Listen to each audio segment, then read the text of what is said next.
Hey everyone, welcome to this informative video on cybersecurity full course. This full course will acquaint you with various cybersecurity concepts from scratch. If you are a beginner in this field, not to worry, you are at the right place. This cybersecurity tutorial for beginners will guide you through your cybersecurity journey. Cybersecurity is gaining popularity more than ever given the current COVID-19 scenario and the entire world becoming virtual. According to a research study by Deep Instinct, ransomware increased by 435% in 2020 compared with 2019. These numbers show that this is likely to increase in 2021 and in the future. This shows how crucial it is to have cybersecurity to put an end to such cyber attacks. Now, let's go ahead and get started with our learning journey. Here, we will understand cybersecurity, cyber attacks, cryptography, and also look into ethical hacking. We'll begin this cybersecurity tutorial for beginners course with an interesting introduction to cybersecurity, following which we will have a look at the top 5 skills that are required for your cybersecurity career. Next, we will look at the different types of cyber attacks and then understand the importance of cybersecurity and what cybersecurity is all about. Moving forward, we will look into the concept of ethical hacking along with a hands-on demo for each type of cyber attack. Next, we will acquaint you with the concept of cryptography. Following this, we'll briefly introduce you to the various cybersecurity certifications available today along with cybersecurity career prospects. The certifications we will be talking about are the CompTIA Security Plus certification, the CH certification along with the roles and responsibilities of a certified ethical hacker, and the world-renowned CISSP certification. We will then conclude this cybersecurity full course with a set of the top 50 cybersecurity interview questions and answers that can help you crack your cybersecurity interview. For this training with me, I have our experienced cybersecurity specialists Bipin and Vaibhav, and together we will take you through the various topics in cybersecurity, cryptography, and ethical hacking. All of this in under 12 hours. So let's start off with an interesting short video on cybersecurity. But before we begin, make sure to subscribe to our YouTube channel and hit the bell icon to never miss an update from Simplilearn. With just one click, you can shop online, make online bank transfers, like a post on Instagram, and much more. As convenient and exciting as it sounds, have you ever wondered how unsafe it could be to live in this digital era? Is our data well protected? Well, no. To help us tackle this issue, we have cybersecurity to our rescue. Cybersecurity is the art of protecting our networks and devices from unauthorized access. When I say unauthorized access here, it would refer to a small or big cyber attack or a cyber threat. There are various types of cyber attacks that you can fall prey to: phishing, malware attack, DDoS attack, password attack, and many more. A few ways to implement cybersecurity are defining clear boundaries, using network security control devices like firewalls and IDS, and carrying out security testing. At any point in time, the CIA, that is confidentiality, integrity, and availability, are being implemented in an organization to ensure that our information is secure. There is a great demand for professionals like ethical hackers, CISOs, and many more cybersecurity experts who can implement cybersecurity and safeguard an organization's data. So what are you waiting for? Get certified with Simplilearn and begin your lucrative cybersecurity career. This was cybersecurity in short. Meet Anne. She often shops from www.shoppingcart.com. She has her information like email ID, address, and credit card details saved on the website to enable a faster and hassle-free shopping experience. The required information is stored in a server. One day, Anne received an email which stated her eligibility for a special discount voucher from shoppingcart.com. In order to receive the coupon code, she was asked to fill in her shoppingcart.com account credentials. This didn't seem fishy to her at the time, as she thought it was just an account verification step. Little did she realize the danger she would be facing. She was knocked off her feet when a substantial amount of money was wiped off her account. How do you think this happened? Well, yes, the email she received was fake. Anne's shoppingcart.com account witnessed unauthorized access from a third party. This type of attack is known as a cyber attack, and the person who carries it out is called a hacker. Could Anne have prevented this attack? Indeed, she could have, with the help of cybersecurity. Cybersecurity involves techniques that help in securing various digital components, networks, data, and computer systems from unauthorized digital access. There are multiple ways to implement cybersecurity, depending on the kind of network you are connected to and the type of cyber attacks you are prone to. So, let's take a look at the various cyber attacks that Anne could have been exposed to. One of the most common types of cyber attacks is a malware attack like Trojan, adware, and spyware, to name a few. Had Anne downloaded any suspicious attachments online, her system could have gotten corrupted by certain malicious viruses embedded within the attachments. Next is a phishing attack, the type of cyber attack which Anne experienced. Here, the hacker usually sends fraudulent emails, which appear to be coming from a legitimate source. This is done to install malware or to steal sensitive data like credit card information and login credentials. Another type of attack is the man-in-the-middle attack. Here, the hacker gains access to the information path between Anne's device and the website's server. The hacker's computer takes over Anne's IP address. By doing so, the communication line between Anne and the website is secretly intercepted. This commonly happens with unsecured Wi-Fi networks and also through malware. Password attack is one of the easiest ways to hack a system. Here, Anne's password could have been cracked by using either common passwords or trying all possible alphabetical combinations. To prevent future cyber attacks, Anne sought to implement a few cybersecurity practices. First, she installed a firewall. As the name suggests, it is a virtual wall between Anne's computer and the internet. Firewalls filter the incoming and outgoing traffic from your device to safeguard your network, and they can either be software applications or hardware reinforcements. Secondly, Anne implemented honeypots. Just like how flowers attract bees, dummy computer systems, called honeypots, are used to attract attackers. These systems are made to look vulnerable in order to deceive attackers, and this, in turn, defends the real system.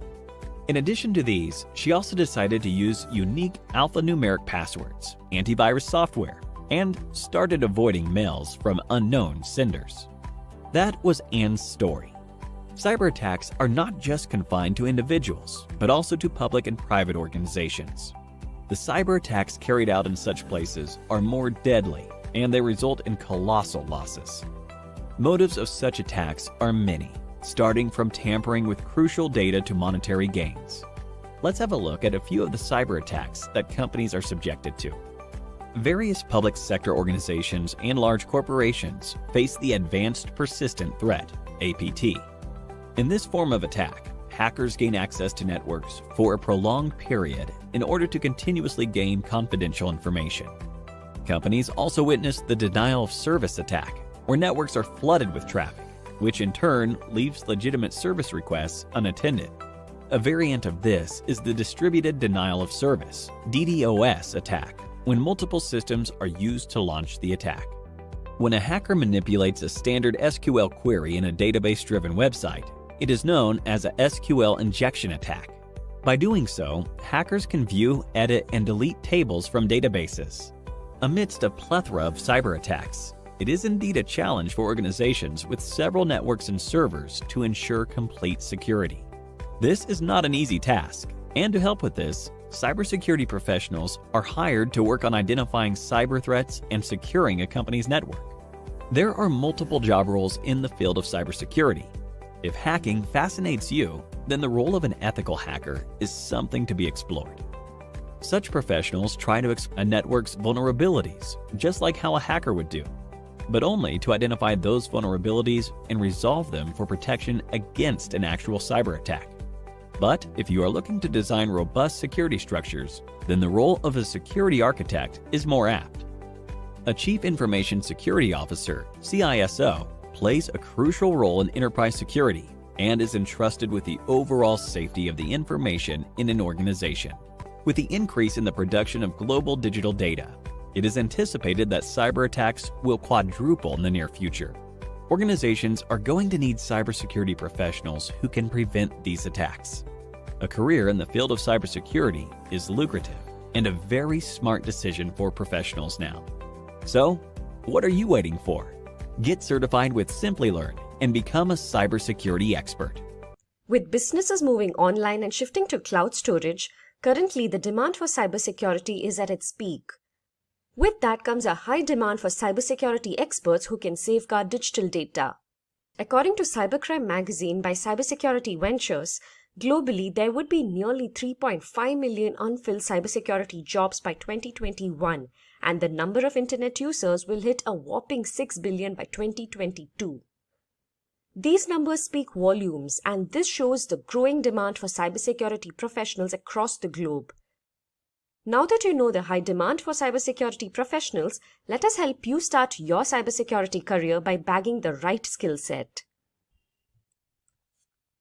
Many of you out there might be waiting to become a cybersecurity professional but are unsure of how to go about it and what skills you would need to get a cybersecurity job. Not to worry, we are here to help you with that. After extensive research, we have come up with the top 5 skills that will help you get into the field of cybersecurity. Let's have a look at these skills individually. First, we have networking and system administration. The number one skill you need to have to enter the field of cybersecurity is computer networking. Networking is the backbone of the internet. It is imperative that you have an in-depth understanding of networking to start a career in cybersecurity. A network is a group of interconnected devices, and networking is the art of understanding how data is sent, transmitted, and received amongst these devices. You need to know various routing protocols. The TCP/IP and OSI models govern networking. The OSI model is comparatively newer. Basically, in these models, all the protocols are grouped into layers and work together to help you receive data on your device sent from a server. Learning networking will help you understand the technical aspects of data transmission, which will help you secure your data. You can take up networking certifications like Security Plus and Cisco CCNA to gain a strong networking foundation. Another skill that will be beneficial for you is to master system administration. If you think about it, all of us are sysadmins at some level. System administration is all about configuring and maintaining computers. You must be curious to know every aspect of your computer features and settings and play around a bit. Carry out a trial and error method and give yourself small tasks like recovering deleted files or monitoring old viruses on a VM. Explore new techniques, put them into use, and expand your knowledge. Let us now move on to our second skill: knowledge of operating systems and virtual machines. To become a cybersecurity professional, you need to have a strong knowledge of operating environments such as Windows, Linux, and Mac OS. Cybersecurity professionals largely use Linux, and it comes with several tools. To learn operating systems, go ahead and set up and use virtual machines, that is VMs, and play around with them. This will help you gain hands-on experience. As a cybersecurity expert, you should be comfortable working on any OS. VMs allow you to train and research in an isolated environment and help you maximize your skills. The next point to remember is to know Kali Linux. It is the most widely known Linux distribution for ethical hacking and penetration testing. It comes with several hundred tools related to penetration testing, malware analysis, security research, computer forensics, and so on. Kali contains several projects and you can learn a lot. Another good thing about Kali is that it is free to use. So what are you waiting for? Download and start right away. Remember that Linux is the backbone of cybersecurity and a commonly asked topic for cybersecurity interviews, especially for pen testing roles. Moving on to our third skill. Our third skill is network security control. It is another basic skill that every cybersecurity professional should have. Network security control refers to the different measures which are employed to enhance the security of a network. It is simple. You can only safeguard your network if you know how it works, how routers, firewalls, and other devices work. A firewall is a hardware or software that blocks incoming or outgoing traffic from the internet to your computer. Firewalls are required to secure a network. As a cybersecurity expert, you must be able to leverage a firewall to filter and prevent unauthorized traffic onto the network. In addition to that, as a cybersecurity expert, you must know about intrusion detection systems, intrusion prevention systems, virtual private networks, and remote access. An intrusion detection system, IDS, is designed to detect unauthorized access to a system. It is used together with a firewall and a router. You should be able to operate the IDS and recognize any security policy violations and malicious traffic on the network. As many of you may have used, a VPN is a connection between a VPN server and a VPN client. It is a secure tunnel across the internet. Moving on, next up we have an interesting skill. Any idea what that is? If yes, pause and leave a comment as to what you think the next skill will be. If getting your learning started is half the battle, what if you could do that for free? Visit SkillUp by Simplilearn. Click on the link in the description to know more.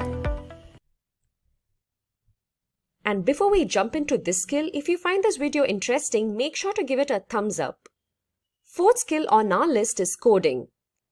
So you might be wondering if coding is really required to become a cybersecurity professional. Well, it is true that not all cybersecurity professionals have or need coding skills. However, having zero coding knowledge may limit your opportunities in the future. Knowing a couple of programming languages will help you identify the plan behind an attack and defend against deadly hacking techniques. So as seen on your screens, these are the best programming languages to learn to make your cybersecurity career worthwhile. We have C and C++. The C programming language is the backbone of most operating systems. C and C++ are low-level programming languages that you need to know as a cybersecurity professional. On the other hand, Python is a high-level programming language that is becoming popular among cybersecurity experts today. Knowing Python will give you an upper hand in your career. It will help you identify and fix vulnerabilities. JavaScript is another high-level programming language that adds interactivity to web pages. A good advantage of knowing JavaScript is that you can prevent cross-site scripting attacks from occurring. As in these attacks, the attacker implants malicious code in a web application. Speaking of PHP, because most of the websites are created using PHP, learning it will help you defend against intruders. Similarly, HTML is another language cybersecurity professionals should understand as most websites use it, and it is one of the easiest languages to learn. Another programming language that you can use is Golang. It is great for cryptography. You can solve various cybersecurity problems with it. Then we have SQL, that is Structured Query Language. Attackers use this language to damage the stored data. One such example is the SQL injection attack. Hence, having a good understanding of SQL will be highly beneficial. Another point we'd like to highlight is to have knowledge of assembly language. This will help you become a cybersecurity engineer. Assembly will help you understand how malware functions and thereby help you defend against it. In the cybersecurity domain, you can't just lock into a single language, and hence it is advised that you're acquainted with a couple of them. You can also do a crash course for these languages and learn them.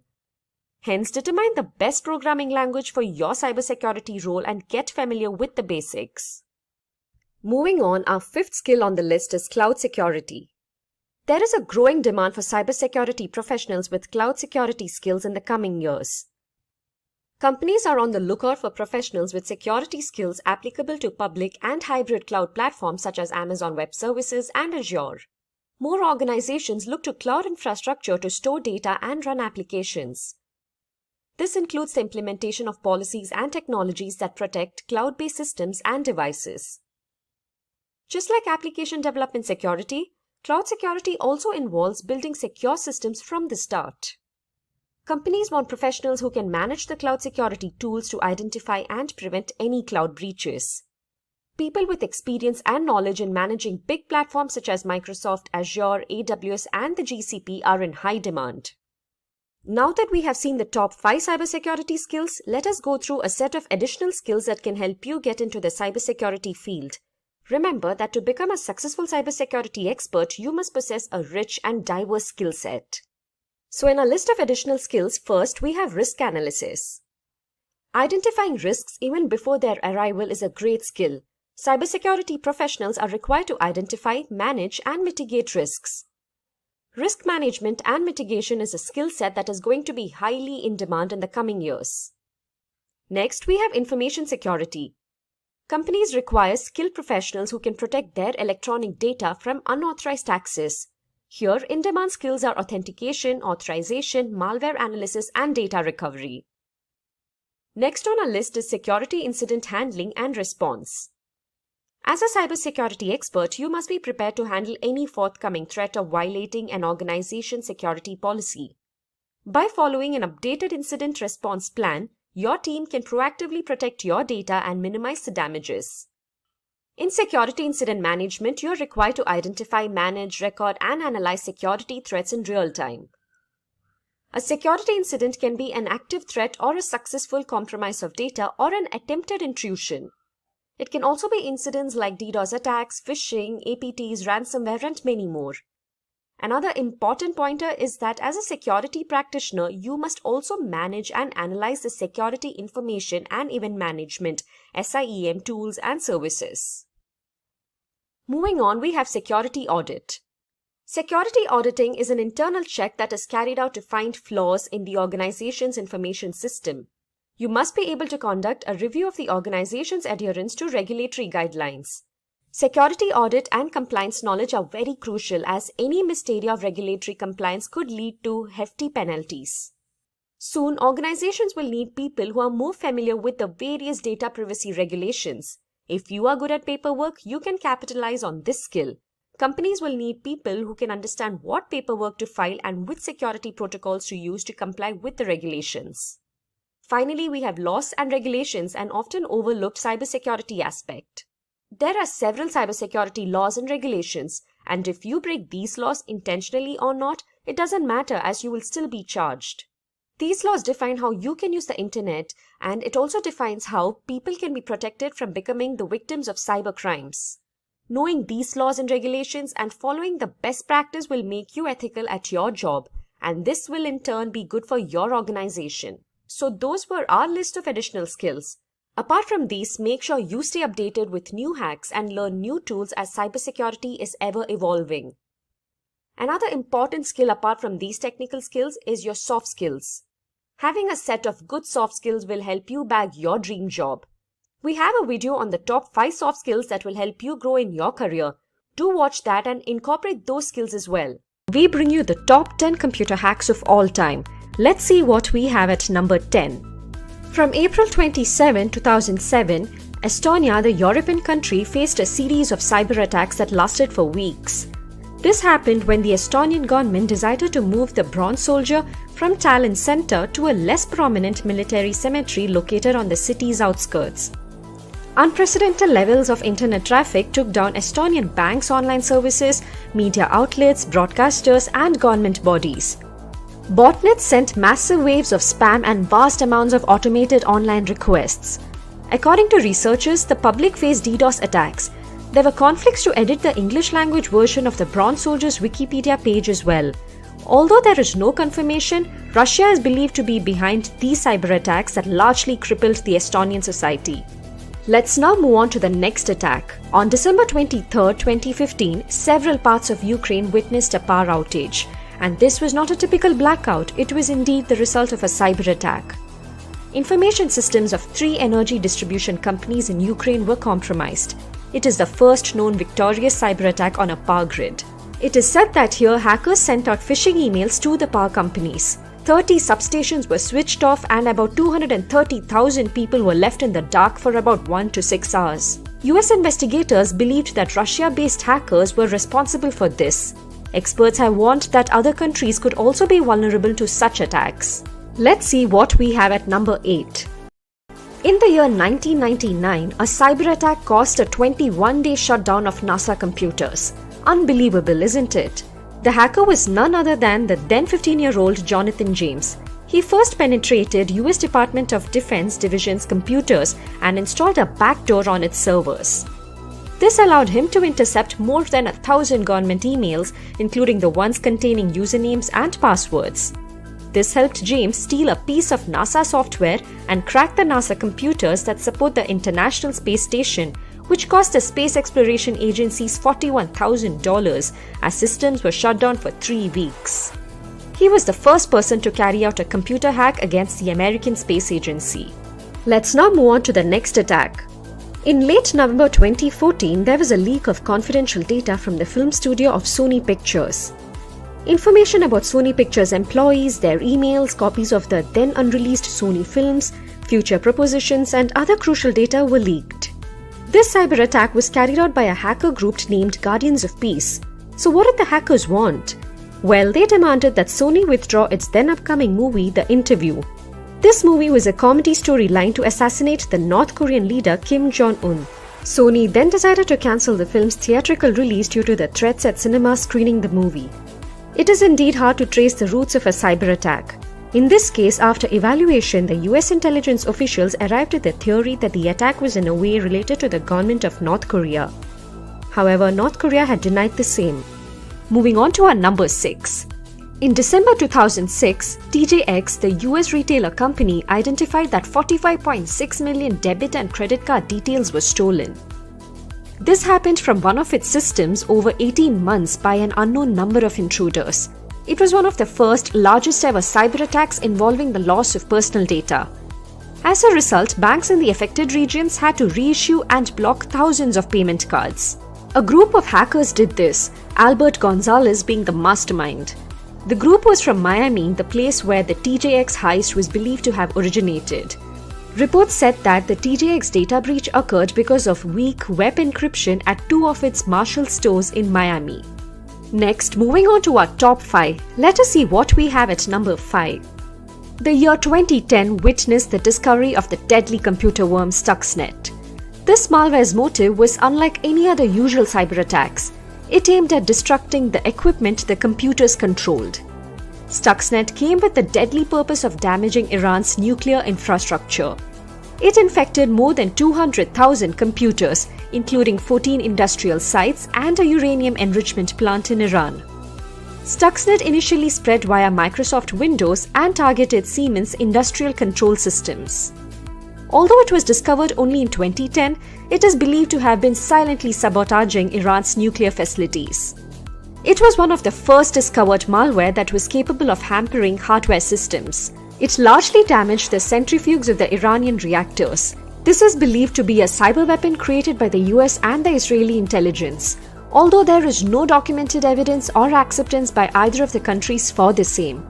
Moving on to number 4. In the year 2014, Home Depot was the victim of one of the deadliest cyber attacks. 56 million payment cards were compromised along with 53 million customer email addresses stolen. This security breach happened from April to September 2014. Criminals were believed to have used a third-party vendor's username and password to enter the perimeter of Home Depot's network.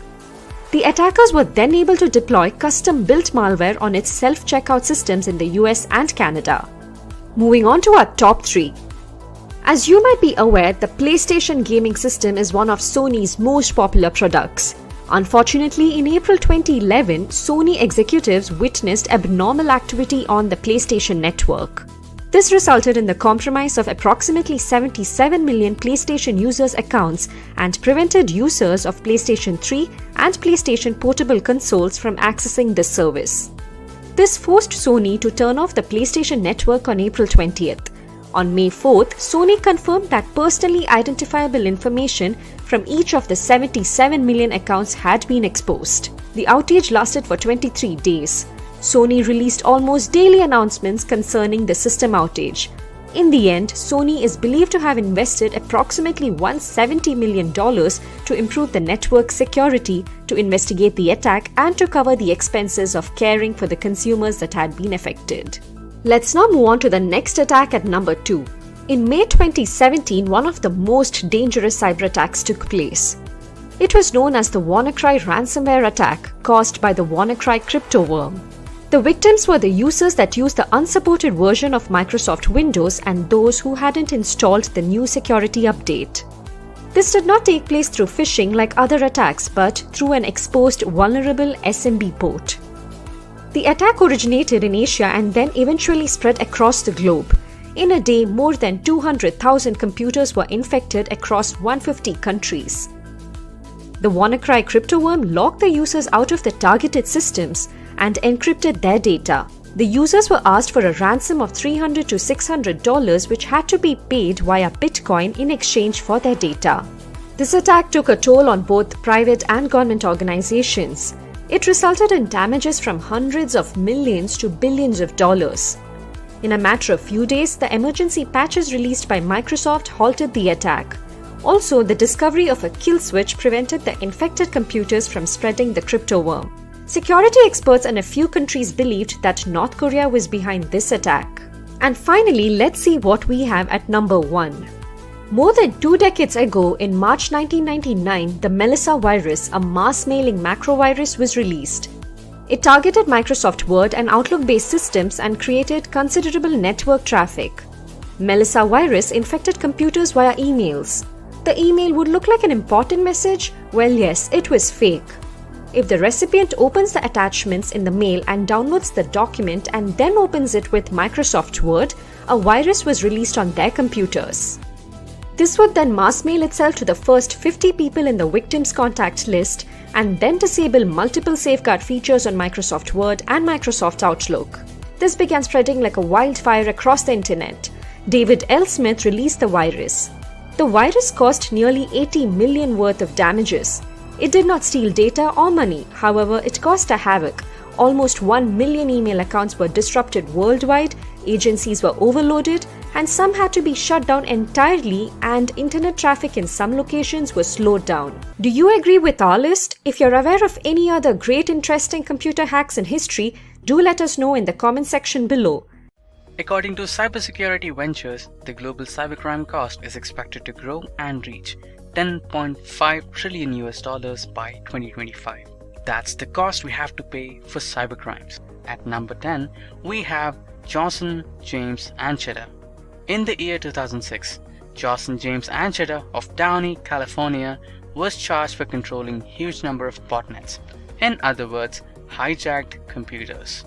This was the first time that a hacker was sent to prison for the use of botnet technology. Ancheta used botnets to compromise more than 400,000 computers. Advertising companies paid him to install adware or bots on specified systems. It is also noted that Ancheta advertised the sale of his botnets to those interested in sending spam or launching DDoS attacks without being identified. He was also pleaded guilty for infecting machines at 2 US military sites, which earned him more than $61,000. Johnson James Ancheta was captured in a well-planned and elaborate sting operation when FBI agents coaxed him in their office on the pretext of collecting computer equipment. He was sentenced to nearly 60 months of imprisonment and was ordered to pay $15,000 to the US federal government for hacking their military computers. At number 9, we have Andron Lamo. Lamo began his hacking journey by hacking games. He was more likely a grey hat hacker who wanted people to understand the importance of internet security. However, it went far ahead when he hacked the New York Times intranet in 2002. He was called the homeless hacker for his transient lifestyle, and he often had no fixed address. He used to hack top-notch accounts by sitting in cafeterias, libraries, and so on. He was convicted for compromising security at the New York Times, Microsoft, and Yahoo, to name a few. He later gained the badge of an American threat analyst. He also appeared on Good Morning America, Fox News, Democracy Now!, etc. as an expert on net-centric crime and incidents. Lamo died in the year 2018 at the age of 37. At number 8, we have Kevin Paulson, a former American black hat hacker. In the hacker community, he is better known as Dark Dante. At the age of 17, he hacked the US Department of Defense, but he was left with a warning as he was a minor. Later in 1990, he propelled to stardom for infiltrating a radio show call-in contest and guaranteeing that he will be the 102nd caller to win the brand new Porsche 944 S2. The FBI started pursuing Paulson and was soon arrested and sentenced to 5 years of imprisonment. He was also barred from using a computer or internet for 3 years post his release. Later, he took into white hat hacking and journalism. In the year 2005, he became a senior editor of Wired News. At number 7, we have the famous American hacker, Jonathan James, better known as Comrade. He was the first juvenile in the United States to be sent to prison for hacking. This famous hack was his intrusion into the Defense Threat Reduction Agency, or DTRA computers, a division of the United States Department of Defense. He installed a backdoor on its servers. This enabled him to access over 3,000 messages from government employees, various usernames, passwords, and other confidential data. This helped James steal a piece of NASA software, and this forced NASA to shut down computers for 3 weeks to fix the issue at an estimated cost of $41,000 American dollars. He was sentenced to 6 months arrest in 2000. He carried out his hacking using the alias Comrade. He specialized in hacking high-profile government systems. However, he had a bitter ending in 2008. Moving on to our hacker at number 6. At number 6, we have Anonymous. The Anonymous Group is an international decentralized hacktivist movement that is widely known for its cyber attacks against several governments, its agencies, and the Church of Scientology. This group is focused on the concept of social justice. The members of this group, known as Anons, are recognized in public by wearing Guy Fawkes masks. However, some members cover their face without using the well-known masks as well. They are known as being the digital Robin Hood amongst its supporters. One of the noted incidents was in the year 2008 when the group took up issue with the Church of Scientology and began to disable their websites. They are also known for hacking Vatican, the FBI, PayPal, Sony, the CIA, MasterCard, Visa, the Israeli, Chinese, Tunisian, and Ugandan governments. While the law enforcement agencies and FBI have tracked down a few of the group's members, the lack of any proper hierarchy makes it almost impossible to distinguish or eliminate the anonymous groups as a whole. At number 5, we have the British DO, Matthew Bevan and Richard Price. In 1994, the DO hacked into multiple US military systems, including the Defense Information System Agency, Griffiths Air Force Base, and the Korean Atomic Research Institute.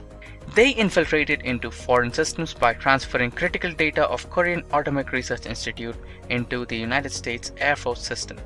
In 1996, Bevan was arrested for hacking incidents related to US Air Force defense manufacturer Lockheed, NASA, and NATO. The Pentagon described Bevan as the #1 threat to US security and possibly the single biggest threat to world peace since Adolf Hitler. However, Bevan claims he was looking to prove a UFO conspiracy theory. In 1997, Price was fined £1,200 after pleading guilty to 12 offenses of gaining unauthorized access to computer systems in March and April 1994. Having malicious purposes or not, Bevan and Price displayed that even military networks are vulnerable. Now, moving on to our hacker at number 4. At number 4, we have Astra.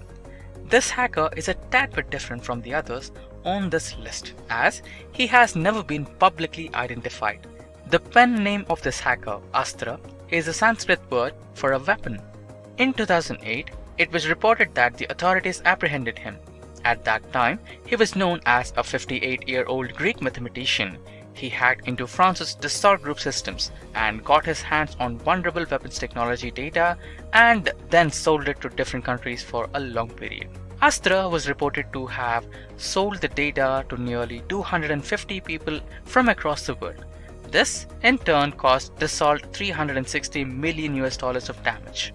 While the Astra's real identity was never discovered, officials have said that he had been wanted since the year 2002. At number 3, we have the famous American computer hacker Albert Gonzalez. He was responsible for carrying out multiple hacks. He is accused of masterminding the biggest fraud in history, that is, the combined credit card theft and reselling of nearly 170 million card and ATM numbers from the year 2005 to 2007. This shows how unsafe internet banking can be at times. This was recorded to be one of the biggest credit card thefts in history. He carried out this by installing a sniffer. Albert Gonzalez is also said to have been the mastermind of the TJX company's hack, wherein 45.6 million debit and credit numbers were stolen. Later in 2010, he was sentenced to 20 years in federal prison. Moving on to our hacker at number 2. At number 2 we have Gary McKinson. He is a Scottish systems administrator and hacker accused of carrying out the biggest military computer hack of all time. In 2002, he identified himself as Solo through an odd message on a US Army computer. It was later found to be Gary McKinson. He was accused of infiltrating 97 United States military and NASA computers by installing virus and deleting a few files over 13 months between February 2001 and March 2002. This was the biggest military computer attack of all time. This shut down the US military's Washington network for 24 hours. What is fascinating is his reason that much of his hacking was in search of information on UFOs that he believed the US government was hiding in its military computers. And finally, let's see who we have at number 1. At number 1, we have Kevin Mitnick. The now affluent American entrepreneur was one of the most wanted cybercriminal of US once upon a time. Kevin, who is currently a security consultant, was once convicted of hacking Motorola, Nokia and Pentagon. Kevin mastered computer hacking and social engineering early and got his start as a teen. In 1982, he hacked the North American Defense Command. This achievement inspired the 1983 film War Games. In 1989, he hacked Digital Equipment Corporation's network and made copies of their software. It's largely believed that he once obtained full control of Pacific Bell's network to merely prove that it could be done. He never exploited the data he obtained. According to reports, Mitnick gained unauthorized access to dozens of computer networks while he was a fugitive. After 5 years of imprisonment, Mitnick started afresh and became a security consultant. His knack with computers is still remembered. All of these hackers were unbelievably skilled in cybercode. Few of them faced jail and time. A few of others ever since put their cyber skills to better use by becoming security advisors and helping humankind. Hacking skills aren't a form of criminal behavior if it is put to good use. Where organizations have faced cyber crimes in the recent past, the different types of cyber attacks, the reasons for these cyber attacks, and then we are going to delve into what exactly is cybersecurity, what is expected out of us as cybersecurity experts to provide as a cybersecurity solution. Then we're going to look at some basic network terminologies which will help us understand cybersecurity and some of the terms that are utilized by experts when we deal with cybersecurity. The goals that we want to achieve. When I say I want to be secure, what exactly do I mean? When I want to secure an organization, what kind of security parameters are we looking at? Then we are going to look at different ways of tackling cybercrime in today's world. And lastly, we've got a very interesting demo on Metasploit where we are going to test a vulnerable machine and try to hack it. Now, Metasploit is a penetration testing tool widely used by security experts and hackers to test and try to penetrate different systems. So we have a very good demo on that, and we'll be looking at that at the end of this particular video. Let's begin with the rise in cybercrimes. So let's talk about WannaCry. This is something that happened way back in 2017. Let's not say way back, it's just 2019, 2 years back, and it took the world by storm. So it was a cyber attack which encrypted the data of organizations, and then the hackers held that organization ransom by demanding money from them to decrypt their own data. So what exactly happened? The attack originated in Asia and then spread across the rest of the world. Note the date. And how did this happen? There was a vulnerability that was identified in Microsoft Windows, the SMB vulnerability. SMB, which is server message block, is essentially the file sharing and the printer sharing services that you use in a LAN environment on Windows operating system. By default, these are enabled on your desktops, and there is a hardening guide that people utilize to either upgrade the version of SMB to a more secure version or to disable SMB and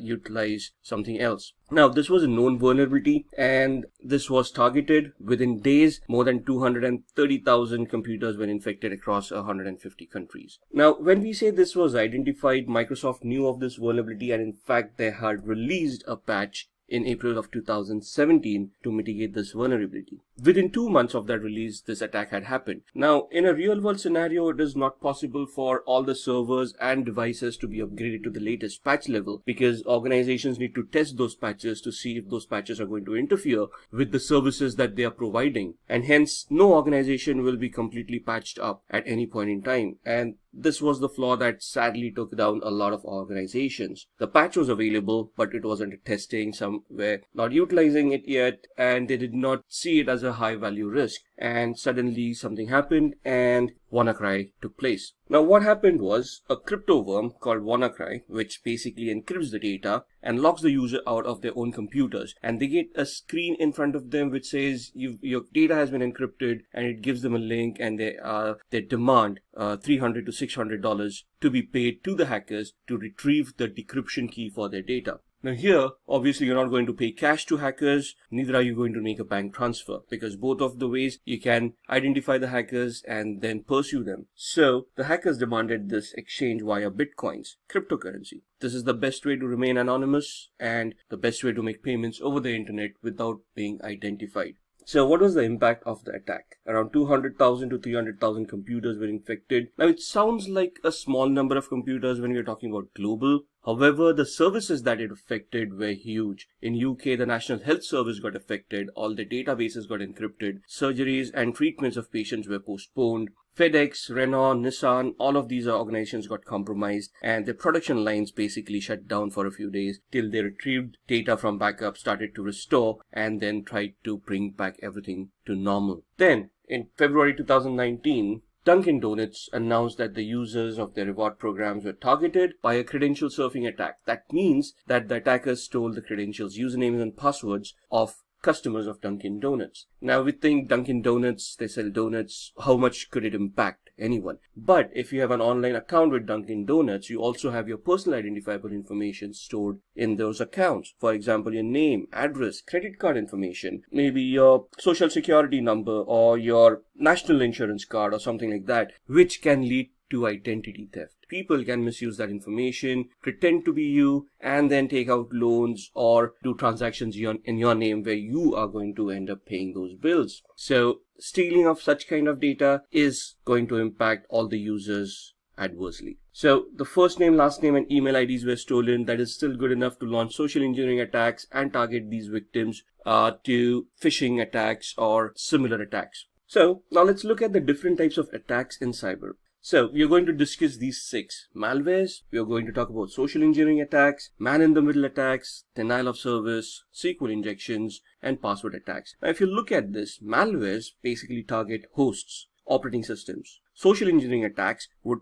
address or attack the gullibility of a human being with the help of a computer. For example, sending a fake mail or hosting a fake website. Man-in-the-middle attack would target a network and then try to capture data packets within the network, thus compromising your credentials. A denial of service attack would crash a service. SQL injection attacks would attack an application, and a password attack would attack the usernames and passwords of accounts, thus taking advantage of weak passwords and getting access to your accounts. So let's start with malwares. Malware basically refers to malicious software. The first part of malicious, mal, and the ware out of software becomes malware. Malwares are nothing but vehicles in which hackers embed payloads. Payloads could be viruses, worms, ransomwares, trojans. So they hide these kind of malicious softwares within legitimate looking softwares and they post them on the internet. People who are interested in those kind of softwares will obviously download them, and since they are looking very legitimate, they will try to install them, thus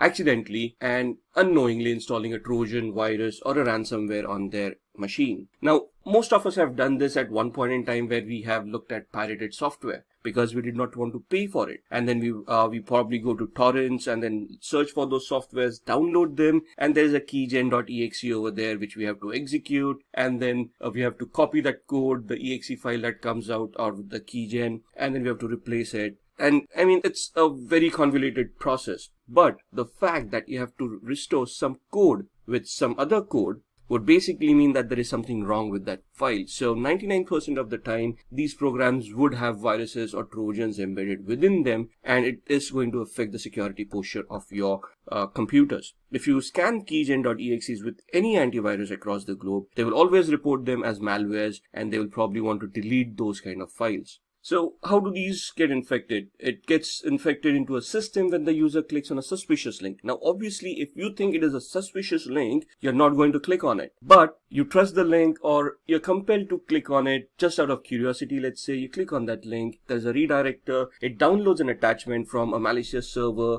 and it gets installed on your machine. Most of the common ways a virus or a worm is spread is through USB devices. People pass around USB devices like nobody's business, and you have no idea where that device has been used before, and you plug into your machine, and if there is a virus on that USB device, it will get infected on your machine as well. Malwares are nothing but malicious softwares that pose as legitimate softwares but will have a virus, Trojan, or a worm embedded within it, right? It could also be a keylogger. A keylogger is nothing but another software that is created to catch all the keystrokes that the user is making, create a copy of it, and store hacker. So whatever the user is typing, it will now be known to the hacker. It could be bank details, passwords, any personal information that the user might want to keep secret. We are going to look at 3 different demos here. This demo is just to showcase a couple of things. We are going to look at a keylogger, how a keylogger works, this virtual machine here, and I've already downloaded a keylogger and installed it. The idea of this demo is to showcase how a keylogger functions, right? So you can see online on the screen, we are using a free keylogger.en.softonic.com. We are on this site, and you can download the free keylogger right from here.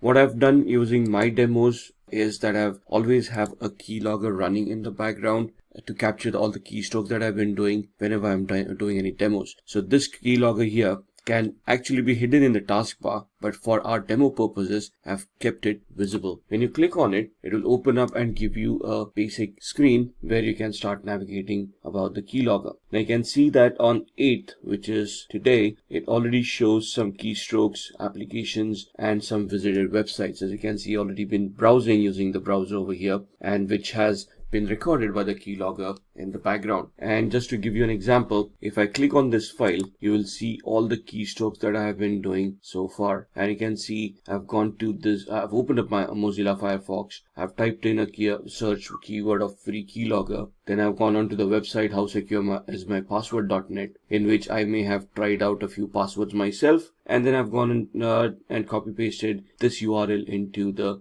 browser window, and you can see all of this has been recorded. And just to emphasize on that, let's go on to another website, and let's go to facebook.com.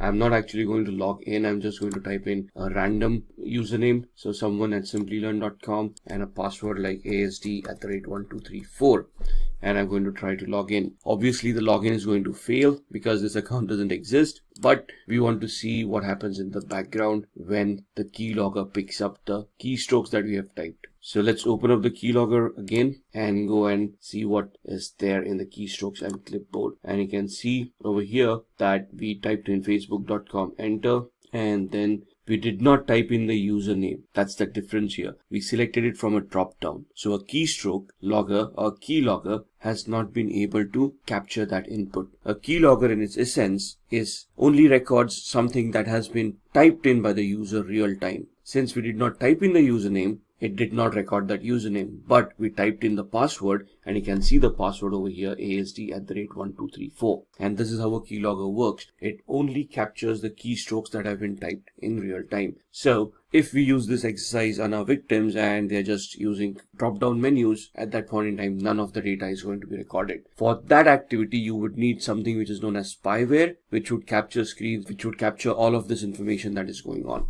Now, apart from just logging keystrokes, what this software also does is it also has a list of used applications. You can see all the applications that have booted up along with the operating system and the ones that have started up after the operating system has booted. It also has a list of the visited websites. So you can see these are the websites that we have been visiting, and they have been listed right here. The last one being Facebook, login or sign up, right? So this can store history for a really long time. If I go back in time and if I look at some of the demos that I've been looking at, so on 14th of September, these were the keystrokes that I utilized when I was doing some trainings or while I was providing some demos on other topics. So a keystroke or a keylogger will store all that information and keep on recording it till you actually delete that data, or you can reset the keylogger. You can also set up the keylogger to send an email to you on as a daily report to a particular email address that you have sent. So as long as it detects the internet connectivity, this keylogger will send you an email to the email address that you have specified with all the keystrokes that it has logged. Now this is the free version. There's again a paid version for it. So you can go and visit this site and see how this keylogger functions. If I press on the X button over here, it will ask me if I want this to be hidden in the system tray. If I click on yes, only using this shortcut will I be able to invoke this screen. So just for demo purposes, I do not want this to be hidden. So I'm going to click on no, and you can see that the keylogger is still visible over here. So that was the first demo that we are seeing. Viruses, as we all know, are destructive programs that once executed would destroy data or harm the hard disk or the partition tables. Worms, on the other hand, would be softwares that would be more of a nuisance value, where they're going to replicate themselves in such a way that they would consume the resources of a computer, thus crashing the computer and then requiring a reboot. A Trojan horse is another software that will allow a backdoor entry or a covert channel to the hacker, where the hacker in this case would then be able to gain access to the victim's machine through the covert channel or the backdoor without the knowledge and the authorization of the user themselves. Let's talk about social engineering attack. Now this is where your people skills come into the picture. This is the art of manipulating people and convincing them to give up confidential information, either knowingly or unknowingly. So most likely, we trust our friends, right? And we talk to them a lot, and we give out some confidential information which we would not give out to others. What if somebody is pretending to be our friend just to get this information out of us? And we trust this person, we give out that information, and we suddenly get affected because of that. Now, I'm not saying that everybody in the world does that, but it is one of the most common attacks that is experienced in the computing world. Now, social engineering attacks can be broken down into three categories. First is a phishing attack. Don't worry about that figure over there. You're actually not going to go phishing. It's basically known as a phishing attack. Then there is a spear phishing attack, and then there's a veiling attack. All of these are types of social engineering attacks where you're targeting a user by sending out fake mails or fake websites, and their gullibility into clicking on those links and then giving out information. So what is a phishing attack? It is a practice wherein a hacker usually sends fake mails which look really genuine, or hosts fake websites which also look genuine and looks like they're from a trusted source. Once you click on those links, there would be embedded scripts or embedded malwares which would then be executed and then get installed on your machines, compromising the security of your device. These utilities could be used to steal credit card information, steal data from your computer, upload data to your computer, use your computer as a bot, and anything and everything that the hacker might want to do. Spear phishing is a variation of phishing. Now, phishing is a non-targeted attack. It is to the whole world at large. Whoever becomes a victim becomes a victim. However, spear phishing is a targeted attack. It is to a specific individual or to a group of individuals in an organization. So, it becomes a customized attack. You identify the victim, you identify the flaws that are existing over there in the organization, you identify the gullibility of the victim, create that fake mail to suit that particular situation, send it across to them. They'll click on that link and get infected by whatever payloads that you have embedded within it. Veiling is when you are targeting particularly wealthy or powerful people in the industry. So normally when you're targeting CEOs, CFOs, high-level management people of an organization, it would be known as a veiling attack. So here the example is where the email has been received. Dear customer, your account is going to expire today. To keep your account activated, please click on the link here and proceed with the verification process. Now here the link that we see, activate.com, would be a hyperlink which is going to mask the actual URL where the link is going to redirect us. Right? Here the attack is on the gullibility of the customer, where they would fear that the account would be deactivated, and to prevent that, they would trust this email, click on the link, and then provide the information, thinking that they're just reactivating their account, but they're actually leaking their own information to the attacker. So the first thing you have to understand is banks or any organization are not going to send you any emails with a link in it asking you to reactivate or anything like that. In fact, banks proactively tell us that they're not going to call us and ask for any information. In fact, they would want us to call them on their registered number or the helpline number that they have declared on their website or on the cards that we possess. Then moving on to social engineering. This is something very common in today's world. This is basically where the prey is the human itself. And the reason social engineering attacks are very successful is because of the gullibility factor that a human has. For example, human has something called emotions that a machine wouldn't. You could plead with a human for a password to be reset by gaining sympathy or empathy. But try doing that with a machine, those attacks are going to fail. Social engineering attacks are not only limited to those, but we can talk about phishing. Phishing is also a part of social engineering attack, where the gullibility of the user to click on that link is being exploited. In this scenario here, this is Clark. He is calling from the IT security team. That means that he is impersonating probably and then telling the victim that the system has been compromised. Please share the password with me. The victim, on the other hand, thinks that the person is trying to help her. She probably doesn't verify that person, trust that person, and then provides the password over the phone. Now here, it is fear that is being exploited because the password being compromised would clearly upset the end user for loss of data or for the computer revealing out confidential information. Thus, here she is trusting the IT security team for the password to be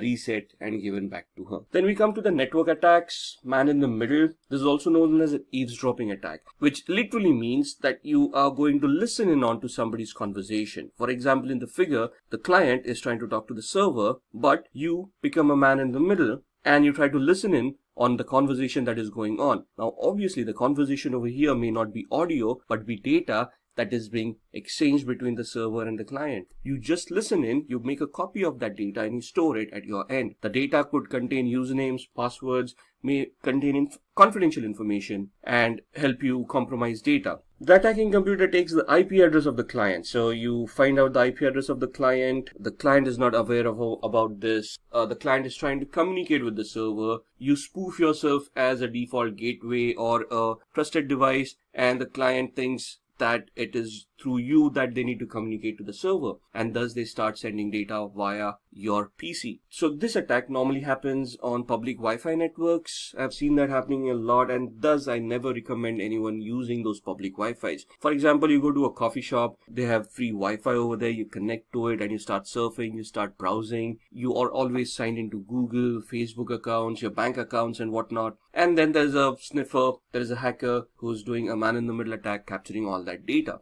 Now, it's not an easy attack, but it can be done. So this diagram shows where the man-in-the-middle attack has become successful, and now that the client and the server both are sending information via the attacker without knowing that the attacker is capturing all that data. Here, suppose you're in trouble and you need money right now, and you call your friend and ask for money. So here the person is calling John, telling John that they're in trouble, and they're asking for John to give their credit card number over the phone. Now, this is a legitimate transaction. The friend is actually calling John and asking for some help. However, when John is providing that help over the phone with the credit card numbers, maybe the CVV number and all of that, and then the OTP at the end of it, at the same time, there could be a hacker doing a man-in-the-middle attack where they could be eavesdropping on whatever is being said or whatever data is being transferred. And once they capture this confidential data, they can then misuse that data to their own gains. Then comes the denial of service attack. The motive in a DOS attack is not to benefit monetarily, but to bring down a service for legitimate users, thus just causing harm to the organization. For example, if I consume the bandwidth of to a particular website, since there's no more bandwidth left, other legitimate users who want to interact with the website will not be able to connect to the website, thus creating a denial of service to those legitimate users. Now, it may not be possible for me to use my laptop to target a cluster of servers because obviously the bandwidth at the other end would be very high. So I would distribute my attack across multiple devices, thus creating a distributed denial of service, also called a DDoS attack. Then we come to the SQL injection, or SQL. SQL stands for Structured Query Language, which is the de facto language that is used by applications to interact with databases. So let it be a Microsoft SQL database, MySQL database, Oracle SQL. The syntax may be a little bit different, but it is still the structured query language that applications utilize to interact with the database. Now, the queries that are created by the applications need to be sanitized at the application level itself. So developers need to be very careful of how they are going to create those queries, what queries are allowed to go to the database, because a database is designed to answer queries. It doesn't know what is a legitimate query and what is a illegitimate query. If it receives a query, it is going to try to execute it and give out information. Thus, a hacker may insert malicious queries or malformed queries into a SQL server through the vulnerable application, causing a security event. So, depending on the queries that have been created, the attacker could delete some data or modify data, add data, edit it, or do anything that is malicious in nature that would compromise the integrity and the security of that database. For example, the Dunkin' Donuts, right? Except apart from being a credential attack, since they got access to the database, they could have added or deleted any information about any users that were there. A password attack. As the name suggests, this attack is used to crack or get the password for user's account. When we say crack passwords, this is basically where somebody is trying to brute force or they're trying to guess the password and they're going to break the password, thus getting access to your accounts. There are 5 different ways passwords can be cracked. The first one is a dictionary attack, where we use every password that is possible through the dictionary. Now, this is the use of an actual dictionary, and that's one of the reasons when we try to create passwords, we are advised not to create passwords based on dictionary words, because these are easily guessable and there are lists already out there that contain all of these words. There's a tool that you can utilize, and that tool will then parse through each and every word that is in the dictionary file and then compare it to a possible password. If one of the words matches, the password has then been compromised. So if we are observing a little bit higher security where we have created a password that is not based on the dictionary word, then we want to look at other attacks like brute force. It is a trial and error method. So basically what we do is we identify how the passwords were created. For example, in today's world, the policies would be to consume in a password any of the alphabet characters A through Z, uppercase or lowercase,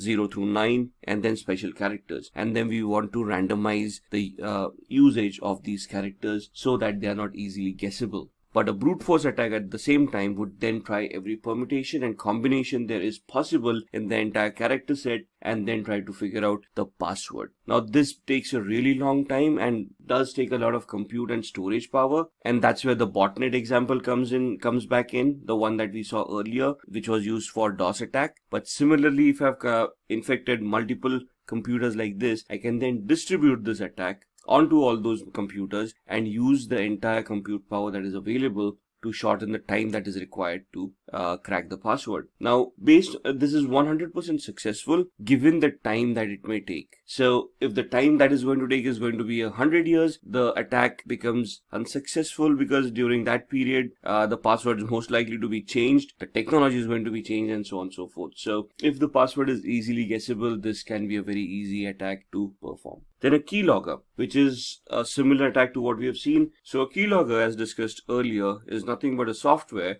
that once installed on your machine would grab each and every keystroke that the user has made and store it in a file which the hacker can later on access. So whatever you have been typing, passwords, credit card information, or anything else, all of those would be recorded and stored in a file, and that's one of the best way a password can be compromised. Then shoulder surfing. This is a physical attack rather than being a technical one. Here you need to be physically be present when the user is typing in their password, and you actually look over their shoulder to see what they're typing and try to figure out what the password is. If they're quick typers, it is going to be a little bit more difficult. If they're slow typers, it's going to be that much more easy. And the last one is called a rainbow table. Now, passwords, when applications store them, are stored in hash format. Hash is nothing but a one-way signature that is created of the password file, of the word that is used for the password, and it is based on an algorithm. So the input could be of variable length. For example, a password could be 7 to 14 characters, but the output of a hash value would be fixed based on the algorithm that you're consuming. So most common algorithms in today's world that we utilize are SHA, secure hashing algorithms. Before that, we used MD5 or message digest. So all of these convert the passwords from plain text into a hash value and store it into a database. So if you actually attack that database to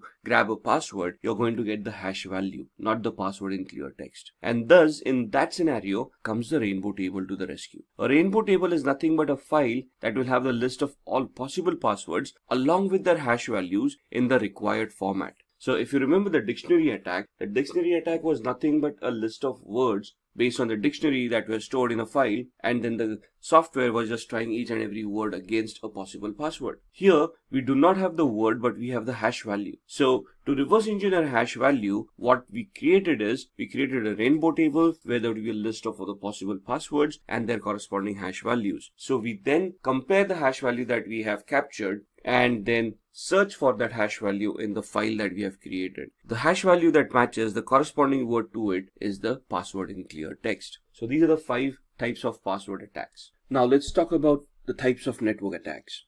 An active attack is an attack when the intruder attempts to disrupt the network's normalcy and modifies the data and alters the data at the same time. So as you can see in the diagram, there's a sender and there is a receiver.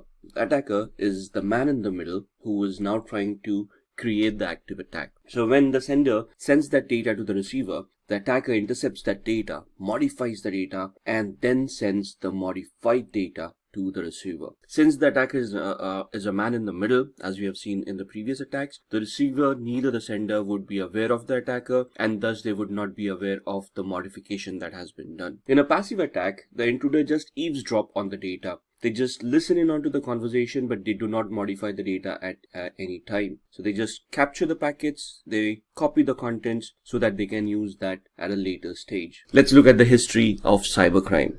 So as you can see, this graph shows us how cybercrime has progressed over the years. In 1990s, MNC database, Pentagon and IBM were hacked. Again in 1990s, national crackdown on criminals, Microsoft NT operating system pierced. So this is where hacking started becoming more mainstream, right? Before this, hacking was very much limited to organizations who used computers, but in the late 80s, internet happened, and then we had e-commerce coming in, which basically led to our online retail stores, online banking, and online data stores as well, which then led to criminals hijacking this data or hijacking your money and trying to steal it on the internet itself. In 2001, cybercriminals launched attacks against eBay, Yahoo, CNN, Amazon, and other organizations. 2007, this was where one of the biggest bank hacks had happened. Swedish bank Nordea, they recorded at least $1 million being stolen in 3 months from 250 accounts. 2013, Adobe had 2.9 million accounts compromised and their usernames and passwords released on the open internet. In 2016, Kaspersky, one of the leading antivirus providers to the world, reported around 758 million malicious attacks that occurred, which they identified themselves. These are some of the most famous faces in cybersecurity or earlier cybercrime. In 1988, Robert Morris, he's an American computer scientist and entrepreneur. He's best known for creating what is called the Morris worm, and this was way back in 1988, and this is the first computer worm that has been identified on the internet. Kevin Lee Polson, in 1990, he was accused of hacking into a Los Angeles radio station called KIIS-FM, where there was a contest going on. And if you're a particular number of caller and give a correct answer, you're supposed to win a Porsche 944. And he hacked those telephone lines, ensuring that he became that particular person and answered the question correctly. It was later on revealed that this actually happened. He was jailed for it. Then comes David Smith. He created the Melissa virus. Now, Melissa virus, one of the most dynamic viruses known, around March 1999. That's when this happened. This virus was released, and this was a macro-based virus which affected Microsoft Word and Outlook-based files. Adam Botbill, in 2004, he's also an American computer hacker from Michigan. He gained unauthorized access to Love's corporate computer network via an open, unsecured, wireless access points. Now, these access points back then were not that much secured. These people were able to identify it. What they tried to attempt by doing that was gain access to the company's network and install a software which would then help them capture credit card information of that organization, right?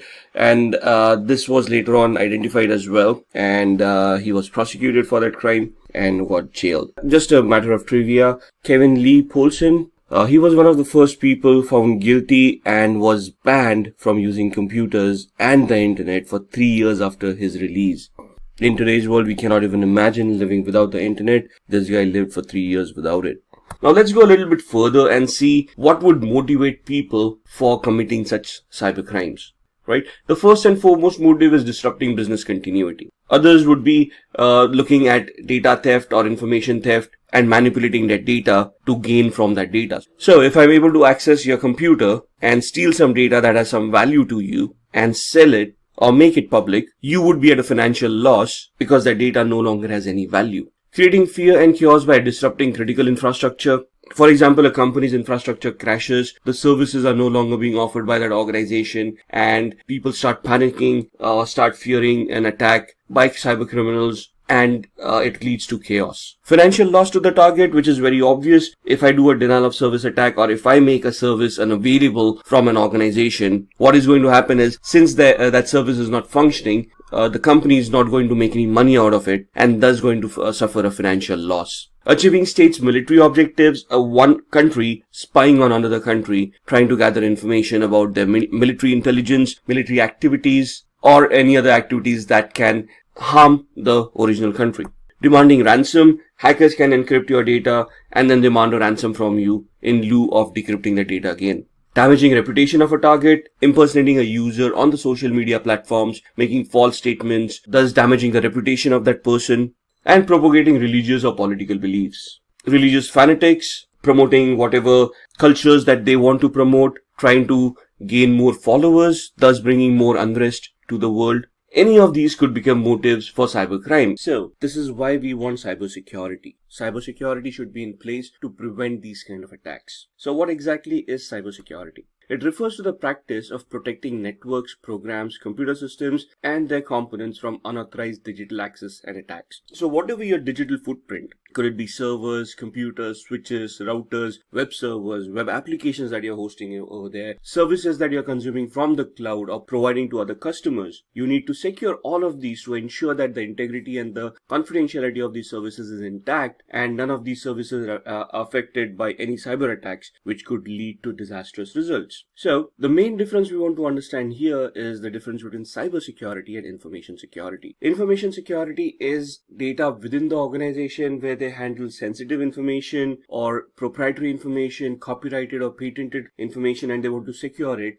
from data leaks or having that data in somebody's computer's hands. Cybersecurity is basically a technique used to protect the integrity of networks. So this is when you're going to go on the web and on the internet, you're going to secure your devices that you have deployed, allowing people to access your infrastructure from the outside. So, what could be the cost of not being cyber secure? If you get hacked, or if your data is compromised, or if your information is compromised, you could have a lot of repercussions. Your goodwill will go for a toss. You may be open for lawsuits, not only from clients, but from customers as well. You could be open for fines or penalties from government organizations for failing to follow the law of the land. Customer trust will obviously be hampered. If you have been hacked and your data has been compromised, you wouldn't want to deal with that organization in the future. All of this could land the organization in a financial crisis where all the lawsuits and penalties that are being imposed could basically bankrupt that organization and thus take it out of circulation. So now let's look at some basic terminologies which we need to understand to go further in the cybersecurity world. First and foremost, network. What is a network? Network is nothing but a group of interconnected devices. Could be servers, could be workstations, could be laptops, could be any devices, file printers and whatnot to be interconnected with each other. As you can see in the diagram, it is used for communications. It's primarily used for data transmissions and to communicate between various terminals so that the business can go on. It is also used to share data and information. It could be wired or wireless. So you got a wired LAN, or at home we all have wireless networks where we connect all our devices. We use them for streaming videos. We use them to connect to the internet. internet, surf websites, work from home. So we've got Office also set up on our Wi-Fi. So a network is nothing but a collection of interconnected devices that are allowed to communicate each other freely so that the business can be continued in a proper manner. Server. A server is nothing but a hardware device that is supposed to handle requests of data information, allow network services to function from other computers and devices. So this is where we build a client-server relationship, where on the server we've got the major software, we got the data that is stored over there, and clients then interact with the server to consume that data in a particular manner that would help them make sense and analyze that data and generate business out of them. Then the internet. Internet is nothing but the collection of multiple networks globally. So all the networks that we have across the globe, when they are interconnected with each other, that is what internet is. And if we just go back and we talk about servers, this is what allows the internet to be formed. So every organizations, when they publish their servers on the internet and they allow everyone to interconnect through those servers, that is where the internet comes in, being the servers being the backbone of the internet. Obviously, for the servers to communicate with each other, we will need switches, routers, and other devices for the data transmissions to happen. So these are the multiple networks, could be individual networks, interconnected together would form the internet across the globe.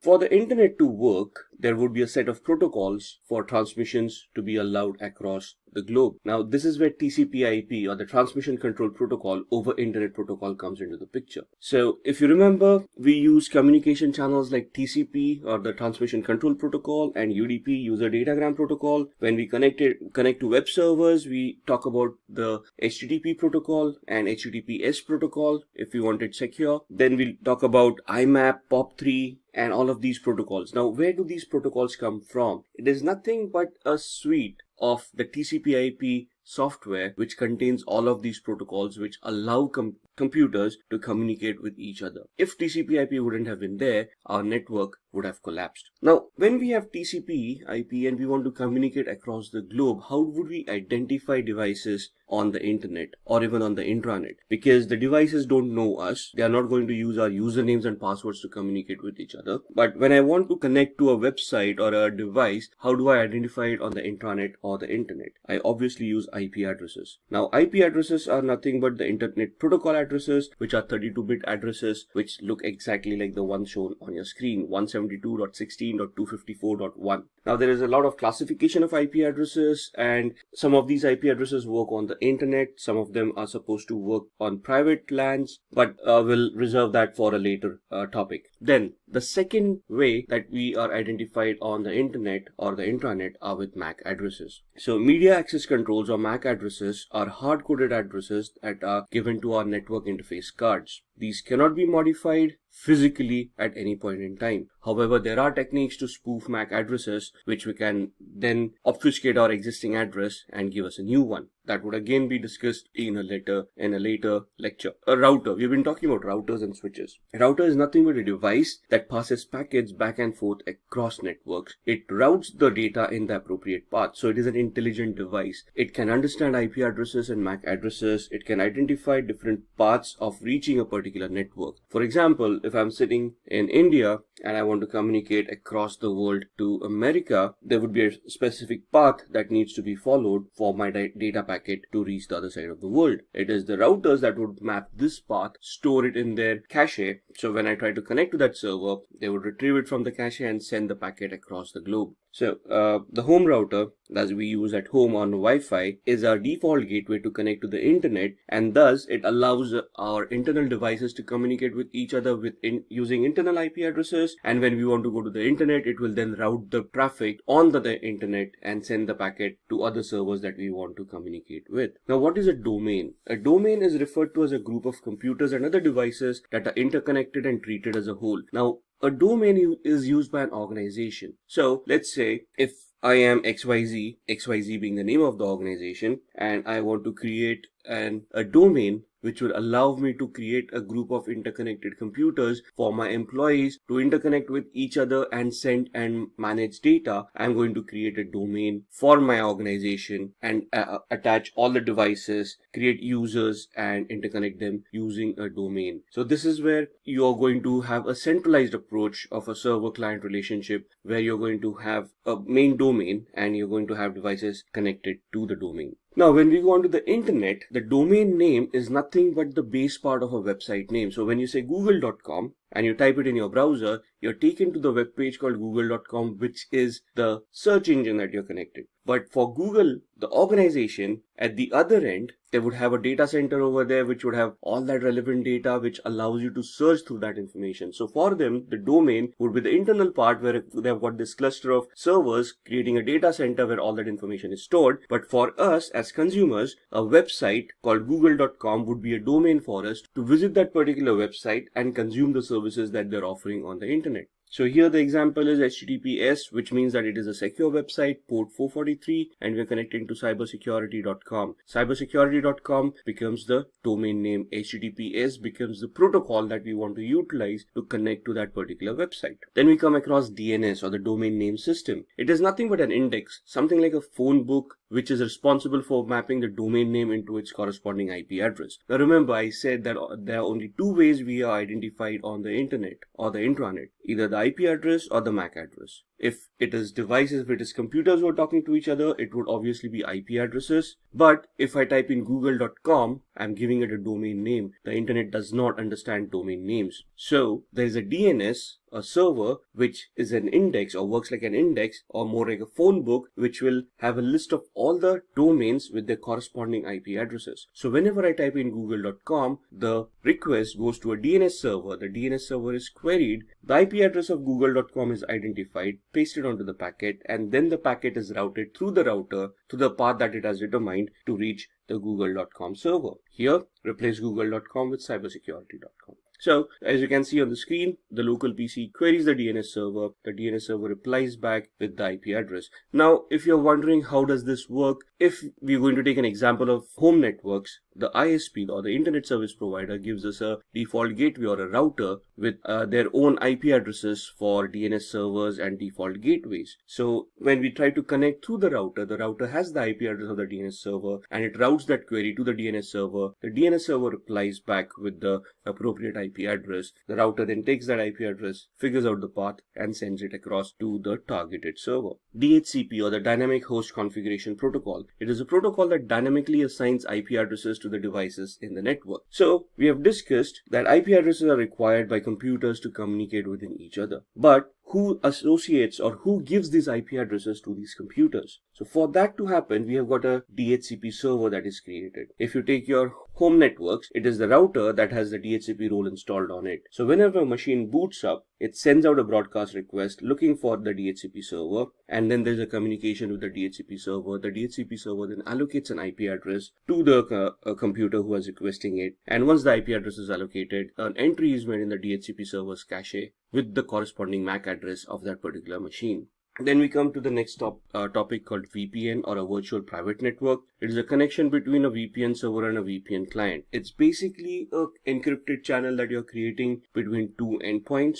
And the main reason for a VPN is to encrypt your data so that it is now no longer subject to man-in-the-middle or eavesdropping or modification attacks. So this is a layer of security that you're adding when you're connecting to the internet using an encrypted channel, which would prevent you from getting hacked or your data being compromised by hackers. So as you can see here, and if you remember the previous slides that we have seen, the hacker was able to copy the data very easily. Now that it is an encrypted channel, even if the hacker tries to eavesdrop and capture that data, it will be formatted in such a way that they would not be able to make sense out of it. Now the attacker or the hacker will have to try to decrypt the data. So that's another attack that they'll have to execute to find out the encryption key, decrypt the data, and then look at what the data was. Then we come across botnet. Now let's first understand what bots are. Bots are nothing but the softwares that can be installed on vulnerable machines that would allow the hacker to send commands to the infected machines to generate some traffic or to do what the command tells them to do. So most of the botnets are used for distributed denial of service attack. If you remember the DOS and DDoS that we discussed a while back, this is where we tie it up with how they are executed. So a bot master or a hacker, let's call them a hacker, would try to identify vulnerable devices across the internet and try to install the bot onto those devices. The bot essentially is a software that would revert back to the bot master and advertise their availability whenever they have been powered on. A collection of such infected devices would essentially be called a botnet. When there are enough number of machines that the attacker feels are good enough to launch that attack on the targeted servers, the hacker will then initiate those devices, send the commands through the bot master to the bots, and the bots would then generate that kind of traffic, whatever they have been configured for, and then attack the targeted server. Now, this is also done to mask the identity of the hacker. Since the attack is being generated through the botnet, the IP addresses of the botnet computers would be reported to the targeted server, not the actual hacker's IP address. So to figure out who the attacker was would be very much difficult depending on the size of the botnet. So this, you can see, is the attack that has been created over the victims, and the malicious traffic has been generated through the botnet, and the victims have been targeted through that. So as said, once that traffic has been done, to forensically investigate at the victim's end, they would find the IP addresses of the botnet and not the attacker. Alright, let's start talking about network security controls. Network security controls are nothing but implementations of various devices to enhance the security of a particular network. These could be firewalls, intrusion detection systems, or intrusion prevention systems, honeypots, unified threat management systems, and so on and so forth. The next gen firewalls that we talk about, right? So let's look at a review of what these devices are. Now, a firewall can be a hardware or a software that is responsible for allowing or disallowing a certain amount of traffic to or from your computer. So these are basically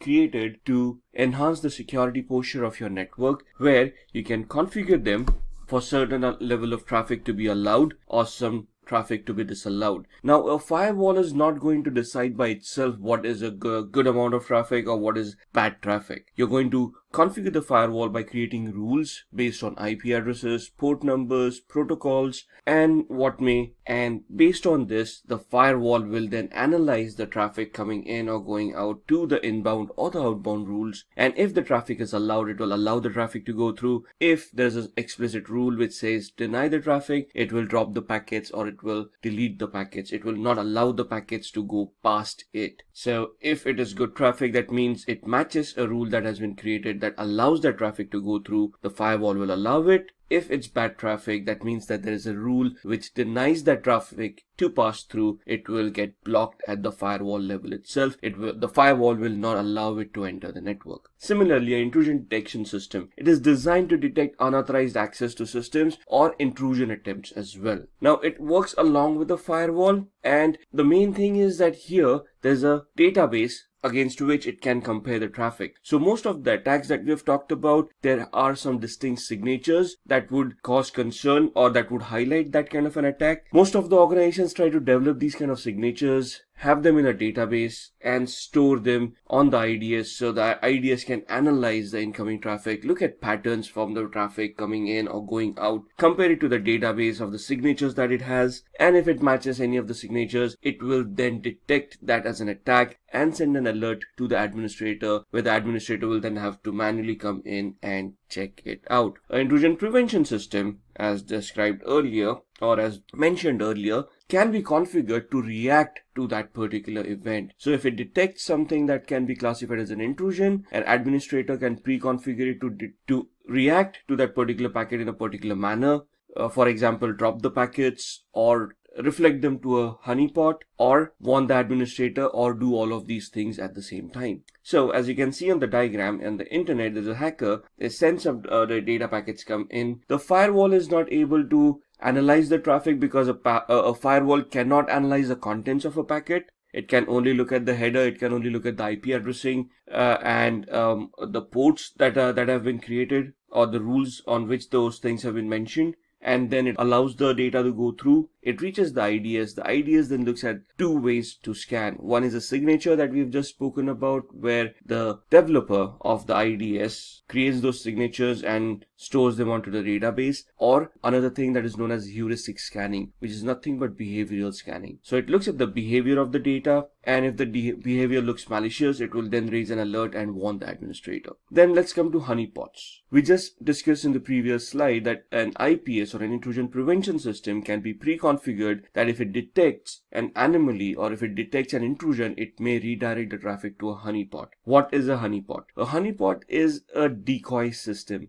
It is created to showcase a certain set of vulnerabilities to try to attract the attention of an attacker. Now, the word here is used as lure, but it's more to deceive the attacker. For example, if the attacker has been able to bypass your firewall and your IDS and now can scan the entire subnet, when they scan it, they would come across a device which is pretty vulnerable or showcases some vulnerabilities, which would definitely interest the hacker, because they would think that it is a vulnerable server which contains some valuable data. And that's exactly what Honeypot is. It's a decoy server trying to act as a production server, trying to showcase that it has some valuable data, but also has some vulnerabilities in it so that the attacker can be attracted towards it and spend some time trying to attack it or analyze the honeypot. At the same time, the honeypot will analyze the data traffic and it will warn the administrator of a possible intrusion, which will give the administrator enough time to secure the rest of the network, and will also get to analyze the logs of the honeypot to try to understand what kind of attacks the attacker is trying to create and try to reverse engineer and identify the attacker at the same time.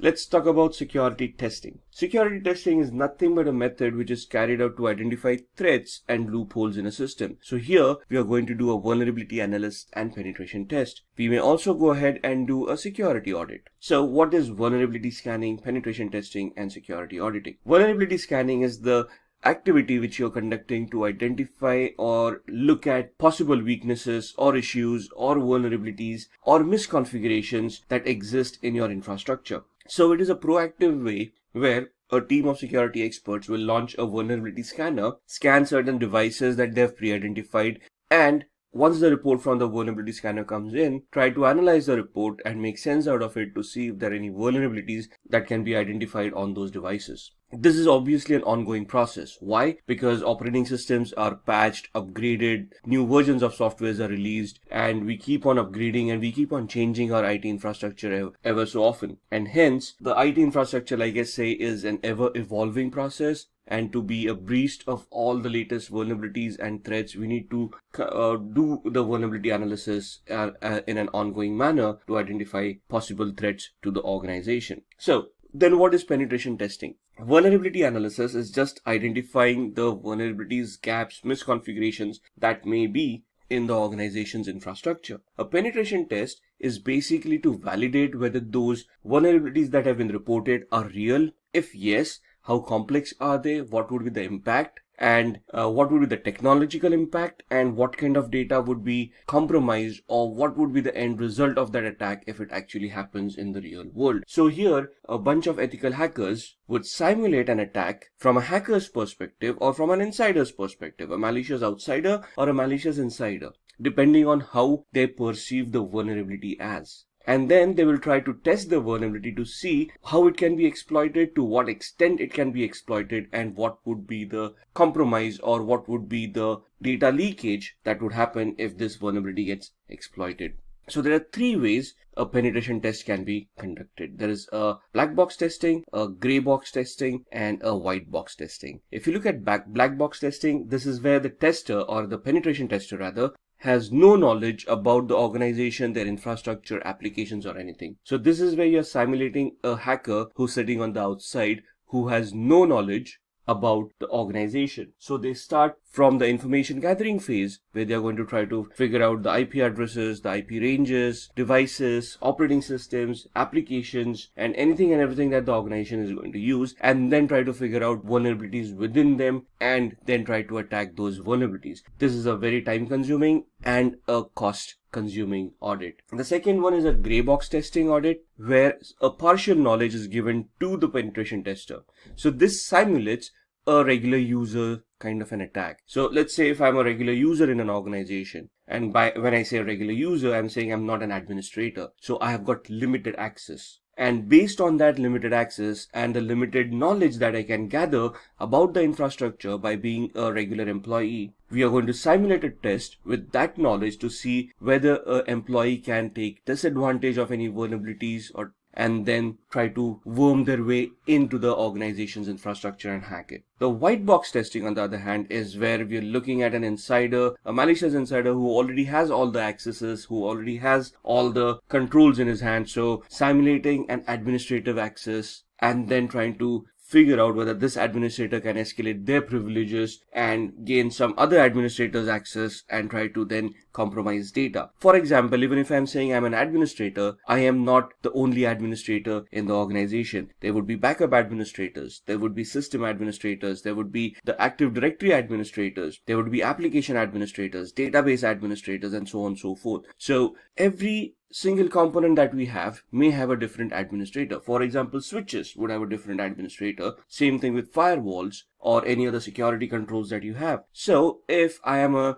administrator for backup, can I then try to worm my way out, escalate my privileges as a regular administrator or a system administrator, and then crack their passwords, try to get access and manipulate some data? So these are the three types of penetration testing audits that you will come across. There would be some different subtypes, but every organization can customize these kind of audits to whatever they require. Then we come to security auditing. Security auditing is nothing but an internal check that is carried out by internal auditors. That means people who are employees within the organization to find out flaws in the organization's information system. Now, this is more on the compliance side. This may take inputs from the vulnerability assessment and the penetration test, but overall we want to see what kind of policies that we have in our organization, whether those policies are working properly, whether they make sense, are there any gaps, and based on the technical inputs from the VAPT team, how do we map with the policies that we have defined for that organization. For example,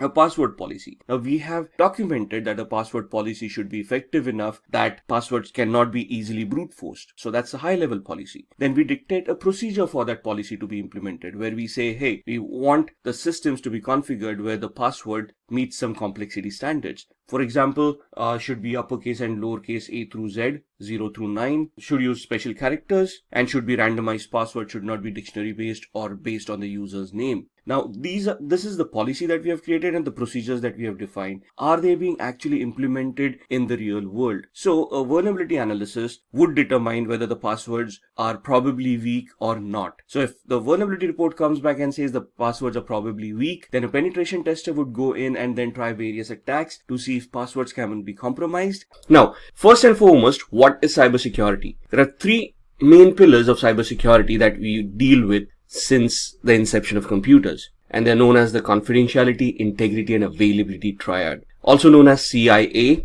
not to be confused with the American Intelligence Agency. But here we're looking at three different pillars where we want our data to remain confidential, the integrity of that data to be intact, and the data to be made available at all points in time. So let's talk about these three aspects. The principle of confidentiality asserts that the information and functions can be accessed only by authorized parties. So, for example, even if you password protect your file, what is it that you're trying to do?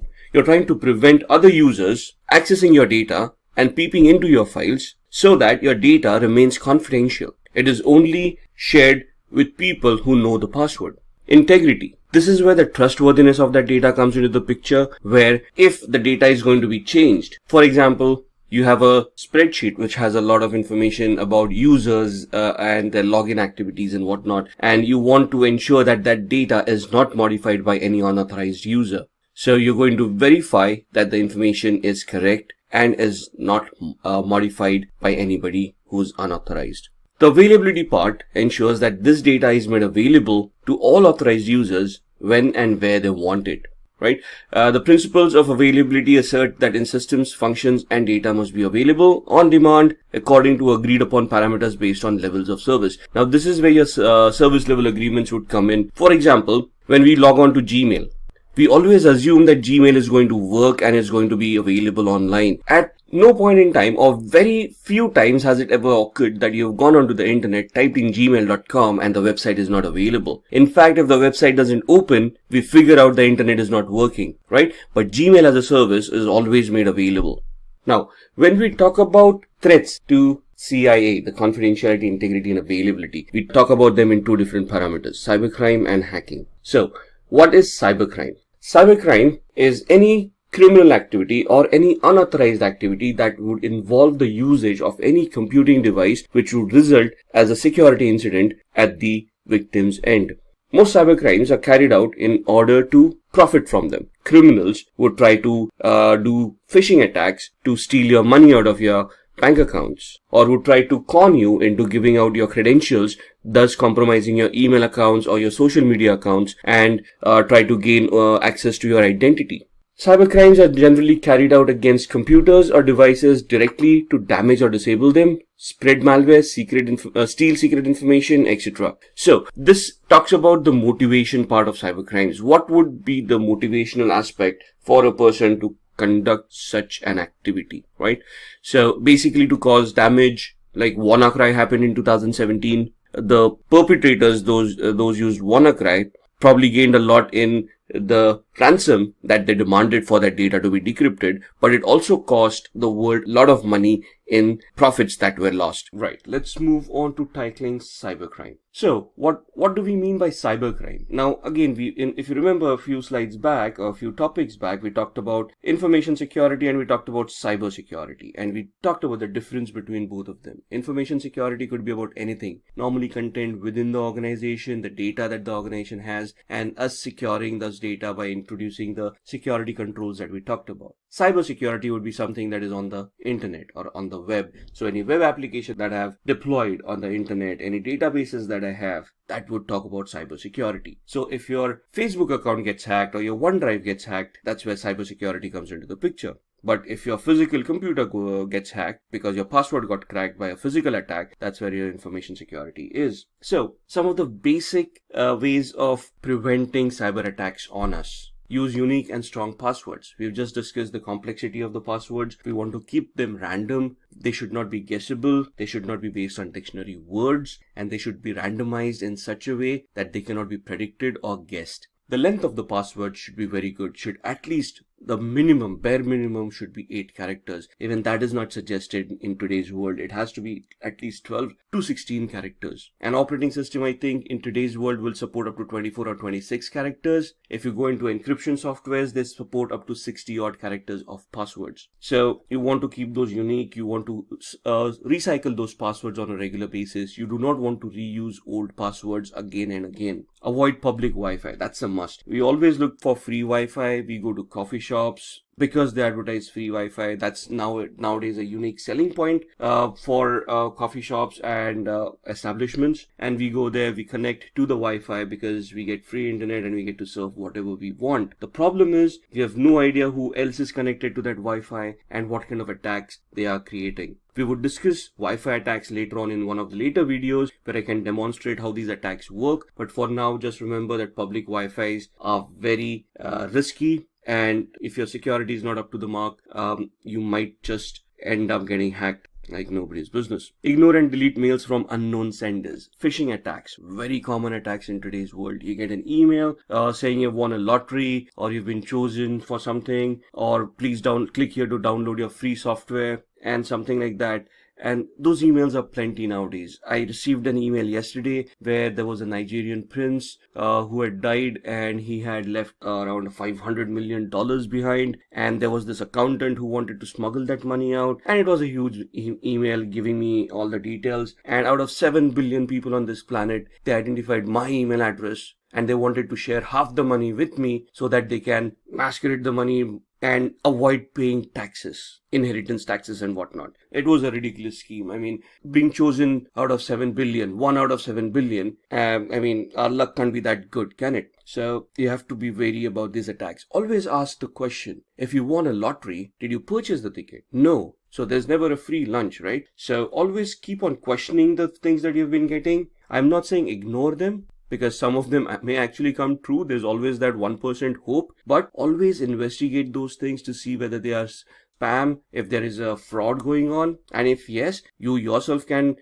communicate with the law enforcement agency and try to figure out who is responsible for that fraud. Make use of antivirus software and always keep it updated. Again, let's not go for the free antivirus softwares because they may be good at detecting infections, but when they come for disinfecting those files, then that's where they ask for money, and that's when you're going to run around and say, okay, let me see which is a very good antivirus to disinfect this kind of a infection. So there are a lot of antiviruses out there, I know that, and it's very confusing which is the best one today. Now the problem is whichever is the best one in the market may not be the best one for the operating system that you're using. For example, I mean, some there would be a good antivirus for Windows 7, but the same antivirus installed on Windows 8 or Windows 10 wouldn't be that effective. So always do an investigation. The best way to look at antiviruses and identifying which antivirus suits you is to investigate that antivirus and see the detection rate of that antivirus.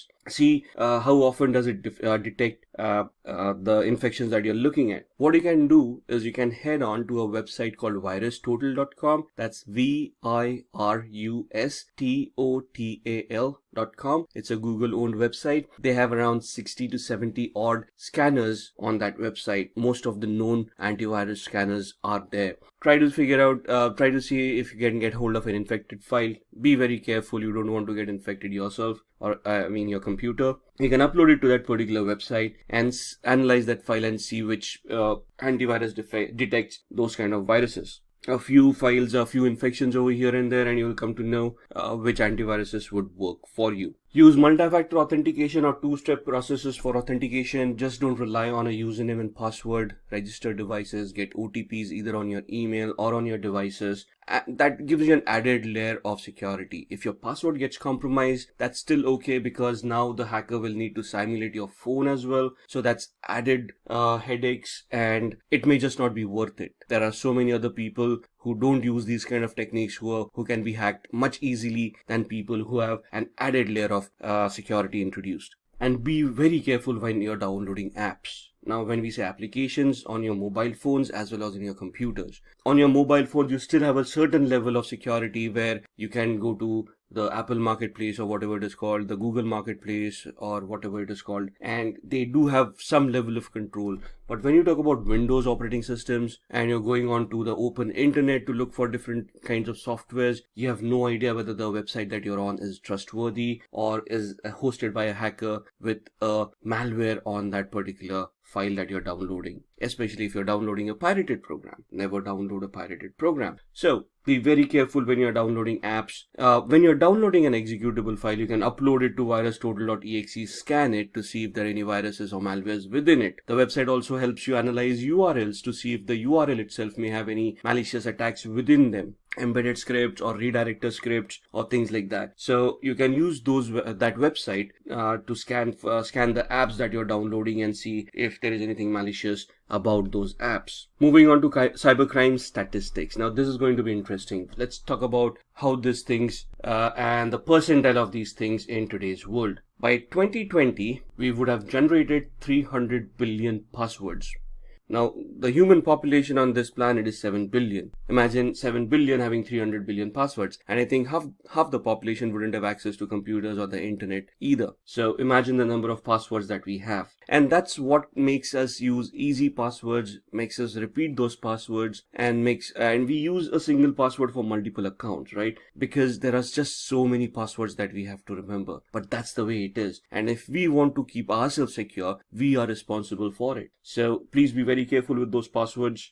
24,000 malicious mobile apps blocked daily. In fact, the latest example that I can give you, I use an Android phone, and there's an application that I've always used called Cam Scanner. And recently, just 3 days back, my mobile phone started telling me that it is a malicious app, right? I've been using it for years now, probably 3 or 4 years, maybe more. What is the software? You can click pictures of a document, it will automatically convert it, it will beautify it, if that's a word, convert it into a PDF, and I can then send it as an attachment via email. A very handy app for me, or was an handy app for me. It worked beautifully, but 3 days back, suddenly the Android operating system and my antivirus on my Android phone started reporting it as a malicious software. So I went online and I checked into it, and it seemed that over a period of time, the developers changed their vision of that software, made it spyware, and then there was a dropper involved within that application which would then download a malware from a third-party server, install it, and start spying on you and start showing you malicious advertisements, right? So this was an existing app which was trusted over a period of years, and over a period of time, slowly, they modified it into a spyware. Kaspersky was an organization that detected it in the first place and then pointed it out to Google. Google took it off the Google Play Market, and now there is a variant of it available, but if you look at the reviews, all of them are 1 stars, where they have identified that this is a malware now and it spies on them and it actually compromised some people's data. So that's the latest example. In 2017 or 18, there were 700,000 apps during that year that were identified by Google as malicious apps and were deleted from Google Play. So even if they're published, there will be thousands of people who will download it till the time Google realizes that it is a malware and then deletes it. Till then, you've already been compromised and there is no way to protect yourself now. So be very careful when you download these applications. In the healthcare sector, ransomware attacks will quadruple. Now, the healthcare sector is a very volatile sector. It contains a lot of private and sensitive information, health information about individuals that can be misused by a lot of organizations, advertisements, pharmaceutical organizations, life insurance people, and whatnot, right? So these become very lucrative targets for hackers, where if they can steal the database and sell it on the black market, they will earn a lot of money. Ransomwares would basically work the other way around. They encrypt the data at the hospital side, and then they will hold the hospital ransom to pay up. Now, you know how hospitals earn nowadays, right? So that's a lot of money that we're looking at. Cybercrime would cost up to $6 trillion in 2021. $6 trillion just for cybercrime. We're not talking about the income from the IT industry. We're talking about how much money we will lose to cybercrime because of the various attacks that would be created. 90% of hackers use encryption. Not only encryption, most of the advanced hackers will try to hide their identity by spoofing their IP addresses, MAC addresses, locations. They will use encryption and cryptography to hide their malicious softwares, to fool the antiviruses, IDSs, IPSs. And it is a very difficult task to even identify a particular malware, analyze it, and then do a root cause analysis and try to figure out who the responsible hacker was. So it's a very intensive task of doing such things, and most of the hackers would go scot-free because it is very difficult to identify them. Now, let's move on to the demo. It's a very interesting demo. We are using Metasploit, which is a penetration testing tool, and we are going to use a demo of using Metasploit. We are going to try to compromise the security of a particular system. Well, let's discuss the demo before we start executing it. So what we have done here is that we have 2 virtual machines on VMware Workstation. One is the Kali Linux machine, and the other is a Windows 7 machine. What we are going to do is we are going to use a penetration testing tool called Metasploit, which is available freely on Kali Linux, and we are going to use a particular payload generator on Metasploit called MSF Venom. And using MSF Venom, we are going to create a backdoor, a executable file which will contain a Trojan or a backdoor, and we are going to try to infect that to the Windows machine and see what happens when the victim executes that particular file. Now we are going to keep it at the basic level. We're just going to create the Trojan and then we are going to execute it. In a later lecture or in a later video, we'll see how we can mask that Trojan into a legitimate looking application so that a victim can be fooled by the application that we're going to execute. So let's start with the demo. Alright, so this is the Kali Linux VM and the other machine is a Windows 7 virtual machine. So what we are going to do is, on the Kali Linux machine, we are going to just open up a command prompt, right? It's just a regular command prompt, regular commands. And what we are going to do is we are going to use the MSF Venom payload generator from Metasploit to create a game.exe file.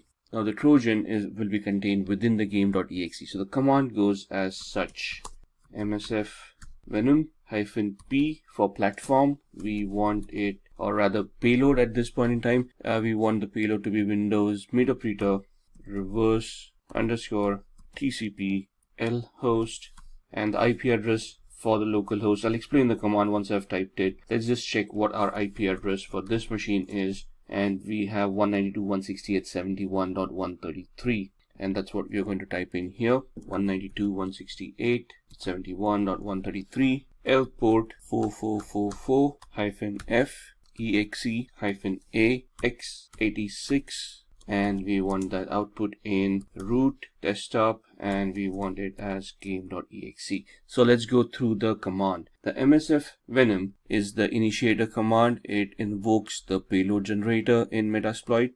-p is the payload. We want Windows Meterpreter reverse TCP. So what is a reverse TCP? Here, the Meterpreter allows us for remote code execution, where we are going to create the payload. We are going to execute the payload at the victims, and the payload will then generate a connection back to us.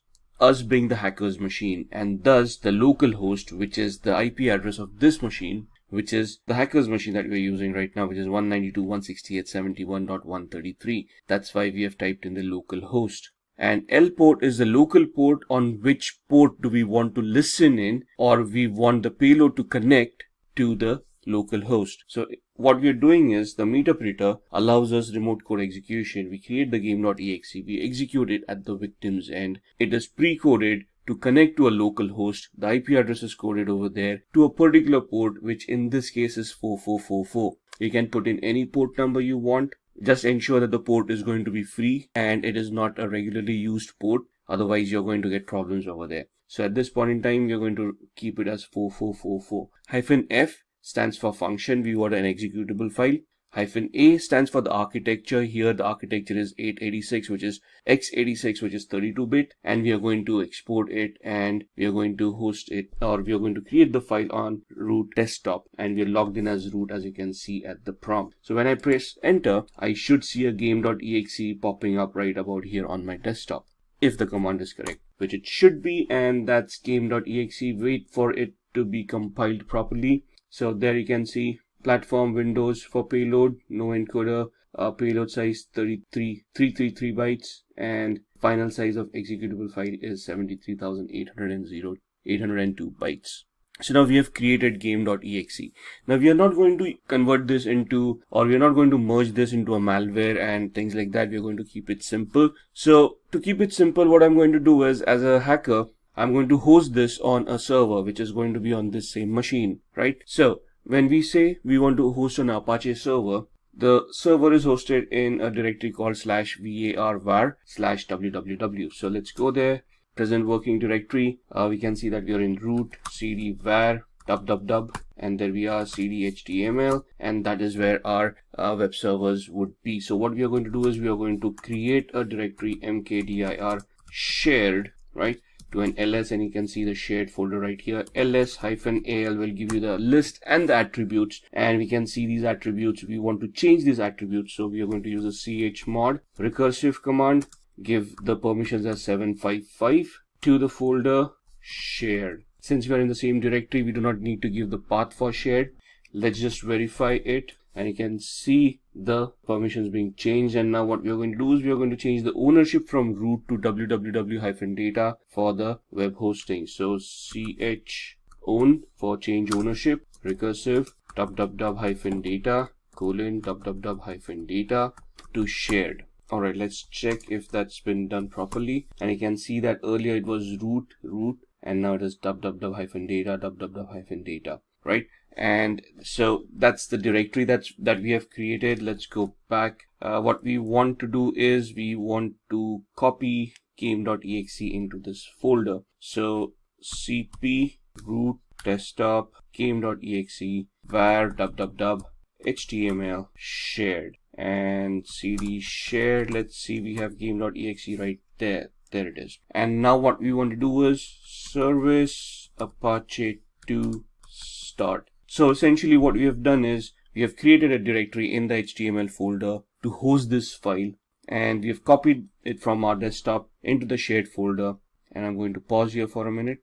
Alright, so we have started the service for the Apache 2 server. That means we have started the web server. We have hosted the game.exe on the web server in the shared folder. We have changed the permissions and the ownership for the shared folder. Now we are going to go on to the Windows 7 machine, and we are going to open up the browser and see if the web server is now accessible. So if you remember, the IP address of that machine was 192.168.71.133, and we were in the shared folder.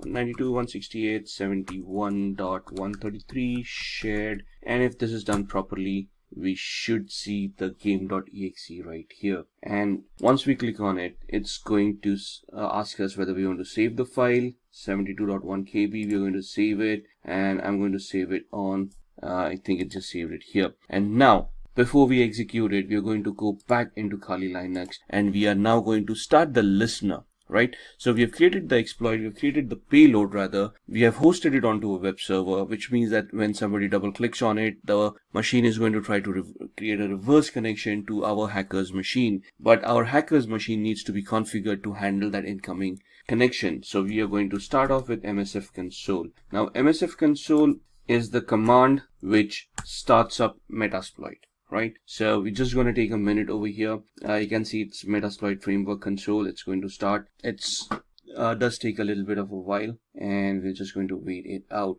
Let me turn this into full screen. Now you can see at the bottom left, we are on MSF on the MSF prompt. We are using Metasploit with 1699 exploits. Now this is not the completely updated version. The latest one would have around 1800 exploits, but the one that we want is exists in this version, so we are good to go. So we start off with the configuration of Metasploit to listen in onto that particular connection. So we say use exploit multi-handler. And when we say multi is basically something that affects multiple operating systems. And we're going to use that exploit, and you can see it's now opening up the handler which we need to configure. And here we're going to set the payload that it is going to expect, the payload being Windows meterpreter reverse underscore TCP.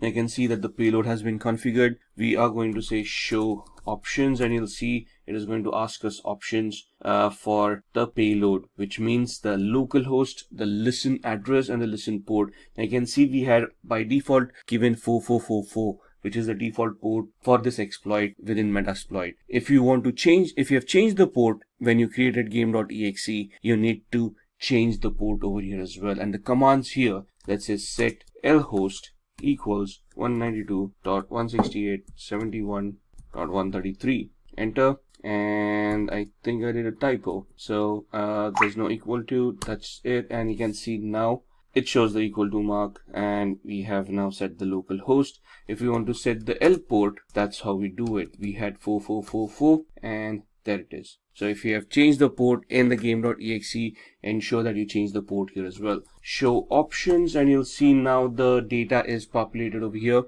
Lhost, which is the local host, is 192.168.71.133, and L port, the local port, is 4444. We have configured this, and now what we're going to do is we're just going to type in exploit, and now you can see that it has started the reverse TCP handler on 192.168.71.133 on port 4444. So now when the victim, which is Windows 7, executes the file and we say run, at the victim's end, there's nothing that should happen. It's just resolving something, and at the other end, you can see that a meterpreter session has been opened, and it shows us that from the victim's IP, which is 71.129 on port 49493, we are connected to our machine. So that's the connection that has happened. Press enter, and you can see it exits the session. Let's just look at the IP address on Windows to confirm that was the same machine that we had, and that's 129.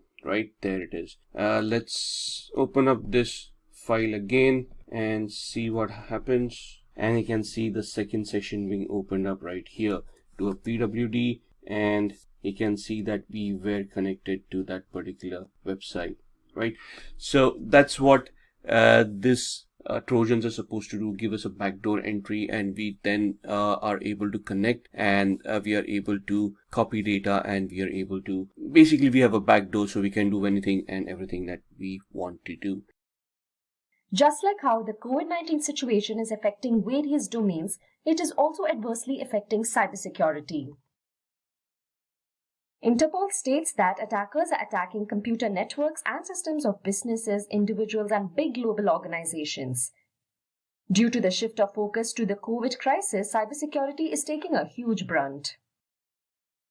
Even WHO has stated that from the beginning of this pandemic, it has witnessed a sky-high increase in the number of cyber attacks. There are fake emails doing the rounds in which scammers are impersonating WHO. Reports also state that the financial services sector is increasingly being targeted during the COVID-19 coronavirus pandemic. Various banks and financial institutions have witnessed a spike in the number of cyber attacks in the last few months. Several banks are increasing cyber attack awareness amongst their customers and also asking them not to disclose any confidential information to a third party. Now that we have an idea as to how cyber attacks can affect us, let's go ahead and understand the meaning of a cyber threat.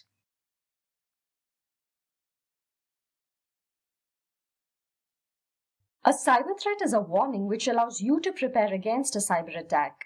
When there is an unauthorized access by a third party to your system and network, it is termed as a cyber attack.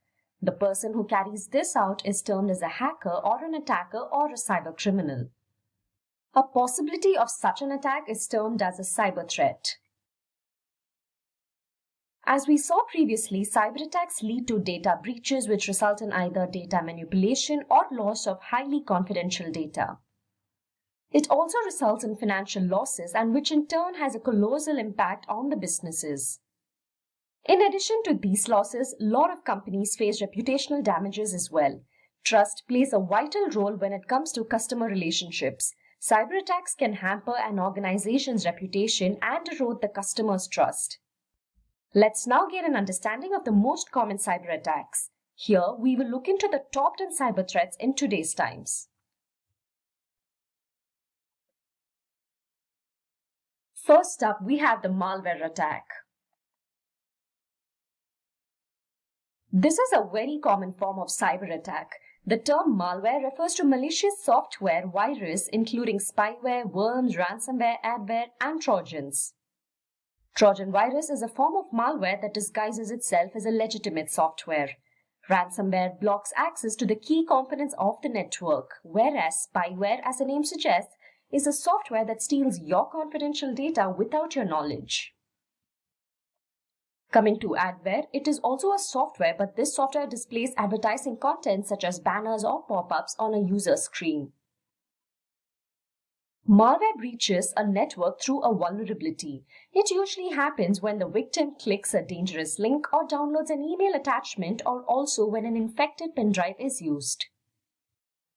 Let's now have a look at the ways in which we can prevent a malware attack. First and foremost, you should use any kind of an antivirus software. This step might be something that you have heard time and again, but it is a very effective way to prevent a malware attack. Antivirus software is a program that can protect your computer against the above-mentioned viruses. This data security utility installed in a computer can prevent a malware attack. Few of the popular antivirus software are Avast Antivirus, Norton Antivirus, and McAfee Antivirus. Secondly, you should use firewalls. A firewall helps prevent an unauthorized access, viruses, and other malicious activities that occur over the internet. As the name suggests, it acts as a wall between your system and the internet. It filters the traffic that is allowed to enter your device. Windows and Mac OS X have their default built-in firewalls named as Windows Firewall and Mac Firewall respectively.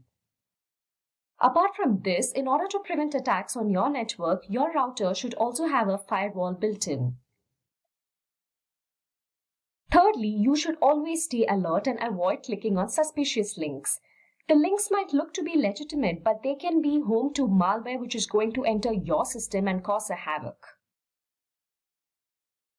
Lastly, it is wise to update operating systems and browsers regularly. If this is not done, cyber criminals can exploit these vulnerabilities and attack your system. That was all about preventing a malware attack. Let's move on to the next attack. It is the phishing attack. It is one of the biggest widespread types of cyber attacks. As per reports, phishing accounts for over $12 billion in business losses. So what is a phishing attack? It is an attack wherein an attacker impersonates to be a trusted contact and sends the victim fake emails.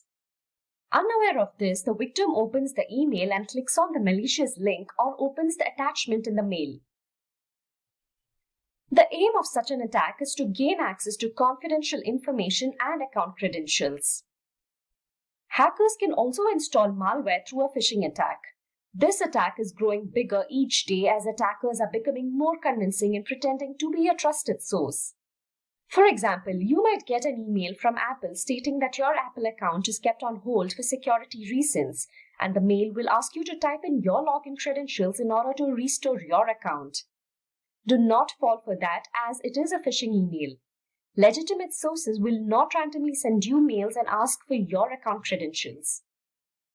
Phishing is a type of social engineering attack.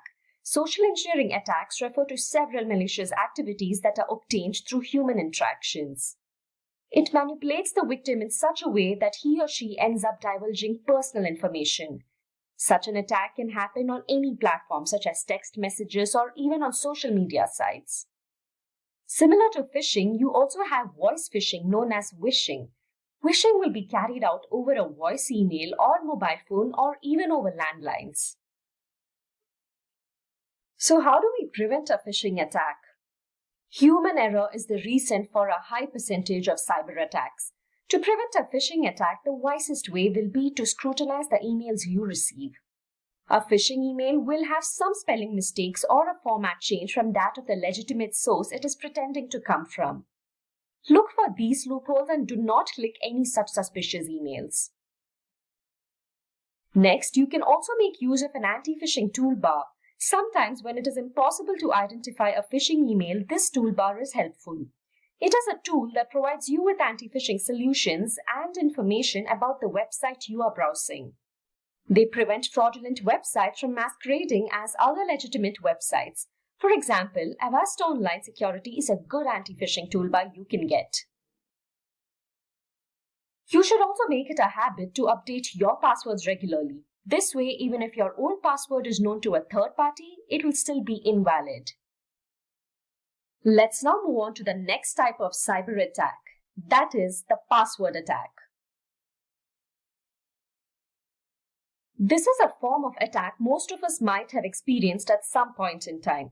Imagine when you try to log into an account and it says incorrect password. In such a scenario, it is possible that an outsider has managed to either guess or steal your password. By doing so, all your data is compromised.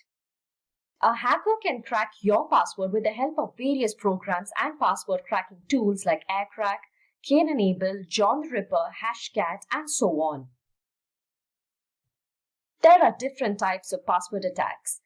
A brute force attack happens when the hacker tries to log in with all possible password combinations. Meanwhile, in the dictionary attack, a list of common passwords is used to crack the user's login credentials. Next is a keylogger attack.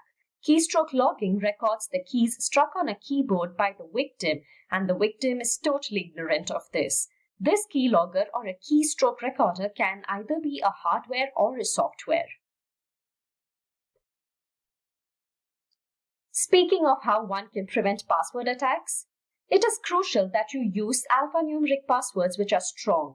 Incorporate special characters in your passwords as well. It is to be noted that you shouldn't be using the same password for multiple websites or accounts. Also, make sure to not use easily guessable passwords, which includes your name or your family members' names or even your date of birth. Needless to say, update your passwords regularly. This will limit your exposure to a password attack. The next tip is something we should all be careful about. Often we make complicated passwords, and to remember them, we note it down somewhere or keep some sort of a password hint in the open. This shouldn't be done in the open, as this can prove to be a gateway to an attack, as a third party can misuse your account with the help of your password hint. Let's now move on and have a look at the fourth type of cyber attack on our list, that is the man-in-the-middle attack. As you can see on your screens, we have the client on the left, the server on the right, and the hacker below. And now you can see that the client-server communication has been cut off, and instead the communication line now goes through the hacker. So let's elaborate on this. Man-in-the-middle attack is also known as eavesdropping attack. It takes place when an attacker comes in between a two-party communication. In other words, the attacker hijacks the session between a client and host. So what do they gain by interrupting the session? Well, they are able to steal and also filter data. Imagine you are logging into your bank account. In such a state, a man-in-the-middle attack can be used to obtain information related to your bank account. Let's now have a look at how we can prevent man-in-the-middle attack. Firstly, you should be aware of the security of the website you are using, and it is advised to use encryption on all devices that contain crucial data. Using an unsecure public Wi-Fi can help attackers carry out the man-in-the-middle attack. Hence, it is suggested that you avoid using public Wi-Fis to carry out important work. Next attack that we will be talking about is the SQL injection attack.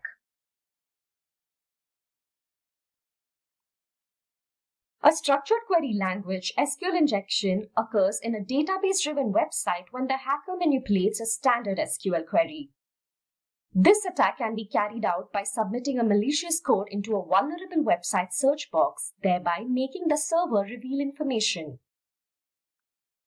The outcome of this attack is that the attacker is able to view, edit, and delete tables in the databases. In addition to this, the attackers can also obtain administrative rights.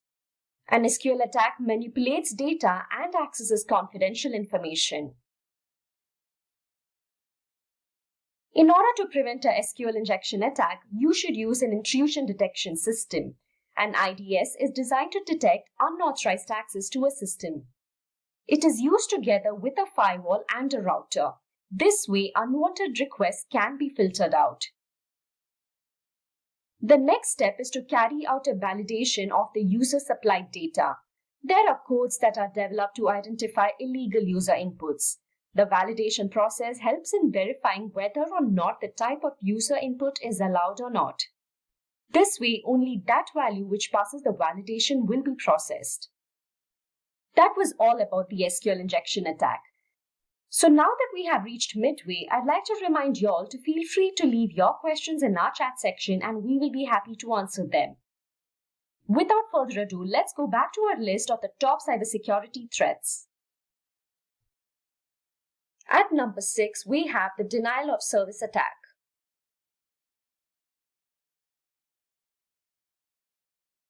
This is a type of attack that proves to be a major threat to companies. In this attack, malicious parties target systems, servers, or networks and then flood them with traffic so as to exhaust their resources and bandwidth. As a result, the server is unable to handle incoming requests and thereby resulting in the website it hosts to either slow down or shut down. This leaves legitimate service requests unattended. It is known as distributed denial of service, DDoS, when attackers use multiple compromised systems to launch this attack. Like I mentioned earlier, the DDoS attack is a major threat to organizations. Let's have a look at one such DDoS attack. In February 2018, the famous United States-based global company GitHub revealed that it was hit with a distributed denial of service attack, DDoS attack. This DDoS attack is considered to be the world's largest DDoS attack. As you might be aware, GitHub is a developer platform used by millions all over the world. Hence, it always has high traffic and usage. But this time, it wasn't just high traffic, but a whopping 1.35 terabits per second, sending packets at a rate of 126.9 million per second. These figures speak for itself. Fortunately, GitHub was running a DDoS protection service which was automatically alerted within 10 minutes of the start of the attack. This attack only took GitHub systems down for about 15 to 20 minutes. GitHub was able to stop the attack quickly only because it utilized a DDoS mitigation service that helped in detecting the attack and which further helped in quickly taking the necessary steps to minimize the impact. Let's now have a look at how to prevent a DDoS attack. Firstly, to stop a DDoS attack, you're required to identify the malicious traffic. This can be made possible by running a traffic analysis. Also, remember to comprehend the warning signs. Few symptoms of a DDoS attack include network slowdown, intermittent website shutdowns, etc. If anything seems irregular and unusual, then the organization should do the needful. Secondly, understand that every organization can face a DDoS attack and be ready with a prevention plan, as there won't be any time to prepare one when it hits. For this purpose, develop an incident response plan, have a checklist, and make sure your team and data center is prepared. If you are well prepared, you can tackle a DDoS attack smoothly like how GitHub did. Lastly, the conventional DDoS mitigation solutions oversize the network bandwidth and require complex hardware which proves to be costly and also ineffective. whereas cloud has greater bandwidth and resources. It is also to be noted that cloud-based apps can absorb malicious traffic way before it reaches its intended destination. Hence, it is good to outsource DDoS prevention to cloud-based service providers. That was all about the DDoS attack. Now, let's look at number 7, and here we have the insider threat.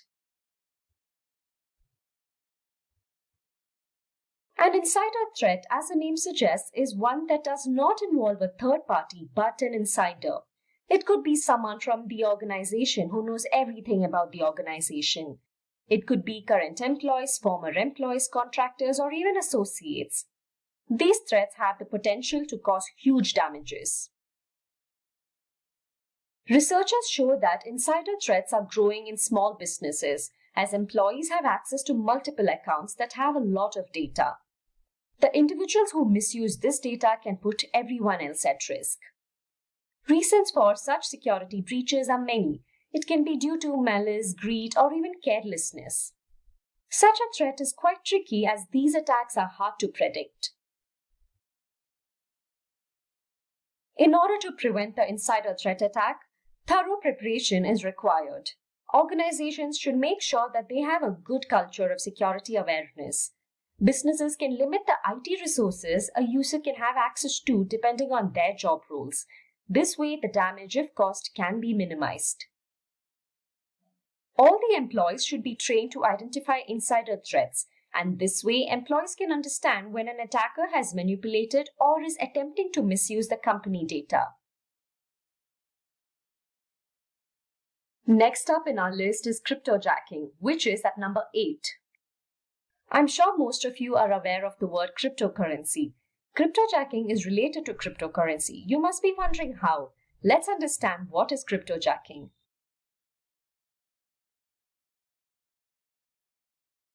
Cryptojacking takes place when attackers make their way into someone else's computer to mine cryptocurrency. This is done by infecting a website or by manipulating the victim to click on a malicious link, which in turn loads crypto mining code on the computer. It is also done through online ads with JavaScript code that will auto-execute once loaded in the victim's browser. Victims are unaware of this as the crypto mining code works in the background. The only sign they might witness is a delay in the execution. Crypto mining is a form of obtaining cryptocurrency. Crypto mining by itself is an immense process. That is the reason attackers make use of other computers in order to crypto mine. Let's have a look at ways to prevent cryptojacking. It is advised that you keep all security apps and software updated to the latest versions, as cryptojacking can infect the most unprotected systems. It is also good to have a cryptojacking awareness training and give tips to employees as to how to detect cryptojacking threats. Make sure to inform them about the risks of opening emails from unknown senders and clicking on attachments. Ads are a primary source of cryptojacking scripts. Therefore, it's good to install an ad blocker and also have extensions like MinerBlock, which is used to detect and block crypto mining scripts. Moving on to the number 9 on our list, we have the zero-day exploit. A zero-day exploit occurs after the announcement of a network vulnerability. Usually, the vendor becomes aware of a vulnerability, but a solution to it is still not available for the same. Hence, the vendor announces the vulnerability so that the users are aware of it, but this also makes the attackers aware of it. The vendor or the developer could take any amount of time to find a solution. It could vary from a few hours to days to months, depending on the vulnerability. In the meantime, the attackers target the disclosed vulnerability. They exploit the vulnerability even before a patch or a solution is implemented. Speaking of ways to prevent zero-day exploit, organizations should have a well-communicated patch management process. It is also crucial to use management solutions to automate the procedures. Thus, it avoids delays in deployment. Having an incident response plan helps in dealing with a cyber attack. You need to have a plan primarily looking into zero-day attacks. In case of an attack, this plan will keep you prepared and will allow you to avoid or reduce the damage. Finally, at number 10, we have the watering hole attack. Generally, in a watering hole attack, the victim is of a specific group. It could be either victims of an organization or a region or so on. Here, the attacker targets the websites which are frequently used by the particular group. They identify these websites either by guesswork or by closely monitoring the group. After which, the attackers infect a few of these websites with malware, and anyone who happens to visit the infected website will have their computers automatically loaded with malware. This attack loads the victim's system with malware similar to the phishing attack. The malware in such an attack targets personal information of the victim. There is also a possibility that the hacker will actively take control of the infected computer. Let's have a look at how we can prevent the watering hole attack. Just like most other cyber attack prevention methods, in this attack as well, it is strongly suggested that you regularly update your software. By doing so, you can reduce the risk of this attack, as this attack most often exploits vulnerabilities. Also, make sure to regularly check for any security patches. Make use of your network security tools to detect watering hole attacks. Intrusion prevention systems work finely when it comes to detecting a suspicious act. Similarly, you can conduct regular security checks using various network security tools. To prevent a watering hole attack, it is good to conceal your online activities. This can be done with the help of a VPN and also through your browser's private browsing feature. A virtual private network, often called a VPN, provides a secure connection to another network over the internet. It acts as a cover to your browsing activity. NordVPN is an example of a VPN that can be used to provide a secure connection. So those were all about the different types of cyber threats. Cybersecurity is implemented in order to put a curb on these cyber attacks. Cybersecurity refers to the practice of protecting networks, computer systems, and their components from unauthorized digital access. According to the Gartner forecast worldwide, it is stated that the worldwide spending on cybersecurity is forecasted to reach $133.7 billion in 2022.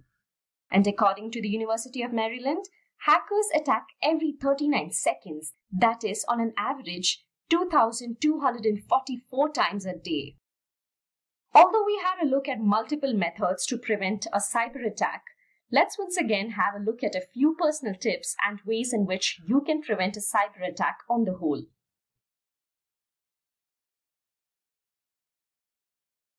Firstly, it is important you change your passwords regularly, and not only change but use strong passwords that are difficult to crack.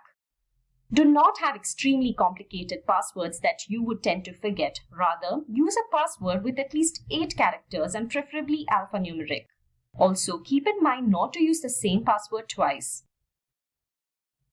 Next, update both your operating system and applications.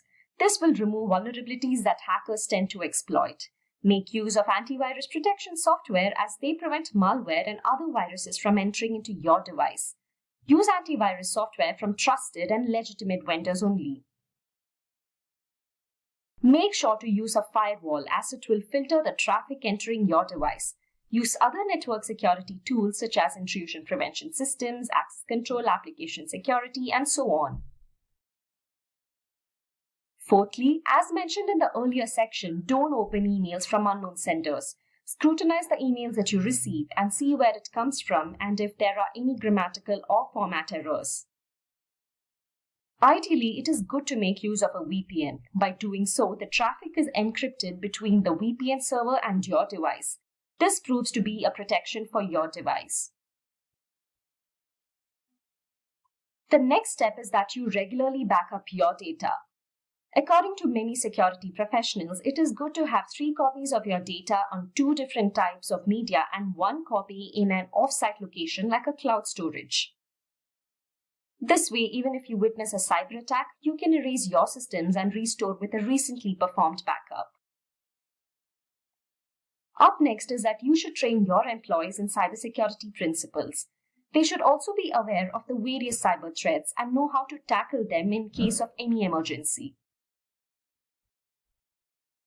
The next one is a crucial step, and that is to make sure to use two-factor or multi-factor authentication.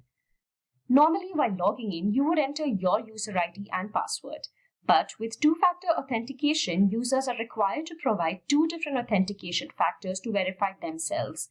It could be an additional personal identification code or maybe even a fingerprint. When you are asked for more than two additional authentication methods apart from your username and password, it is termed as a multi-factor authentication.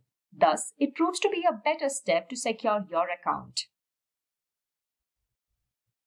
Make sure to always secure your Wi-Fi networks. The next point is that refrain from using public Wi-Fi without using a virtual private network, that is a VPN. Finally, it is also necessary that you safeguard your mobile, as mobiles are also a cyber attack target. For this purpose, install apps from only trusted and legitimate sources.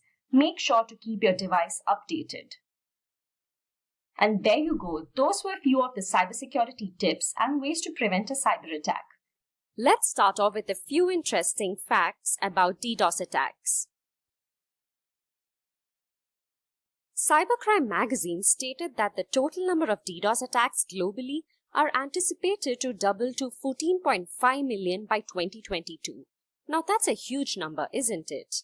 Also, given the current situation with the COVID-19 pandemic, every sector is operating virtually. Thus, the attacks are growing more significantly than normal. Do you know the financial brunt a DDoS attack causes? Once again, according to Cybercrime magazine, a denial of service or a DDoS attack could cost up to $120,000 for a small company or more than $2 million for a larger one. With financial loss, even reputation gets hampered. There are a few industries that are more susceptible to DDoS attacks, and according to the Cisco reports, the online gaming and the gambling industry are a prime target. Now let me talk about a few real-life DDoS attacks that have happened in the past.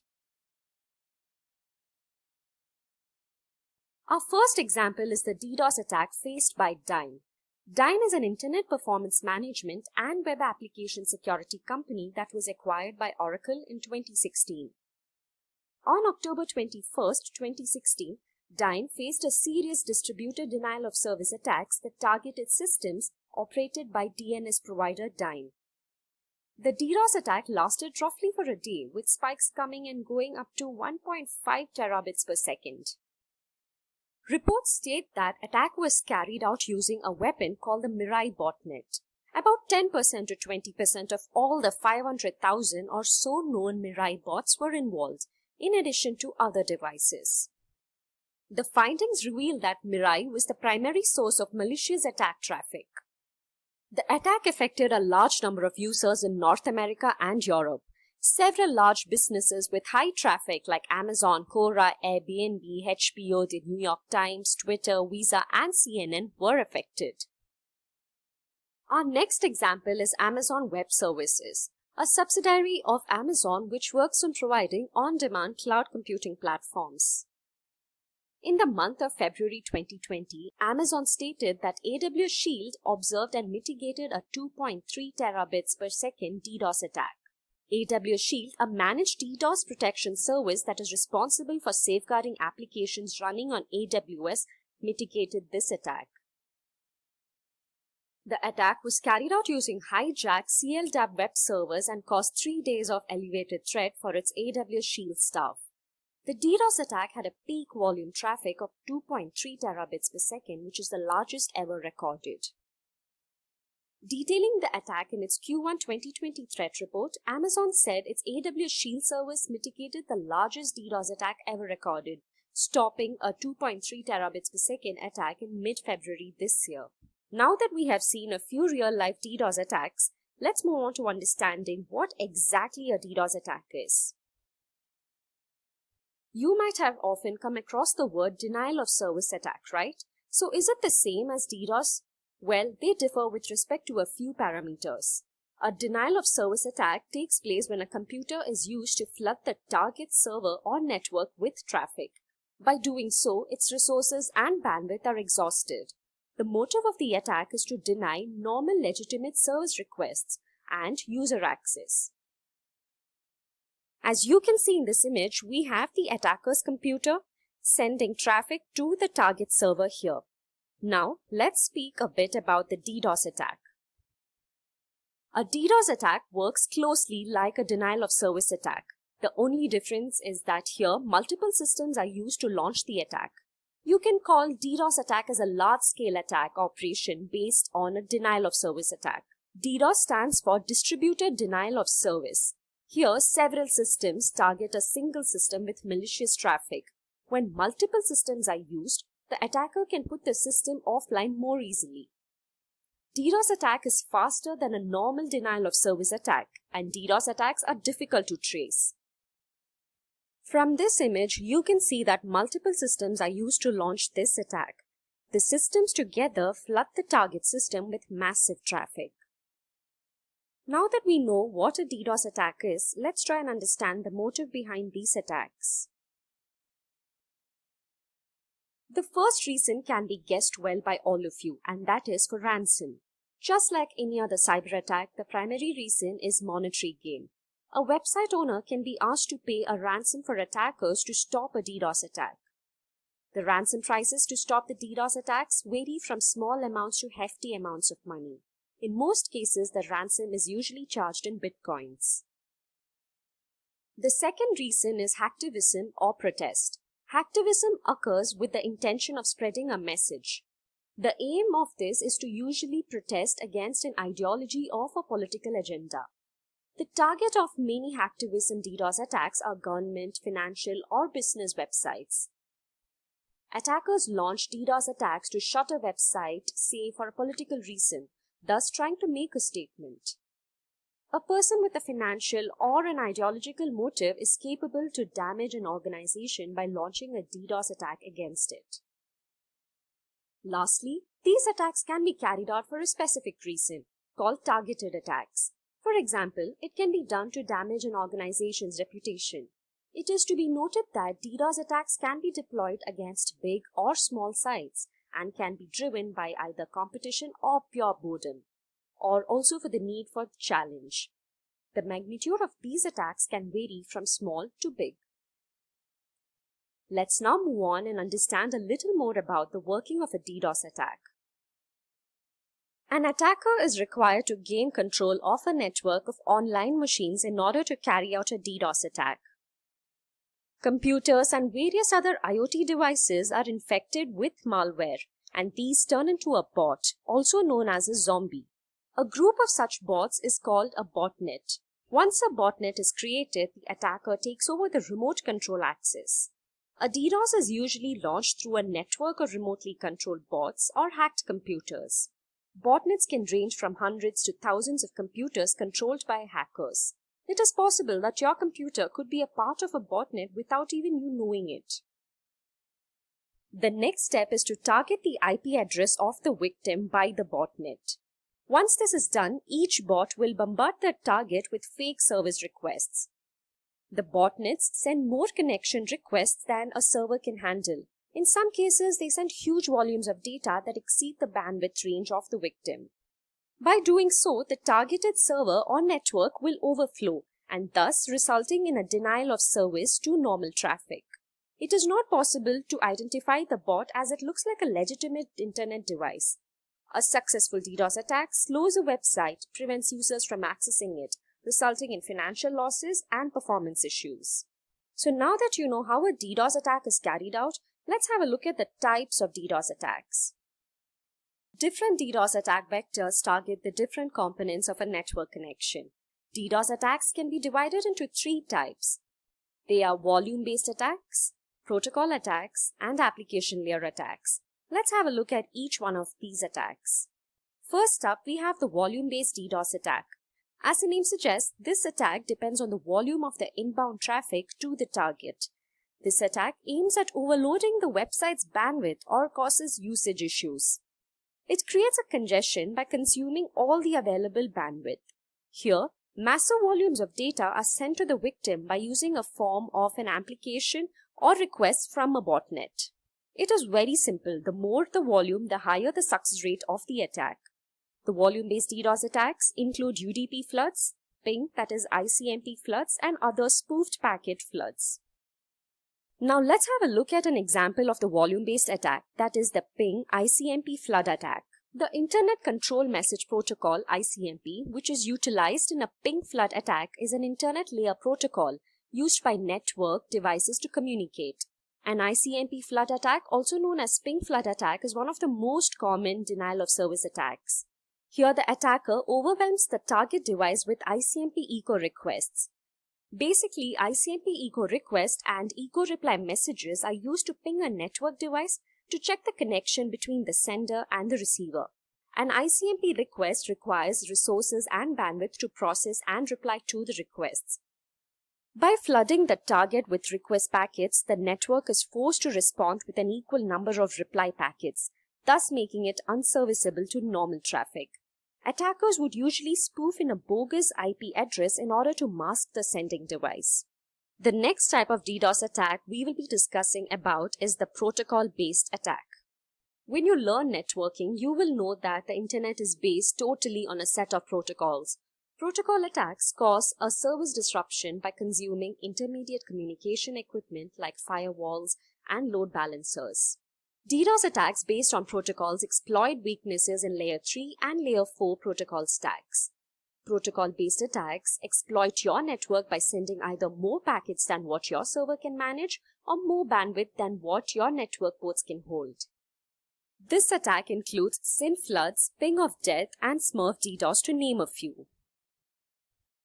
Here we will have a look at an example of the protocol-based attack, that is the SYN flood attack. Here the attack exploits the TCP handshake. In a regular TCP/IP network transaction, there is a three-way handshake, namely the SYN, the acknowledgement, and the SYN acknowledgement. The SYN is a service request. The ACK, that is also known as the acknowledgement, is a response from the target, and the SYN acknowledgement is the original requester replying with something like a thanks in return. Whereas in the SYN flood attack, the SYN packets are created with fake IP addresses by the attackers. The target, as per the protocol, then sends an acknowledgement to the dummy address. Unfortunately, this dummy address never responds. This is carried out a number of times. The target waits for the final step in the handshake, and in turn, it exhausts its resources in the process. Next up, we have the application layer attack. The main motive of this attack is to bring down an online service or a website. These attacks are comparatively smaller but silent. Application layer attacks are also known as Layer 7 attacks, and it not only targets the application but also the network and its bandwidth. Application layer attacks include GET and POST floods, low and slow attacks, and more. Let's have a look at the famous HTTP flood attack as an example. HTTP flood is a type of distributed denial-of-service attack in which the attacker exploits legitimate-looking HTTP GET or POST requests to attack a web server or an application. Here, large numbers of HTTP requests flood the server, resulting in denial of service. HTTP has generally two types of requests, GET or POST. A GET request is used to retrieve information, while a POST request is often used when submitting a completed web form or when uploading a file. Usually, HTTP flood attacks are harder to detect and block. A HTTP flood attack sends what appears to be legitimate HTTP GET or POST requests to attack a web server or an application. These flooding attacks often rely on a botnet. Now that we had a look at the types of DDoS attacks, let's understand the measures we need to take up in order to prevent these attacks. The first step is to acquire more bandwidth. You must make sure that you have ample bandwidth to handle any spikes in traffic caused due to malicious activity. Currently, with attackers being more careful, having more bandwidth raises the bar which the attackers have to overcome before launching a successful DDoS attack. This is a good preventive step. Next, make sure to develop a DDoS response plan ready. Usually, when a DDoS attack takes place, there is very less time to plan. Hence, it is wise to define a plan in advance as it will avoid and minimize any impacts. To do this job, first you would have to develop an incident response plan. Also, make sure your data center is prepared and your team knows what to do. The standard key elements include system checklist, forming a response team, which should include the list of internal and external contacts as well. And the last being securing your network infrastructure. This can be done with the help of IPS, that is intrusion prevention systems, which combine firewalls, VPN, load balancing, and other layers of DDoS defense techniques. Our third point is to configure network hardware against an attack. At times, small hardware configuration changes can help you prevent a DDoS attack. This is most often overlooked. Also, make sure to protect your DNS servers, as attackers can bring down your website and web servers offline by attacking your DNS servers. Next point is to leverage the cloud. The conventional DDoS mitigation solutions oversize the network bandwidth and require complex hardware, which proves to be costly and also ineffective, whereas cloud has greater bandwidth and resources. Cloud-based apps can absorb malicious traffic way before it reaches its intended destination. Therefore, it is good to outsource DDoS prevention to cloud-based service providers. Our fifth point involves monitoring your website traffic regularly for unusual activities. It is a great thing if your website gets millions of new visitors in an hour, but isn't that also suspicious? A sudden increase in traffic is an alarming situation. Hence, have alerts set up in the event you exceed a threshold specific to the number of requests targeting your site. Considering the time and place of the inbound traffic is also a good step. A DDoS attack usually gives a few red flags before it happens. Your team should be wise enough to spot them beforehand. The signs of such an attack, for example, will be your website being unresponsive or responding slowly, intermittent website shutdowns, or probably the user having problems accessing the website. If these issues are prolonged, then the network is likely experiencing a DDoS and an action should be taken immediately. The next step is to keep everything up to date. This might sound basic, but it goes a long way. All the systems should be kept up to date to make sure that any issues or bugs are fixed. It is always good to detect threats at an early stage. Finally, you can make use of DDoS prevention tools like Imperva, Cloudflare, F5 Networks, Arbor DDoS, and Black Lotus, to name a few. These tools are very effective. For example, Cloudflare's Layer 3 and 4 protection absorbs an attack before it reaches the target server. This is not achievable by using firewalls, load balancers, and routers. Taking an example of Arbor DDoS, it is to be noted that it can deal with large volumes of malicious traffic without disrupting the regular traffic. This software is used to mostly protect enterprise or web hosting services. Now let's have a look at something interesting.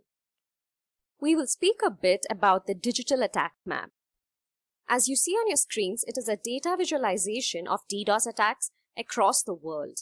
It is built through a collaboration between Google Ideas and Arbor Networks. You can have a look at it and explore the various features it has, like which part of the world and when a DDoS attack is happening. You can also get all the stats related to the attack. Digital Attack Map lets you learn about past trends and find reports of outages happening on a given day. Make sure to check this out. Now that you know all about a DDoS attack, and if you're interested in becoming a cybersecurity expert and want to work on designing security systems and prevent cyber attacks, then Simplilearn can help you achieve your dreams. Simplilearn provides a cybersecurity expert master's program with foundational, intermediate, and advanced security skills through leading certification courses, including Security Plus, CEH, CISM, CISSP, and CECSP. With the increasing number of job opportunities in the field of cybersecurity, this certification course will provide to be an advantage. There are no prerequisites for this program. However, knowledge of any programming language is recommended, but again, not mandatory. Let's see, how do we become a cybersecurity expert? So, essentially, who is a cybersecurity expert? A cybersecurity expert is an individual employed by an organization to protect their infrastructure. Right? So this person is responsible to identify potential flaws, identify what threats the organization faces, and then streamline or create or design or architect methodology which is going to protect all the assets that the organization has. So this is going to happen through a variety of techniques such as finding weaknesses, so vulnerability management, where you run vulnerability scanners, identify potential flaws in the organization's infrastructure. Could be applications, could be servers, could be desktops, could be operating systems, could be anything, could be network-based flaws as well. And then you're going to monitor these systems. You're going to look at the data flow that is going through the internet, through the network, through the intranet rather. And then you're going to check if there is anything malicious going on in that network. So over these techniques, you're basically going to monitor it on a day-to-day basis, on a regular basis, and you're going to try to identify if anything out of the ordinary is happening, right? After you find the weakness, you're going to test those weaknesses to identify the complexity of those weaknesses, to validate those weaknesses actually exist, and then you're going to repair them, you're going to patch them, you're going to install updates, or you're going to you're going to install mechanisms like firewalls or antiviruses to mitigate those weaknesses, and you're going thus resulting in strengthening the areas where an attack may have occurred. Let's see the domains in cybersecurity. Now, when we say domains in cybersecurity, in the previous slide we were discussing where these attacks may happen, like applications, infrastructure, network. So let's see these domains in details. Asset security. Now, when we say assets could be applications, could be networking devices, could be computers, could be routers, could be wireless access points. And these, all these devices have their own operating systems, they have their own functionality, and it is important that we look at the security of each and every asset that the organization owns. Security architecture and engineering. Now, not everyone can just walk in an organization and then say, let's start implementing security in a particular manner. We have to standardize the security in such a way where the security is constant for a long period of time and is consistent, right? So for that to happen, there is an architecture, an engineering phase where we are going to create a plan of how this security needs to be implemented. For example, if I determine to install a particular antivirus, I have to ensure that the same antivirus is installed on all the systems in the organization. I cannot have different kind of antiviruses installed that do not talk to each other or do not report properly to the proper owner. So we have to create policies, procedures, and we have to implement them in a standardized manner for our security to work properly. Communication and network security. Now, with cloud computing coming in and hybrid clouds happening, where you got a deployment of a physical infrastructure talking to something that is on the cloud, let's say AWS or Microsoft Azure, right? And data flows are happening globally these days. You have to be very careful how these data are going to be transmitted across the network. Thus, you have to create those paths and ensure that those paths are monitored properly, are regulated properly, and do not have any data leakages. Similarly, identity and access management. Who is accessing my data? Are they authorized to access my data? And if yes, how am I going to authenticate them? How am I going to track them? How am I going to hold them accountable for whatever they have done? Even if a person is authorized to do something, we have to hold him accountable for that activity so that if something happens later on, we can identify who made that change. So the identity and access management module will consist of us creating groups, policies, users, roles, and interlinking them with the assets to ensure that only authorized people are able to access those devices. Security operations. On a day-to-day basis, we need to monitor the security of the organization. For example, if today I start facing a denial of service attack, or somebody starts a password attack on my organization where they're trying to crack somebody's password, there should be some internal mechanisms that are in place which will try to identify these attacks, warn the appropriate administrator, and that administrator will walk in and try to investigate that attack. So day-to-day operations are a must. Security assessment and testing. Now that we all have these mechanisms in place, are they going to remain constant for the rest of our lives? No. IT is an ever-evolving scenario. So we need to assess and test our security controls on a regular basis to ensure that there are no gaps left. What I configure today may be irrelevant tomorrow. So I have to constantly keep on looking at the latest security trends, the latest vulnerabilities that are being identified, the patches that are being installed, and I have to compare my infrastructure to all of these to see that I am compliant with the latest security standards. Software development security. So, if you're an organization who's developing software and who's going to sell that software to end users, security becomes a huge part, because the end user or the buyer, if it is an organization, is going to ask what kind of security testing was done in that application. So that brings us to a software development life cycle, which talks about how you're going to create that code, how you're going to test that code, ensure that the code is secure enough. So you need to follow secure coding practices, and you're going to test the software over and over again till you're satisfied with the outcome. And then security and risk management. Now, when we come to risks are basically events that may occur compromising the security of an organization. So it is very important that we identify these risks, we map these risks, we verify how that risk is going to impact the business, and then try to figure out security controls to mitigate that risk or bring it down to manageable aspects.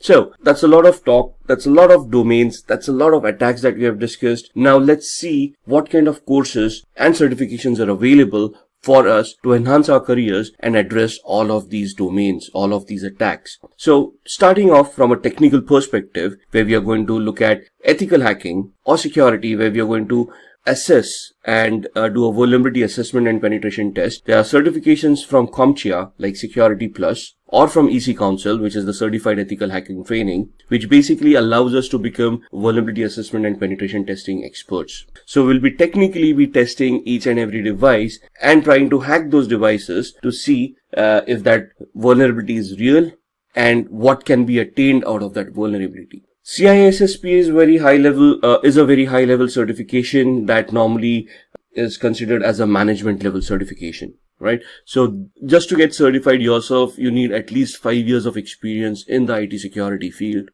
This is where you get certified and you're basically a chief information security officer, where you're going to develop policies, procedures, and security control mechanisms, and you're going to standardize the security policy of the entire organization. Then you've got the CISA, or also known as the CISA, Certified Information Systems Auditor. It is from an organization called ISACA. It's more on the system side, where you're going to audit systems and you're going to verify that they are adhering to the policies that you have implemented. The CISM or SISM is the Certified Information Security Manager. This is again a project-based oriented approach, where you're going to manage the security of an organization, and you're going to look at all the daily operations of the security operations center, and you're going to maintain and manage all of those functions overall. When we talked about risk assessment and risk strategy, for that we've got the CRISC, which is a Certified in Risk and Information Systems Control. Now, for these certifications, this is more on the business side of everything, where you understand the business processes, you understand the business requirements, and based on those business requirements, you compare the technical implementations of computing powers that you have implemented, and then you're going to compare how those technical aspects can be converted into a risk. For example, a vulnerability assessment identifies a possible SQL injection attack. Now, technically it becomes a big risk. However, which system is being affected? If that system gets compromised, what kind of losses is the organization looking at? How much are they going to be? What kind of losses the organization is looking at? Are they looking at lawsuits from their customers? Are they looking at penalties from regulatory authorities? So that risk, that implied risk that if this vulnerability is hacked, that is the aspect that you want to look at when you're looking at risk information and controls. Similarly, you have CCSP. This is a Certified Cloud Security Professional certification. So this is especially for people who want to deal with the cloud. Let it be a public cloud, a private cloud, or a hybrid cloud. This certification gives you an architectural overview over different aspects of cloud and how you want to implement security in a cloud-based scenario. So Simplilearn offers all of these certifications with trainings from certified professionals. So there's a master's program from Simplilearn which talks about becoming a cybersecurity expert, which includes all of these trainings. Once you have these kind of trainings and you get those certifications on your profile, that's where you're basically a cyber solutions or cybersecurity expert, and you'll be designing and developing security policies, structures, architectures for various organizations and helping them enhance the security of their infrastructure. We humans are highly tech savvy in today's times. With the extensive use of the internet and modern technologies, there is a massive challenge in protecting all our digital data, such as net banking information, account credentials, and medical reports, to name a few. Have you heard about the deadly WannaCry ransomware attack? The attack happened in May 2017 in Asia, and then it spread across the world. Within a day, more than 230,000 computers were infected across 150 countries. The WannaCry cryptoworm encrypted the data and locked the users out of their systems. For decryption of the data, the users were asked for a ransom of $300 to $600 in Bitcoin. The users who used the unsupported version of Microsoft Windows and those who hadn't installed the security update of April 2017 were targeted in this attack. The WannaCry attack took a toll on every sector. Top-tier organizations like Hitachi, Nissan, and FedEx had to put their businesses on hold as their systems were affected too. Now, this is what you call a cyber attack. To prevent such attacks, cybersecurity is implemented. We can define cybersecurity as the practice of protecting networks, programs, computer systems, and their components from unauthorized digital attacks. These illegal attacks are often referred to as hacking. Hacking refers to exploiting weaknesses in a computer network to obtain unauthorized access to information. A hacker is a person who tries to hack into computer systems. This is a misconception that hacking is always wrong. There are hackers who work with different motives. Let's have a look at 3 different types of hackers. Black hat hackers are individuals who illegally hack into a system for monetary gain. On the contrary, we have white hat hackers who exploit the vulnerabilities in a system by hacking into it with permission in order to defend the organization. This form of hacking is absolutely legal and ethical. Hence, they are also often referred to as ethical hackers. In addition to these hackers, we also have the gray hat hackers. As the name suggests, the color gray is a blend of both white and black. These hackers discover vulnerabilities in a system and report it to the system's owner, which is a good act. But they do this without seeking the owner's approval. Sometimes gray hat hackers also ask for money in return for the spotted vulnerabilities. Now that you have seen the different types of hackers, let's understand more about the hacking that is legal and valid, ethical hacking, through an interesting story. Dan runs a trading company. He does online training with the money his customers invest. Everything was going well, and Dan's business was booming, until a hacker decided to hack the company's servers. The hacker stole the credentials of various trading accounts. He asked for a lump sum ransom in exchange for the stolen credentials. Dan took the hacker's words lightly and didn't pay the hacker. As a result, the hacker withdrew money from various customers' accounts, and Dan was liable to pay back the customers. Dan lost a lot of money, and also the trust of his customers. After this incident, Dan gave a lot of thought as to what could have gone wrong with the security infrastructure in his company. He wished there was someone from his company who could have run a test attack to see how vulnerable his systems were before the hacker penetrated into the network. This was when he realized he needed an employee who thinks like a hacker and identifies the vulnerabilities in his network before an outsider does. To do this job, he hired an ethical hacker, John. John was a skilled professional who worked precisely like a hacker. In no time, he spotted several vulnerabilities in Dan's organization and closed all the loopholes. Hiring an ethical hacker helped Dan protect his customers from further attacks in the future. This, in turn, increased the company's productivity and guarded the company's reputation. So, now you know hacking is not always bad. John, in this scenario, exposed the vulnerabilities in the existing network, and such hacking is known as ethical hacking. Ethical hacking is distributed into 6 different phases. Let us look at these phases step by step with respect to how John, our ethical hacker, will act. Before launching an attack, the first step John takes is to gather all the necessary information about the organization's system that he intends to attack. This step is called reconnaissance. He uses tools like Nmap and HPing for this purpose. John then tries to spot the vulnerabilities, if any, in the target system using tools like Nmap and Nexpose. This is the scanning phase. Now that he has located the vulnerabilities, he then tries to exploit them. This step is known as gaining access. After John makes his way through the organization's networks, he tries to maintain his access for future attacks by installing backdoors in the target system.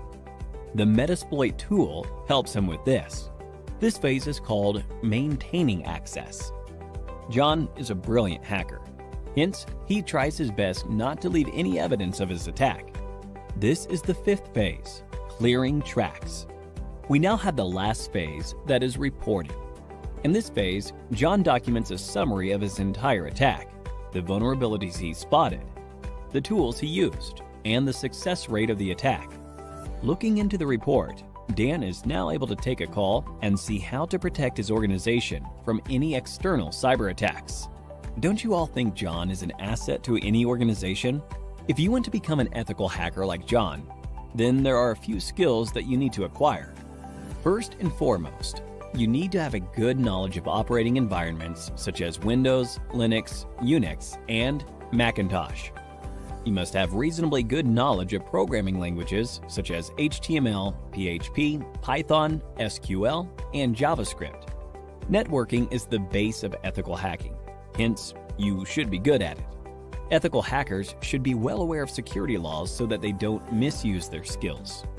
Finally, you must have a global certification on ethical hacking to successfully bag a position of an ethical hacker like John. Few examples of ethical hacking certification are Certified Ethical Hacker Certification, CEH, CompTIA Pentest Plus, and Licensed Penetration Tester Certification, to name a few. Simplilearn provides a cybersecurity expert master's program that will equip you with all the skills required by a cybersecurity expert. You could have a look at it by clicking the link in the description. The endless growth of technologies in this area is directly proportional to the number of cybercrimes. Cybercrimes are estimated to cost $6 trillion in 2021. Hence, to tackle these cybercrimes, organizations are continuously on the lookout for cybersecurity professionals. The average annual salary of a certified ethical hacker is $91,000 in the US and approximately rupees 7 lakhs in India. So, what are you waiting for? Get certified and become an ethical hacker like John and put an end to the cyber attacks in the world. So let's talk about hacking and what exactly hacking is. Hacking refers to exploiting weaknesses in a computer network to obtain unauthorized access to information. A hacker is a person who tries to hack into computer systems. Now here there are some keywords that we need to understand. First and foremost, exploit. When you are exploiting weaknesses are technically called vulnerabilities, which are basically design flaws, misconfiguration errors, usage of default usernames and passwords which have not been modified. So any misconfiguration or anything that has been left behind by a security administrator that can be misused, which means exploited by a hacker to gain unauthorized access. So the next term is unauthorized access, something that you're not allowed to do. And when you say a hacker is a person who tries to hack, it's basically a person with malicious intent trying to gain access to a system or a resource that they are not authorized to access in the first place. How do they do it? They find a vulnerability that is a weakness or a flaw, and then they misuse it to gain access to that particular network. So here in the diagram, you can see that the sender on the left hand side is trying to send some data to the receiver on the right hand side. The hacker would try to gain unauthorized access to the transmission that is being sent and would try to capture the data packets and read the secrets within. Let's look at a business case scenario into hacking. Now there is an organization, everybody is going around their own business when they realize that their systems may have been compromised. Now they're trying to look at the customer data to ensure that that has not been compromised and trying to assure the customers. However, they do realize that some customer data has been lost and even the company reports have been modified as well. Now this is the scenario where there have been some security controls in place and those controls have been identified. They realized that there is an attack that has happened, and based on that attack they have realized that their data has now been compromised and their records have been modified by the hacker, which means that the data is no longer trustworthy and thus cannot be used by the business for any legal transactions. So then the hacker gives a call to the organization or gets connected to the organization demanding a ransom for the data to be replaced, to be taken back into the original state where it was trusted, and thus the organization can utilize it for business transactions.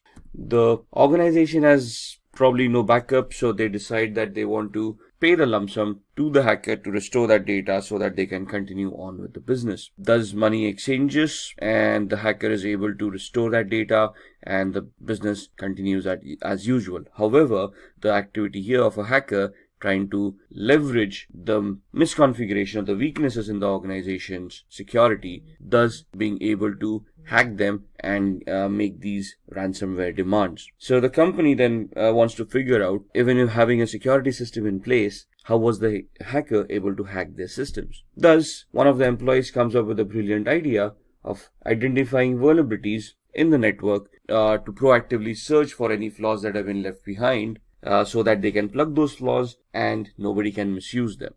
Thus, they figure out that they want to hire an ethical hacker who would help them identify the security posture of the organization, identify the weaknesses, vulnerabilities and flaws, and help them remedy those flaws so that in future scenarios, these scenarios will not happen. So before we go into an ethical hacker, let's understand what are the types of hackers. So what are the types of hackers? Hacker is a technically skilled person who is very adept with computers. They have good programming skills, they understand how operating system works, they understand how networks work, they understand how to identify flaws and vulnerabilities within all of these aspects, and then they understand and know how to misuse these flaws to get a outcome which would be detrimental to the health of the organization.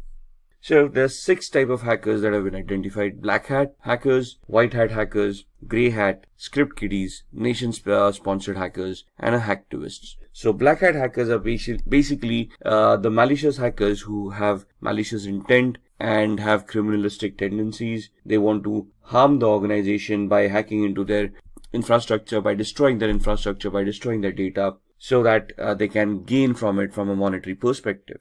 These guys are also known as crackers. The main aspect of these people are that they have malicious intent, they try to do unauthorized activities, and they try it for personal gain. Another important aspect to remember is that a black hat hacker will always try to hide their identity. They will spoof their online digital identity by masking it, by spoofing their IP addresses, MAC addresses, and try to remain anonymous on the network. A white hat hacker, on the other hand, is also an ethical hacker or a security analyst who's an individual who will do exactly the same thing that a black hat hacker would do, minus the malicious intent, plus the intent of helping the organization identifying the flaws and remedying them so that nobody else can misuse those vulnerabilities. So they are authorized to act on the company's behalf. They are authorized to do that activity which would help the company identify those flaws and thus help the company mitigate those flaws, improving on their security posture. So these kind of security experts or ethical hackers would help organizations defend themselves against unauthorized attacks.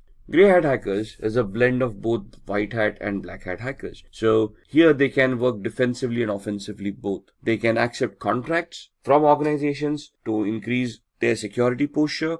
At the same time, they can also get themselves involved in malicious activities towards other organizations to personally gain or benefit from them by doing unauthorized activity. Script kiddies are people who are technically not much aware about what hacking is. They rely on existing tools that have been created by other hackers. They have no technical knowledge of what they're doing. It's just a hit or miss for them. So they just get their hands on a tool. They try to execute those tools. If the hack works, it works. Otherwise, it doesn't. So these people are basically who are noobs or newbies who are trying to learn hacking, or just people who with malicious intent who just want to have some fun or trying to impress people around. Then we have the nation or the state-sponsored hackers. As the name suggests, these hackers are sponsored by their government. Now, this may not be a legitimate job, but most of the governments do have hackers enrolled in their on their organizations to spy on their enemies, to spy on various countries and try to figure out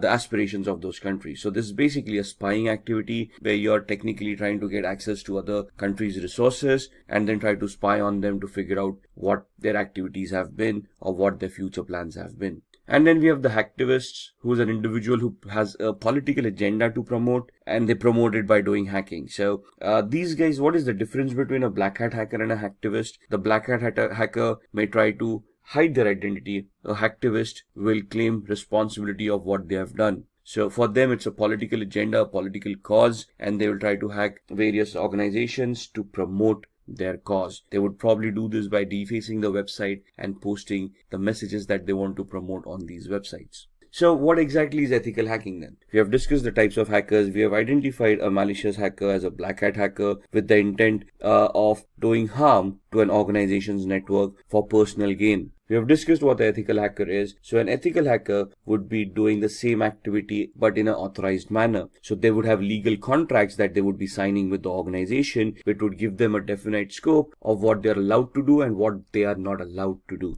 And the ethical hackers would function within those scopes, would try to execute those test scenarios where they would be able to identify those flaws or those system vulnerabilities, and then they would be submitting a report to the management of what they have found. They would also help the management to mitigate or to resolve those weaknesses so that nobody else can misuse them later on. They might use the same techniques and the same tools that black hat hackers do. However, the main difference here is that these guys are authorized to do that particular activity. They're doing it in a controlled manner with the intent of helping the organization and not with the intent of personal gains. So who's an ethical hacker? Again, an ethical hacker is a highly intelligent, highly educated person who knows how computers function, how programming languages work, how operating systems work. They can troubleshoot. They're technically very adept at computing. They understand the architecture. They understand how various components in a computer work. They can troubleshoot those components, and they can basically be very good with programming as well. Now, when I say programming, we don't want an ethical hacker to be a good developer of applications. We want them to understand programming in such a way that they can create scripts, they can write their own short programs like viruses, worms, trojans, or exploits which would help them achieve the objective that they have set out for. So here you can see the ethical hacker. They are individuals who perform a security assessment of their companies with the permission of concerned authorities. So what is a security assessment? A security assessment is finding out the exact security posture of the organization by identifying what security controls are in place, how they've been configured, and if there are any gaps in the configurations themselves. So an organization will hire an ethical hacker. They would give the ethical hacker the information about what information is, or what security controls, what firewalls, what IDSS, IPSS, intrusion detection or intrusion prevention systems, antiviruses are already in place, and then they will ask the ethical hacker to figure out a way to bypass these mechanisms and see if they can still hack the organization. What is the need of an ethical hacker? The need of an ethical hacker is proactive security. The ethical hacker would identify all the existing flaws in an organization and try to resolve those flaws to help secure the organization from black hat hackers. So ethical hackers would prevent hackers from cracking into an organization's network by securing the organization, by improving on their security on a periodic basis. And they would also try to identify system vulnerabilities, network vulnerabilities, or application level vulnerabilities that would have been missed or have already been missed, and then try to figure out a way of plugging them or resolving them so that they cannot be misused by other hackers. They would also analyze and enhance an organization's security policies. Now, what are policies? Policies are basically documents that have been created by an organization of rules that all the employees need to follow to ensure that the security of an organization is maintained. For example, a password policy. A password policy would help users in an organization to adhere to the standards the organization has identified for a password complexity. For example, a password, when a user is creating them, should adhere to standards where they are using random words. They contain the alphabet A through Z, uppercase and lowercase, 0 through 9 as numerics, and special characters, and they are randomized so that the password becomes more stronger to prevent from brute force attacks. So what would an ethical hacker do at this point in time? They would try to test the strength of the passwords to see if brute force attacks or dictionary attacks are possible, and if any of these passwords can be cracked. They would ensure that all the employees are following the policies and all the passwords are as secured as the policies want them to be. If there are any gaps in the policies or the implementation of the policy, it is the ethical hacker's responsibility to identify those gaps and warn the organization about it. Similarly, they would also try to protect any personal information, any data that is owned by the organization that is critical for the functioning of the organization, and they will try to protect it by from falling into the hacker's hands. Now, what are the skills that are required of an ethical hacker? These are the following skills. So first and foremost, they should have good knowledge with operating systems such as Windows, Linux, Unix, and Mac. Now, when we say knowledge about operating systems, it's not only about how to use those operating systems, but how to troubleshoot those operating systems, how these operating systems work, how these operating systems need to be configured, how can they be secured. For example, securing an operating system is not only installing a firewall and an antivirus, but you need to configure permissions on an operating system of what users are allowed to do and what users are not allowed to do. For example, limiting the installation of applications. How are we going to do that? We need to go into the system center, the security center of Windows, and we need to configure security parameters over there of what are acceptable softwares and what are not. Same with Linux and Mac softwares, operating systems. So we need to know how we can secure these operating systems. Similarly, all of these would have desktop versions and server versions of operating systems. As an ethical hacker, we need to know the desktop and server versions both, how to configure them and how to provide services within the organization on these servers so that they can be consumed in a secure manner by all the employees. At the same time, they should also be knowledgeable of programming languages or scripting languages such as PHP, Python, Ruby, HTML for programming, if you will, because web servers come into the picture. So again, they should not be great developers where they can create huge applications, but they should be able to develop scripts, understand those scripts, analyze those scripts, and figure out what the output should be of those scripts to achieve the hacking goals that they have set out for. An ethical hacker should have a very good understanding about networking. No matter whether you're in application security, you're in network security, or you're in host-based security, since a computer will always be connected to a network, either a local area network like a LAN or the internet, we should know how networking works. We should know the 7 layers of the OSI model. We should know which protocols work on those 7 layers. We should identify the TCP/IP model and how a OSI model can be mapped to the TCP/IP model. We should understand how TCP and UDP work, how each and every protocol is crafted, how they are supposed to behave for us to analyze and understand any network-based attacks. We should be very good in security measures. So we should know where those vulnerabilities would lie, what are the latest exploits available in the market, and we should be able to identify them. We should be able to know the techniques and the tools of how to deal with security, how to analyze security, and then how to implement security to enhance it as well.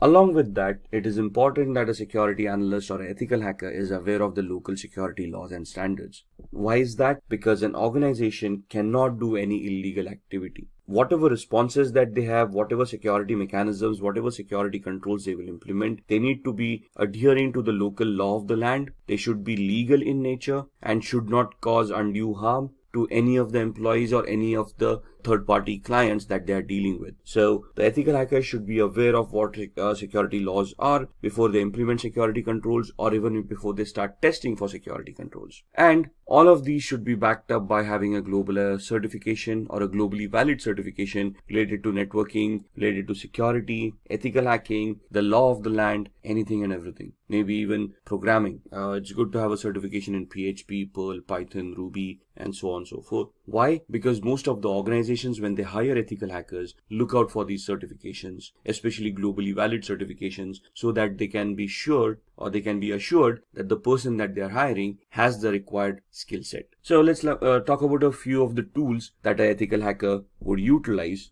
in their testing scenarios. To be honest, there are hundreds of tools out there. What you see on the screen are just a few examples of them. Nessus is a vulnerability scanner. What is a vulnerability scanner? It is an automated tool that is designed to identify vulnerabilities within hosts, within operating systems, within networks. So they come with their ready-made databases of all the vulnerabilities that have already been identified, and they scan the network against that database to find out any possible flaws or any possible vulnerabilities that currently exist on the host or the operating system or on the network. Similarly, there would be application scanners like Acunetics or Arachne that would help you scan applications and identify flaws within those applications as well. Now, all of these are automated tools. The essence of ethical hacker is when these tools churn out the reports, the ethical hacker can understand these reports, analyze them, identify the flaws, and then craft their own exploits or use existing exploits in a particular manner so that they can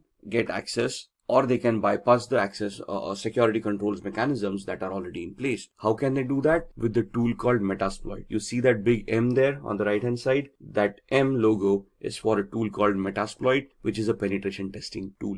What is a penetration testing tool? It is that tool that will allow an ethical hacker to craft their exploits or choose their exploits for the vulnerabilities that have been identified by Nessus. Since we are interacting with computers, we will always be interacting using tools, right? So the first tool, Nessus, identifies the flaws and the possible list of vulnerabilities. We do a penetration test using Metasploit to validate those flaws and to verify that those flaws actually exist and try to figure out the complexity of those flaws. And that's where Metasploit helps us do that. Wireshark would be used in the background while we are doing both the activities using Nessus or Metasploit to keep a track of what packets are being sent and received on the network, which will help us analyze those packets. So whenever I run a Nessus scanner, I would run a Wireshark in the background. It will capture the data packets and I can go through those data packets and analyze that data packets to identify what Nessus is actually trying to do. Similarly, when I try to attack a machine using exploit on Metasploit, I will keep on Wireshark running in the background to capture the data packets that have been sent and the responses that I have received from the victim, so that I can also go through those packets and analyze the responses and analyze the attack, whether it was successful, to what extent was it successful, and basically will also give me a validation, a proof of the activity that has happened. Nmap is another automated tool that allows me to scan for open ports and protocols. So why would I use Nmap? Because ports and protocols become an entry point for a hacker to gain access to devices. For example, when we connect to a web server, we connect through a web browser, but we automatically connect to port 80 using HTTP and port 443 is using HTTPS. So if I'm connecting to a web server using HTTPS, it is safe to assume that port 443 on the web server is open to accept those connections. Similarly, there would be other services that may be left open on the web server because nobody thought about configuring it, or they misconfigured the web server and they left unwanted services running. So Nmap will allow me to scan those ports and services and allow me to understand what services are being offered on that server, so then I can start analyzing that server, identify those flaws within those services, and then try to attack them. If the application that I'm analyzing is connected to a database and I want to do a SQL injection attack, or if Nessus tells me that there is a SQL injection attack that may be possible on that particular application, I can use an automated tool called SQL Map or SQL Map that would allow me to automatically craft all the queries that are required for a SQL injection attack and help me do that attack at the same time. So here I do not have to manually create my own queries. The SQL Map tool would automatically create them for me. What I would do is I would use Nessus to identify that particular flaw. If Nessus reports that flaw, I would then go use the tool SQL Map, configure it to attack that particular web server, and when I fire off the tool, it will then automatically start directing queries, SQL injection queries, to the database to see if those databases are vulnerable, and if yes, what data can be retrieved from those databases. So all of these tools in a nutshell would help me hack networks, applications, operating systems, and host devices. And this is what an ethical hacker does. They use these kind of tool sets, they identify what attacks they need to do, they identify the right tool for that particular attack, and they write their exploits, they create those attacks, and then they start attacking, analyze the response, and then give a report to the management, providing them feedback about how the attack was created or crafted, what was the response to that attack, and whether the attack was successful or not. If successful, they would also give recommendations of what to do to prevent these attacks from happening in the future. So when we are doing these attacks, or when we want to launch these attacks, what is the process that we would follow? So there are 6 steps that we would do as an ethical hacker. If you're just a hacker, you probably wouldn't do the 6th step, which is a reporting step. So the first step that would be done is the reconnaissance phase, which is the information gathering phase, which is very important from an ethical hacker's perspective or a hacker's perspective. Because if I want to attack someone or something as a digital device, I need to know what I'm attacking. I need to know the IP address of the device, the MAC address of those devices. I need to know the operating system, the build or the version of that operating systems, applications on top, the versions of those applications, so I know what I'm attacking. For example, if I want to attack a server, I assume it's a Windows-based server and I use a particular tool to attack it, but it actually turns out to be a Linux-based server, my attacks are going to be unsuccessful. So I need to focus my attack based on what is there at the other end. So in my information gathering phase, I want to identify all of that information. Once I have that information done, I'm going to scan those servers using tools like Nmap that we just talked about. And we're going to try to see the open ports, open services, and protocols that are running on that server that can give me possible entry points within the network or within the device or within the operating system. At the same time, along with the scanning with Nmap, I would run a vulnerability scanner, the Nessus vulnerability scanner we talked about, or Acunetics for applications, and then I would try to identify vulnerabilities in those applications, operating systems, or networks. Once I have identified those vulnerabilities in the scanning phase, I would then move on to the gaining phase, where I would then craft my exploits or choose existing exploits and start attacking the victim. At this point in time, if my attack is successful, I will probably have gained access by either cracking passwords or escalating privileges or exploiting a vulnerability that I may have found during the scanning phase. Once I have gained my access, I want to maintain my access. Why? Because the vulnerability may not be there for long. Maybe somebody updated the operating system and hence the flaw was no longer existing, or somebody changed the password that I may have cracked, thus I no longer have access. So what do I do to maintain my access? I install Trojans or backdoor entries to those systems using which I can secretly, in a covert manner,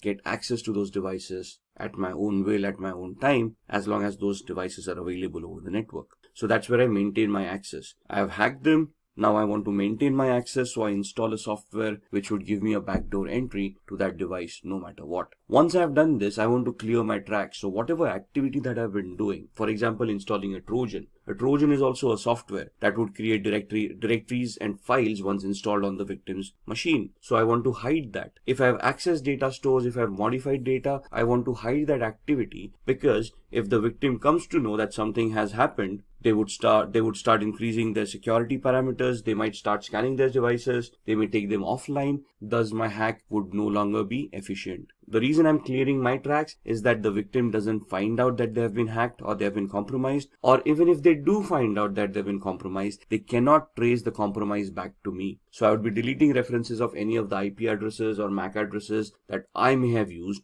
to attack that particular device. And this is where I will be able to identify where those logs were created, where those traces are. Once I take off those traces, the victim would not be any wiser of whether they have been compromised or who compromised their system. And if I am successful at all of these stages, or to whatever extent the success that I've achieved in any of these stages, I would then create a report based on that, and I would report to the management about the activities that we have been able to do and whatever we have been able to achieve out of those activities. For example, we identified 10 different flaws. There were 20 different attacks that we wanted to do. What attack did we do? What was the outcome of that attack? What was the intended or the expected output of that attack? I'll create a report which would give a detailed analysis of all the steps that were taken, along with screenshots and evidences of what activity was conducted, what was the output, what was the expected output, and I would submit that report to the management, giving them an idea of what vulnerabilities and flaws exist in their environment or their devices that need to be mitigated so that the security can be enhanced. So these are the 6 steps that the ethical hacking process would take. Just going through this, the reconnaissance is where you're going to use hacking tools like Nmap, HPing to obtain information about targets. There are hundreds of tools out there depending on what information you want. Then in scanning, again, Nmap, Nexpose, these kind of tools to be utilized to identify open ports, protocols, and services. In gaining access, you're going to exploit a vulnerability by using the Metasploit tool that we talked about in the previous slides. In the maintaining access, you're going to install backdoors. You can use Metasploit at the same time. You can craft your own scripts to create a Trojan and install it on the victim's machine. Once you have achieved that, clearing tracks is where you're going to clear all evidences of your activity so that you do not get caught or the victim doesn't even realize that they have been hacked. And once you're done all of this, we are going to create reports that are going to be submitted to the management to help them understand the current security evaluation of their organization. So now let's see how we can hack using social engineering. Now, what is social engineering? Social engineering is the art of manipulating humans into revealing confidential information which they otherwise would not have revealed. So this is where your social skill and your people skills come into the picture. If you are able to communicate effectively to another person, they would probably give up more information that they intended to give out. Let's look at examples, right? If you see on the screen, phishing activity. What is phishing? We receive a lot of fake mails on a regular basis. We have always received those emails where we have won a lottery of a few $1 million, but we have never realized that we didn't purchase a lottery to win a lottery in the first place. We have always had those Nigerian frauds where a prince died in some South African country and you out of 7 billion people on the planet have been identified, where they want to transfer a few $100 million through your account and they want to give you 50% of that money in return as thank you. So some very basic attacks where you go onto websites and there's a banner flashing at you saying, congratulations, you're the 1 millionth visitor to this website. Click here to claim your prize. All of these are social engineering attacks, phishing attacks, fake websites, fake communications being sent out to users to prey on their gullibility. Most of humans always have that dream of striking it rich, winning a huge lottery once and for all, and living their life lavishly ever after. But sadly, in the real world, that doesn't happen that often. And if you're receiving those mails, it is very important that you first research the validity of those communications before you even want to act upon them. So why are humans susceptible to social engineering? Because humans have emotion. Machines do not. Try pleading with a machine to give you access to an account that you have forgotten a password to. The machine wouldn't even know what you're doing. Try pleading with a human, sympathy or empathy, where you could try to create a social engineering attack where you can plead with them saying, if I do not get access to this account immediately, I might lose my job. And then that would put my family into problems. Somebody would feel empathy or sympathy towards you and help you reset that password and give you access to that account. It's how good the attack is and how convincing you are for the success of this attack to happen. So what is a familiarity exploit? Attackers interact with victims to gain information which will benefit the attackers to crack credentials. As passwords, if we want to reset our passwords, what do we have as a mechanism to resetting passwords? We have some security questions that we set up. Those questions are nothing but personal information that we would know, but through a social engineering attack, it would be easily be able to gather the information that you have set for your security questions. The security questions can be as simple as the first school that you attended. You probably have that listed on your LinkedIn profile, where a person can just go in there and see your academic qualifications and identify the school that you were in, right? Similarly, it might also be a question, what was your mother's maiden name? That's a very good attack. And that's, if a person can interact with you, let's say they're trying to take a survey and they approach you for a feedback on a particular product that you have been utilizing, and they ask you these questions, you wouldn't think twice before giving those answers. As long as the request sounds legitimate to us, we are able to justify that request, we do answer those queries. So it's upon us to verify the authenticity of the request coming in before we answer it. Phishing, as discussed, would be fraudulent emails which appear to be coming from a trusted source. So email spoofing comes into mind, fake websites, and so on and so forth. Exploiting human curiosity. Curiosity killed the cat, right? So there's so many physical attacks where hackers just keep pen drives lying around in a parking lot. Now this is a generic attack. Whoever falls victim will fall victim. So if I just throw around a few USBs in the parking lot, obviously with Trojans implemented on them, some people who are curious or who are looking for a couple of freebies might take up those pen drives, plug them in their computers to see what data is on the pen drives. At the same time, once they plug in those pen drives on their computers, the virus or the Trojan would get infected and cause harm to their machine. Then exploiting human greed. We just talked about the Nigerian frauds and the lotteries, those kind of attacks, the fake money-making gimmicks. Now, basically, this is where you prey upon the person's greed kicking in, and they are clicking on those links in order to get that money that has been promised to them in that email. So one of the safest mechanisms to keep data private and to keep yourself secure is using encryption. Now, encryption can happen through cryptography. What is cryptography? Cryptography is the art of scrambling data using a particular algorithm so that the data becomes unreadable to the normal user. The only person with the key to unscramble that data would be able to unscramble it and make sense out of that data. So we're just making it unreadable or non-readable by using a particular key or a particular algorithm, and then we're going to send the key to the end user. The end user using this same key would then decrypt that data. If anybody compromises that data while it is being sent over the network, since it is encrypted, they would not be able to read it.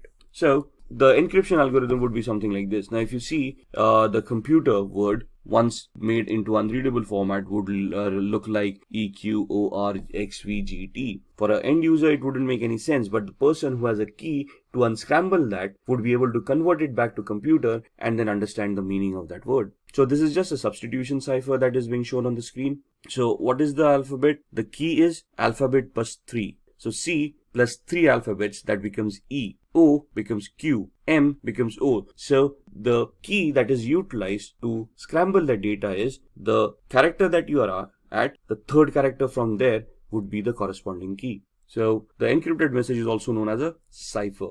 The decryption is just the other way around, where you know the key now and you can now figure out what that E corresponded to by going back 3 characters in the alphabet. Most of the times, a certified ethical hacker must decrypt a message without knowing the secret key. So let's say a ransomware has affected your organization or has affected a device, and you want to figure out or you want to decrypt that data. Now, as an ethical hacker, you wouldn't be for paying a ransom to the hacker, would you? So it is now your prerogative of how you're going to work around and how you're going to try to crack the encryption mechanism, how to crack the cipher to decrypt that message and see what's within it, right? Decryption without the use of a secret key, that is known as a cryptanalysis. Cryptanalysis is the reversing of an algorithm to figure out what the decryption was without using a key. So cryptanalysis can be done using various formats. The first one is a brute force attack, second is a dictionary attack, the third one is a rainbow table attack. A brute force attack is trying every combination, permutation and combination of the key to figure out what the key was.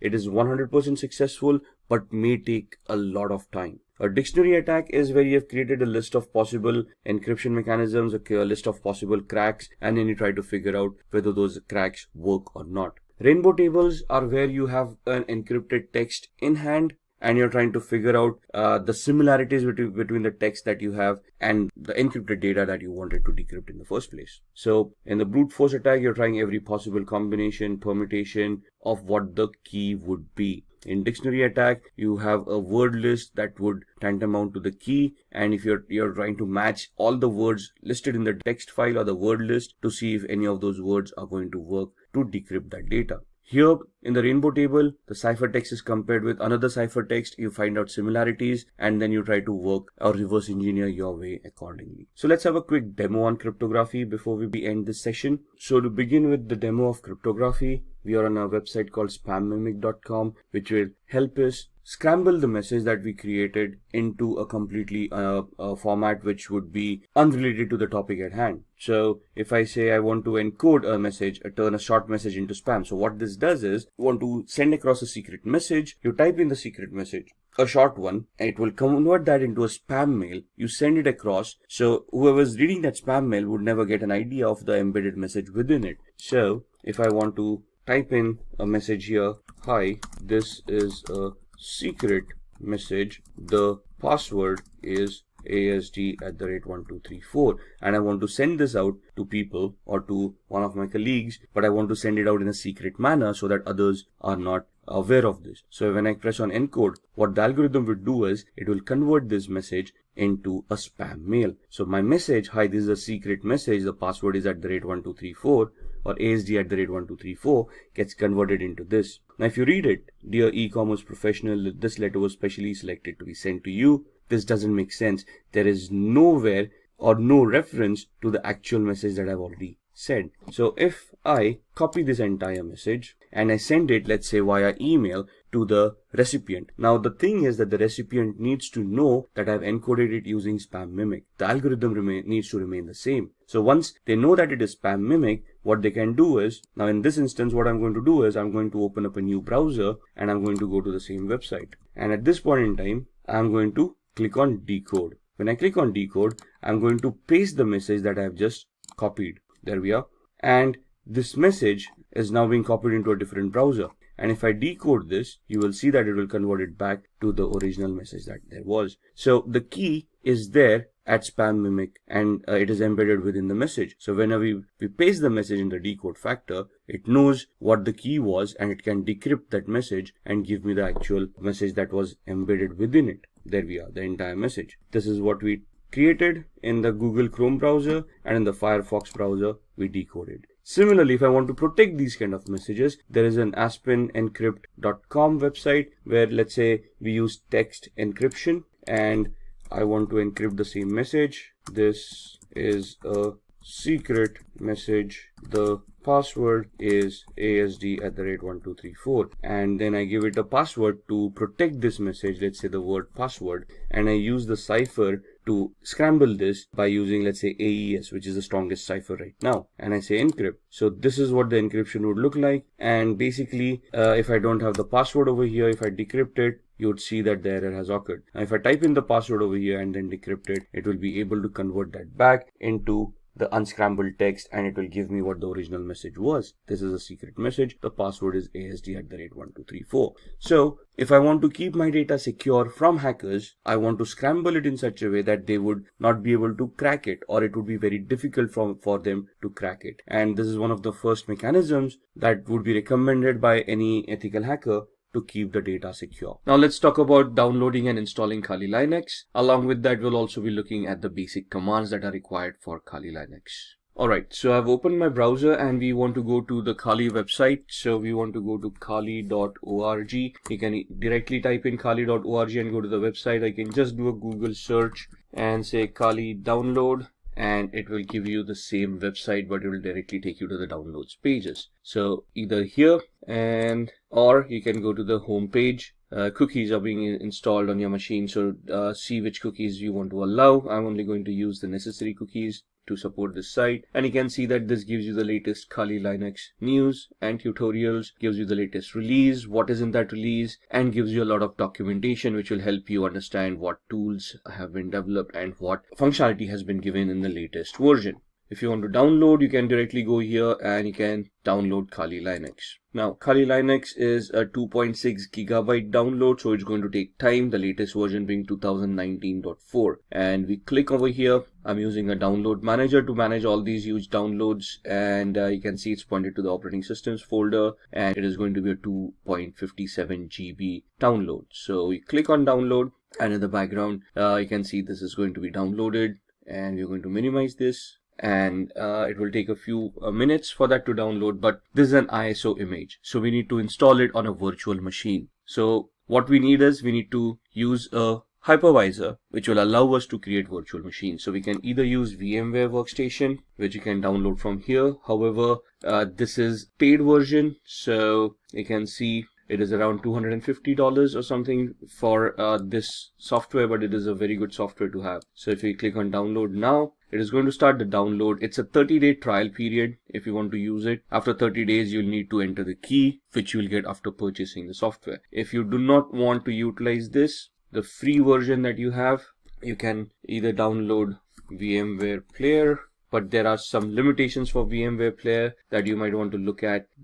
You want to compare these products before you want to purchase them, right? Otherwise, you can download Oracle VirtualBox, which is a free hypervisor. It's not as robust as VMware Workstation, but it does the trick, right? So the free version 6.1 is free, and you can then create your own virtual machines over there and install operating systems on them. What I I already have a VMware Workstation installed, so I'm just going to open that up, and that's my VMware Workstation. As you can see, I already have a lot of virtual machines created over here. What we are going to do is we are going to configure a virtual machine for the Kali Linux operating system that we are downloading, which should be somewhere here. Let's see, it's at 43%, so halfway there. Till then, let's create the virtual machine. So I click on File, create a new virtual machine. I'm going to customize the machine, so click on Next. This leave it default, we don't want to change that, and then we want to install the operating system later. We don't want to point it out right now, so I'll just click on I will install the operating system later. Click on Next. We want to install Linux. Now in the drop down you would not see Kali Linux over here. However,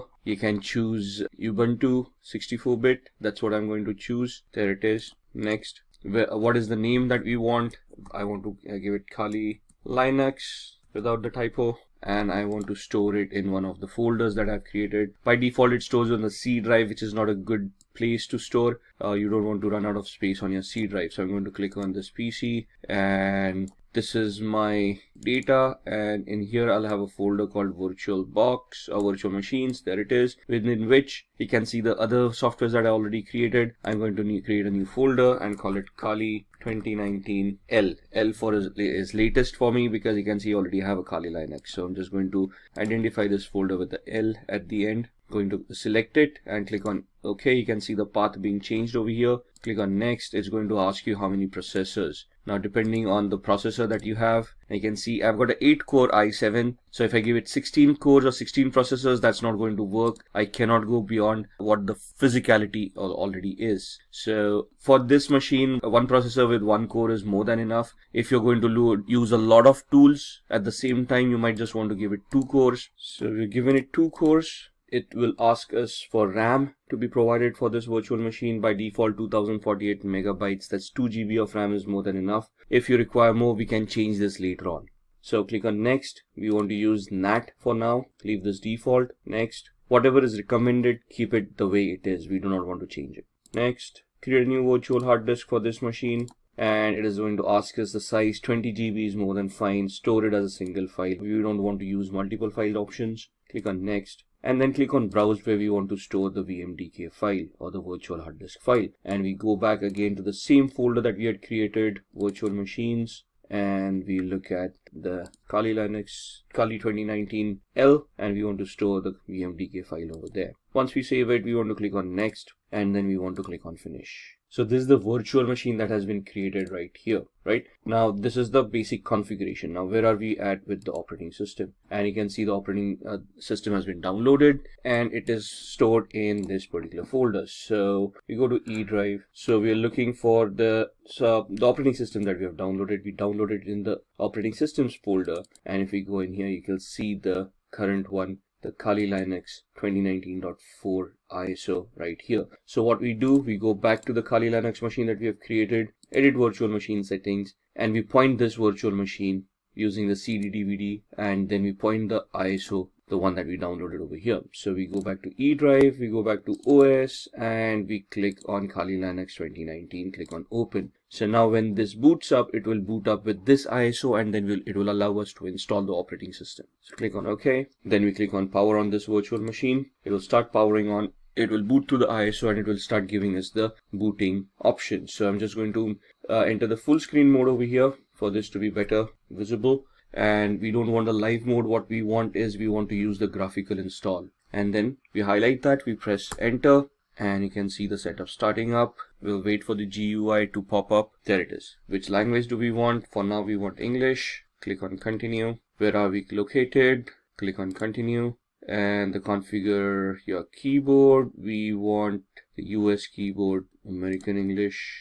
Continue. It is going to detect the hardware. So as you can see on the screen, it's attempting auto configuration for most of these settings. The network with DHCP, it has identified the network cards, hardware like the processor that has been provided. Now it is asking for a host name. We're going to leave it at default. We're going to click on continue. Domain name, I'm not joining this into a domain as yet. There's going to be a standalone machine, so I can leave this blank. Click on continue. Now it is going to configure the network. It is asking for a password at this point in time, the root password. Type in any password that you want. Ensure that you remember the password. Now by default, the username for the account is the word root. We are just creating the password for the root account. And then we want to click on continue. Setting up the clock, looking at the hard disks. Now here it asks us, do we want to use the entire disk, the 20 GB virtual hard disk that we had provided, or do we want to give it a manual configuration or a guided one where we want encryption and a logical volume management coming into the picture. We're just going to use the first option, guided use entire disk. Don't worry, it's only going to use the virtual disk that we had created. Click on continue. It will give us that it's a 21.5 GB VMware virtual disk that we had. And click on continue. All files in one partition, that's what we want, recommended for new users, whatever it is. We don't want to change these folders. Continue, and this is what we have configured. Once we click on continue, it is going to say, are you sure you want to make these changes? Click on yes. Click on continue, and it will start installing Kali Linux on your device. Now this is going to take a few minutes. for the installation to work. Alright, so that's the installation that's completed. Now it's asking us to configure a package manager. A network mirror can be used to supplement the software that is included on the installation media. This may also make newer versions of software available. Do you want to use a network mirror? We can click no for now and then click on continue. Now this is going to install the grub bootloader. This might take a few minutes as well. Install the grub loader to the master boot record. Yes. Click on continue. Click the hard disk that you have just utilized. This is the one. Click on continue. It will install the grub bootloader, running through the last phases of the installation. And now it says the installation is complete. We want to click on continue, finishing the installation, and then it will do a reboot. Alright, and you can see this is starting up. So we are going to you just wait out the boot, and now it started the booting sequence. Just going to maximize the screen. And you can see it's asking me for the password. This is the one that we created. Now that's not the password, that's the username, that's the root, and the password that we had created at that point in time. And then click on login. And this is your screen. Now what we need to do here is we need to install VMware tools, which will help us manage the screen and help the virtual machine to be a little bit better integrated on the system. So that's not mounted yet, so we're just waiting for it to mount. There it is. And what we want to do here is open VMware Tools Upgrader. Alright, so what we want is we want to extract, or we want to use this OpenX archiver, and once we do that, we'll see the VMware install.pl. Double click on that. Alright, we've got the VMware tools here. What I've done is we have extract to, and I've extracted that on the desktop, right? So what we just did was click on the desktop over here, open, and this is what it will do. And click on extract. Now the error is happening because I've already extracted this. Open this up. We want to run this VMware install.pl. So what do? We open up the terminal window, which is the command line interface over here. And now this is where some of the commands come into the picture. So for example, pwd, it will show us the present working directory. ls will show us the list of the folders that are there. So the folder that we have is on our desktop. So we'll just change directory to desktop, press enter, do an ls, that will show us the list, and you can see VMware tools distrib. That's the folder that we have right here. Right, so we want to go into that folder, cd VMware. At this point, you can just click on tab and it will populate everything over there. Press enter, do an ls, and we want the VMware -install.pl to be executed. Alright, so we tried executing that command. We had an error over there. So what we need to do is we need to execute this command. So /VMware -install.pl, and it will start creating. Now it will ask you for your input installing VMware tools. In which directory do you want to install the binary files? By default it is going to use /usr/bin. If I just press enter, it is going to use the default. As you can see, the input over here. What directory do you want the init directories? I'm just going to press keep on pressing enter for the defaults to come in. This part does not exist. It is going to create it. Default yes, defaults everywhere, and then it tries to start initializing it to maximize the screen, and this is where it is installing. And you can see by just installing that, it automatically adjusted the screen, and now we got a full screen of Kali Linux right here. Right, and that is what VMware tools does for us once we have installed the operating system. And now you can see the entire screen. On here you will see the tool sets that are given here. Now why are we using Kali Linux in the first place? Because this comes in with a bundle of thousands of softwares that are ready to be utilized for ethical hacking. Right, and they have been categorized over here for information gathering, vulnerability analysis, web application analysis, and so on and so forth. So you can see from forensics onwards, reporting tools, and as you scroll down, you can see your development tools, graphics coming in, internet, and the system configuration coming into the picture. These are your settings for your operating system. So these are basically your tools. We are right now on the favorites. If I click on information gathering, you will see that other tools for information gathering start appearing over here. For vulnerability analysis, we have got Sparta, Nmap, fuzzing tools. Web application analysis, we have got Comics, Kipfish, SQL Map, database assessments, password attacks, and so on and so forth. So if you just go in the favorites, this was the terminal emulator that we utilized. This is the command line that we saw. We use the cd command We use the pwd command. We did the ls command as well to give us the list of the directory that we are in. Similarly, there would be commands like cat. So let's go to cd downloads. Let's see what's there. I can see this case sensitive. So if I type in a capital D and then do a tab ls, there's nothing over here on download. So cd ... will take us back one directory. I can see we are back from downloads to root.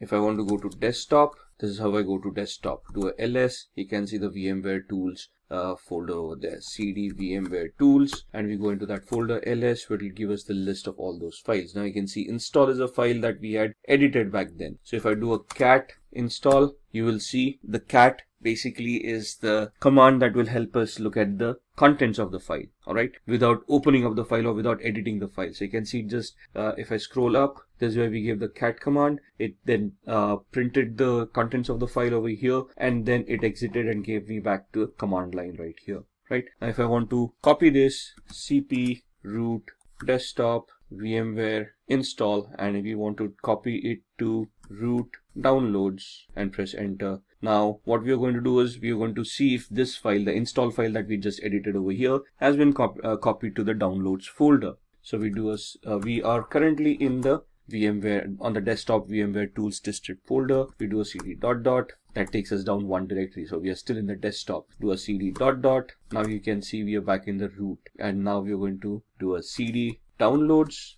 do an ls, and you can see the copied file right here. So if I do a cat install, you can see the same content of that file coming in. So these are some of the commands that we would need to learn as we go ahead. The remove command is, let's say we've got install, we do a man rm. Man is the manual page command that gives us the pages with the description of how that particular command is to be utilized. So rm is remove files or directories. Synopsis, the description, the options, -f for force, -i for prompt, capital I prompt once before removing more than 3 files, and so on and so forth.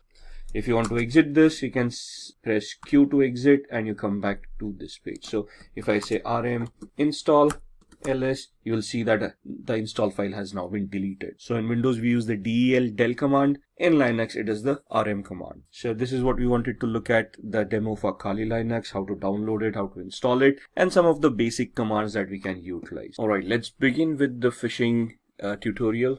We have the Kali Linux operating system booted up over here. What we are going to do is we are going to open up a tool called SET, Social Engineering Toolkit, which you would find in this option, and that's the tool that we want. It's a command line tool, a menu driven tool. We are going to host a fake Facebook page, and we can see how we can harvest credentials by this kind of an attack. So these are some disclaimers you might want to go through there. Do you want to agree to the terms of service? Yes.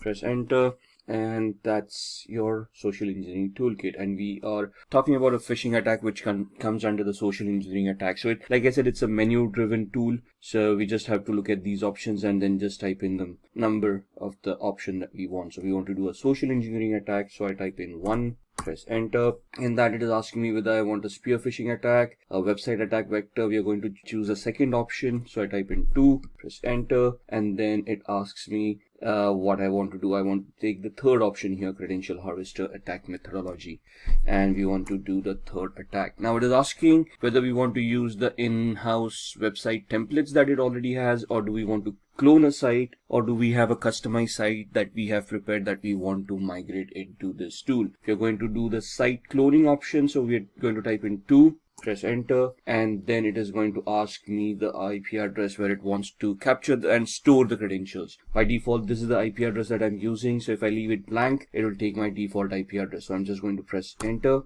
and now it is asking me the URL to clone. So I type in https://facebook.com. What it is going to do, it is going to connect online, and it is now it has cloned the website, Facebook login.php. The best way to use this attack is if the username and password form are in the same field or the same page. Regardless, this captures all posts on a website. So you may need to copy ** into HTML depending on where your directory structure is. Press return if you understand what we are saying here. So press enter. The social engineering toolkit credential harvest attack is running on port 80, information will be displayed to you as it arrives. So the site was 71.134, right? The default IP address, and this is where the website is being hosted. Let's check that out. So let me open up a browser on my host machine, and let me point it to the Kali Linux machine that we have just created, 192.168.71.134, and you should see a login to Facebook coming up right here. Looks genuine. It is genuine because we just went online and downloaded this. Let's just have a recap. Let's have an explanation of what we are trying to do. I am trying to host fake Facebook page on my server, which has an embedded script in it, which is going to do credential harvesting. So the attack here is, let's say if I'm now hosted this, I can craft a fake email, send it across to a victim saying your Facebook account has seen some unforeseen activity, create a hyperlink using HTML coding. Within that, click here to access your account and verify that the account is secured. And when they click on that link, they will be redirected to my fake page, which is here. You can see the IP address is my virtual machine's IP address, but I'm seeing a Facebook login page, and I'm going to type in someone@somewhere.com, and the password I'm just going to type in the regular ones that I use. And if you see it, when we typed in the username and password, the page just refreshed and gave us the login page again. But now if you look at the URL, I'm actually on Facebook's login page, which is exactly the same that I was hosting. So a layman wouldn't probably figure out they've been hacked by now. They just would figure out, okay, they probably typed in the incorrect password and the page refresh or something like that, and they're just going to log in and they're actually going to access the Facebook page. Thus, they might not even realize that something went wrong. But if I go back to my virtual machine, you can see that it has captured some data and it is reporting over here of what has happened. So if I just scroll up, let's see what happened here and if we have been able to capture anything. So we got a hit printing the output. This is the HTTP 1.1.200. Okay, response coming in, password field found, and we're just looking. There it is. Email someone@somewhere.com, and password that I typed in ASD@1234. So it has captured the username and the password right here. Once we are done, I mean, this is the way attackers work. Now, this is a very basic attack. Again, in the actual trainings, you would then look at how you would host this on a real website, make it a global attack. Right now, it's a virtual machine with a class C IP address. So here, the thought process is, where can we get a free hosting where we can host this kind of sites? Maybe I'll have to purchase a domain, which looks like similar to Facebook or the victim that I'm trying to attack. So this is just a POC. So we just wanted to find out if we can, how phishing is done. And this is exactly how it is done, right? So pressing Ctrl C would exit this tool and takes you back to the actual menu. Press 99 to exit, and there it is. Close the window, and that's the phishing practical. After phishing, let's talk about SQL injection. SQL injection stands for structured query language injection, which is a database attack, though it resides within the application. So it's the application vulnerability that we are trying to look at to try to bypass authentication. As the name suggests, a SQL injection vulnerability allows an attacker to inject malicious input into a SQL statement. What is a SQL statement? A query that is used by an application and is fired off to the database. Database executes that query, gets that information that is required, and sends it back to the user if the user is authenticated. So we're going to look at the SQL injection attack demo here. And what we are going to do is we are going to go back to our VMware workstation. And I've got a tool over here called OWASP, Broken Web Application, which is a utility that has been created for people like us to test our skills, to learn on how we can develop our skills further. So this has a lot of vulnerable applications built within it. We're just going to try to access it, and we're going to see if we can create a SQL injection attack. Just waiting for it to boot up. Once it boots up, it will give us an IP address. There we are. So we need to connect to 71.132. So I can just use the same browser I was using, close up Facebook, and now go to 192.168.71.132. And this is the OWASP Broken Web Application project. What we're going to do is we're going to go to Mutility, and this is an application that has a lot of information within it. You can see it gives you links about what you should do, help me, video tutorials, listing of vulnerabilities that they have, and so on and so forth. So you can see we are not logged in right now. I'm just going to do this as a demo. So what we're going to do is we're going to look at this and bypass authentication. So we are taken to the login page where you need a username and password to log in. I'm going to type in test as the username and test as the password. Click on login and you can see that account does not exist, so the authentication mechanism works. Now what we want to do is we want to create a query. Now what does a query look like? When I type in a username and a password, if I just type in a single quote here, it is going to create an error, and this is what a SQL query looks like. Select username from accounts where username is a single quote, and then the exception error happened, so it's not showing the rest of the query to us. Now what I'm going to do is I'm just going to craft a query here, single quote, and give it a condition or 1 equals 1 space hyphen space. What happens, hyphen space is comments out anything after that. So the password field is being commented out at this point in time, and I'm just giving it a condition where the condition is true. 1 does equal 1. And if this condition is true, it is going to allow me to log in. So you can see right now we are not logged in. This bypasses the authentication mechanism, and you can see user authenticated, and we are now logged in as admin. So in the training, what we need to understand as a whole is how SQL works, what are the queries that are structured with, how you can, what are the testing operators. Now, the single quote that we used, that was an operator in the SQL syntax, what these operators are, how they function, and then how you can leverage these attacks. There are different tools that are given to you in Kali as well that you can utilize. So in Kali Linux, you can just open up a command prompt, and there's a tool called SQL map. You need to give it a particular site. So SQL map -u for the URL and whatever the URL is. Now URL here, and then once you're here, you just press the enter key. This tool will craft all the queries in the background for you. You don't even have to know SQL query or SQL languages. This is a very easy tool to utilize. Sadly, I cannot demo this on a live website because that would be illegal, but you can see how you can operate this yourself. That's what SQL injections are all about. Moving on, we now talk about VPNs, virtual private networks. And a virtual private network is basically a secure network that allows me to anonymize myself over the internet. So what I'm doing is I'm connecting from here to a server that encrypts my channel, encrypts my connection, and thus allows me to keep my data secure. Now, the basic essence of a VPN or a virtual private network is to allow me this encryption mechanism where I can encrypt and safeguard my data. The added advantage that nowadays a VPN gives is that they can allow us to spoof our IP address or obfuscate our IP address so we can actually become anonymous on the internet. It can allow us to use multiple IP addresses and thus secure ourselves on the internet. For example, I use VPN called CyberGhost.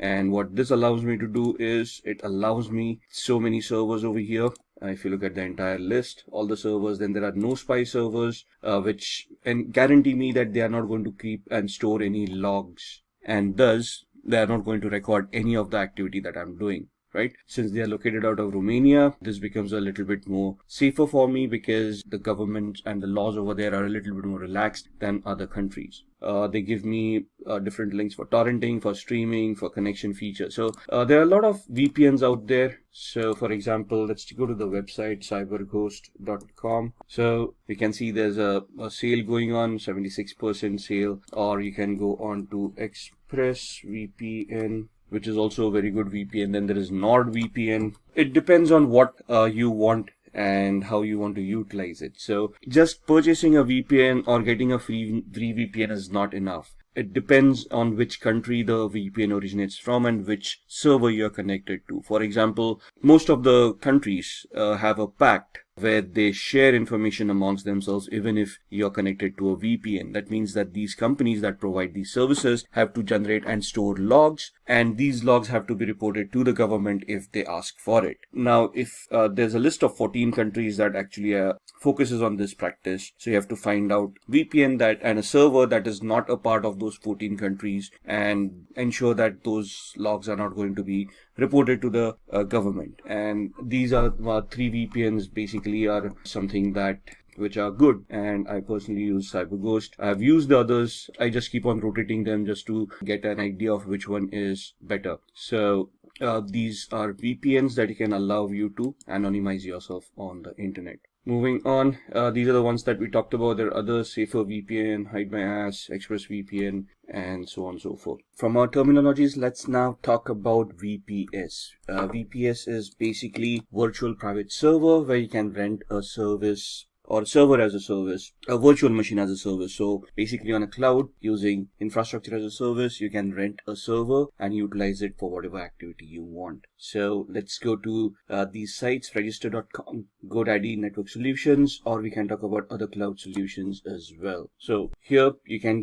register your domain names. So in the previous exercise, for let's say when we talked about the phishing exercise, what we want is we can go onto register.com, or we can go onto GoDaddy.com, and we can purchase a particular domain. For example, something like this. Instead of the O's, I'm typing in a couple of zeros for the Facebook, and let's see if anything of that is available. Now something.photo is available, or facetips.com is available. There are other options that are making over here that they're giving us over here. And once we purchase this, we can then have our own hosting with a web hosting as a service. And we can have a Linux-based hosting, or a Windows-based hosting, depending on what you want. And that's where your shared hosting comes into the picture. If you just want, if you want to look at a virtual server and you want to rent a server over there itself, you can move on to rackspace.com, and here in your services, you can have physical server or a virtual server in a public cloud.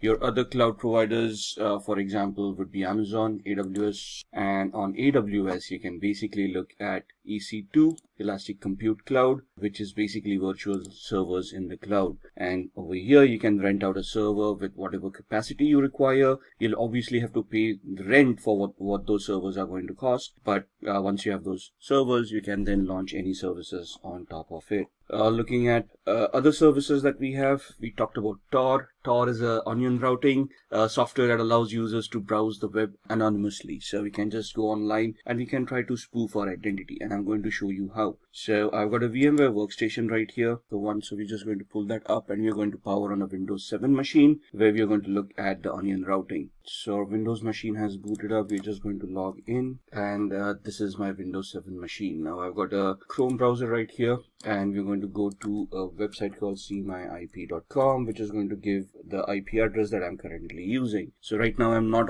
connected to any VPN or anything, and you can see that's my IP address that I'm utilizing. Now if I want to anonymize myself, what I'm going to do is I am going to use Tor, and that's the Tor browser that's set up right there. If I click on it, it's going to open up the software, and it's going to create a new network, and it's going to connect to the Tor network and allow me to anonymize myself. Right, so that's the Tor browser opening up and giving me a new browser over here. So I've got one, which is the old one, which is my current IP address. If I just refresh that, you'll see that I'm still on the same IP address as far as this browser is concerned. There's a refresh, and it's still showing me the same IP address. Where if I go on to Tor right now, and if I go to seemyip.com, you will see that it is going to give me, and you can see the amount of time it is taking to reach that site. That's because I am using a VPN, and there's a lot of encryption running off, and you can see now I'm suddenly connected via Hong Kong. And even to reach this site, what Tor does is it gives me a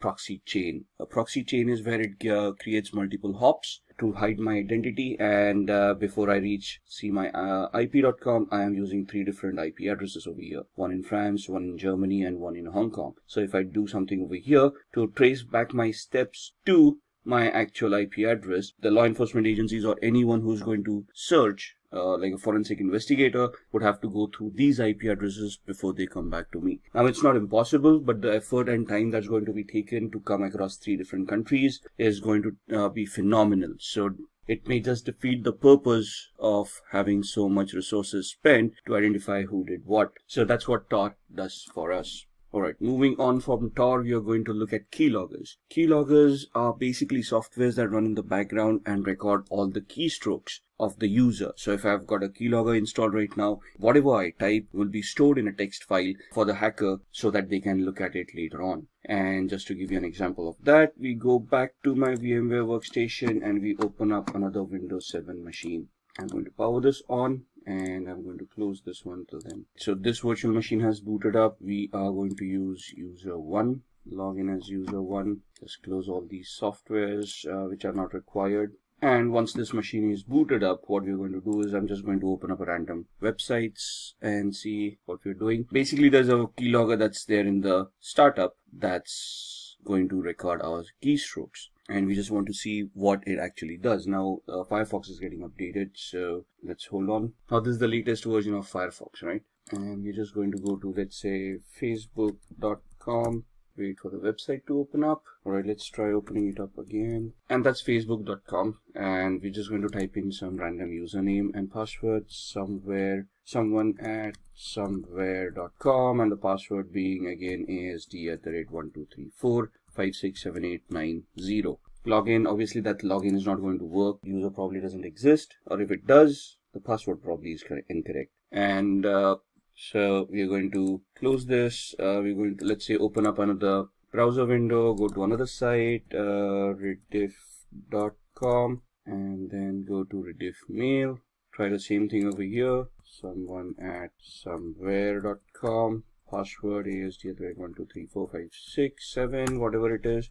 Don't say, we can see the combination is incorrect. Now there's a keylogger running in the background, and what we want is we now want to open up the keylogger. Now it is visible here because I've kept it visible. You can hide it in the start menu, and there's a shortcut key for you to pull it up later on. So this completely becomes invisible. And what it can do is it basically creates a record of whatever you have been doing so far. So you can see these things populating on the 25th of December. So if I look at the visited websites, you can see I opened up Mozilla Firefox, the first where there was a problem loading the page. Then we opened up Facebook, then we opened up rediffmail.com, and so on and so forth. So it just gives me the list of visited websites. Whereas if I look at keystrokes and clipboard, you will see whatever we have typed in. So we first typed in facebook.com. Then again, the second time I try to type in, then I hit backspace. Then I type in facebook.com. And then you can see I typed in someone@somewhere.com, and in tab asd@1234567890. We closed up the browser. We opened up a new one, and we went on to rediffmail.com. And then you can see me typing this one, then going back one space, then the rest of what I typed, and then the password coming in. So that's what a keylogger does. If you look at the taskbar, it's not going to show you a keylogger running in the background. It's in the processes, you're not going to see anything at all, but it's going to mask itself as a service. So if you look into the properties, you can see that icon coming in over here, which matches this one. And so you can see that this is masking itself as a service.exe. If this gets hidden as well, it would be very difficult for a user to even identify this. Alright, so that's what a keylogger is. Moving on, let's see what else we want to talk about. So we've talked about Tor, we've talked about keyloggers, and now we want to talk about firewalls. Now, for keyloggers to be prevented, we need antiviruses, right? So we need a good antivirus program that's going to be installed, updated, and run on a regular basis to protect ourselves from malwares. But what about network connections? And you need a firewall and a system to prevent or to detect what kind of connections are going on in the first place.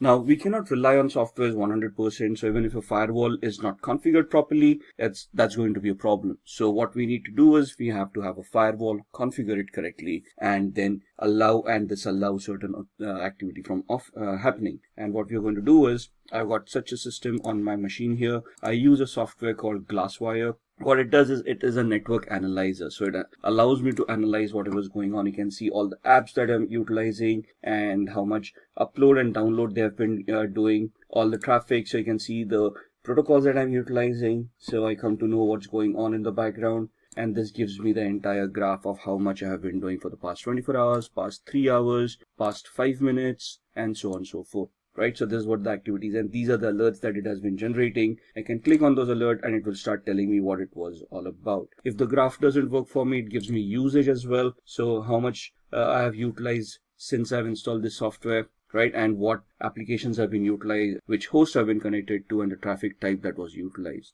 And then the things on my network. So these are the devices that I have currently on my network that have been identified. And then comes the firewall. So on the firewall is clicked on. You see all those services that have been identified, and you can just click on a particular service to lock that service. So this becomes a discovery tool, identifies whatever networking is going on, gives me all that information, and then I can look at and I can just click on any of these services that I find it as malicious and block them. I can create different profiles for different applications as and when I want them. And these are the alerts. So you can see that this was the first time a network connection was looked at from VMware. And what this allows me to do is whenever I execute a file, it can upload it to virustotal.com and scan it as a third-party antivirus to ensure that there is nothing malicious on it. So I already have an antivirus over here, but if this ever gets compromised, I still can rely on a third-party service where in real time when I execute my applications, they would be verified and I would be assured that nothing is wrong with my system. And this software that I'm utilizing, Glasswire Basic, is free, and then there are paid versions as well. It's just glasswire.com is where you're going to find this. Moving on, Rootkit. Rootkits are also malicious softwares that you allow an unauthorized user to have access to a computer to restrict areas of its software. Now, a rootkit in its sense is a malicious software that infects a machine and prevents some functionality from it, like hiding data or preventing users from running antiviruses. And it's basically a malicious software that is used to hide information from the victim so that they would not realize that they have actually been compromised. It's going to be a difficult showing of a rootkit, so I cannot show that demo to you. So we're just going to move on, and we are going to talk about ethical hacking techniques now. Now, when we say ethical hacking techniques, we want to look at what kind of audits are available when we want to do ethical hacking. So there's a black box audit, a white box audit, and a gray box audit. So if I'm invited in an organization to conduct a test, to conduct a audit, to conduct a vulnerability assessment or a penetration test,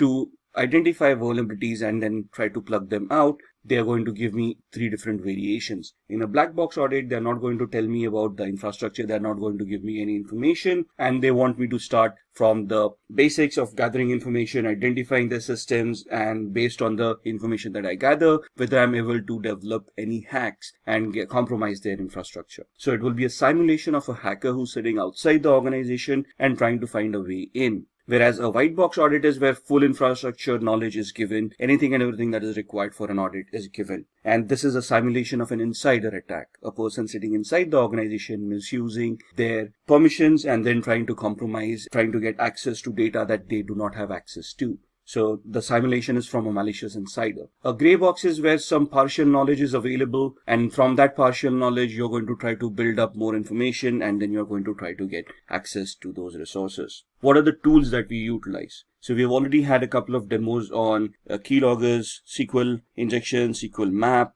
and so on and so forth. Metasploit is a very much used tool for penetration testing, and having knowledge on Metasploit is very much necessary as far as ethical hacking is concerned. Nmap, this is a tool used for network discovery. Nessus, a vulnerability scanner. Wireshark is a packet capturer that allows you to capture packets and analyze whatever is going on. SQL map is something that we have seen, a SQL injection attack tool which generates its own queries. And John the Ripper is a password cracking tool. Backtrack used to be an operating system that was utilized for penetration testing. However, Backtrack has now been replaced by something called Kali Linux, and that's the operating system that we have utilized in all our demos where we try to look at SQL map and those injection attacks that we did.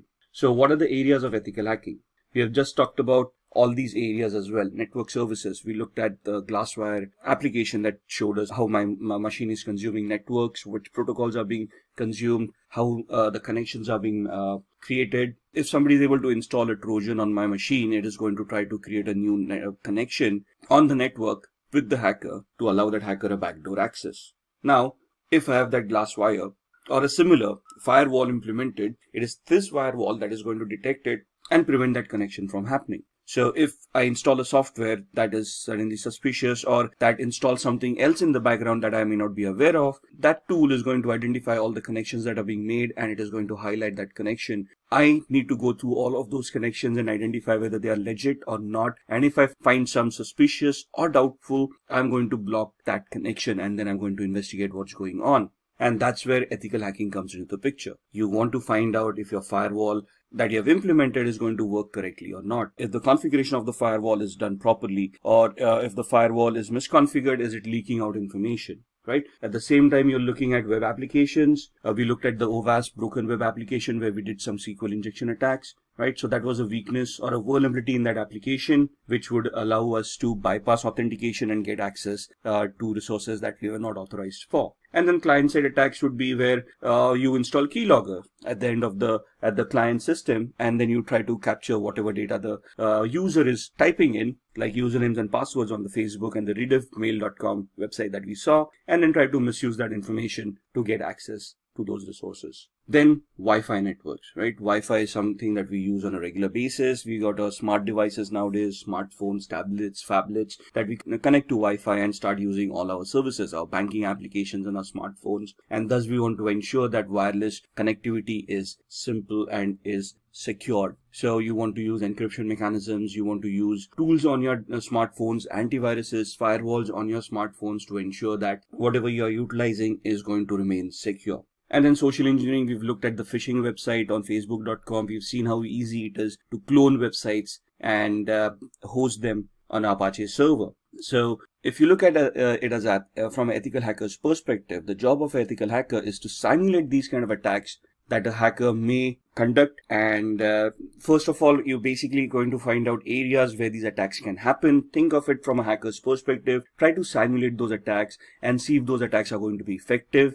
Can those attacks be prevented? And can your current security controls that you have put in place identify, detect, and prevent these attacks from happening in the first place? And that is what ethical hacking is all about. Let's look at the Metasploit attack. Metasploit is a framework of penetration testing that makes hacking very simple. You just need to know how to utilize the tool. You need to identify the vulnerability associated with a particular exploit and then run the exploit on Metasploit. We'll be demoing this during the practical. So there are active exploits and passive exploits. In active exploits, a specific computer runs until execution and then exits, uses brute force and exits when an error occurs. In a passive exploit, these exploits wait for incoming requests and exploit them as soon as they connect. They can also be used in conjunction with emails and web browsers. So in passive exploits, we create a payload, like a reverse connection payload. We send it to the victim. Once the victim installs that software, the machine will then initiate a connection to us. Our machine will be in a listen mode, and then we will, once the software is executed at their end, we would then try to connect and exploit that particular vulnerability. This is the practical that we'll be doing on Metasploit. So let's move on with the demos, and then we'll see what we can discuss amongst them. Alright, let's have a look at some of the demos that we had talked about in the ethical hacking and penetration testing module. We are going to look at 3 different demos. The first one is going to be a SQL injection attack that we are going to perform on this tool that we have. The second one is a password cracking attack on Windows 7. And the third one is a MetaBreeder based or a Metasploit based shell shock attack on a Linux based web server. So let's get cracking. I've powered on this virtual machine, which is the OWASP Broken Web application. It is a tool that is provided for people who want to enhance their skills, and they can practice how to do these attacks in a legal manner. So we are going to go to this site. I'm just going to open up my browser. The IP address is 71.132, and that's the OWASP Broken Web application that we want to utilize. We are going to head off to Mutility 2. And we are going to look at a SQL injection attack where we want to bypass authentication. Now this takes us to the login screen. So we can just try our luck here and see that the authentication mechanism works. The account does not exist. So the username and password that we have supplied is not the correct one. So we want to ensure that there's a SQL database, and we can try to attack it and see if we can bypass the authentication. Now, what we want to do is we want to create a SQL based malformed query that can give us a different output. So I'm just going to type in a single quote over here and type login, and you can see that this is now suddenly recognized as a operator, and there's an error that is given out compared to the login that we tried earlier. When we used a proper text-based login mechanism, it gave us the account does not exist, but here the single quote gave us an error,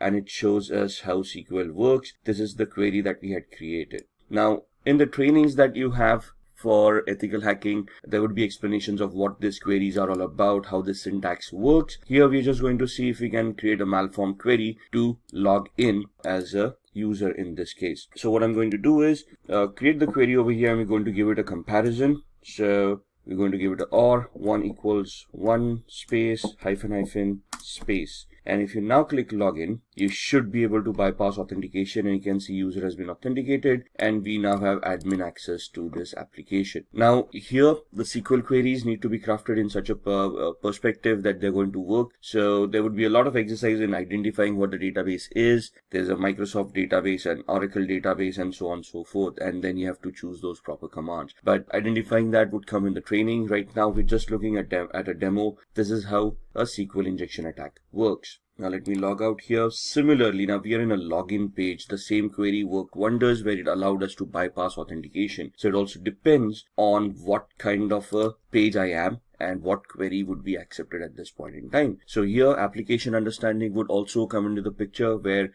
which function we are calling upon when we are connected to a particular page. Now this is a user lookup function, right? So again here we try the same method, test.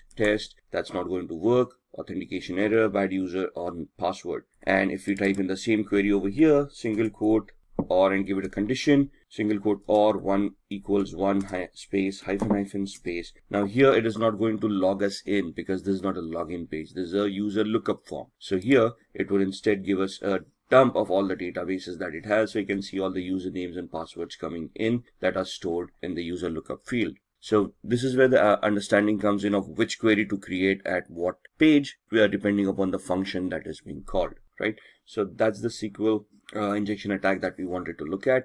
Let's move on to password cracking. Now this is a Windows 7 machine that we have. I'm just going to do a very basic password cracking example. We're just going to log in. Now here the assumption is that we are able to log in. We have access to a computer and we want to check out other users who are using this computer and see if we can find out their passwords, so that we can log in as a different user, steal data if required, and we wouldn't be to blame if there are any logs that are created. So here we've got a tool called Kane-Enable that is installed right here. Now I'm already an administrator on this machine. I'm checking out other administrators who share the same privileges, or any other user who may be on this system whose password I can crack, and thus I would be able to get access through their account and then do any malicious activity, right? So this allows me to go into a cracker tool, and it allows me to enumerate this machine and identify all the users and passwords that are there in this particular machine. Right? So I'm just going to click on the plus sign and I'm going to import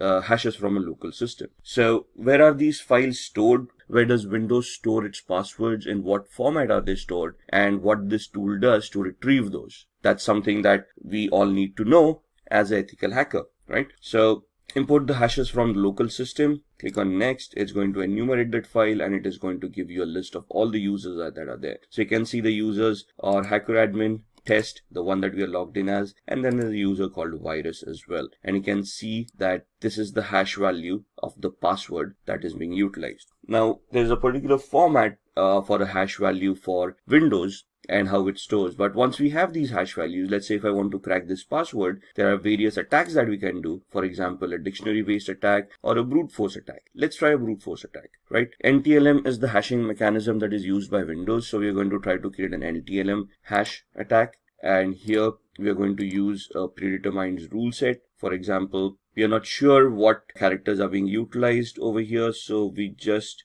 create an attack like this using all characters and lowercase a through z, uppercase a through z, numeric 0 through 9, and all the special characters. Let's say the password is between 7 and 16 characters. And this is the character set that we want to try the brute force attack on. What is a brute force attack? It is an attack where the computer is going to try each and every permutation and combination out of this character set and try to figure out if the password is going to be correct. So if we click start, it's going to start with a particular characters, and then it is going to identify if that NTLM hash is going to work against this character. And you can see the time is going to be phenomenal over here. So it's not necessary that this attack would be viable. It will be 100% successful given the time frame.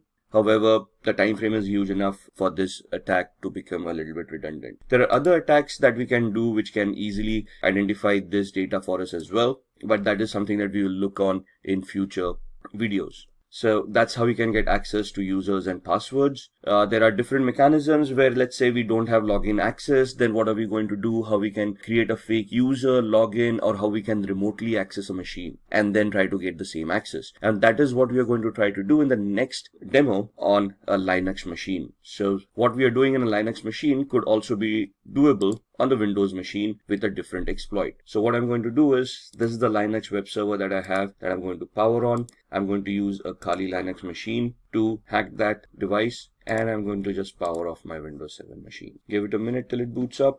Now this is also a demo machine that we have, which has its own pre-configured vulnerabilities. So here we've got something from the Pentesters lab and has a shell shock vulnerability implemented inside. Shell shock vulnerability affects Linux, Mac, and Unix based operating systems for a particular version of the bash shell. Bash is the born again shell, which is the command line interface in these operating systems. So what we are trying to do here is we are going to use the Kali Linux machine, try to find out the vulnerability over here, and if it exists, we are going to use Metasploit to attack this machine. Now the first and foremost thing is we want to identify the IP address. We have no idea what the IP address is. We are in the same subnet, so we are assuming that we are able to connect to this machine. So what I'm going to do is I'm going to open up a tool called ZenMap.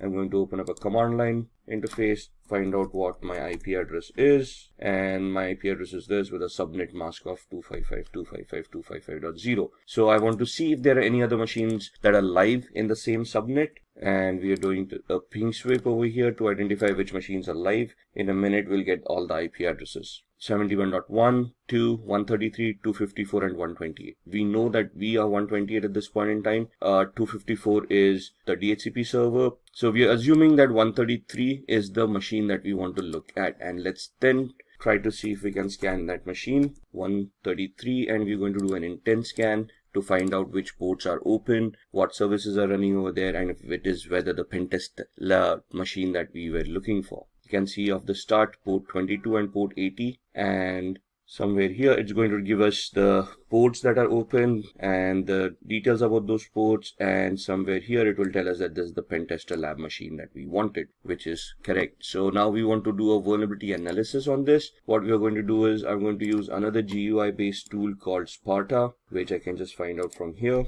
Sparta uses two tools in the background, a Nmap tool and a tool called Nikto. So we're just going to start scanning. 192.168.71.133 was the IP address. Add to scope, and over a period of time you can see all of these will start populating with information. There we are. That's the Nikto tool coming in, scanning on port 80, which means that it's a web server using HTTP. It tells us it's an Apache HTTPD 2.2.21, and gives us the 22 port number as well. If we head over to the tab of Nikto, or let's look at the screenshot first. This is what the website would be looking like, and Nikto gives us the options over here. It tells us that there is a vulnerability over here for shell shock, and this is the path where the vulnerability is going to exist. So what we are going to do, we go back to the command line, we open up a new one, minimize all these other windows, and we are going to open up Metasploit. Metasploit is a penetration testing tool that is used by most hackers and ethical hackers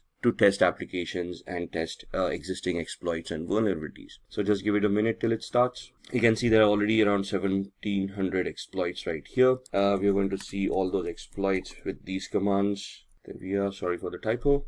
And it will just give us a list of all the exploits that are stored in Metasploit in this version. So all of these are Windows based. If we scroll up, we will be looking at other vulnerabilities as well, or exploits, the Unix based exploits, Linux, OS X, multi-exploits. And we are looking for an exploit for multi-based Apache or HTTP. Let's go up, let's look at, so this is the one that we're looking for, Apache mod CGI bash environmental executable. So what we're going to do is we're just going to copy it, go back to the bottom, say use exploit, and paste the one that we wanted. Press enter, say show options. So it will ask us to configure this. I'm just going to configure it based on the knowledge that we have. Set our host, which is the remote host, the victim's machine. So we put in the IP address. It asks us for the target URI. So that's the path that we saw. Set target URI to CGI-bin/status. Enter. Now with the exploit, we need to find a payload that is going to give us the output that we want. So we say show payloads, and it will give us a list of all the compatible payloads with this exploit. And we want to create a reverse TCP connection, which is this. So we know it's a Linux operating system. We want this payload to be set. So set payload, press enter. That's the payload coming in. Show options. Now that we have set the payload, this is the options for the exploit, and now we want to set our options for the payloads as well. So we are creating a reverse TCP connection, which means we are remotely executing code at the victim side and making the victim connect back to our machine, which means we need to set up a listener. So I need to put my IP address over here, set localhost or lhost 192.168.71.128, which was our IP address. Show options again, just to ensure everything is fine, which looks like it is, and we then type in the word exploit so that it will start this attack. I can see that it has created a Meterpreter session at the victim side, and it has opened up a session. So if I do a pwd, now pwd is a Linux command for present working directory, and it will show us that we'll connect it to var cgi-bin. Do an ls, it will list all the files. That's the status file over there. Do a cd /, it will take us to the root of this machine. Now remember, we saw the passwords on a Windows machine. Similarly,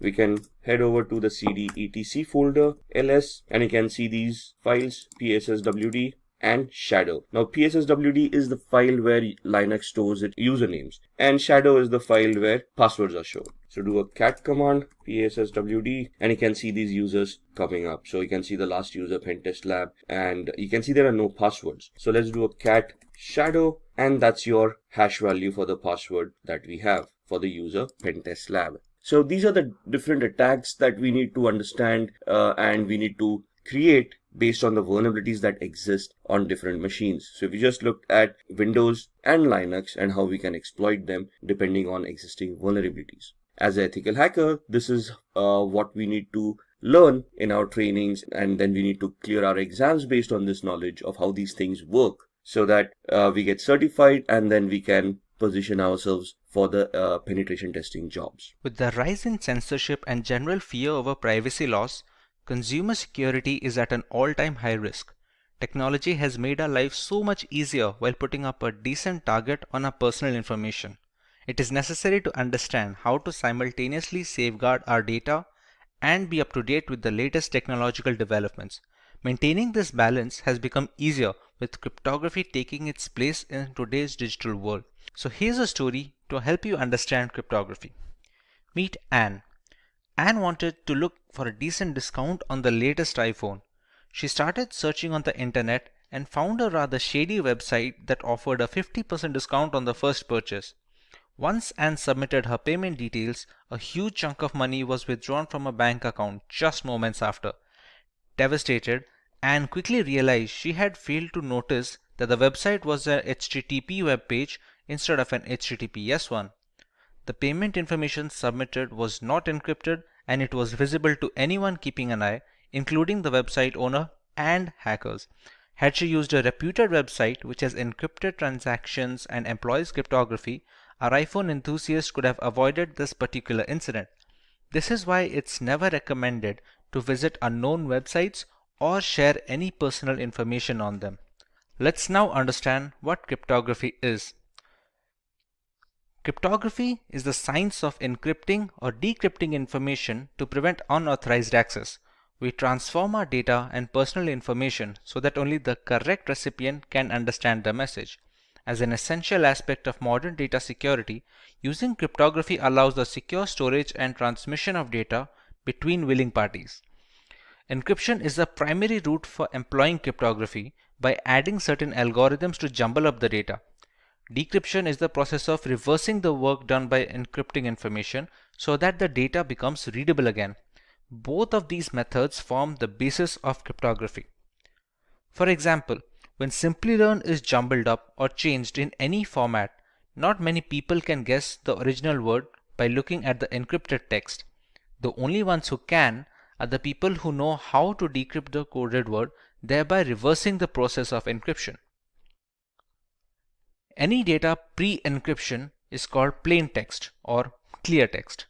To encrypt the message, we use certain algorithms that serve a single purpose of scrambling the data to make them unreadable without the necessary tools. These algorithms are called ciphers.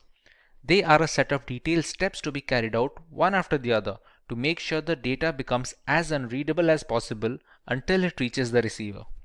We take the plain text, pass it to the cipher algorithm, and get the encrypted data. This encrypted text is called the ciphertext, and this is the message that is transferred between the two parties. The key that is being used to scramble the data is known as the encryption key. These steps, that is the cipher, and the encryption key are made known to the receiver, who can then reverse the encryption on receiving the message. Unless any third party manages to find out both the algorithm and the secret key that is being used, they cannot decrypt the messages, since both of them are necessary to unlock the hidden content. Wonder what else we would lose if not for cryptography? Any website where you have an account can read your passwords. Important emails can be intercepted and their contents can be read without encryption during their transit. More than 65 billion messages are sent on WhatsApp every day, all of which are secured thanks to end-to-end encryption. There is a huge market opening up for cryptocurrency, which is possible due to blockchain technology that uses encryption algorithms and hashing functions to ensure that the data is secure. If this is of particular interest to you, you can watch our video on blockchain, the link of which will be in the description. Of course, there is no single solution to a problem as diverse as explained.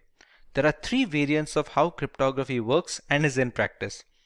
They are symmetric encryption, asymmetric encryption, and hashing. Let's find out how much we have understood until now. Do you remember the difference between a cipher and ciphertext? Leave your answers in the comments, and before we proceed, if you find this video interesting, make sure to give it a thumbs up before moving ahead. Let's look at symmetric encryption first. Symmetric encryption uses a single key for both the encryption and decryption of data. It is comparatively less secure than asymmetric encryption, but much faster. It is a compromise that has to be embraced in order to deliver data as fast as possible without leaving information completely vulnerable. This type of encryption is used when data rests on servers and identifies personnel for payment applications and services. The potential drawback with symmetric encryption is that both the sender and receiver need to have the same secret key, and it should be kept hidden at all times. Caesar cipher and Enigma machine are both symmetric encryption examples that we will look into further. For example, if Alice wants to send a message to Bob, she can apply a substitution cipher or a shift cipher to encrypt the message. But Bob must be aware of the same key itself, so he can decrypt it when he finds it necessary to read the entire message. Symmetric encryption uses one of the two types of ciphers, stream ciphers and block ciphers. Block ciphers break the plain text into blocks of fixed size and use the key to convert it into ciphertext. Stream ciphers convert the plain text into ciphertext one bit at a time instead of resorting to breaking them up into bigger chunks. In today's world, the most widely used symmetric encryption algorithm is AES 256, that stands for Advanced Encryption Standard, which has a key size of 256-bit with 128-bit and 196-bit key sizes also being available. Other primitive algorithms like the Data Encryption Standard, that is the DES, the Triple Data Encryption Standard 3DES, and Blowfish have all fallen out of favor due to the rise of AES. AES chops up the data into blocks and performs 10 plus rounds of obscuring and substituting the message to make it unreadable. Asymmetric encryption, on the other hand, has a double whammy at its disposal. There are two different keys at play here, a public key and a private key. The public key is used to encrypt information pre-transit, and a private key is used to decrypt the information post-transit. If Alice wants to communicate with Bob using asymmetric encryption, she encrypts the message using Bob's public key. After receiving the message, Bob uses his own private key to decrypt the data. This way, nobody can intercept the message in between transmissions, and there is no need for any secure key exchange for this to work, since the encryption is done with the public key and the decryption is done with a private key that no one except Bob has access to. Both the keys are necessary to read the full message. There is also a reverse scenario where we can use the private key for encryption and the public key for decryption. A server can sign non-confidential information using its private key, and anyone who has its public key can decrypt the message. This mechanism also proves that the sender is authenticated and there is no problem with the origin of the information. RSA encryption is the most widely used asymmetric encryption standard. It is named after its founders Rivest, Shamir, and Edelman, and it uses block ciphers that separate the data into blocks and obscure the information. Widely considered the most secure form of encryption, albeit relatively slower than AES, it is widely used in web browsing, secure identification, VPNs, emails, and chat applications.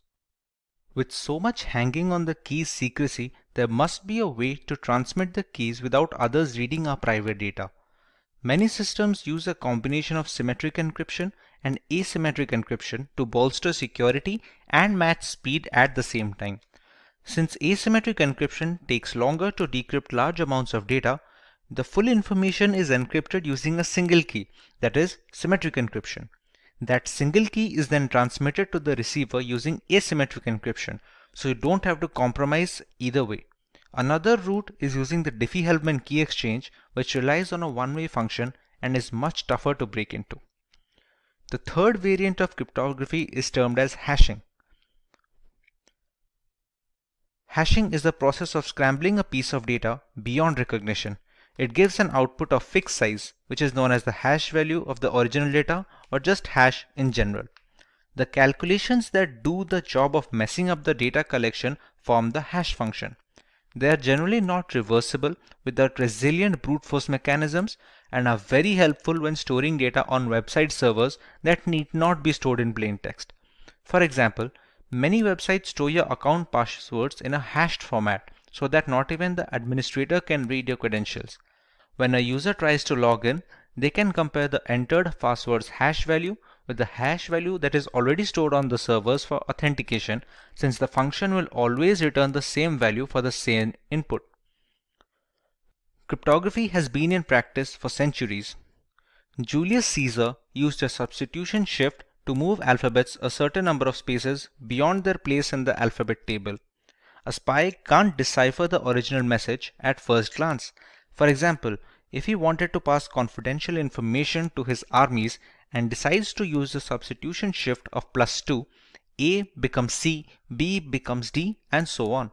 The word attack, when passed through a substitution shift of +3, becomes DWWDEFN. This cipher has been appropriately named the Caesar cipher, which is one of the most widely used algorithms. The Enigma is probably the most famous cryptographic cipher device used in ancient history. It was used by the Nazi German armies in the World Wars. They were used to protect confidential political, military, and administrative information, and it consisted of 3 or more rotors that scrambled the original message depending on the machine's state at that time. The decryption is similar, but it needs both machines to stay in the same state before passing the ciphertext so that we receive the same plain text message. Let's take a look at how our data is protected while we browse the internet thanks to cryptography. Here we have a web-based tool that will help us understand the process of RSA encryption. We see the entire workflow from selecting the key size to be used until the decryption of the ciphertext in order to get the plain text back. As we already know, RSA encryption algorithm falls under the umbrella of asymmetric key cryptography. That basically implies that we have two keys at play here, a public key and a private key. Typically, the public key is used by the sender to encrypt the message, and the private key is used by the receiver to decrypt the message. There are some occasions when this allocation is reversed, and we will have a look at them as well. In RSA, we have the choice of key size. We can select any key from a 512-bit to 1024-bit all the way up to a 4096-bit key. The longer the key length, the more complex the encryption process becomes, and thereby strengthening the ciphertext. Although with added security, more complex functions take longer to perform the same operations on similar size of data. We have to keep a balance between both speed and strength, because the strongest encryption algorithms are of no use if they cannot be practically deployed on systems around the world. Let's take a 1024-bit key over here. Now we need to generate the keys. This generation is done by functions that operate on passphrases. The tool we are using right now generates these pseudo-random keys to be used in this explanation. Once we generate the keys, you can see the public key is rather smaller than the private key, which is almost always the case. These two keys are mathematically linked with each other. They cannot be substituted with any other key, and in order to encrypt the original message or decrypt the ciphertext, this pair must be kept together. The public key is then sent to the sender and the receiver keeps the private key with himself. In this scenario, let's try and encrypt the word simply learn. We have to select if the key being used for encryption is either private or public, since that affects the process of scrambling the information. Since we are using the public key over here, let's select the same and copy it and paste over here. The cipher we are using right now is plain RSA. There are some modified ciphers with their own pros and cons that can also be used, provided we use it on a regular basis and depending on the use case as well. Once we click on encrypt, we can see the ciphertext being generated over here. The pseudorandom generating functions are created in such a way that a single character change in the plaintext will trigger a completely different ciphertext. This is a security feature to strengthen the process from brute force methods.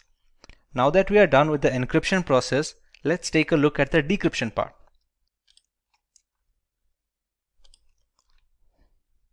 The receiver gets this ciphertext from the sender with no other key or supplement.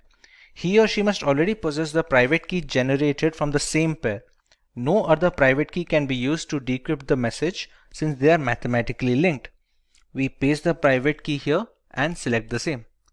The cipher must also be the same used during the encryption process. Once we click decrypt, you can see the original plaintext we had decided to encrypt. This sums up the entire process of RSA encryption and decryption. Now some people use it the other way around. We also have the option of using the private key to encrypt information and the public key to decrypt it. This is done mostly to validate the origin of the message. Since the keys only work in pairs, if a different private key is used to encrypt the message, the public key cannot decrypt it. Conversely, if the public key is able to decrypt the message, it must have been encrypted with the right private key and hence the rightful owner. Here we just have to take the private key and use that to encrypt the plaintext and select the same in this checkbox as well. You can see we have generated a completely new ciphertext. This ciphertext will be sent to the receiver and this time we will use the public key for decryption. Let's select the correct checkbox and decrypt, and we still get the same output. Now let's take a look at practical example of encryption in the real world. We all use the internet on a daily basis and many are aware of the implications of using unsafe websites. Let's take a look at Wikipedia here. Pretty standard HTTPS website where the H stands for secured. Let's take a look at how it secures the data. Wireshark is the world's foremost and most widely used network protocol analyzer. It lets you see what's happening on your network at a microscopic level, and we are going to use this software to see the traffic that is leaving our machine and to understand how vulnerable it is. Since there are many applications running in this machine, let's apply a filter that will only show us the results related to Wikipedia.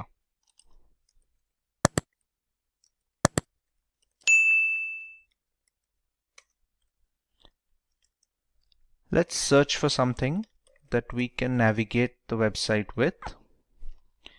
Okay, once we get into it a little, you can see some of the requests being populated over here. Let's take a look at the specific request. These are the data packets that basically transport the data from our machine to the internet and vice versa. As you can see, there's a bunch of gibberish data here that doesn't really reveal anything that we searched or watched. Similarly, other secured websites function the same way, and it is very difficult, if at all possible, to snoop on user data this way. To put this in perspective, let's take a look at another website, which is a HTTP web page.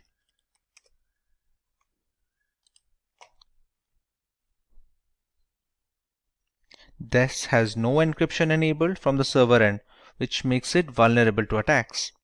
There is a login form here, which needs legitimate user credentials in order to grant access. Let's enter a random pair of credentials.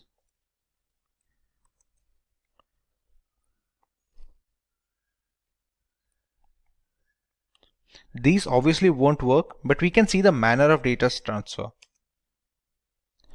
Unsurprisingly, we weren't able to get into the platform.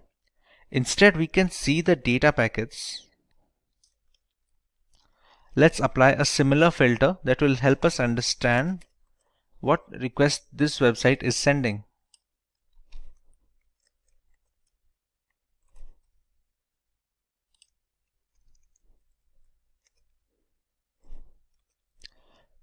These are the requests being sent by the HTTP login form to the internet. If we check here, see, whatever username and password that we are entering, we can easily see it with the Wireshark. Now, we used a dummy pair of credentials. If we select the right data packet, we can find our correct credentials. If any website had asked for our payment information or our legitimate credentials, it would have been really easy to get a hold of these. To reiterate what we have already learned, we must always avoid HTTP websites and just unknown or not trustworthy websites in general, because the problem we saw here is just the tip of the iceberg. Even though cryptography has managed to lessen the risk of cyber attacks, it is still prevalent and we should always be alert to keep ourselves safe online. There are two types of encryption in cryptography: symmetric key cryptography and asymmetric key cryptography. Both of these categories have their pros and cons and differ only by their implementation. Today we are going to focus exclusively on symmetric key cryptography. Let us have a look at its applications in order to understand its importance better. This variant of cryptography is primarily used in banking applications where personally identifiable information needs to be encrypted. With so many aspects of banking moving on to the internet, having a reliable safety net is crucial. Symmetric cryptography helps in detecting bank fraud and boosts the security index of these payment gateways in general. They are also helpful in protecting data that is not in transit and rests on servers and data centers. These centers house a massive amount of data that needs to be encrypted with a fast and efficient algorithm so that when the data needs to be recalled by the respective service, there is the assurance of minor to no delay. While browsing the internet, we need symmetric encryption to browse secure HTTPS websites so that we get an all-around protection. It plays a significant role in verifying website server authenticity, exchanging the necessary encryption keys required, and generating a session using those keys to ensure maximum security. This helps us in preventing the rather insecure HTTP website format. So let us understand how symmetric key cryptography works first before moving on to the specific algorithms. Symmetric key cryptography relies on a single key for the encryption and decryption of information. Both the sender and receiver of the message need to have a pre-shared secret key that they will use to convert the plain text into ciphertext and vice versa. As you can see in the image, the key used for encryption is the same key needed for decrypting the message at the other end. The secret key shouldn't be sent along with the ciphertext to the receiver, because that would defeat the entire purpose of using cryptography. Key exchange can be done beforehand using other algorithms like the Diffie-Hellman key exchange protocol, for example. For example, if Paul wants to send a simple message to Jane, they need to have a single encryption key that both of them must keep secret to prevent snooping on by malicious actors. It can be generated by either one of them, but must belong to both of them before the messages start flowing. Suppose the message "I am ready" is converted into ciphertext using a specific substitution cipher by Paul. In that case, Jane must also be aware of the substitution shift to decrypt the ciphertext once it reaches her. Irrespective of the scenario where someone manages to grab the ciphertext mid-transit to try and read the message, not having the secret key renders everyone helpless looking to snoop in. The symmetric key algorithms like the data encryption standard have been in use since the 1970s, while the popular ones like the AES have become the industry standard today.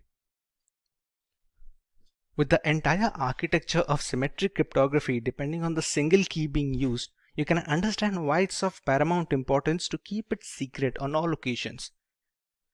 The side effect of having a single key for the encryption and decryption is it becomes a single point of failure. Anyone who gets their hand on it can read all the encrypted messages and do so mainly without the knowledge of the sender and the receiver. So it is the priority to keep the encryption and decryption key private at all times. Should it fall into the wrong hands, the third party can send messages to either the sender or the receiver using the same key to encrypt the message. Upon receiving the message and decrypting it with the key, it is impossible to guess its origin.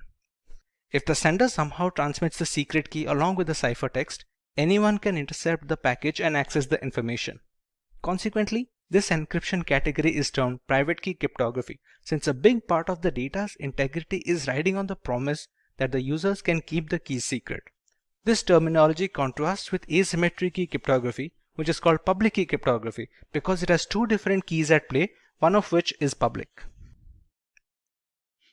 Provided we manage to keep the keys secret, we still have to choose what kind of ciphers we want to use to encrypt this information.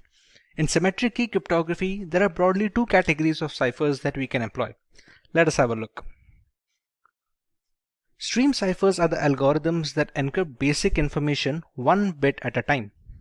It can change depending on the algorithm being used, but usually it relies on a single bit or byte to do the encryption. This is the relatively quicker alternative, considering the algorithm doesn't have to deal with blocks of data at a single time. Every piece of data that goes into the encryption can and needs to be converted into binary format. In stream ciphers, each binary digit is encrypted one after the other. The most popular ones are the RC4, SALSA, and Panama. The binary data is passed through an encryption key, which is a randomly generated bit stream. Upon passing it through, we receive the ciphertext that can be transferred to the receiver without fear of man-in-the-middle attacks. The binary data can be passed through an algorithmic function. It can have either XOR operations, as it is most of the time, or any other mathematical calculations that have the singular purpose of scrambling the data. The encryption key is generated using the random bitstream generator, and it acts as a supplement in the algorithmic function. The output is in binary form, which is then converted into the decimal or hexadecimal format to give our final ciphertext. On the other hand, block ciphers dissect the raw information into chunks of data of fixed size. The size of these blocks depend on the exact cipher being used. A 128-bit block cipher will break the plaintext into blocks of 128-bit each and encrypt those blocks instead of a single digit. Once these blocks are encrypted individually, they are chained together to form a final ciphertext. Block ciphers are much slower, but they are more tamper-proof and are used in some of the most widely used algorithms employed today. Just like stream ciphers, the original ciphertext is converted into binary format before beginning the process. Once the conversion is complete, the blocks are passed through the encryption algorithm along with the encryption key. This would provide us with the encrypted blocks of binary data. Once these blocks are combined, we get a final binary string. This string is then converted into hexadecimal format to get our ciphertext. Today, the most popular symmetric key algorithms like AES, DES, and 3DES are all block cipher methodology subsets. With so many factors coming into play, there are quite a few things symmetric key cryptography excels at while falling short in some other. Symmetric key cryptography is much faster variant when compared to asymmetric key cryptography. There is only one key in play, unlike asymmetric encryption, and this drastically improves calculation speed in the encryption and decryption. Similarly, the performance of symmetric encryption is much more efficient under similar computational limitations. Fewer calculations help in better memory management for the host system.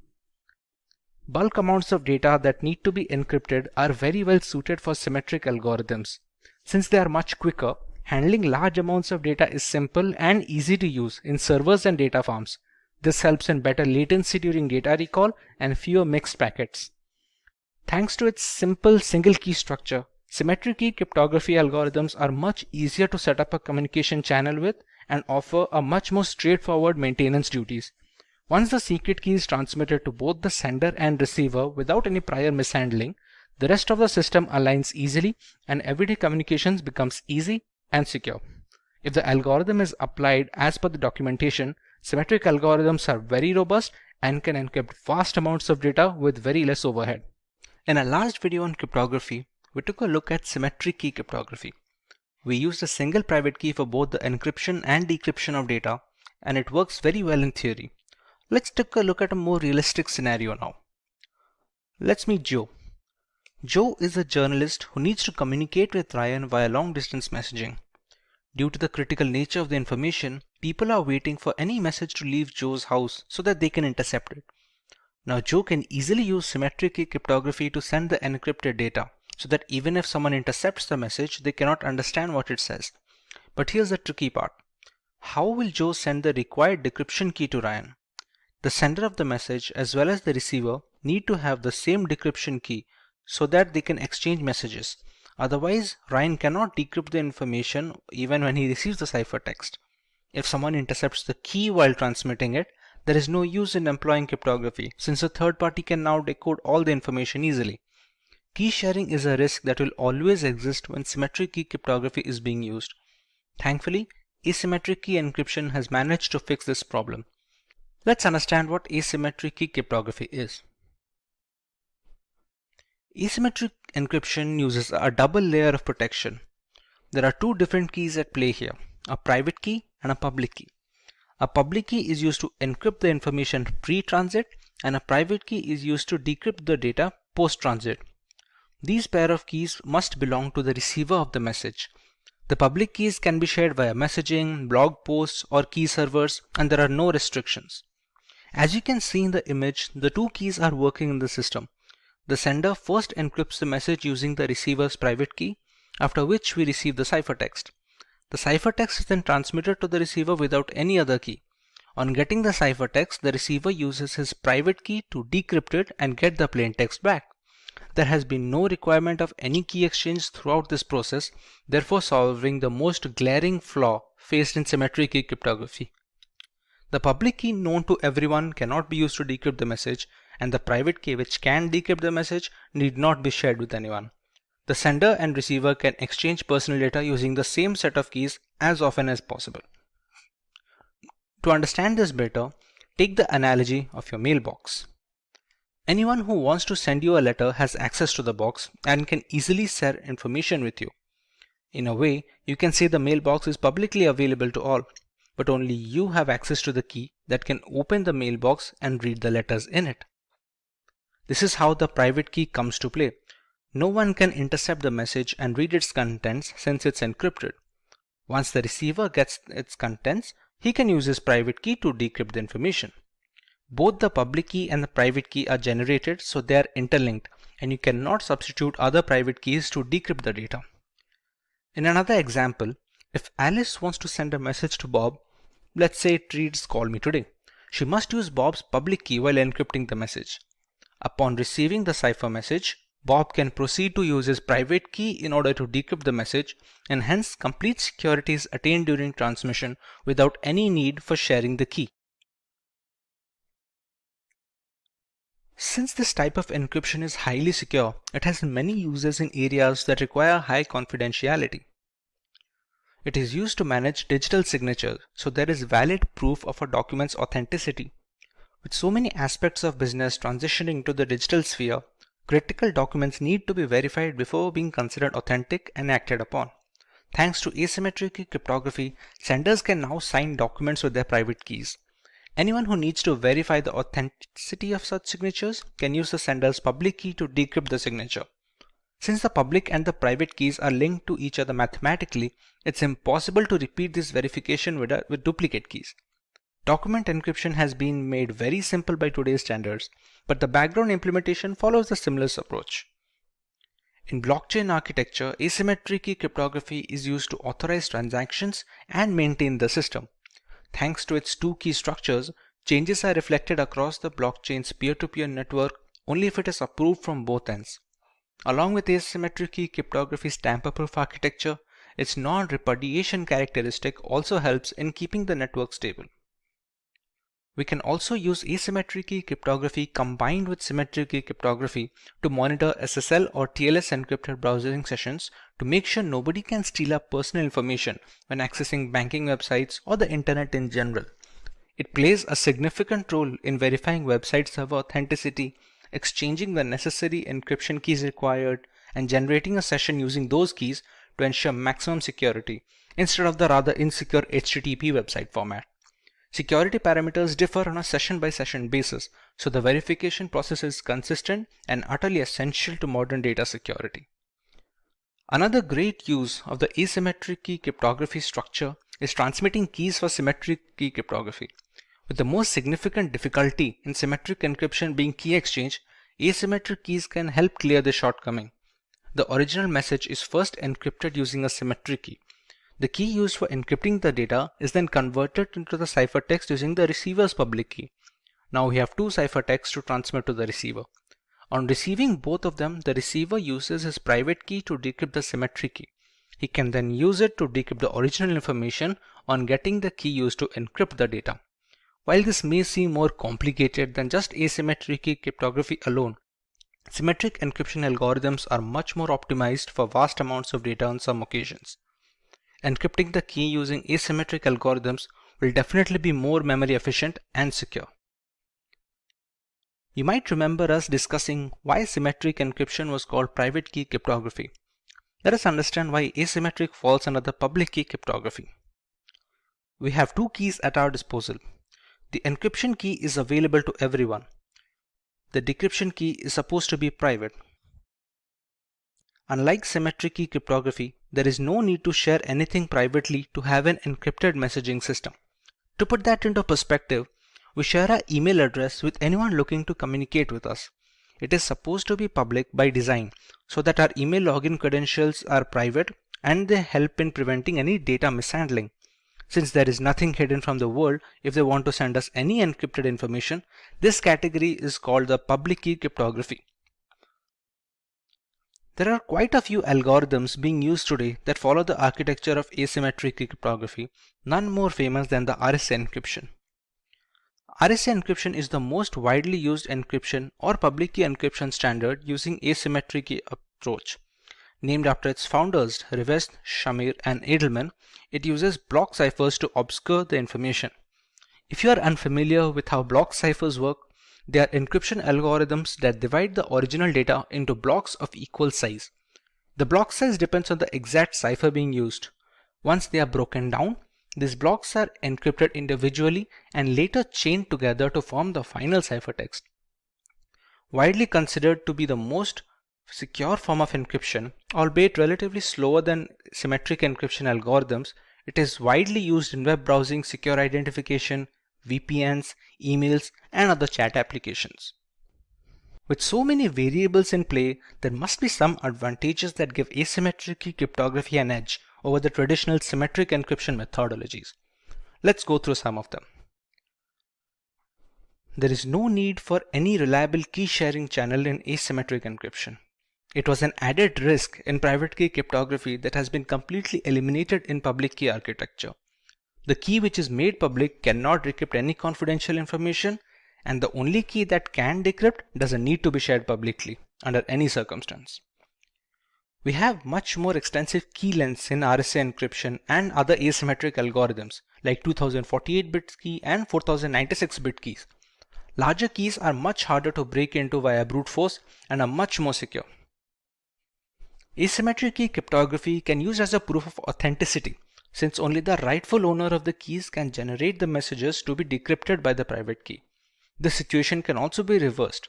Encryption is done using a private key and decryption is done by the public key, which would not function if the correct private key is not used to generate the message, hence proving the authenticity of the owner. It also has a tamper protection feature, where the message cannot be intercepted and changed without invalidating the private key used to encrypt the data. Consequently, the public key cannot decrypt the message, and it is easy to realize the information is not 100% legitimate when and where the case requires.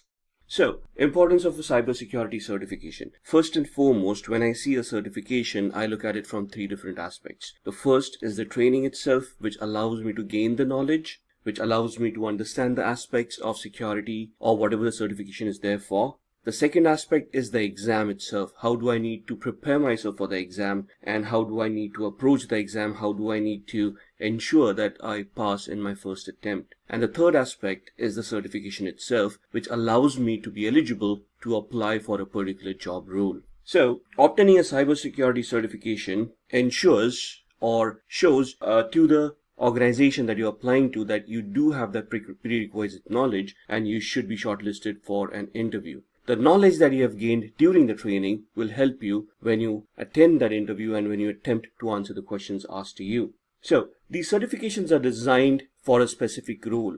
For example, a forensic investigation certificate will teach you how to investigate a crime scene forensically, a digital crime scene for a matter of fact. A certified ethical hacking course will teach you about penetration testing. So it is you who's going to decide which certification you require and then get certified on it. Of course, a fresher with a cybersecurity certification will have better employment opportunities because they can showcase their knowledge with the certification that they already have. Even professionals who want to enhance their careers can get into managerial or advanced certifications to improve on their knowledge and get promoted in their job profiles. So, cybersecurity certifications can be classified in three different aspects. The first one being the foundational level, then the managerial level, and the advanced level.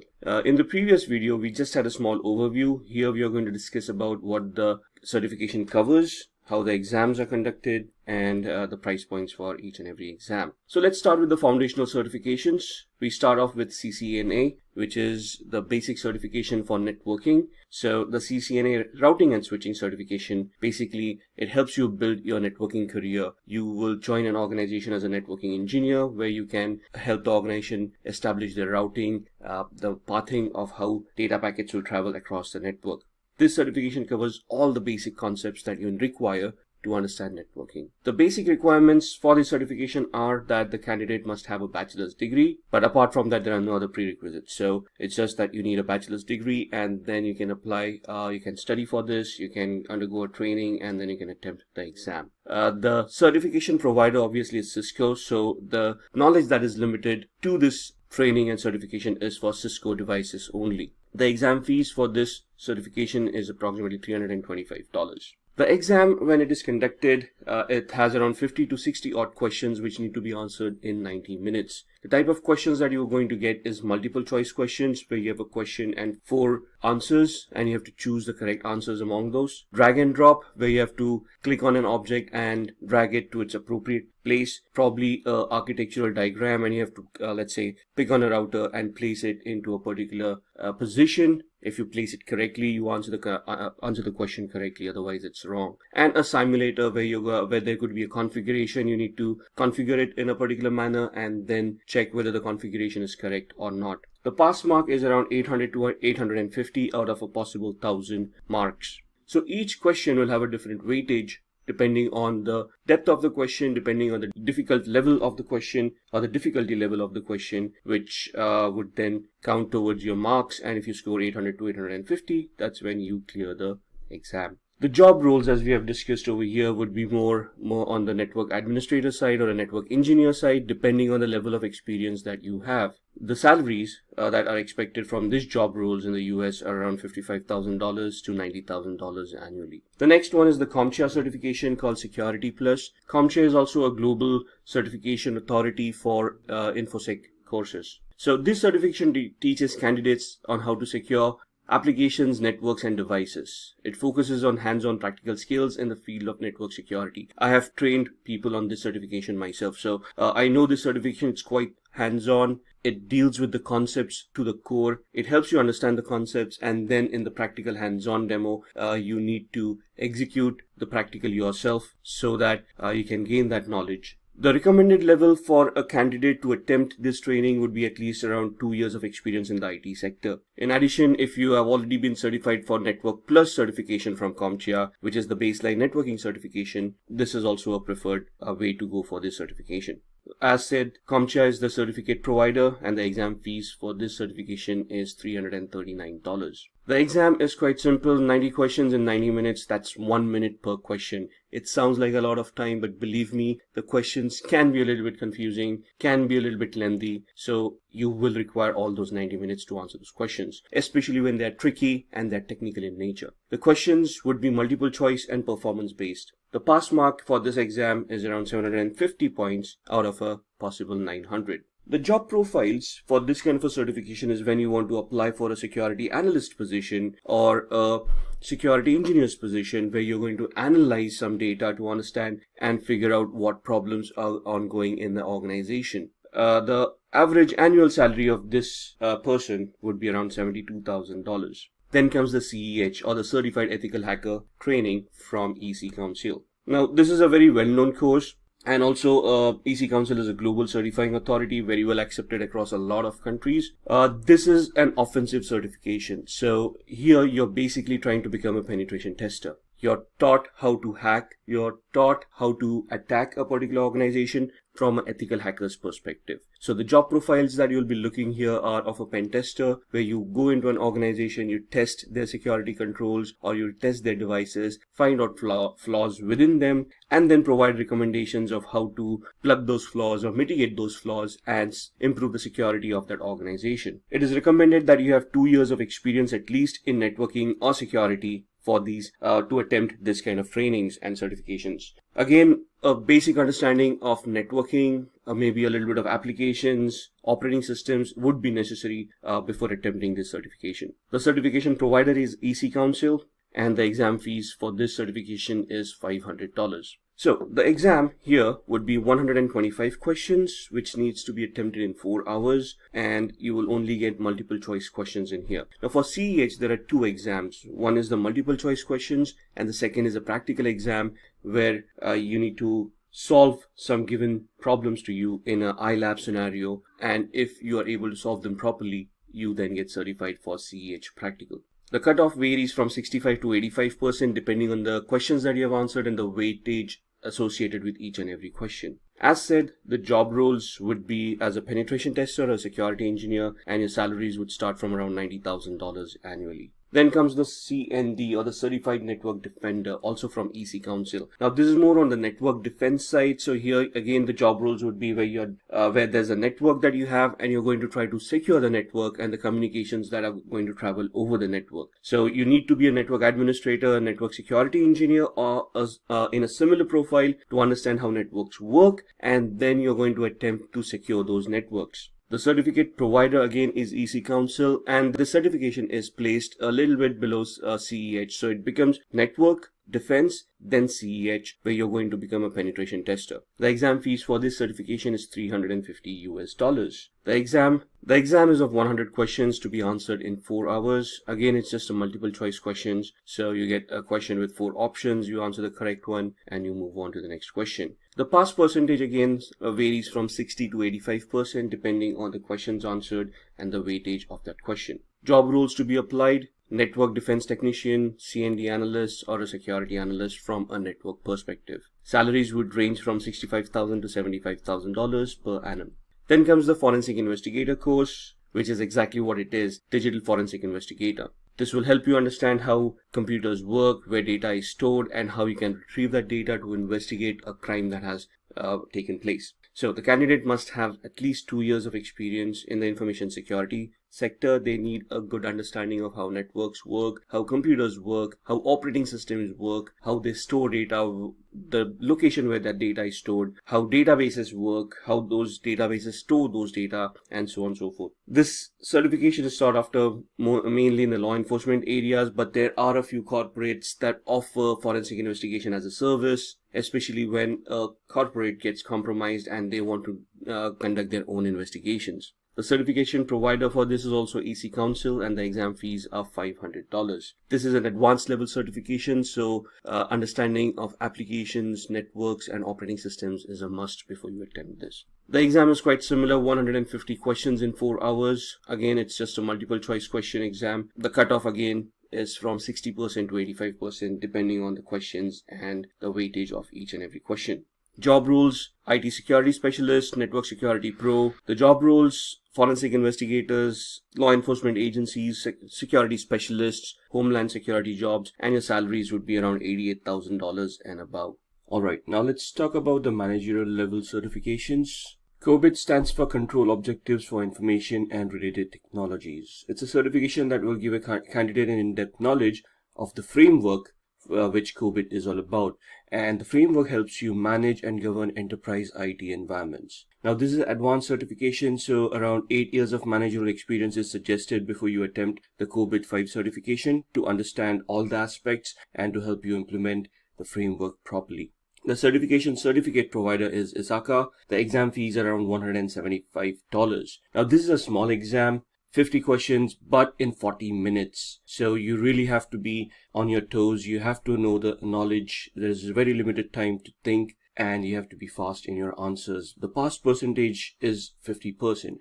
The job roles associated with this certification would be to when you apply for information security manager or as a security consultant or a cybersecurity manager, and your roles and responsibilities would be to govern the IT space that the organization owns. So all the servers, desktops, the network, the data flows, the databases, everything, and how it needs to be managed and how it needs to be governed in a secure manner. Annual salaries would be around $100,000 plus. Then the CISM, also called as CISM. It stands for Certified Information Security Manager, and as the name suggests, it's a security manager certification. It helps the candidate in understanding the relationship between business goals and information security. So now you're going into the space where you're not only technical in nature, but you also have to understand the business needs, the goals of the business, and you have to align the information security of your infrastructure along with the business needs and the business goals. So it is your inputs that are going to go to the management to see if the infrastructure is aligned to the business goals or if the infrastructure or the business goals need any fine-tuning. Around 5 years of work experience is recommended in the information security field for attempting the CISM.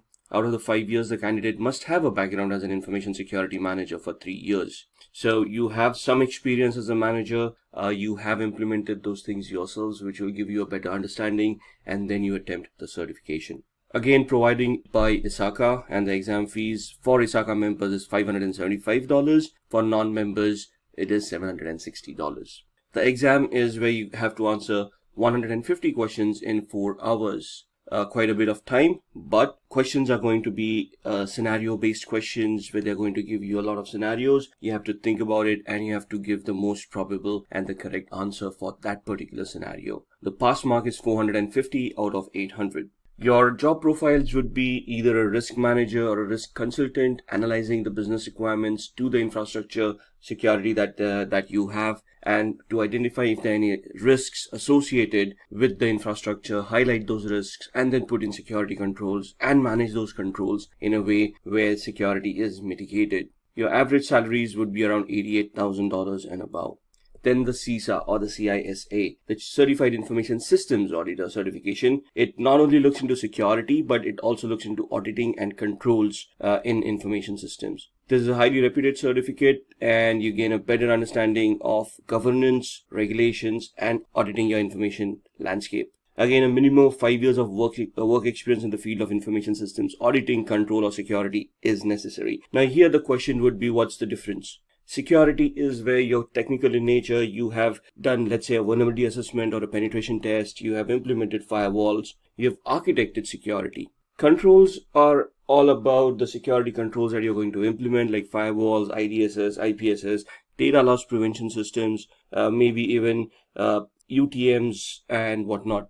So experience in architecting or implementing those controls in an effective manner, mitigating your security or your vulnerabilities that you have identified in the organization. And auditing would basically mean about looking at compliance to ensure that everything is in place, you're compliant with, let's say, ISO 27001 guidelines or the policies that you have created yourself, and everything is working in order. So it's more of a checklist where you're going to just check everything is in place and you're conforming to standards. This certification is also provided by ISACA, and the exam fees for ISACA members are $575, whereas non-ISACA members will have to pay $760 for the certification. 150 questions again in 4 hours, multiple choice questions, scenario based. So you have to really understand this real world scenarios of what controls and what audit mechanisms should be in place. Pass mark is 450 out of 800. Your job roles would be mainly becoming an auditor or a senior auditor, a director for information security, information audit manager, or an information technology consultant, where you provide intelligence on how the company should implement their infrastructure. Average salaries would be 103,000 and above. Then comes the CRISC, also called as CRISC, Certified in Risk and Information Systems Control. Certification helps the candidate design and maintain information systems controls for an organization. This is one of the most sought after certifications as far as risk management is concerned. In Europe and in US, if you have this kind of certifications, you automatically qualify for a risk manager or a security risk manager or a information security consultant kind of a role. You should have a minimum of 3 years of experience in the field of IS controls. That means information security controls. You should have knowledge about firewalls. You should know about how to mitigate risks, how to identify risks in the first place, risk analysis, risk management, and after which you're going to implement security controls to mitigate that risk or bring it to acceptable levels. At this point in time, you will also be responsible to create policies revolving those risks and how you want to calculate those risks and treat those risks in their lifetime. Certificate provider again is ISACA, $575 for ISACA members, $760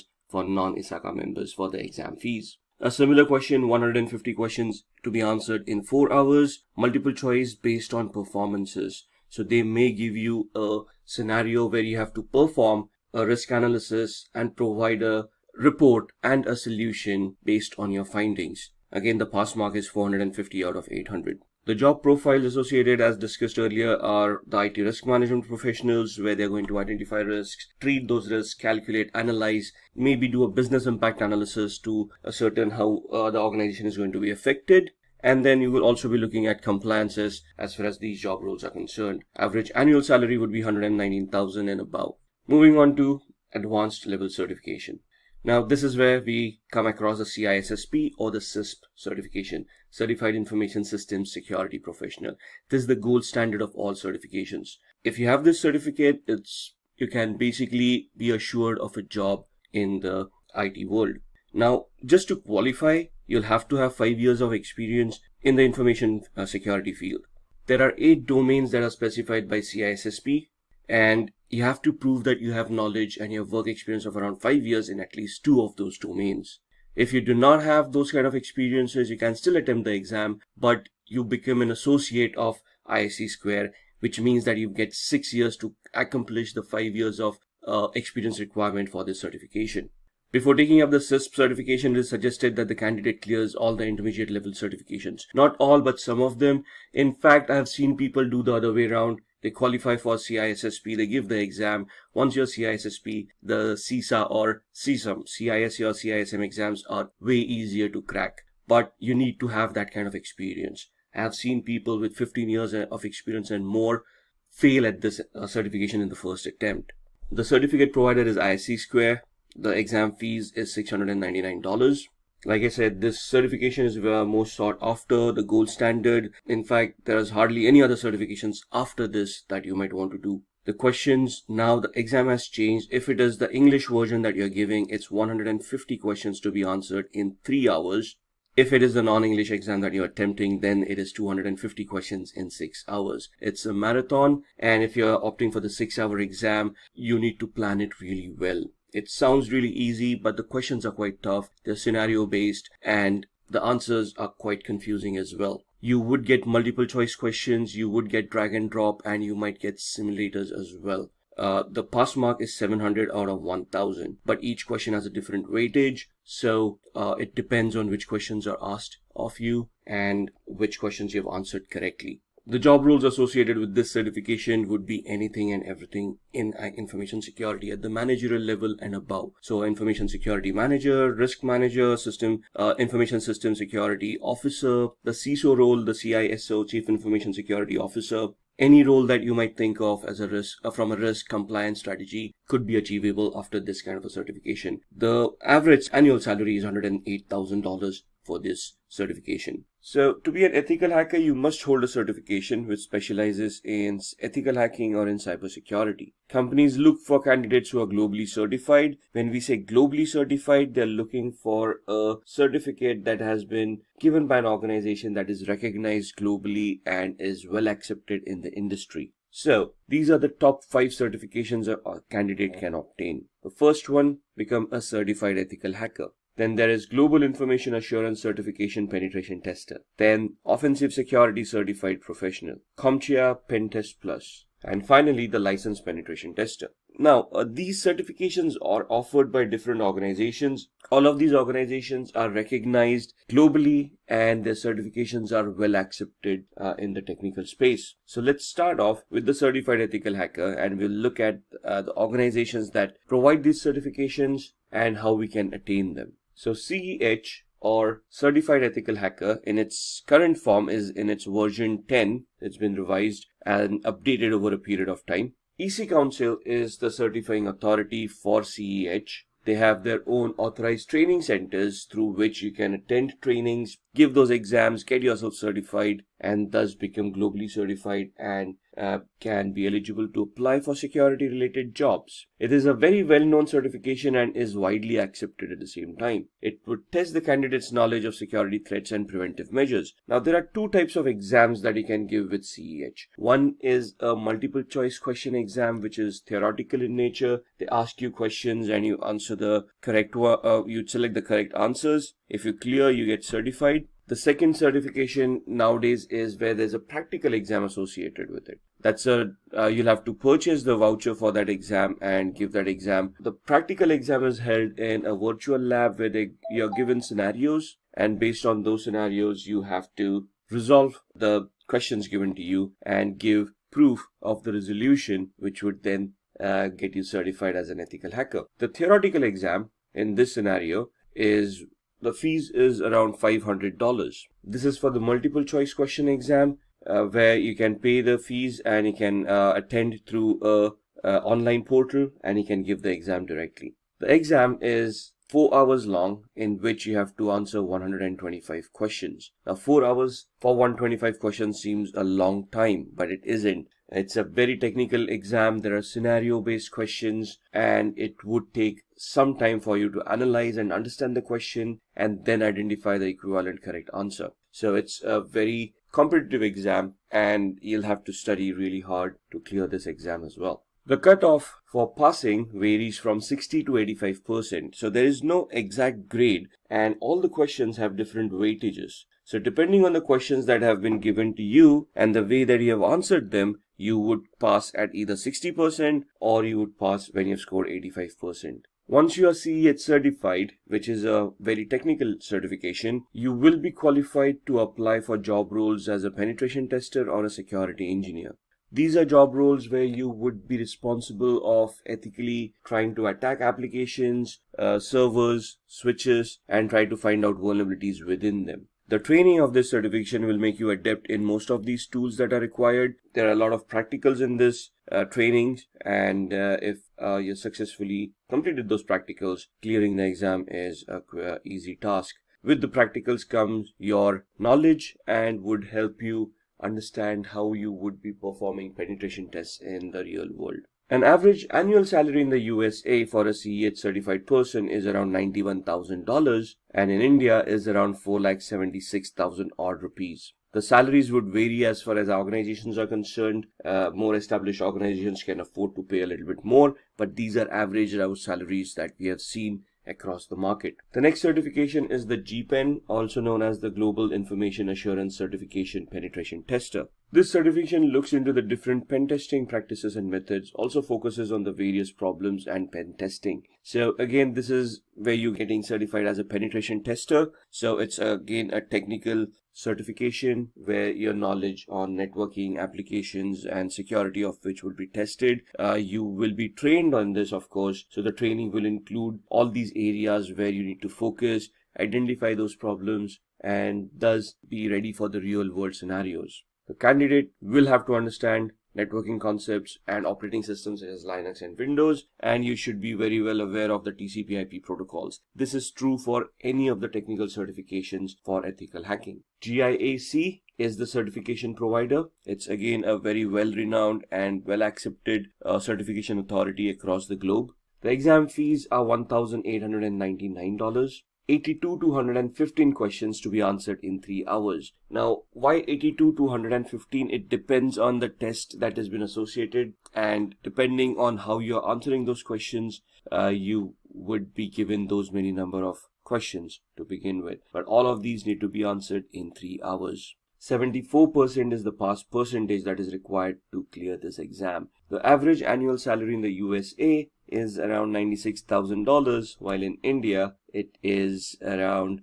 similar to certified ethical hacking. Then looking at the next certification from Offensive Security called the OSCP, Offensive Security Certified Professional. This is another penetration testing certification, highly technical in nature, and it is an entirely hands-on certification. The previous 2 certifications that we saw, we talked about CEH, where there are 2 different exams. You could either take the theoretical exam and give your MCQs, or you could take the practical one. Here you don't have an option. This is a practical exam. So the test is conducted on a virtual network. So they send out instructions to you. There's a virtual lab that is given out to you, and they give you the questions, and you have to perform those assessments, create those reports, and provide it to the certifying authority, in this case Offensive Security. If you match their criteria of whatever you have identified in those reports, you get certified. Here, the requirements of good understanding of networking protocols, how systems function, how Kali Linux operating system functions, and the candidate must complete Offensive Security's penetration testing with the Kali Linux course and pass the hands-on exam. So this focuses purely on Kali Linux. Kali Linux is an operating system that is freely distributed over the internet and comes structured with around 300 plus tools used for ethical hacking. So this course totally relies on Kali Linux for you to use as a tool set for penetration testing. The certificate provider, as stated, is Offensive Security. The name of the course is OSCP, Offensive Security Certified Professional.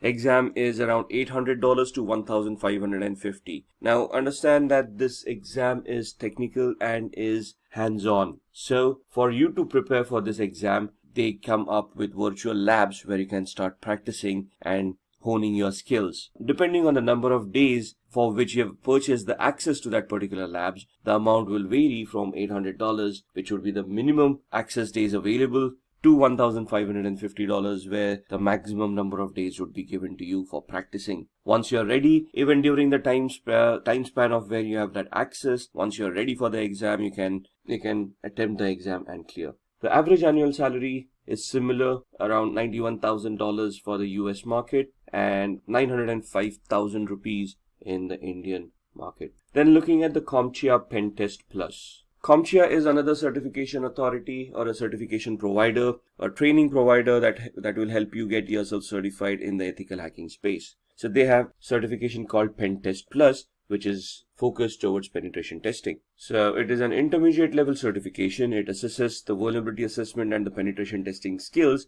of a candidate. Here, the training will provide you with all the essentials, where it will help you identify how to do vulnerability assessments, how to identify those vulnerabilities, and then which tools to utilize for what kind of a penetration test. For the requirements, a minimum of 3 to 4 years of hands-on experience in the information security field. Also, a CompTIA Security Plus or a Network Plus or equivalent knowledge is required. So in the Network Plus, they talk about securing networks, and they help you understand the OSI layers, the TCP/IP layers, and help you understand the protocols and all of those things. So having that knowledge is an added advantage. The certificate provider is CompTIA, and the cost of the exam is around $349. Maximum number of questions is 85, and I think it's a 3-hour exam. The passing percentage is scoring 750 marks out of a possible 900. So the scale is, the minimum you can ever score is 100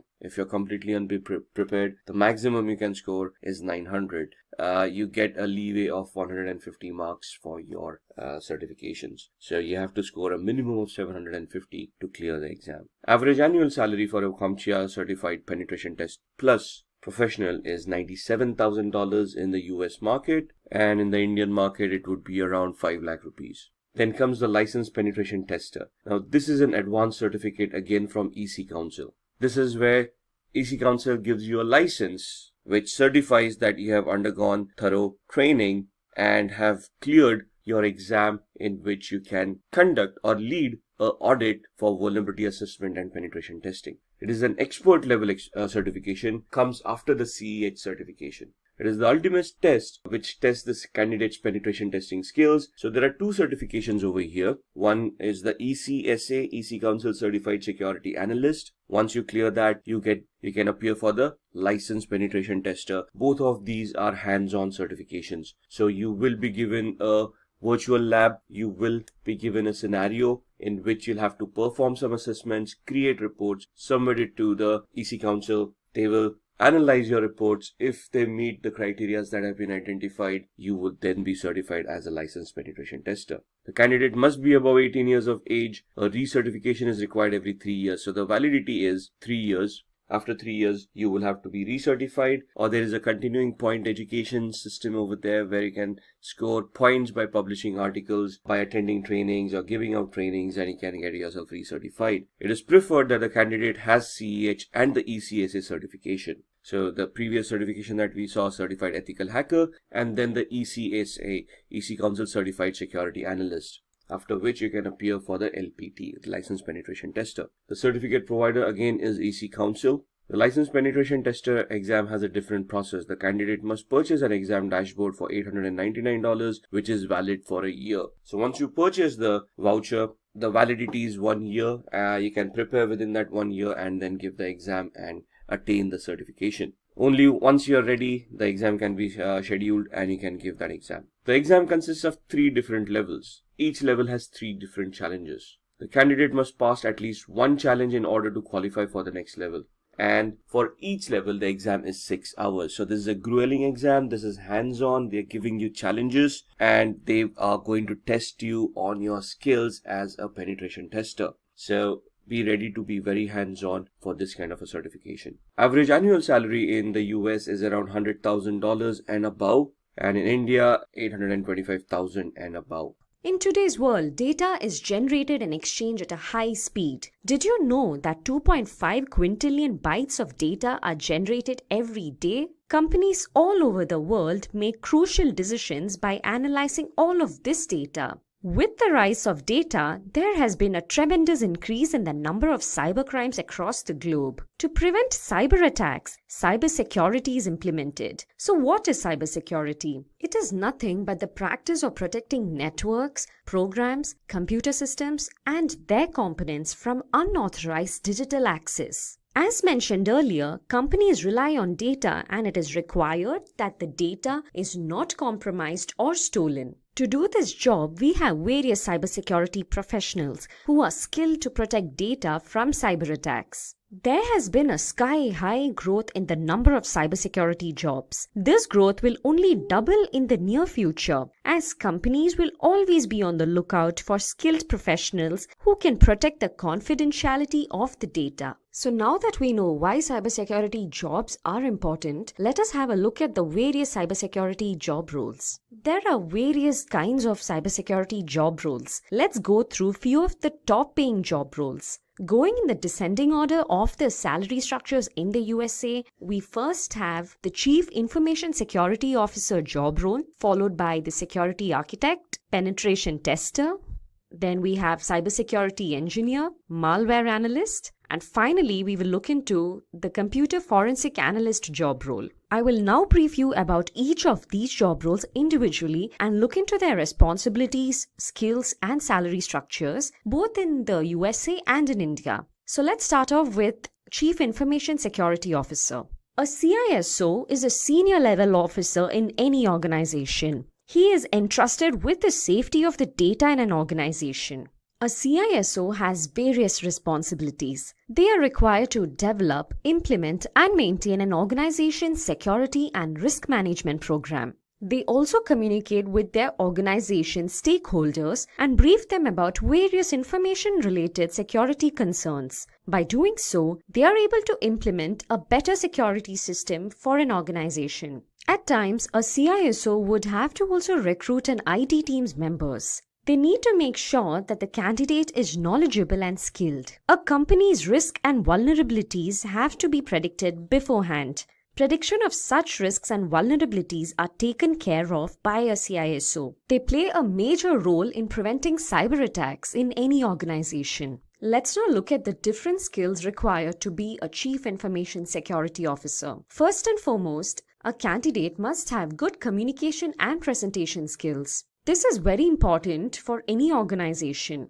A degree in computer science along with an MBA is a preferred qualification. MBA is not mandatory, but there is an added advantage if the candidate has an MBA along with a computer science degree. The candidate must be good at handling security breaches. It is preferred that the candidate has prior experience of handling a security breach and who is also good with incident management. Many employers prefer candidates who have global certifications. To become a Chief Information Security Officer, the preferred certifications are CISM, that is Certified Information Security Manager, and Certified Information System Security Professional, CISSP. If a candidate has either of these certifications, they have a better chance of getting a job as a Chief Information Security Officer. Let's now move on to their salary structures. A CISO earns nearly $180,000 in the USA. In India, the salary is nearly 25 lakhs per annum. That's a lot of money. So these were the responsibilities, skills, and the salary structure of a Chief Information Security Officer. Let's move on to our next role. Our next role is that of a security architect. A security architect maintains the security of an organization's computer systems. They prevent the computer systems from malware attacks. Let's look into their responsibilities. First and foremost, our security architect identifies weak spots in a system by performing vulnerability tests.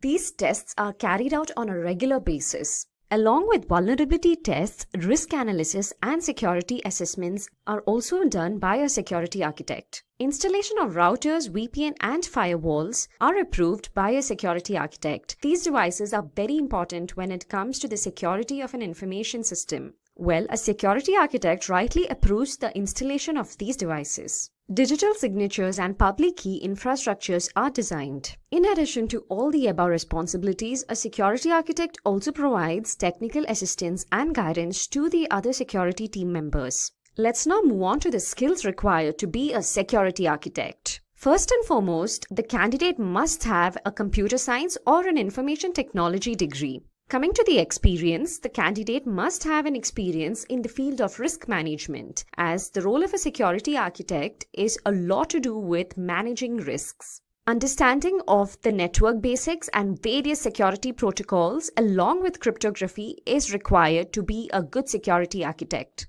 Lastly, the preferred certification to become a security architect is that of a CISSP, which is Certified Information System Security Professional. As mentioned earlier, this is only a preferred certification. A candidate who has this certification has a higher chance of bagging a security architect job. Let's now look into the different salary structures in the USA and in India.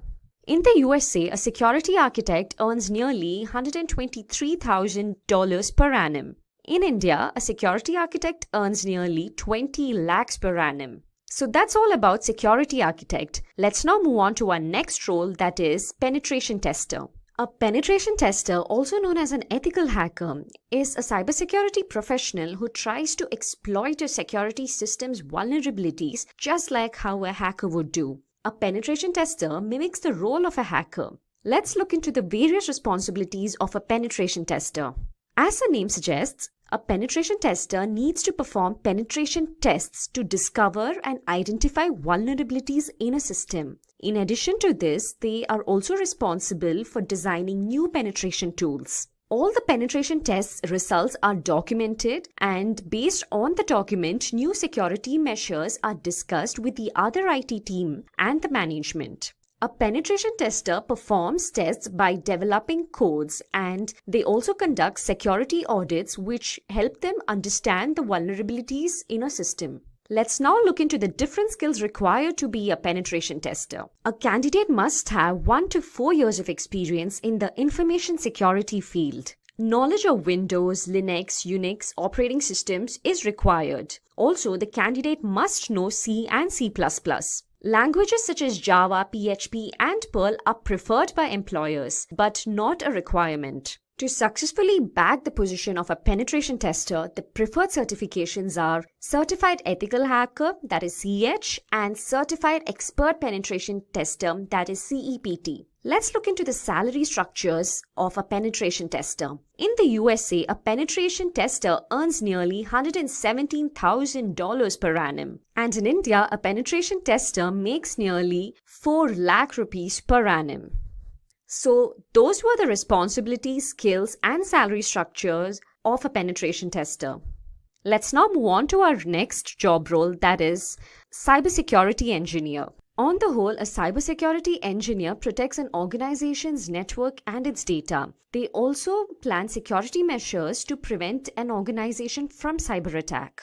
Let's look into the responsibilities of a cybersecurity engineer. They design cybersecurity platforms for a company. They are also responsible for planning and implementing cybersecurity measures. Well, a cybersecurity engineer solely designs, plans, maintains, and implements security measures in an organization. They are also required to report and communicate with the other teams in an organization. A cybersecurity engineer is different from a network security engineer. While a network security engineer looks into the troubleshooting, a cybersecurity engineer looks into the prevention of cyber attacks. Let's look into the skills required to become a cybersecurity engineer. Just like the other job profiles, a degree in computer science or information technology is a must. Well, 2 years of experience in the relevant field is required to become a cybersecurity engineer.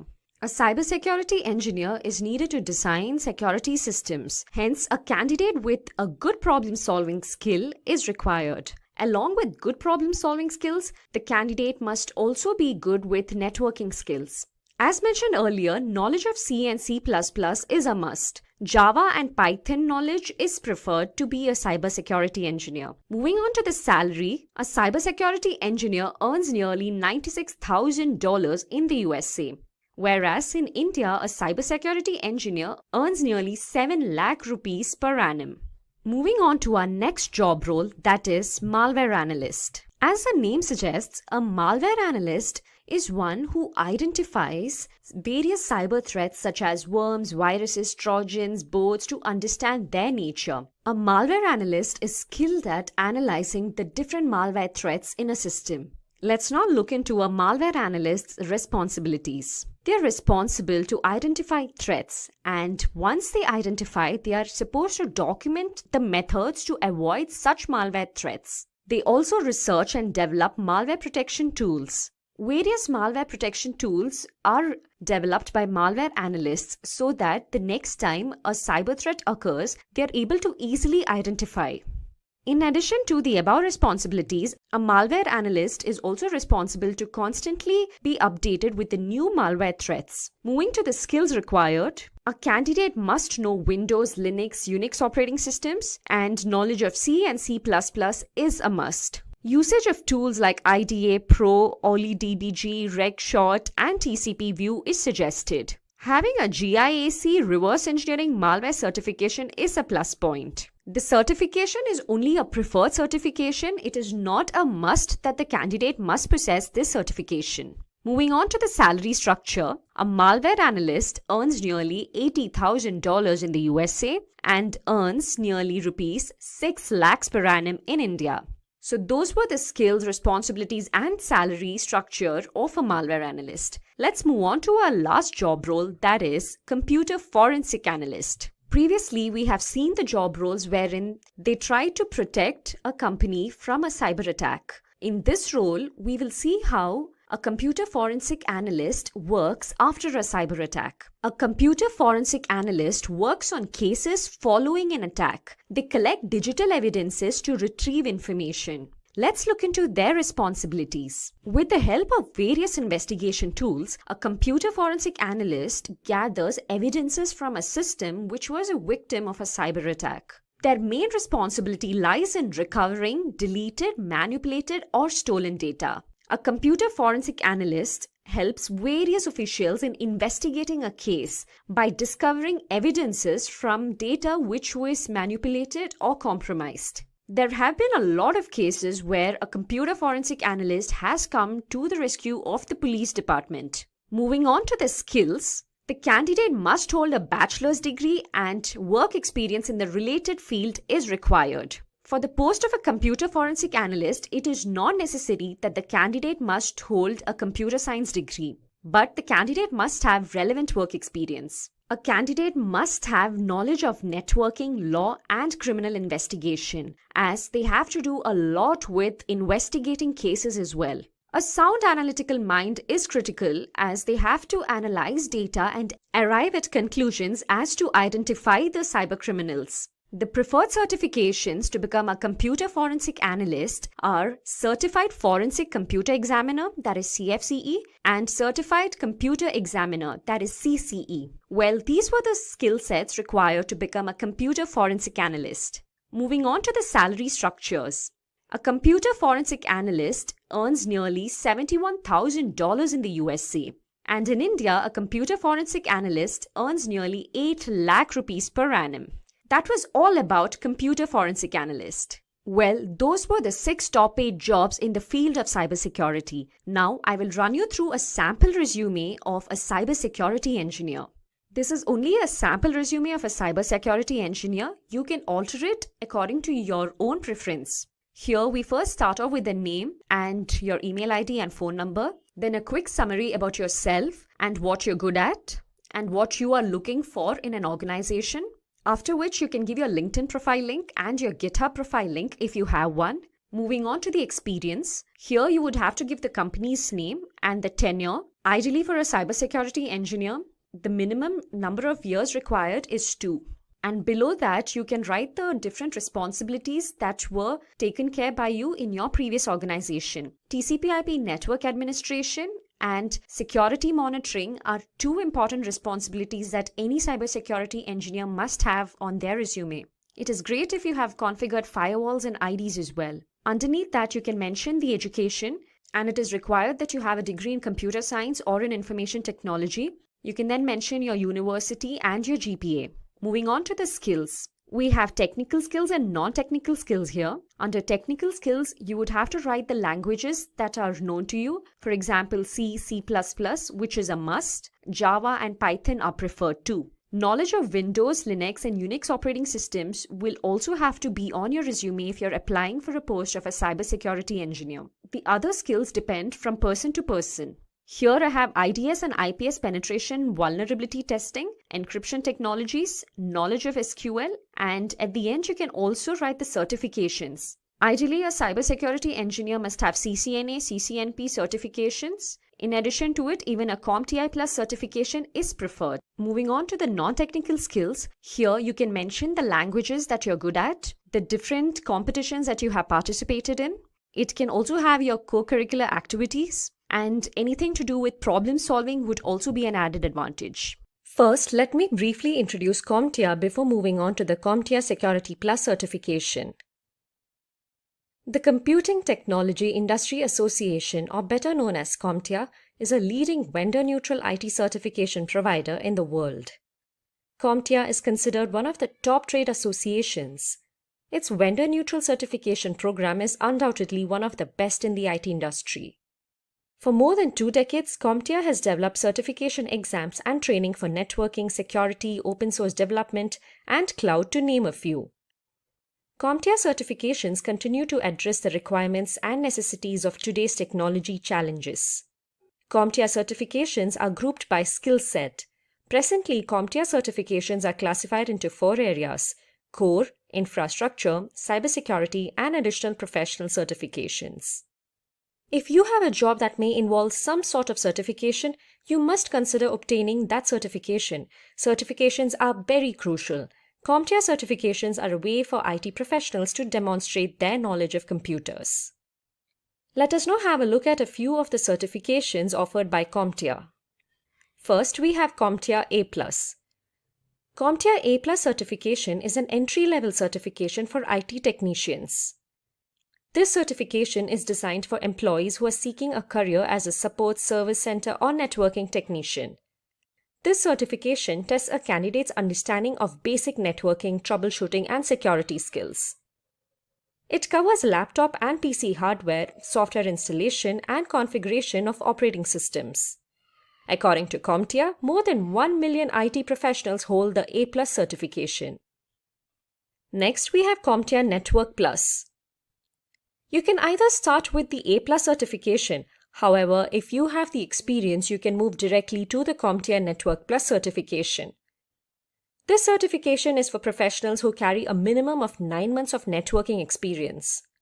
Here, a candidate must be familiar with networking technologies, topologies, security installation and configuration, and troubleshooting of wireless and wired network devices.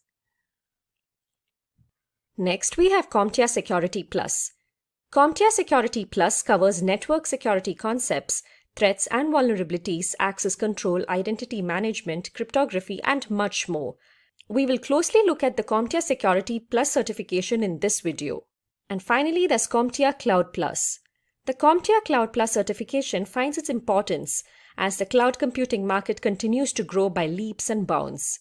This certification targets IT professionals with 2 to 3 years of experience in storage, networking, or data center administration. The certification exam tests the candidate's knowledge of cloud technologies, cloud markets, and hybrid and multi-cloud solutions. Those were a few of the certifications offered by CompTIA. There are several other certifications like CompTIA Linux Plus, CompTIA Pentest Plus, and CompTIA Project Plus, to name a few. Now let us have a look at the CompTIA Security Plus certification in detail.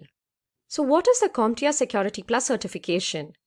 Well, the CompTIA Security Plus certification is a leading entry-level IT certification. It is an essential certification for professionals working in the IT industry. It is one of the first security certifications that must be earned by IT professionals.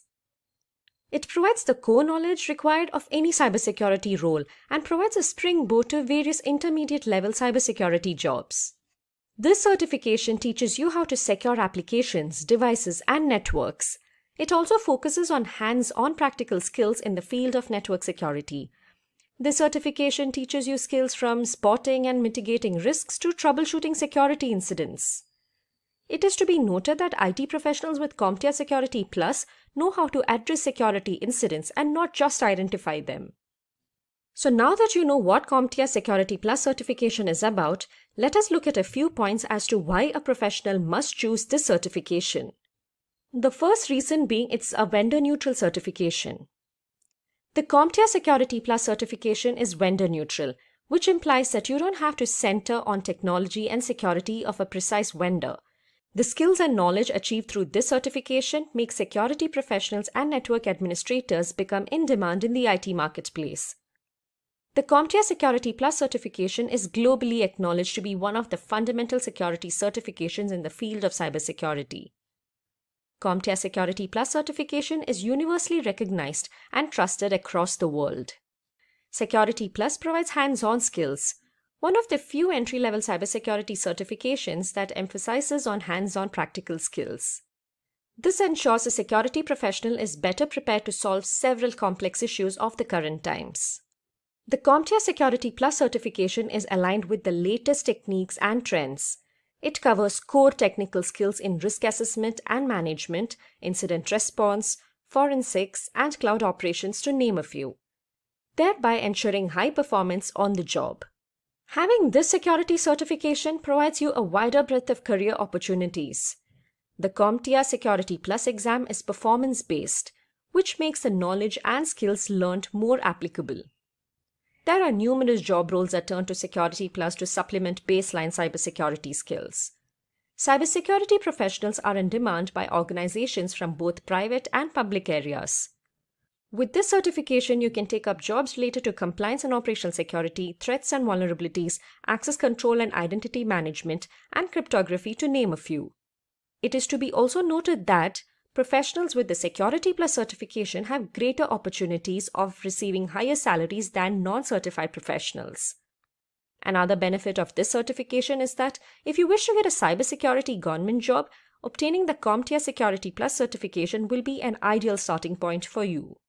So now that you know the perks of achieving this certification, what do you have to do to achieve this? Well, before you can achieve this certification, you have to clear the CompTIA Security Plus exam. Let us now have an overview of the CompTIA Security Plus exam. First and foremost, who can take up this exam? Although CompTIA does not have any set prerequisites, organizations recommend that candidates meet these two criteria. Let's have a look at the two criteria. Firstly, the CompTIA Security Plus is for IT professionals who carry a minimum of 2 years of experience in the IT administration focusing on security. The CompTIA Security Plus is ideal for professionals who are looking to start or advance a career in security. Obtaining this certification prepares the professionals for job roles like System Administrator, Security Administrator, Network Administrator, Junior Penetration Tester, Security Engineer, and Security Consultant, to name a few. Though CompTIA Security Plus is an entry-level certification, it is strongly recommended that you get the A+ and Network Plus credentials before proceeding to the Security Plus certification. This will ensure that you have the required technical skills like configuring, managing, and troubleshooting networks. Now let's move on and understand the CompTIA Security Plus exam details. CompTIA Security Plus SY0601 is the latest exam code that was launched on 12th November 2020. The SY0501 English language exam retires on 31st July 2021. Hence, we recommend you to opt for the SY0601 exam. There are a maximum of 90 questions. CompTIA Security Plus exam has multiple choice questions, but some CompTIA certification exams include performance-based questions or PBQs.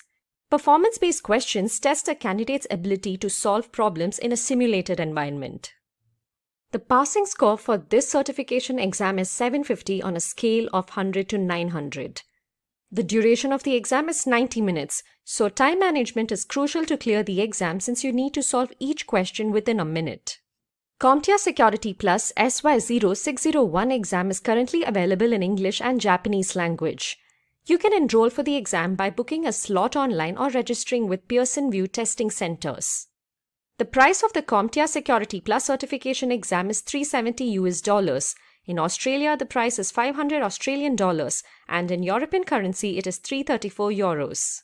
Let us now look at the focus areas of CompTIA Security Plus exam. Firstly, this exam focuses on the core cybersecurity skills required of any cybersecurity role, such as security incident handling and response, intrusion detection, malware prevention, etc.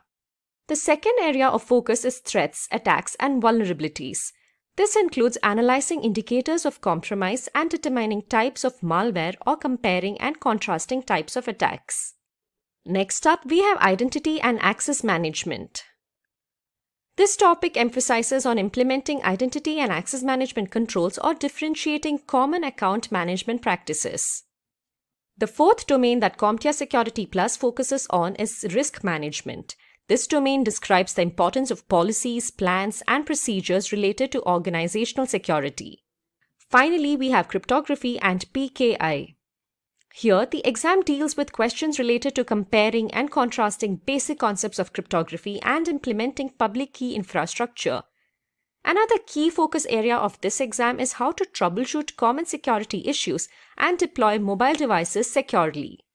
Now, coming to the final section of this video where we look at the important skills that you will acquire after completing the CompTIA Security Plus certification exam. First, you will learn to detect various types of compromise and understand penetration testing and vulnerability scanning concepts. This certification will give knowledge to assess the security posture of an enterprise network and recommend and implement appropriate security solutions. You will also get an idea of installing, configuring, and deploying network components while assessing and troubleshooting issues to support organizational security. You will gain the desired skills to monitor and secure hybrid environments including cloud, mobile, and IoT. CompTIA Security Plus certification exams give the experience to install and configure identity and access services. You will understand how to identify, analyze, and respond to security events and incidents. Finally, you will grab another crucial skill, that is to implement best practices on risk management. CompTIA Security Plus certification will make you understand how to implement and summarize risk management, best practices, and the business impact. It ensures you operate with an awareness of applicable laws and policies, including the principles of governance, risk, and compliance. That was all about the CompTIA Security Plus exam. Taking up this exam will help you learn a lot about cybersecurity and acquire the necessary skills that will help you become a greater cybersecurity professional. This is why organizations look for professionals with CompTIA certification. This certification is evidence of your expertise in the security field. CompTIA Security Plus certification is prevalent among security professionals. Although the exam requires a lot of hard work to crack, the reward is very fruitful. All the best to everyone who wishes to be CompTIA Security Plus certified. Now let's begin with who is a certified ethical hacker. A certified ethical hacker is a person who's also known as an ethical hacker. An ethical hacker is just the opposite of an hacker. A hacker is a person who with malicious intent tries to misuse vulnerabilities that they have identified in an organization structure and then gain access to unauthorized data. Whereas an ethical hacker does the same thing. They try to locate the weakness, they try to locate the vulnerabilities, and they see how they can be misused. However, the intent is completely different. And that is what differentiates a hacker from an ethical hacker. Hacker would be a criminal with a malicious intent who would try to misuse and personally gain by doing criminal activity from that particular activity that they have done. Whereas an ethical hacker would try to help the organization in an authorized manner. So that's where the permission comes into the picture. The ethical hacker has permission from the organization to conduct some activity that would identify vulnerabilities or weaknesses in the information technology structure of that organization. And then once they have been identified, the ethical hacker would then help the organization to plug those vulnerabilities rather than misuse those vulnerabilities. So any person who completes CEH version 10 certification is known as a certified ethical hacker. So there's a certification. Once you complete that, once you pass the exams, you can essentially call yourself as a certified ethical hacker, and you're going to get a certificate with the same terminology. So as you can see in the diagram, your responsibility would be as a certified ethical hacker would be with the proper permission of the organization. With the authorization coming in, with contracts coming in, you would legally help the organization to identify those weaknesses and vulnerabilities. And once you find them, you're going to report them to the organization, and you're going to help the organization with remediation plan, which would help them remediate, mitigate, and resolve the vulnerabilities that you have identified, thus making the organization's security structure a lot better, based on which black hat hackers or malicious hackers would be unable to attack the organization. So what is CEH version 10? Now this course was initially introduced in September 2015, and I think if you look at the versioning, this is the 10th version that is there in the market. So essentially CEH, or the Certified Ethical Hacking course, as the course itself, has been for a long time in the industry. It's a very well accepted course, and it's a well renowned course. The current version as it is was introduced in September 2015 and is one of the toughest certifications in the cybersecurity field. This includes a lot of information that you have to learn, that you have to know before you can attempt the certification. You will master all ethical hacking methodologies that are used in penetration testing and ethical hacking situations. What does that mean? That means that CEH version 10 is a structured course that will help you look at all the phases that are used in ethical hacking, all the terminologies that are utilized, all the tools that are utilized in such a manner that you can penetration test or a vulnerability assessment and identify and test the vulnerabilities for their complexity. And this course, once you complete the course, you would have mastered all the ethical hacking techniques that are required. There are two exams. One is a written exam and the other is a practical exam. Now you can opt for either or. The written exam is basically a multiple choice question exam where they'll ask you scenario based questions and you have to answer those questions. That is something that we're going to look into during this video. The practical exam is basically a simulation exam where they give you a scenario and you have to complete those tests and prove that you are a good ethical hacker. Based on the report that you give, if the report tallies to what the test was, you would be clearing that exam. So practical exam is a little bit tougher. It's more hands-on. It tests the actual skills that you would perform in a hacking scenario or a ethical hacking scenario. Thus the practical exam going to be that much tougher. The written exam to give it credence, tests you a lot on your mentality, on your thought process, on your judgment characteristics. So they will give you a scenario and ask you, what do you think is happening? What does this attack tantamount to, or would be what would be the next step in the particular attack that they're describing? Thus, it's more of an intellectual test where when your thought processes are being checked and you are giving those exams. So what would be the difference between these exams? In a practical exam, you would be conducting all those steps yourself and you would be reaching a conclusion. So here essentially you're being tested on the skills that you have developed on the execution part of it and to see whether you can execute a test end to end. Whereas in a written exam, you would be put in the middle of a test where you have to assume something, where you have to understand what the steps would have been performed in the previous steps and what would be the expected result, and you're supposed to analyze that and then come to the correct answer. So if there is a question which exam is better, written or practical, the answer to that is, from an intellectual perspective, a written exam would be a lot tougher than a practical exam, and from an execution perspective, a practical exam would be tougher than a written exam. So it depends on us which exam we want to give. Both of them are widely accepted and well respected in the information security field. So it's just the option that we choose which exam we want to give. Now, this course, the version 10 course, is purely attack-based course. Okay, it is an offensive course. There is no defensive mechanisms. So if you're looking for questions of how to secure yourself on the internet, how to securely configure an operating system, or how to securely configure a server, how to configure a firewall, this is not the certification. This basically talks about attacking those devices. So if you come across a firewall, how would you test a firewall? How would you identify vulnerabilities in those? And how would you bypass a firewall? Similarly, if you come across a server, how are you going to attack and hack the server? Let it be Windows or Linux based. So this basically becomes an attack based course. You're looking at offensive mechanisms over here and not defensive ones at all. So what's new in this version? In this version, there's a new module for IoT, Internet of Things. It focuses on emerging attacks, vectors like cloud, artificial intelligence, and machine learning. It basically talks about smart devices. And it talks about the vulnerabilities, the risks that the smart devices face in today's world.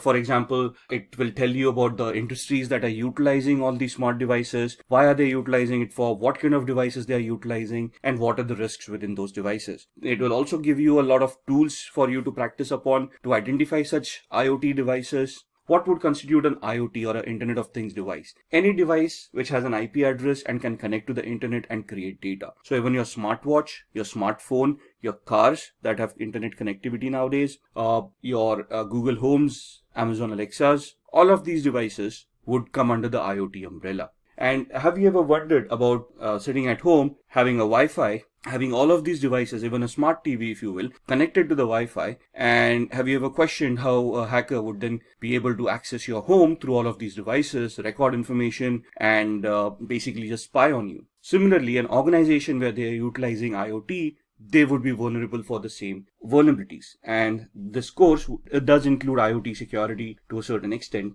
where we talk about vulnerabilities and how to identify those vulnerabilities in IoT. Then there's a new vulnerability analysis module where it gives you risk assessment. It talks about CVSS scoring systems. It talks about how to do a vulnerability management program in the first place. What are the steps required in a vulnerability management program? How should it be repeatable and how it should be measurable as a program? And what should be the outcome? So basically, it will give you a structured way of how to do a vulnerability management assessment and how do you want to achieve the end goal, thus leading you to a penetration test. So all the modules are leveled up. What do you mean by leveled up? That means they've been updated to the latest tools, latest standards, latest technologies. So you've got cryptographic attacks, you have got attacks on applications like SQL injection, we will be talking about packet sniffing using various tools. All of these are upgraded, which means they are up to the latest operating system. So even when we do this course, you'll be looking at operating systems like Windows 10, Windows 8, Windows Server 2012, Windows Server 2016, Kali Linux machines, Android machines, and Ubuntu desktop as well. So all of the operating systems are latest, the tools are latest, and you will be interacting with these tools. And then there's a mobile security toolkit as well, which will help you do a penetration test on a mobile device. So these are what is new in version 10. Now let's talk about the roles and responsibilities that an ethical hacker should have when they actually go into the world. Now, what are the responsibilities, roles, what are the capabilities that we should have? That we should be able to look at scripts that would test for vulnerabilities. So for example, a SQL injection attack, it's a script based attack. Let's say cross-site scripting attack. That is again going to be a script-based attack. So maybe we want to go ahead a little bit, look at Windows systems and do a PowerShell attack and know about PowerShell scripting a little bit. If you look at Linux Windows, there's a Bash shell where there's Bash scripting, and you'll want to learn that scripting as well. Now the course doesn't include all these scripting languages. It does help you understand what these scripting languages are, and it does have some basic introduction to how these languages can be utilized to create those scripts. Then we also want to develop tools to increase security. You want to look at those commands that are utilized on all operating systems. You want to look at the capabilities of the operating systems, of how to create security parameters and ensure the operating systems and applications devices are secure. You should be able to perform risk assessment. Now, when you say risk assessment is the likelihood of an attack being actually executed on an organization based on the threats and the vulnerabilities that we have identified. So risk assessment is something that you find out a vulnerability and then you try to figure out in a hypothetical manner of what is the likelihood of that vulnerability being exploited by a hacker if they find that vulnerability. And if they do execute that, what is the impact that is going to happen on the organization, and what is the penalties or the repercussions that the organization is going to face if that vulnerability is exploited. That's what a risk assessment is. Then we should also be able to develop security policies or set up security policies and implement them to ensure that the security mechanisms are standardized and are consistent. And then we should also look at training staff for network security to ensure that they are aware of these vulnerabilities and they know what their responsibilities are to maintain some semblance of security in the organization. So why do we want to become a certified ethical hacker? Now, since you're watching this video, it's easy to assume that we all are interested in security, we all are interested in hacking, but hacking is not a real job. For us to get a job in the industry on a security parameter or information security parameter, we want to become a certified ethical hacker. So if you look at the popular hacking cases that have happened, in 1990s, there was a national crackdown on criminals. Microsoft NT operating system was hacked. Now, this was back in the 90s when security wasn't that much evolved. And there were a lot of attacks back then that crippled infrastructure, that crippled banks, when they started realizing that computing isn't as easy as it seems. Of course, if you use a computer, the functionality is always there. But if the functionality is not properly configured, you're just exposing yourself to cyber criminals where they're going to steal information, and your organization may just go bankrupt because of that. In 2013, an example, Adobe reported 2.9 million accounts as stolen. In 2016, Kaspersky, which is an internet security firm, announced that there were 758 million malicious attacks that occurred worldwide. Imagine that, 758 million malicious attacks that were identified and reported. In 2018, Facebook reported a loss of 30 million to accounts that were stolen. 2018, again, Quora reported 100 million customer accounts being stolen. And in 2018, again, Marriott, 500 million travelers' accounts stolen and manipulated. Now, when you say accounts were stolen, how does it affect the organizations? Now, first and foremost, if those accounts were stolen, that means usernames and passwords were cracked, and those accounts may have contained credit card information or may have contained some personal information that would identify the person and thus make them gullible for a social engineering attack or an identity theft attack. So it has a cascading effect. If I would have been affected, or you would have been affected with these attacks, the repercussions would have been catastrophic. Your credit card information being stolen, that means somebody else would have misused it, and you would have seen a huge bill come your way. Now, you can go back to the bank and dispute that, but that's again a dispute that you're trying to have with the bank for something that you didn't do, which requires a lot of energy and a lot of time. And at the end of it, somebody has to pay for that particular loss. Now, in this scenario, the bank would have had to bear the loss, but then that's a loss for the bank, and bank doesn't want to do that. And that's where they would try to hire certified ethical hackers who would try to test these vulnerabilities and plug them in so that the end consumer is also secured, the bank is also secure, right? In this case, Marriott, there were 500 million travelers' accounts that were stolen. A lot of credit card information was leaked out. Email accounts were hacked and compromised, and thus there was a lot of repercussion that happened. Now, the thing is that there are also laws that these organizations need to adhere to that tell the organizations how to keep their information secure, and also have penalties in place if the organization gets hacked. And the penalties are pretty severe. So organizations do not want to get hacked or do not want to get compromised, not only from the customer's perspective, where they would be losing customers, losing reputations, and then thus facing losses, but also from a legislative perspective, where they would have to pay fines to the government for the frauds that have happened. So these are some of the popular hacking cases that have cost these organizations quite a lot of money, and thus they have a lot of security in mind. If you look at the news, in BBC News, there was something reported from a French police that there was a virus that infected more than 850,000 computers worldwide. Now, on the similar lines, if you remember ransomwares, and if you look at WannaCry that happened in 2018 or 2017, it also cost the world $4 billion in losses during that just one small month of its infection. Then Google basically disclosed that a large-scale hacking effort was targeted at Apple devices. And this has been, it has reported that there was a sustained effort to hack iPhones over a period of at least 2 years, which means that there's a specific target towards Apple consumers, and they are at a higher risk of getting hacked than others.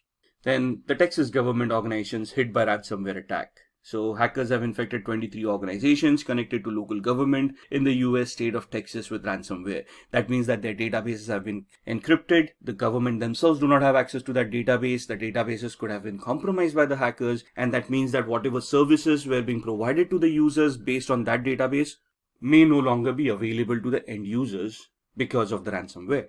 Now, moving on with these, why do we want to become a certified ethical hacker? Increased attacks lead to more job openings. Now, if you look at ransomware, the WannaCry attack that happened in 2017, there was a knee-jerk reaction given by the rest of the world for IT security. Suddenly budgets started opening up. Suddenly people wanted more ethical hackers on their payrolls to test for vulnerabilities. In UK and Europe, we have GDPR, which is again another law that imposes severe penalties on organizations that get hacked and for not having proper security and a vulnerability assessment and penetration testing program in place. So that leads to a lot of job requirements as well, where organizations look at people with this special skill set to help them mitigate the vulnerabilities, to safeguard them and their customers from hackers and also from penalties from law enforcement and governments. So thus the demand keeps on increasing for ethical hackers, which automatically means that the salaries are going to increase as well. So more the demand, lesser the supply, higher the salaries. That's plain economics. Then challenge hacker with malicious intent. So from an ethical hacker's perspective, it is our duty to safeguard an organization, which means that we'll be pitched against hackers, and we have to ensure that those hackers would be challenged to the maximum limit before they even try to get access to any of the resources that we are trying to protect. It offers a boost in your career. So more efforts that you put in, more vulnerabilities that you find, the better the career prospects that you have, and the better job aspects that you're going to get. And this also lets you keep yourself updated on the latest technology. As the technology progresses, as we evolve on technology, security will also evolve, and the ethical hacker would need to keep themselves updated on these technologies. Let us understand the importance of the C8 certification before getting to know about its content. So why should you take up the CH version 11? The Certified Ethical Hacker is the most trusted ethical hacking certification and a recommended one by employers around the globe. Since the introduction of the C8 certification in 2003, it is globally recognized as a standard within the information security field. The CH version 11 by EC Council continues to keep up to the standard, and it familiarizes the latest hacking techniques and teaches you advanced hacking tools and exploits used. The CH version 11 aligns with the current cybersecurity market requirements and adds the latest advancements in the cybersecurity field. The CH certification helps and trains you to think like a hacker, and this in turn helps you beat a hacker and defend your network. After obtaining the CH certification, you'll be a certified ethical hacker. A certified ethical hacker is a skilled professional working in a red team environment who safeguards networks and understands attack strategies and mimics the skills of malicious hackers. Certified ethical hackers discover vulnerabilities in a system and operate with permission from the system owners only. So who can become a certified ethical hacker and who can take up the CH certification? Let us have a look at that now. In the first case, to be eligible for the CH certification exam, you need to attend the official training from authorized EC Council training partners. It can be an online training or tutor-led training from EC Council learning partners. Only then are you eligible to take up the CEH certification exam. So a candidate who has completed an official EC Council training is eligible to take up the exam without going through the application process. Or in the second case, in order to be considered for this credential, you need to have at least 2 years of work experience in the information security domain, and you must pay a non-refundable application fee and submit an eligibility application form. Once it is approved, you can take up the CEH exam. After the application is approved, you can purchase the test voucher. In the latest version of the CEH, we will see the addition of various core concepts. Moving on to our next topic, let us see how different the CEH version 11 is and few of its objectives. Firstly, it outlines ethical hacking concepts, cyber kill chain concepts, an overview of information security, and various laws and regulations related to information security. This certification briefs you about the phases of system hacking, attacking techniques, and how you can maintain access. It also briefs you about footprinting concepts and ways of utilizing footprinting tools along with necessary countermeasures. The next objective is to familiarize with vulnerability assessment along with a hands-on experience of various scanning tools. Next, we have cybersecurity threats like malware threats, analysis of various worms, viruses, and trojans. Various malware concepts, packet sniffing concepts, and techniques have been introduced into this domain. It also highlights the concepts related to social engineering, denial of service attacks, SQL injection, and evasion techniques. It also speaks about wireless hacking concepts and mobile device management. The concept of operational technology is a new addition this time. Next is getting acquainted with security solutions like firewalls, honeypots, IPS, their evasion, and protection. Our fifth point is knowing various topics in cryptography like encryption algorithms, public key infrastructure, and cryptanalysis. Moving on, the next objective is to incorporate Parrot Security OS as it offers better performance on lower-powered laptops and machines when compared to Kali Linux. Next is to learn to recognize and deal with IoT-based vulnerabilities and attacks with the CEH version 11 course that covers the latest IoT hacking tools. You would be required to ensure the safety of IoT devices. Our next point is with respect to the evolving cloud industry. You would need to learn how to identify and defend cloud-based threats and attacks. The latest version of CEH includes new operating systems and Windows 10 configured with domain controller and vulnerable web applications for improving hacking skills. Finally, what is different is that more than 50% of the CEH version 11 course is dedicated to practical skills in live ranges via EC Council labs. EC Council leads in this aspect of the industry. Now that we saw the CEH exam objectives, let us look into the CEH exam topics weightage. As you see on your screens, this is a pie chart with 9 domains in CEH along with their weightages. You can prepare for your exam accordingly. Let us move on and take a closer look at each of these domains, their respective subdomains, and their descriptions. Our first domain is Information Security and Ethical Hacking Overview. This domain consists of questions from information security, cyber kill chain concepts, ethical hacking concepts, various hacking concepts, and information security laws and standards. You can expect a total number of 8 questions from this domain. The weightage of this section is 6%. The second domain is Reconnaissance Techniques. Under the subdomains, we have footprinting and reconnaissance at first. This covers various topics like footprinting concepts, footprinting methodology, email footprinting, footprinting through web services, DNS footprinting, footprinting through social engineering, etc. The next subdomain in this section is Scanning Networks.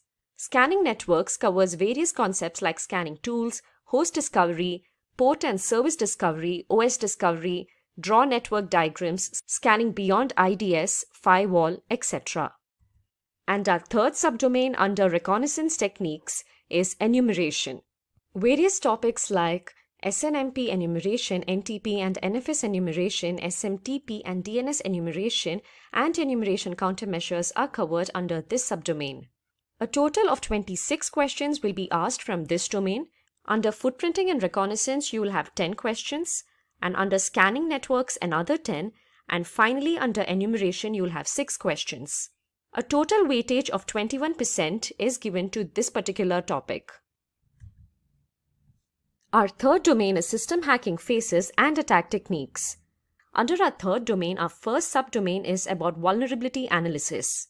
This subdomain covers topics on vulnerability assessment, vulnerability classification, vulnerability assessment solutions and tools, and various vulnerability assessment reports. Our next subdomain is about system hacking.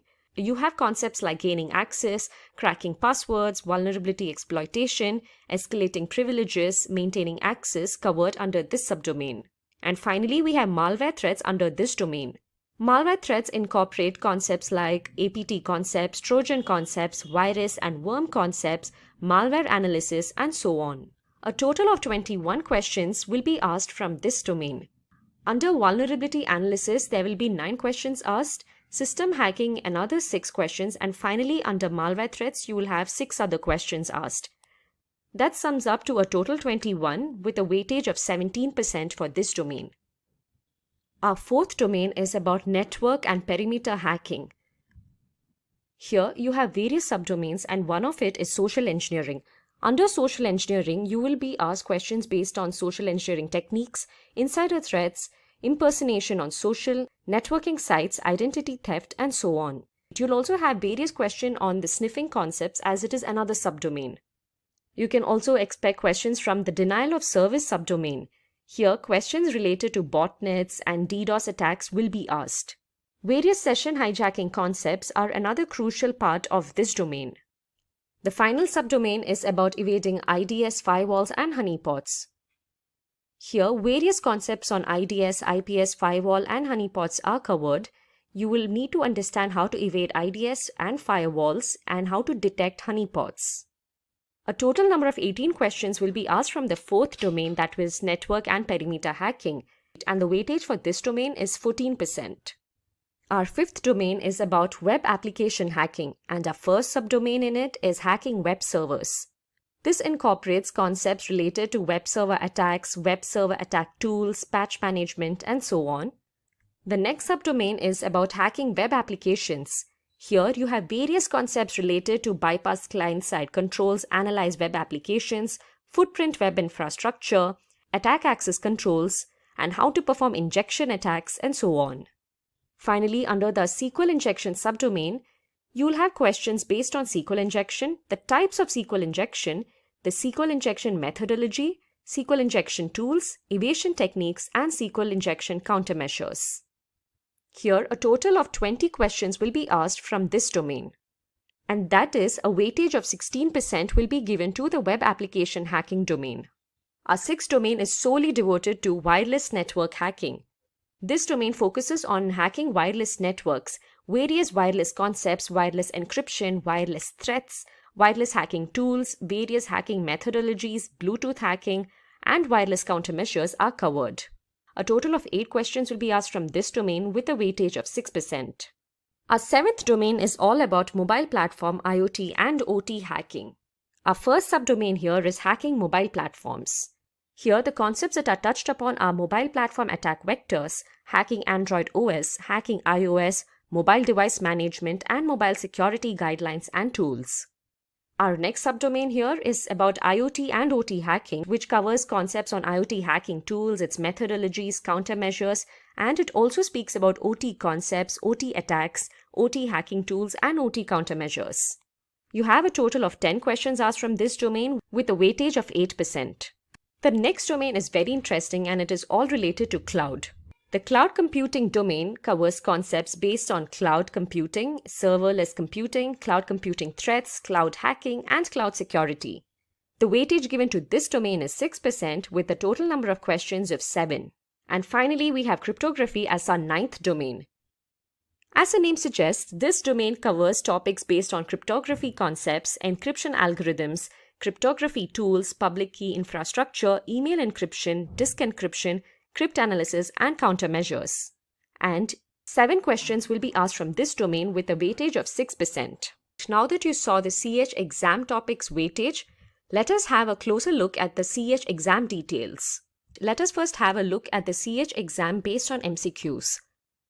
The exam title is Certified Ethical Hacker with the exam code of 312-50. This exam will have 125 questions with a time limit of 4 hours. The test format is multiple choice questions.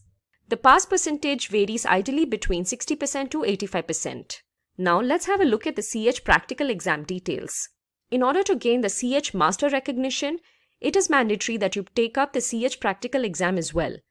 The exam title is Certified Ethical Hacker Practical, and this practical exam will have 20 questions with a duration of 6 hours. The exam format will be iLab Cyber Range, and finally the passing score for the CH practical exam is at 70%. After clearing both the MCQ based exam and the practical exam, you can get the CH master recognition. Now that we had a look at the CH exam details, let us have a look at the career prospects for a professional with this certification. Having the CH certification guarantees that you have an insight into the hacking world. Hence, companies want to hire professionals who can think like a hacker and safeguard their networks and systems. A candidate with the CH certification can apply for various cybersecurity job roles such as penetration tester, security engineer, and information security analyst from the long list.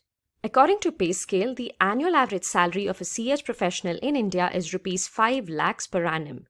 Meanwhile, in the United States, a professional holding the CH certification earns nearly $93,000 on an average basis annually. Now that you had a look at the CH version 11 certification and its career prospects, what are you waiting for? Get certified with Simplilearn and bag that CH certification. With the increase in the number of cybercrimes across the globe, there is also an increase in the number of cybersecurity jobs, and the role of an ethical hacker tops the list. Hi guys, this is Shruti from Simplilearn, and today I will run you through this video on ethical hacking career. So let's get started and explore the world of ethical hacking. Let's begin with a few facts. Did you know that by the year 2021, there will be 3.5 million cybersecurity job openings? That is a huge number, isn't it? And also, according to the US Bureau of Labor Statistics, there will be 28% increase in the number of jobs from 2016 to 2026 for information security analysts, which includes ethical hackers. This proves that there is a great demand for ethical hackers at the moment. As I mentioned earlier, the number of cybercrimes across the world will increase as the digital era will only continue to grow. Organizations will be on the lookout to hire professionals who can fight these cybercrimes and protect the company's data. And to fight these cybercrimes, we will require individuals who can think like a hacker. And who is that? Well, to do this job, we have ethical hackers. As you might be knowing, an ethical hacker is trained to discover system vulnerabilities. An ethical hacker is also known as a white hat hacker. He or she is given authorization from the company to perform security assessments. And at the end, an ethical hacker would have to report the findings back to the company so that the vulnerabilities can be fixed. An ethical hacker performs these security assessments with the help of various hacking techniques and tools. Let's now move on to our next topic, that is the steps to become an ethical hacker. You might wonder how to start your ethical hacking career, right? Well, I will take you through that step by step. Firstly, the candidate must have a computer science or an information technology bachelor's degree. It is also possible to become an ethical hacker without these degrees, but provided you have the required skill sets and experience. The next requirement to be an ethical hacker is that the candidate must have a minimum of 2 years of experience in the information security field. You have to start your career with a software or a networking job, and only then can you move on to the ethical hacking field. You have to start your career with a software or a networking job, and only then can you move into the ethical hacking field. Coming to the certifications, it is necessary for the candidate to hold various cybersecurity certifications. Certifications play a vital role in the field of cybersecurity. Your job opportunities can solely depend on these certifications. To become an ethical hacker, you can start off with the foundational level certifications such as the CCNA and CompTIA Security Plus certifications. Finally, the last step to become an ethical hacker is to clear the Certified Ethical Hacker examination. CH certification is provided by the EC Council. It trains the candidate to protect a company's network by using the same tools and methods that a hacker would use. The CH exam will have a duration of 4 hours with 125 number of questions. If the candidate clears this exam, then he or she will become a certified ethical hacker. Now that you know the steps to become an ethical hacker, let's look into the skill sets which are required to help you achieve these steps. First and foremost, an ethical hacker needs to have an in-depth knowledge of the working of the operating systems. Knowledge of Windows, Linux, and Macintosh operating systems is required. For penetration testing, creating exploits, and bug hunting, programming will be important. So knowledge of programming languages such as C, C++, HTML, Python, and PHP will be very helpful.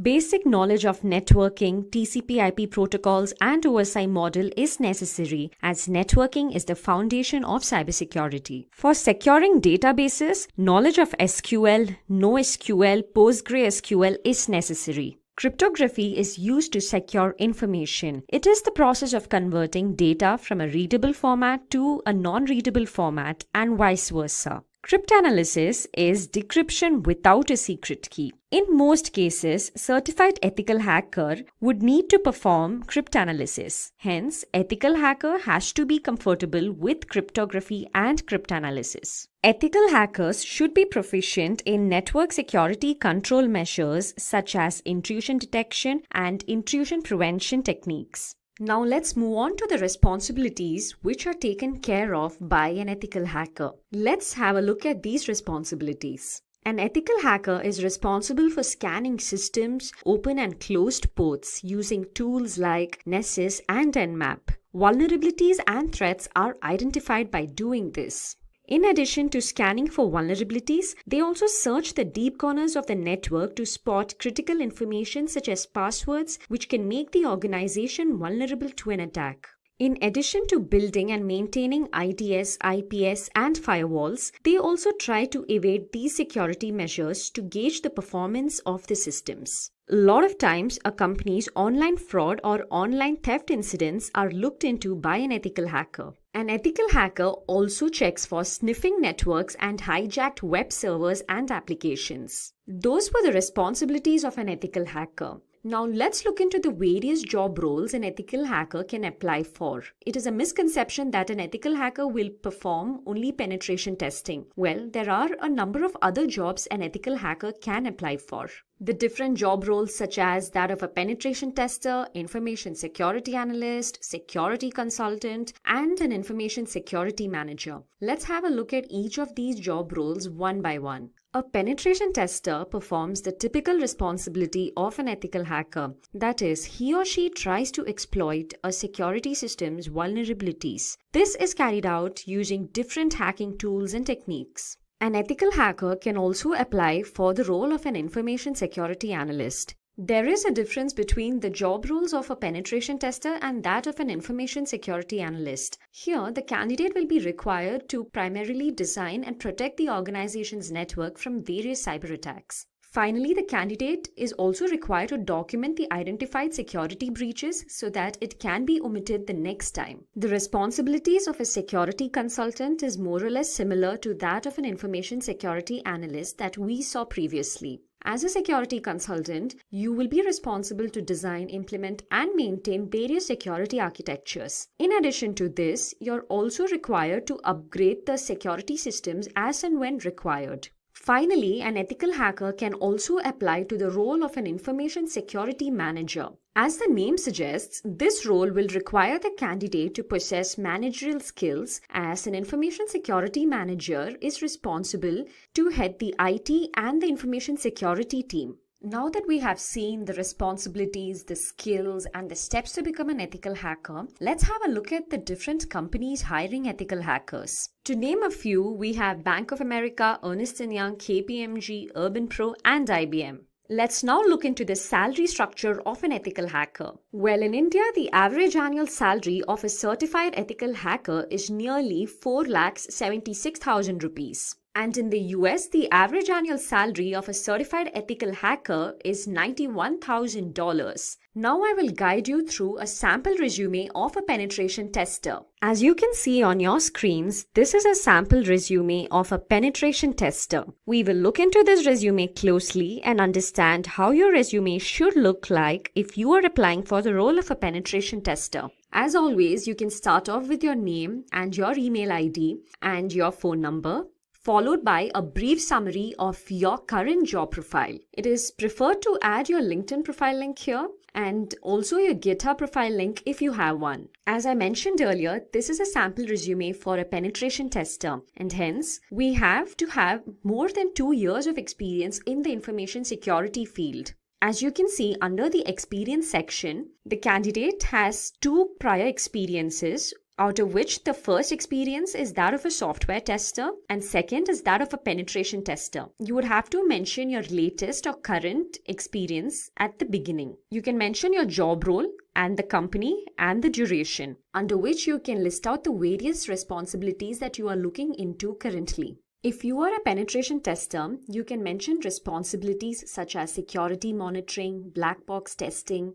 documentation of the results, vulnerability scanning, and so on.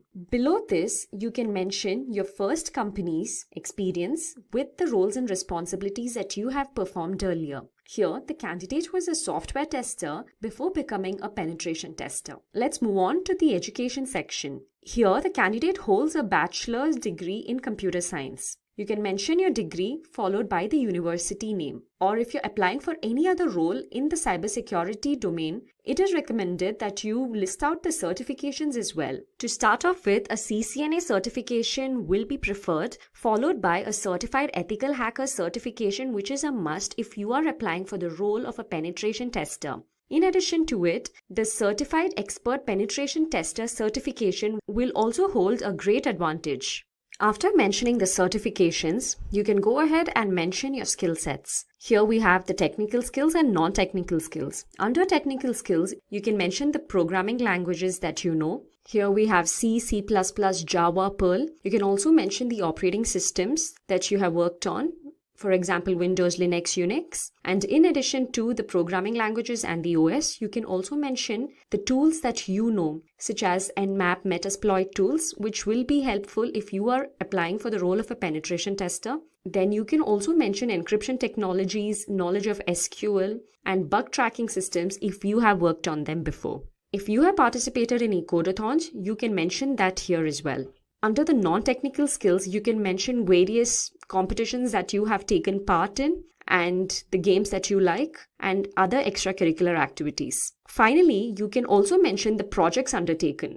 Under the projects undertaken, you can talk about the various projects that you have performed in your company or outside the company. Here, we have 2 projects, one as a software test engineer and second one as a penetration tester. So this is how a resume of a penetration tester will look like. Before jumping into the best books for ethical hacking, let's speak a bit about cybersecurity. I'm sure you all already know what cybersecurity is, but here's a refresher.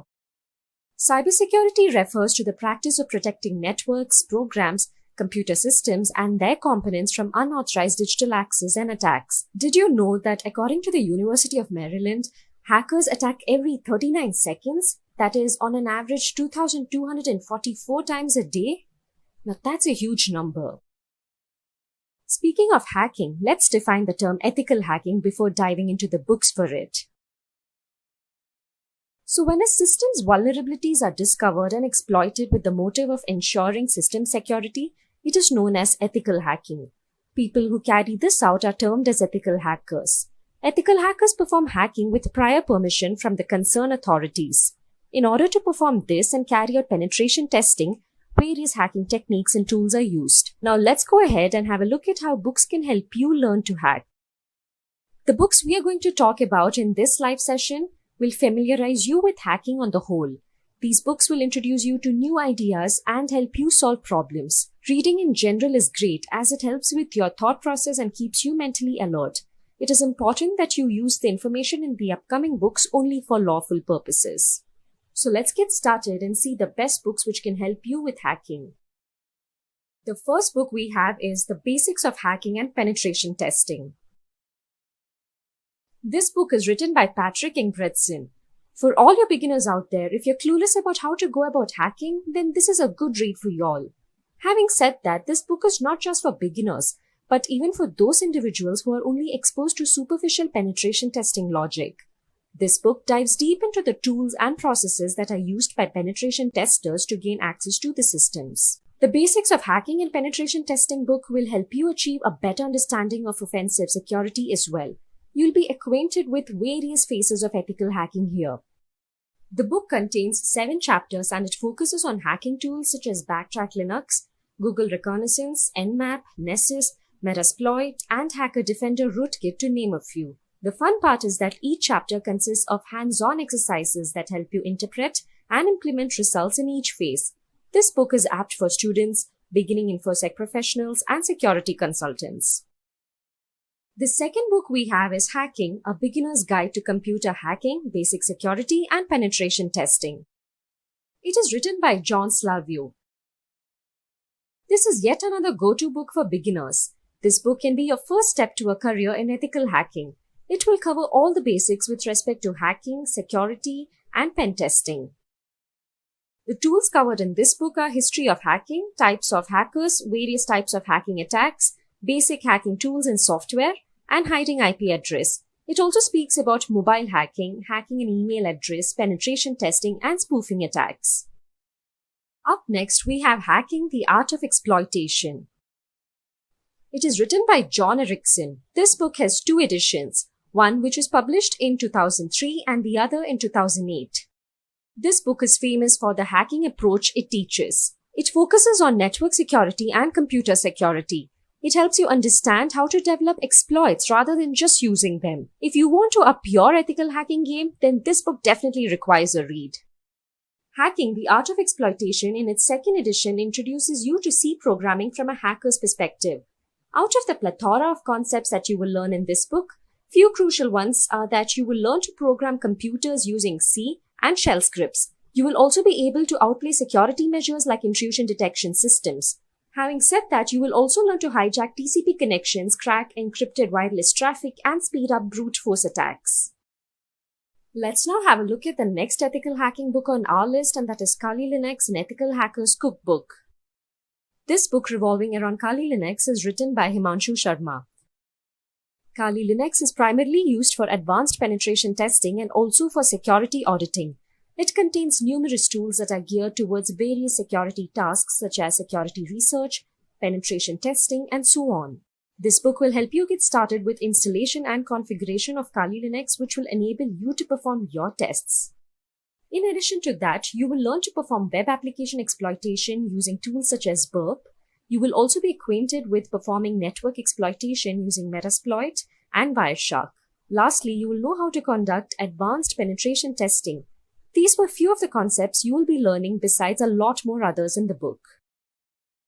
At number 5, we have Metasploit, the Penetration Tester's Guide. This book is written by 4 authors, David Kennedy, Jim O'Gorman, Devon Kearns, and Marty Aharoni. The Metasploit framework is a powerful tool for hackers to exploit IP addresses and ports in it. This framework makes discovering and exploiting vulnerabilities easy. But for first-time users, it can be a little tricky. Hence, this book will teach you all about Metasploit. You will learn the framework's interfaces, module system, and more as you launch simulated attacks. After which, you will move on to advanced penetration testing techniques, which include network reconnaissance, client-side attacks, wireless attacks, and targeted social engineering attacks. You will also learn to integrate Nexpose, Nmap, and Nessus with Metasploit to automate discovery. Up next, we have Penetration Testing, a hands-on introduction to hacking. This book is written by Georgia Wheatman. As the name suggests, this book throws an insight into penetration testing. A penetration tester discovers security weaknesses in operating systems, networks, and applications. Penetration techniques are used to gauge enterprise defenses. This book focuses on the core skills and techniques a penetration tester requires. Here, you'll go through the prime stages of an actual assessment, which includes gathering information, unravel vulnerabilities, gaining access to networks, and so on. In addition to the above, you will learn to crack passwords with the techniques of brute forcing and word lists, bypass antivirus software, automate attacks, and you will also learn to use Metasploit framework for launching exploits and for writing your own Metasploit modules out of the many other learnings. Moving on to our next book, we have The Hacker Playbook 3. The Hacker Playbook 3, Practical Guide to Penetration Testing, is written by Peter Kim. This is the third iteration of the Hacker Playbook series. It brings with itself new strategies, attacks, exploits, tips, and tricks. Besides all the new concepts, it also highlights a few techniques from the previous versions. Many schools have this book incorporated in their teaching. The Hacker Playbook 3 Red Team Edition acquaints you with the Red Team. Red Teams simulate real-world advanced attacks to test your organization's defensive teams. A Red Teamer will accurately test and validate the overall security program. Reading the Hacker Playbook 3 will help you advance your offensive hacking skills and attack paths. In addition to that, it also focuses on real-world attacks, exploitation, custom malware, persistence, and more. This heavily lab-based book will incorporate several virtual machines and custom the Hacker Playbook tools. At number 8, we have Black Hat Python. Python programming for hackers and pen testers. Justin Seeds is the author of this book. As you know, Python is a very strong programming language and it comes to great use when creating powerful and effective hacking tools. Python is the chosen language by many security professionals across the world, and many exploit frameworks are written in Python. In this book, you'll go through the darker side of Python's capabilities like infecting virtual machines, writing network sniffers, creating trojans, etc. This book covers some networking fundamentals, interesting network tooling, web applications, Windows privilege escalation tricks, and more. This book, as the author says, is a fun read. Moving on, at number 9, we have the Web Application Hacker's Handbook, Finding and Exploiting Security Flaw. It is written by David Stoddard and Marcus Pinto. This new edition focuses on updated web applications, exposing them to attacks, and executing fraudulent transactions. This Web Application Hacker's Handbook is updated to speak about the latest step-by-step methods for attacking and defending the large range of ever-evolving web applications. It also discusses new remoting frameworks, HTML5, UI redress, and hybrid file attacks, to name a few. It looks into attacking authentication, attacking the application server, finding vulnerabilities in source code, etc. If you have already mastered the first edition, you can focus on new concepts in this one. Now let's head to our last book on our list. At 10, we have Web Security Testing Cookbook, Systematic Techniques to Find Problems Fast. The author of this book is Parker Hope and Ben Walther. Security testing is quite often a neglected one when it comes to the tests performed on web applications. But it is a very crucial one. This book teaches you how to check for the most common web security issues. It also acquaints you with installing and configuring free and good security testing tools. You will also understand how your application communicates with users, and this book will help you build tests pinpointed at AJAX functions and help you automate the tests. With the knowledge of this book and the free tools used here, you can defend your site. So those were the top 10 books for ethical hacking. Now that you had a look at the books, let's move on and see how Simplilearn can help you become an ethical hacker. Simplilearn provides a Certified Ethical Hacker CH version 10 course. This CH certification training course provides you hands-on training that will help you master the techniques used to penetrate network systems and defend your system against it. Simplilearn's ethical hacking course is aligned with the latest CH version 10 by EC Council. Here, you will learn about Trojans, backdoors, and countermeasures, IDS firewalls and honeypots, advanced hacking concepts, network packet analysis, mobile and web technologies, and advanced log management. This course content includes an introduction to ethical hacking, penetration testing, and ethical hacking concepts. It also speaks about SQL injection, IoT hacking, and cryptography, to name a few. There are no prerequisites to take up this certification training course. First, let's understand the importance of knowing programming for hacking. You might wonder if programming is a necessity to become a hacker. As you might be aware, hacking involves breaking the protocols and exploiting a network. Thus, being a hacker requires you to understand the languages of the software that you are focusing on. Hence, it is required that a hacker knows coding, Having zero coding knowledge will definitely limit your opportunities in the future. Knowing different programming languages is undoubtedly an asset for hackers. Everyone wants to become a hacker today, however, it is not as easy as it is shown in numerous movies. It takes plenty of practice and programming knowledge to become an ethical hacking expert. If you want to become a hacker, it is imperative that you have a knack for programming languages. It is a known fact that some of the world's best hackers started off as programmers. If you know how to program, you will be able to dissect a code and analyze it. You can write your scripts or malware that can be used on the victim. Yes, there are several ready-made scripts available today. However, you might need to apply your skills in case the available scripts don't work well for you. Sometimes when script modification is required, you should be in a position to do that. In such a scenario, zero knowledge of the respective programming language will definitely be a hindrance. Programs can also help you automate multiple tasks which would normally take a lot of time. Codes allow you to penetrate different fields you want to hack.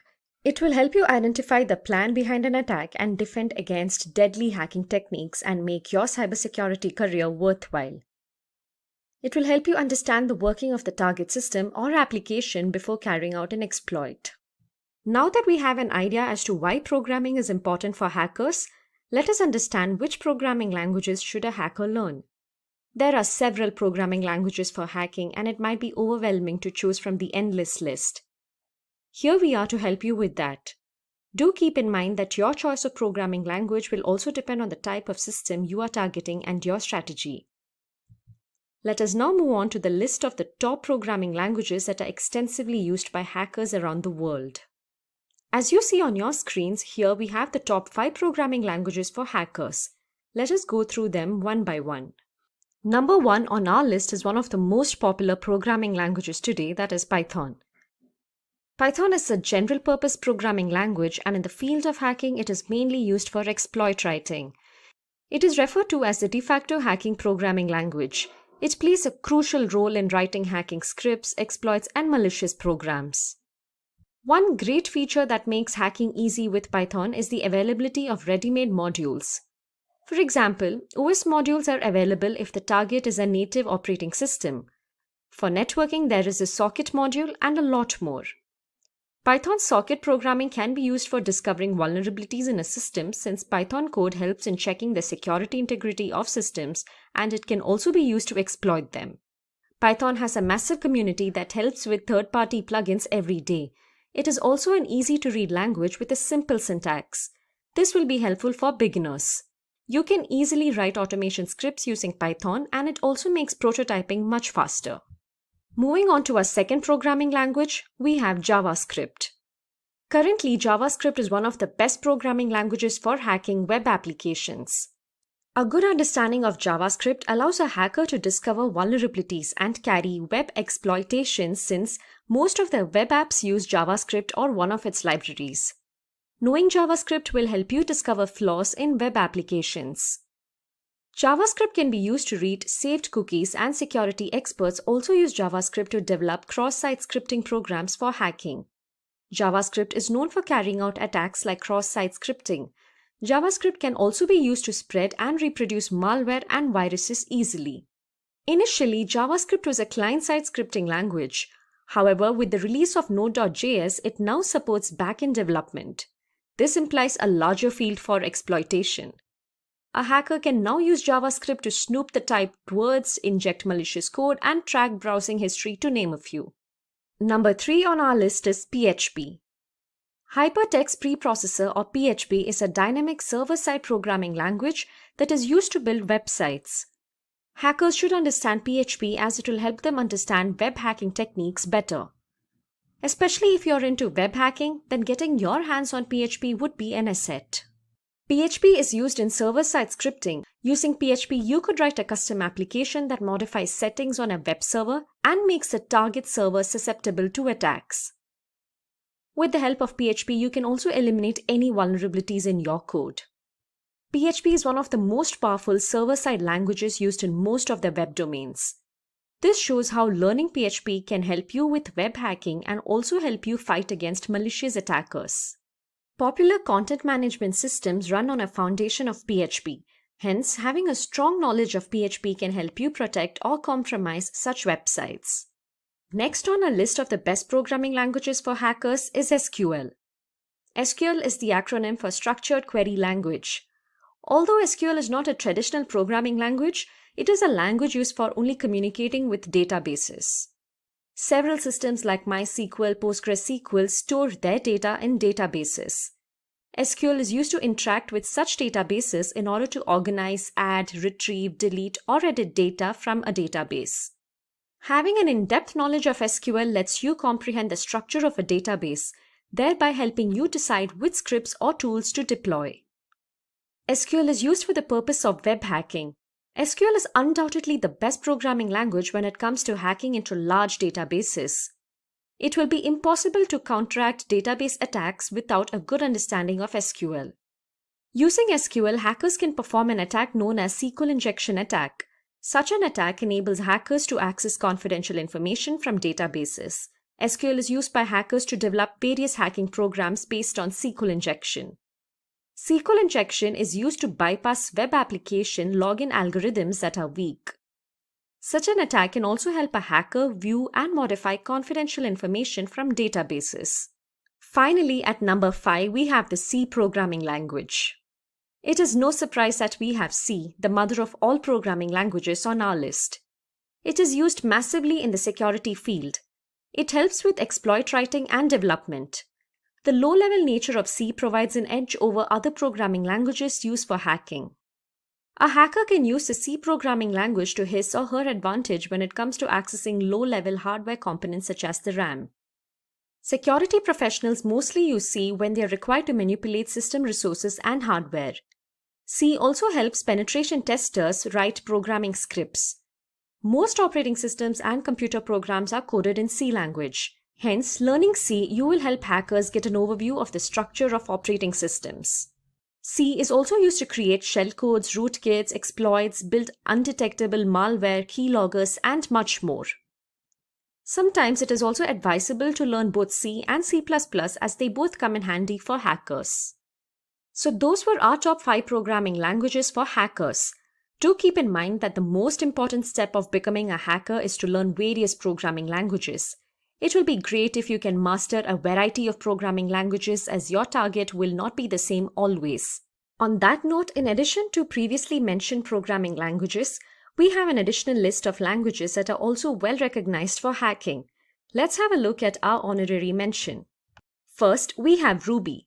The Ruby programming language has been used for exploitation for quite some time now. There can be a close comparison drawn between Ruby and Python based on its syntax. However, Ruby is more web-focused. Ruby can be used to write either small or large scripts and can be used interchangeably with Bash scripting. It offers good flexibility while writing exploits. Ruby has been used by several hackers to exploit corporate systems. It is not that easy to master Ruby, and that is one reason why MNCs look for professionals who know Ruby. Second, we have Perl. Although Perl has lost its old fame, it still holds value in the hacker community for exploit writing. There are systems that still run on Perl, as it was the go-to solution once. It is a great language that can help you manipulate Linux text files and help you create tools and exploits. Perl code bases still do occupy a considerable portion of corporate tools.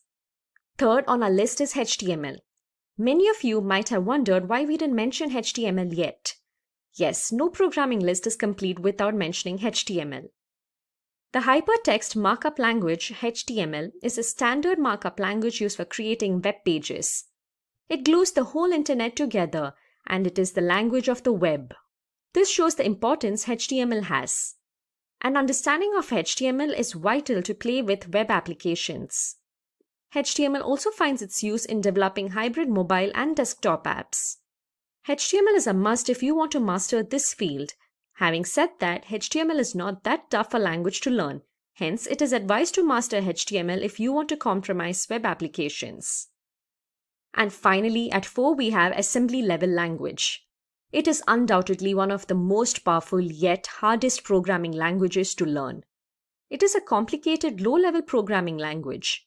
For hacking primitive systems, assembly is one of the best programming languages. The best part of assembly is that you can instruct machine hardware or software using it. Assembly language helps a hacker manipulate systems straight up at the architecture level. It is also the most suited coding language to build malware like viruses and trojans. It is considered to be the best language for jobs that are time critical.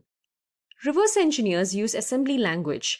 For example, if you're interested in software cracking and if you want to reverse engineer a piece of software that has already been compiled, assembly is the go-to choice. As complicated as a language sounds, the results it produces are highly fruitful. So those were the additional programming languages that can help you become a skilled and successful hacker.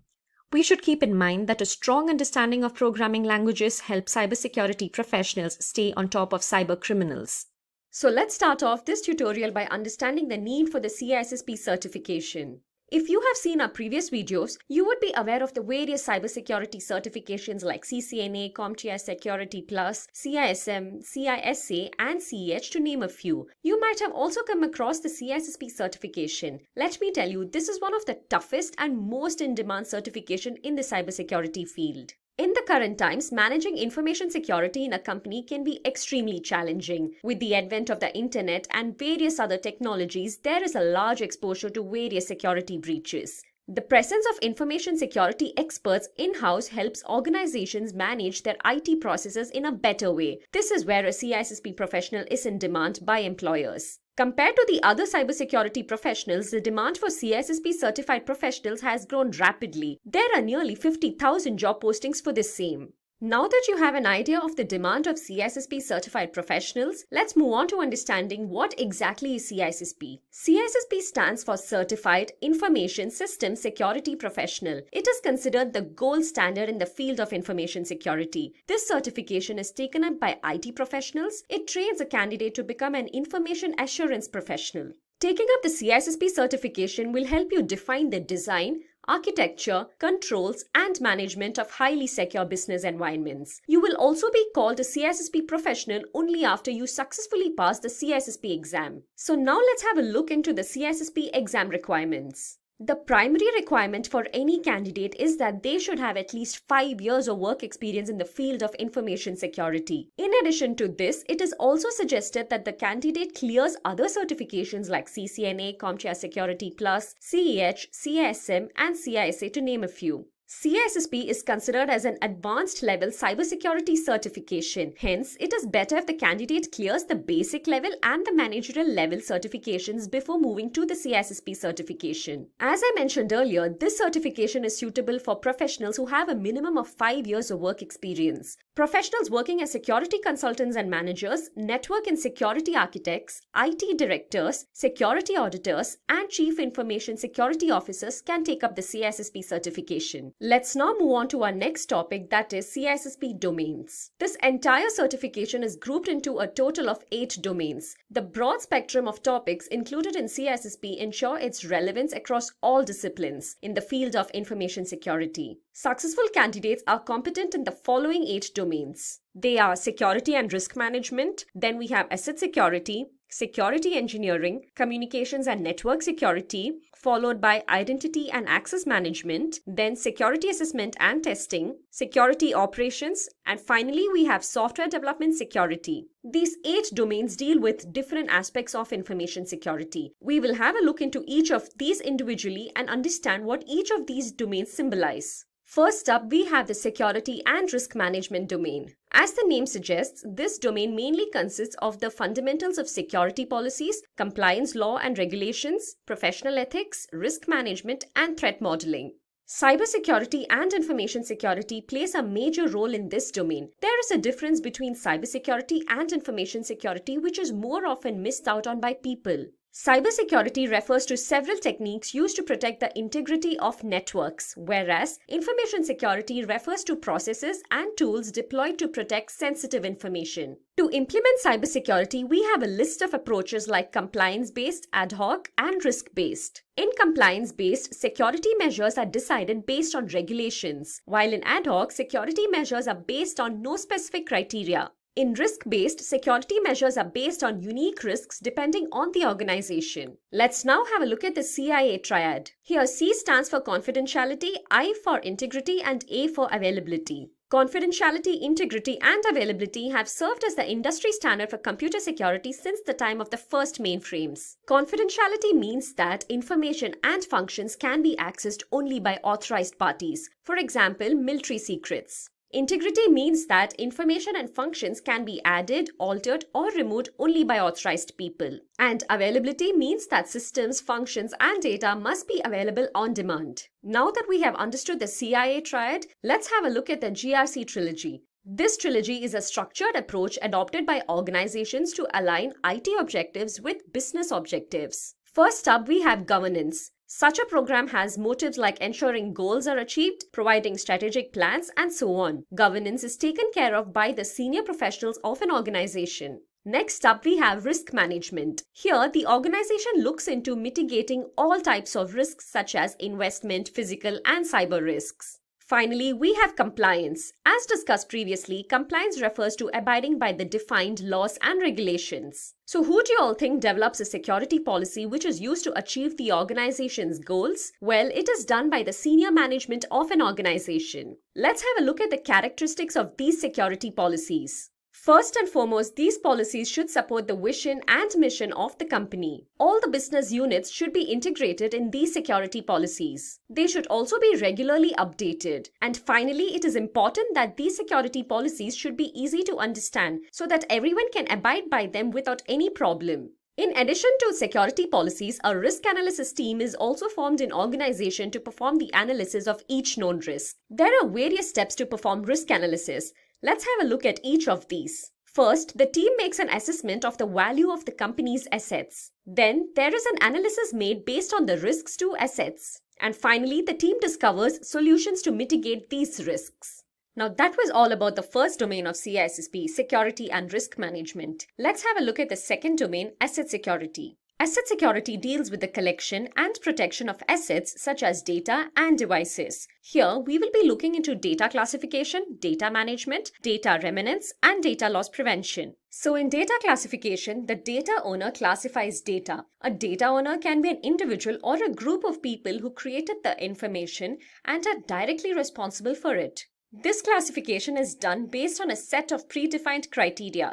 At the end, the classification is annually reviewed to see if there has to be some change incorporated. Data management involves managing the information lifecycle needs of an enterprise in an effective manner. It also ensures that the data complies to the set standards. And finally, data management also ensures data validity and integrity. Moving on to data remnants. It is a term used for the residual of digital data that is present even after trying to erase the data. Data remnants should be avoided as data should be completely destroyed. To tackle data remnants, we have methods like overwriting and destruction to name a few. In overwriting, other information is written over the data several times so that the original data cannot be recovered. In destruction, data in the storage device is physically damaged to make recovery difficult. Asset security also looks into data loss prevention. Here, several measures and risk assessments are performed to ensure that information is only available to authorized users. Let's now move on to our third domain, security engineering.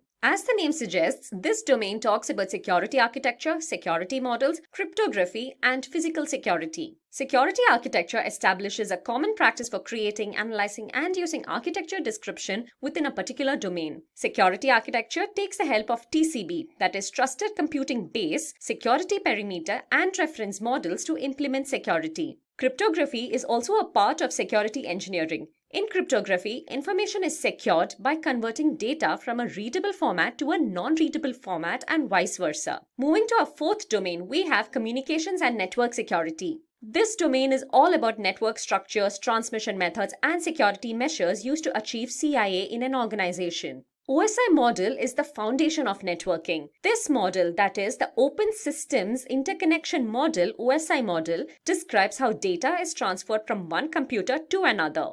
The OSI model consists of 7 layers, starting from physical layer, then data link layer, network layer, transport layer, session layer, presentation layer, and finally application layer. In the first layer, that is, physical layer transmits raw bit stream over the physical medium. Then data link layer defines the format of data on the network. Network layer provides logical addressing, and it also provides path determination using local addressing. The fourth layer, that is transport layer, provides end-to-end connections. In this layer, data is transmitted using transmission protocols including TCP and UDP. The session layer maintains connections, and it is also responsible for controlling ports and sessions. The sixth layer, that is the presentation layer, ensures that data is in a usable format. And finally, in the seventh layer, that is in the application layer, human-computer interaction happens. Here, applications can access the network services. The communications and network security domain also talks about firewalls. We can define a firewall as a hardware or software which is used to block the incoming or outgoing traffic from the internet to your computer. Then we also have the IDS. IDS is known as the Intrusion Detection System. This is designed to detect unauthorized access to a system. IDS is used together with a firewall and a router. Moving to identity and access management, our fifth domain, let's have a look at what this domain is all about. This domain of CISSP is all about the access control, identification, authorization, and attacks on access control and its countermeasures. To be able to access a dataset or a resource, a subject has to be identified, authenticated, and authorized. Identity management, Kerberos, and access criteria are few of the crucial fields here. In identity management, through automated means, users are identified and authenticated. This domain also speaks of Kerberos, an authentication protocol that is based on symmetric key cryptography and provides end-to-end security. Access to data shouldn't be granted to anyone and everyone. In fact, it should be granted based on the level of trust and the job role in the organization. It is also better if it is provided based on the location and the time. Let's now have a look at our sixth domain, security assessment and testing. So in this domain, we will look into audits, security control assessment, and testing reports. As you might have heard of the term audit, it is nothing but a repeated process wherein an independent professional evaluates and analyzes evidence. Then we have vulnerability assessment, wherein IT risks are identified and evaluated. It helps in identifying, quantifying, and prioritizing vulnerabilities. A well-planned and executed assessment and test strategy can provide valuable information about risk and risk mitigation. The assessment and test is executed by a working group called the Integrated Product Team. Testing is performed to check the data flow between the application and the system. Up next, we have the security operations domain. The seventh domain of CISSP is all about investigations, monitoring and logging, disaster recovery, and change management. Here, we will look into the fields of digital forensics, incident management, and perimeter security. Investigation of a computer crime is also known as computer forensics. In digital forensics, data is examined to identify, recover, and analyze opinions about digital information. Incident management works to restore the services to normal as soon as possible. A team called the Incident Response Team is deployed to handle such emergencies. Incident response is defined as a practice of detecting a problem, determining its cause, minimizing the damage, resolving the problem, and documenting each step. This team provides management with sufficient information and defends the company against future attacks.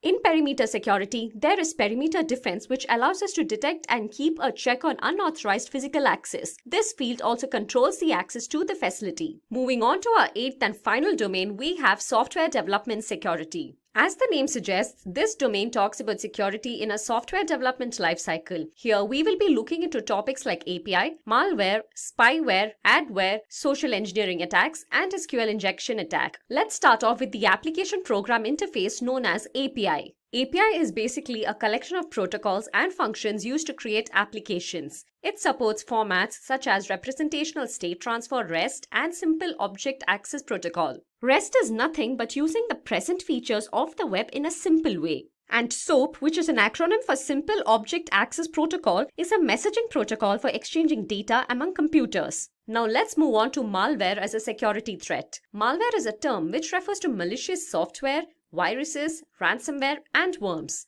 We can also call Trojan virus as a form of malware which is capable of disguising itself as a legitimate software.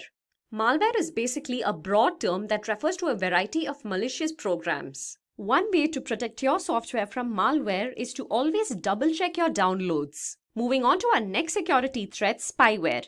As the name suggests, this is a software that typically spies on your system. Spyware is also a type of malware which is used to secretly gather information of the victim to give it to a third party. Those programs that secretly record all that you do on your computer are called spyware. It is always advised to turn on pop-up blockers to prevent spyware. Next up, we have adware. Adware is also known as advertising supported software.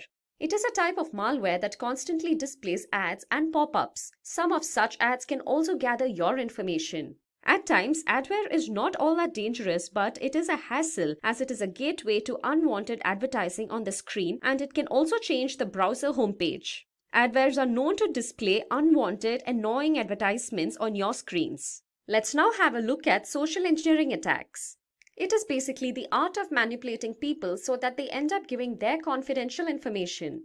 This attack lures victims into handing over their confidential data. This attack takes place by tricking the human mind. The most common social engineering attacks are phishing, spear phishing, and veiling phishing attack. Phishing attack is a practice wherein the hacker usually sends fraudulent emails which appear to be coming from a very trusted source. This is done to install malware or to steal sensitive data like credit card information and various other login credentials. Spear phishing attack is a variation of phishing. Here, the attacker targets a specific individual or a group of people. And in veiling phishing attack, wealthy, powerful, and prominent individuals are made targets. Moving on to our next attack, we have SQL injection attack. SQL injection attack is a type of code injection attack. In a database-driven website, the hacker manipulates a standard SQL query.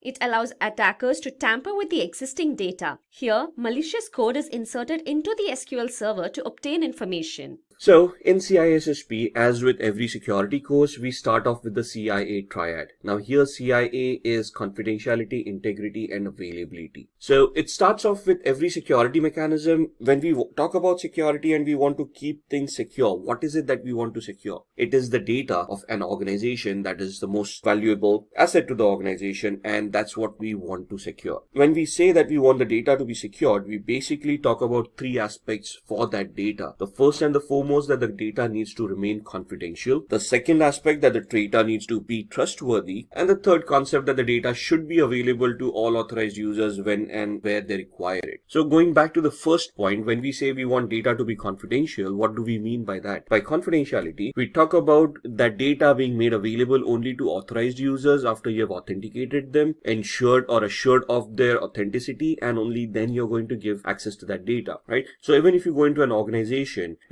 has a hierarchy of governance, right? So only certain people with certain clearances or certain job titles can have access to certain amount of data, whereas other people may not have access to it. For example, a person working in the sales department will not have access to data that is accessed by the HR department. Thus, that's what we are looking at: classification of data and keeping it confidential, only making it available to those people who require it. When we say trustworthiness or the integrity of that data, the integrity is where the data has been altered, modified, removed, deleted by unauthorized people. So we want to prevent that, which means when we say we want the integrity intact, we want to ensure that only authorized people can modify, alter, or remove data if they are allowed to do so. So that's where the authorization and authentication comes into the picture again. And data needs to be available. For me to safeguard data, I can just lock it up in a safe, throw the safe in the depth of an ocean, and say that the data is secure because it cannot be leaked out. But that data is no longer available to authorized users, hence that data is useless. For me, data would have value when the data remains confidential, has its trustworthiness intact, and is still available to all the users that are authorized to access it. So when we talk about security, we want these three aspects to be implemented on any and every digital asset that the organization has, and thus, once these 3 points are guaranteed or at least assured to a certain extent, we can then say that the data or that particular asset is secured. Moving on, let's talk about information security. Information security is the process of protecting data and information systems. So in the CIA, as we talked about it, when we said what do we want to protect, we want to protect all the information assets or the technical assets that we have from any of the vulnerabilities that can be identified. So we want to restrict unauthorized access and use. We want to restrict deletion, accidental or intentional, if they have not been authorized to do so, modification of data, so the integrity part, and destruction of data. Destruction could not only be deleting data, but it could be something like a ransomware where the data gets encrypted, so it's still there, it's just not accessible to you. Now, information security ensures the implementation of these following aspects. The first and foremost comes from information security policies, which is the governance aspect of it. The policies are designed to have a implementation of security in an organization that helps the business processes to be executed in a secure manner. Where are these policies coming from? They come from standards or guidelines which are globally available and based on which we can start developing our security policies. For example, if I want to develop a security policy in my organization, I might want to depend on frameworks like ISO 27001, COBIT, or something similar. Once I have these standards set, I would come back to procedures. Procedures being how are these standards to be executed, right? For example, in my policies, I ensured that I want encryption of AES 256 to be implemented, or rather in the policy, I determined that we want encryption to be implemented on a data set based on the classification of those data. So in my policies, I would determine how the classification is going to work, how data is going to be classified on what parameters, and thus once the data gets classified, we are going to come back to standards where we say if it is classified as confidential data, we want to use encryption to protect that data, and we want AES 256 to be utilized for encryption. So how do we go about it? How do we implement the encryption? That's where your procedures come into the picture. Your guidelines are troubleshooting mechanisms, optional documents. So if somebody has trouble following the procedures, they might want to go into the guidelines and see how to troubleshoot the scenario that they are facing. Baselines are basically the minimum achievable target that you want to go with these policies. So let's say when I say I want to have a baseline on a server where for the server to be published onto the internet or to be used in production environment, it has to meet a certain criteria, which means I can go back to the hardware and I can say the server needs a hardware configuration of X, Y, and Z. Let's say a Xeon processor with 16 cores, 128 gigs of RAM. So that's a baseline that I need for a particular server for it to be put into production environment for a particular use. Anything above that is acceptable, but nothing should go below that. Then comes the risk management. While we are implementing these policies, procedures, we have those standards in place. If we face any risk during that period, or if we face any threat or a vulnerability is identified during this period, all these terms we are going to discuss in a little bit. So when we identify vulnerabilities or threats, that's where our risks come into the picture. The risk management comes in saying, okay, this is a risk that we have identified, and now how do we want to mitigate the risk? Then the security organization comes into the picture, the day-to-day activity of how security is to be implemented. And for all of these procedures, policies, baselines, standards to be implemented, to be ensured that to be assured that they are working properly, we need to make our employees aware that these policies exist. This is something that they need to follow. Thus, the awareness or the security education comes into the picture. Here, the security education is more focused on helping employees adhere to the company policies and standards rather than educating employees about security. We don't want to make everybody an ethical hacker. We just want to ensure them or we want to assure the organization that everybody has been warned about policies, procedures, security requirements, and they are going to follow those requirements. For example, a password policy where you have to adhere to a specific password policy to ensure passwords are created. At the same time, there is another password policy which says that you should not share passwords with your colleagues no matter what. So for me, for my employees to follow that,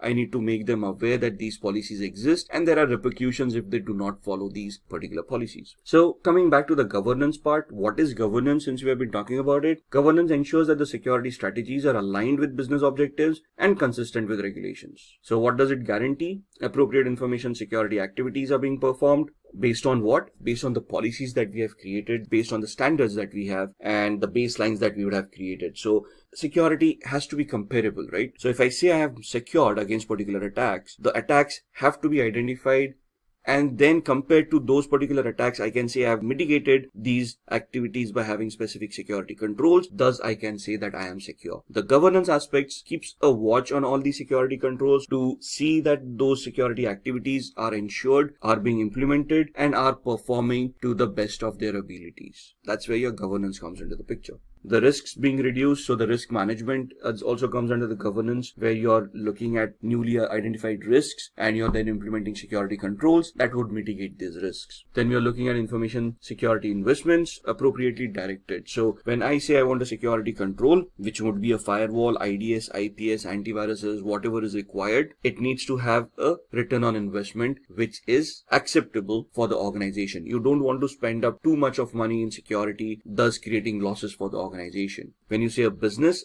objective is always to make money rather than lose money. So security should be a supporting feature to the business objectives, where the services are being provided by the business in a secure manner in such a way that they can still have a positive return on investment on the services that are being provided. And the executive management can determine the program's effectiveness. This is the major part, because we have to, even in any compliances, audits, technical audits, we have to prove that whatever we have implemented actually works, is effective, thus mitigating the risk. If your security controls are not effective, then you have just wasted a bucket load of money and have not achieved any security measures in your exercise. Moving on to security controls. Security controls are measures taken to safeguard an information system from an attack, basically for the CIA triad, the confidentiality, integrity, and availability. So security controls could be administrative controls, technical controls, or physical security controls. What are administrative security controls? They would be policies, procedures that we have in place. So the password policy becomes an administrative control where the management has made everybody aware that the password needs to meet a particular complexity, should not be shared, and thus becomes an administrative security control. A technical security control would be where we are implementing this policy, and thus when I try to create a password, there is a software that maps the password to the complexity requirements, assures or ensures that the complexity requirements have been met, and thus allows the password to be accepted or rejects the password as the case may be.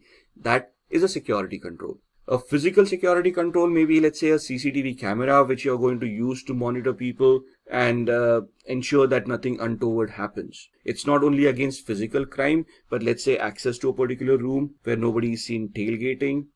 Maybe monitoring a server room which is very well secured and ensuring that unauthorized people do not get access, or purposefully or intently do not access that area at all times. So these are the three levels of security controls that can be implemented to enhance the security of an organization. Then we come to security policies. Policies is an overall broad statement produced by a senior management that dictates the role of security within the organization. For example, the password policy that we talked about, it just said that it needs to meet a certain complexity, which is a broad statement that is being made by the management saying we want to adhere to this policy to ensure that we do not get hacked by brute force attacks or dictionary attacks or whatever it is. The broad statement is trying to prevent certain attacks from happening on the organization. How it is implemented, that's where the procedures and everything else comes into the picture. It must integrate security into all business processes. So if I start creating a policy which ensures that the complexity should be so high that the password should be at least 20 characters strong, that would be detrimental to the organization's health because people may not remember those passwords, or resetting those passwords, or having technical mechanisms, technical security controls in place to implement that kind of stringent security may be too expensive to have. So whatever policies are created, they need to be in line with the business processes as well. The policy must be reviewed and modified periodically or as company changes. So as and when the company becomes more mature and can have more levels of security, they must look at their policies again and redefine them. Or as a company grows or changes market scenarios or changes business processes, these policies may become redundant. So you want to look at those policies and implement newer policies or modify the existing policies to suit the business processes in a better manner. It must support vision and mission of the organization. A business once established will always have a long-term vision. For example, the e-tailer example that we are talking about, for me to open a e-tailer, e-retailing website, I don't want it to be periodic. I don't want it to be for a month or something like that. I want to achieve success in that factor,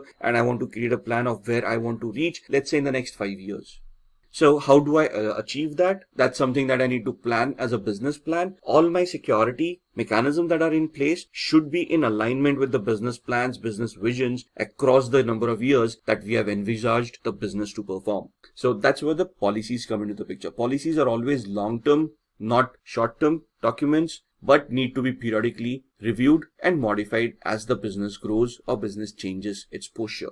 Then looking at compliance. Compliance means conforming to a rule such as a specification, policy, standard, or law. So we have looked at compliance from a perspective where we talked about ISO 27001 or PCI DSS or those frameworks. Now these are not laws, but these are standards or frameworks that have been created over a period of time through experience. And these are targeted towards organizations, towards specific industries. For example, PCI DSS is only towards finance organizations where they have payment gateways in place. The ISO 27001 is a more generic policy which can be implemented by various organizations. HIPAA, Health Insurance Portability and Accountability Act, is an American act that talks about health-related data of its citizens. So these are compliances. These may not be laws, but you need to adhere to these to be effective and to be allowed to conduct business in that particular industry. Then we have Code of Ethics. Code of Ethics state safety of the Commonwealth, duty to our principles and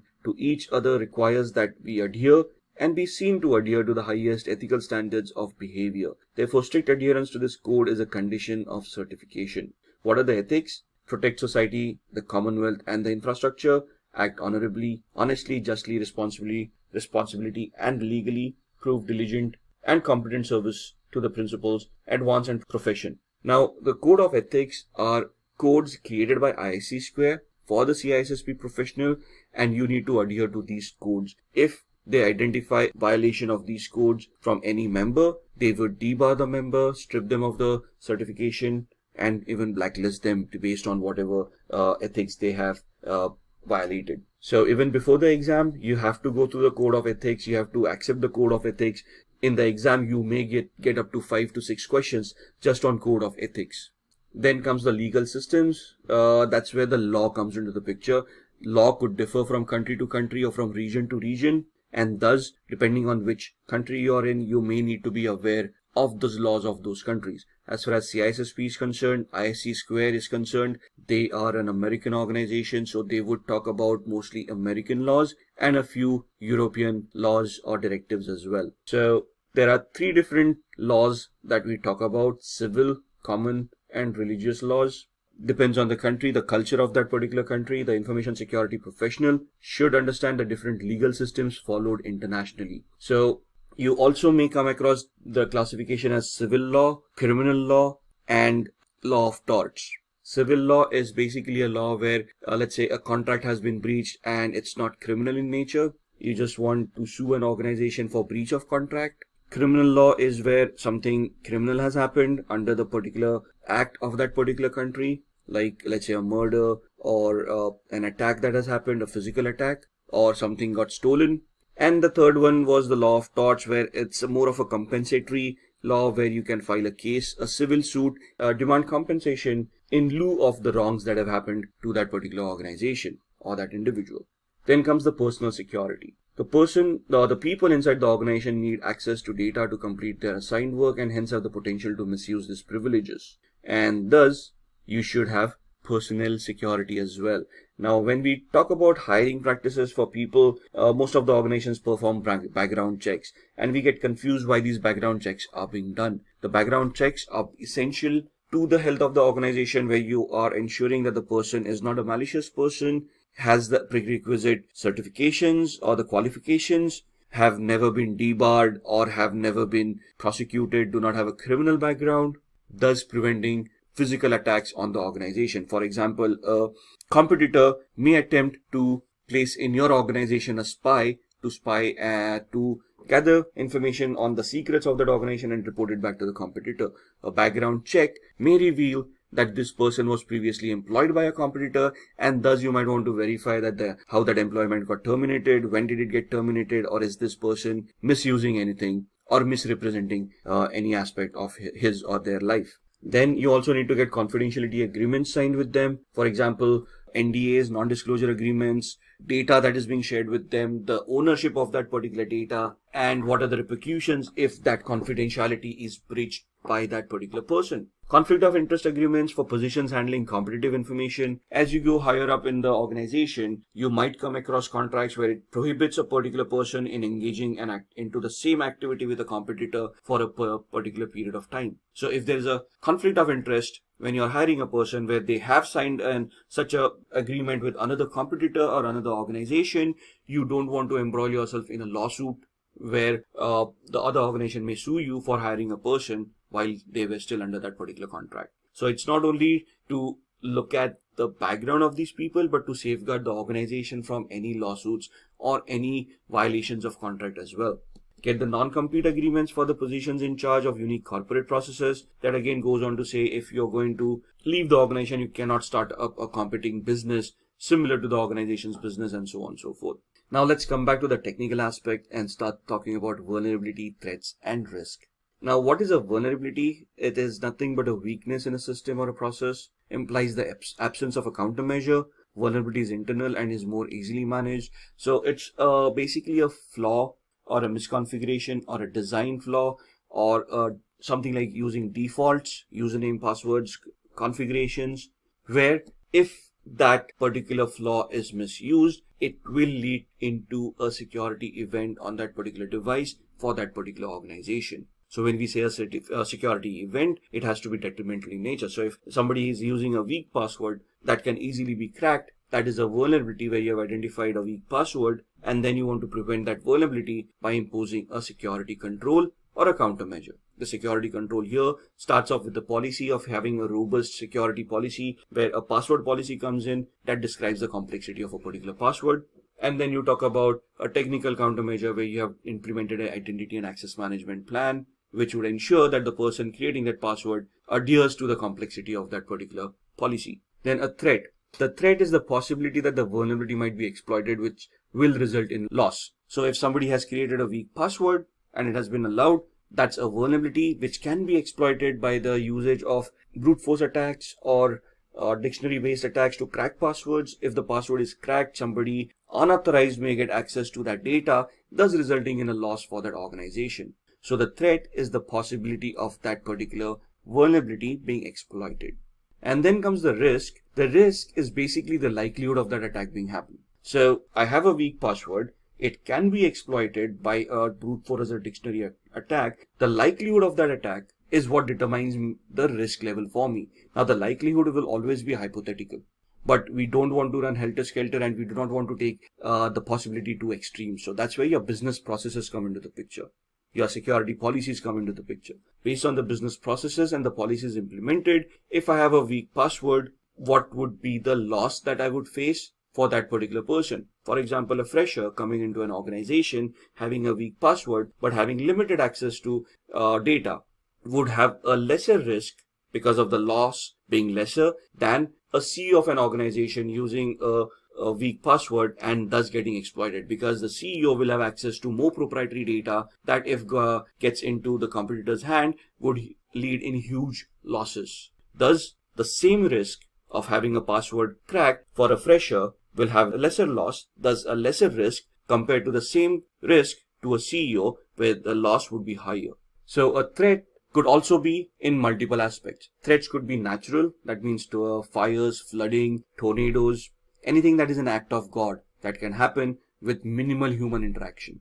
Or the second threat would be man-made, where man is responsible for it, like theft, hacking, rioting, war, anything that is created by a man, or rather humans. And technical in nature could be software bugs where vulnerabilities are created, or server failures where something technical has gone wrong and you need a technical skilled person to come in and repair that particular aspect.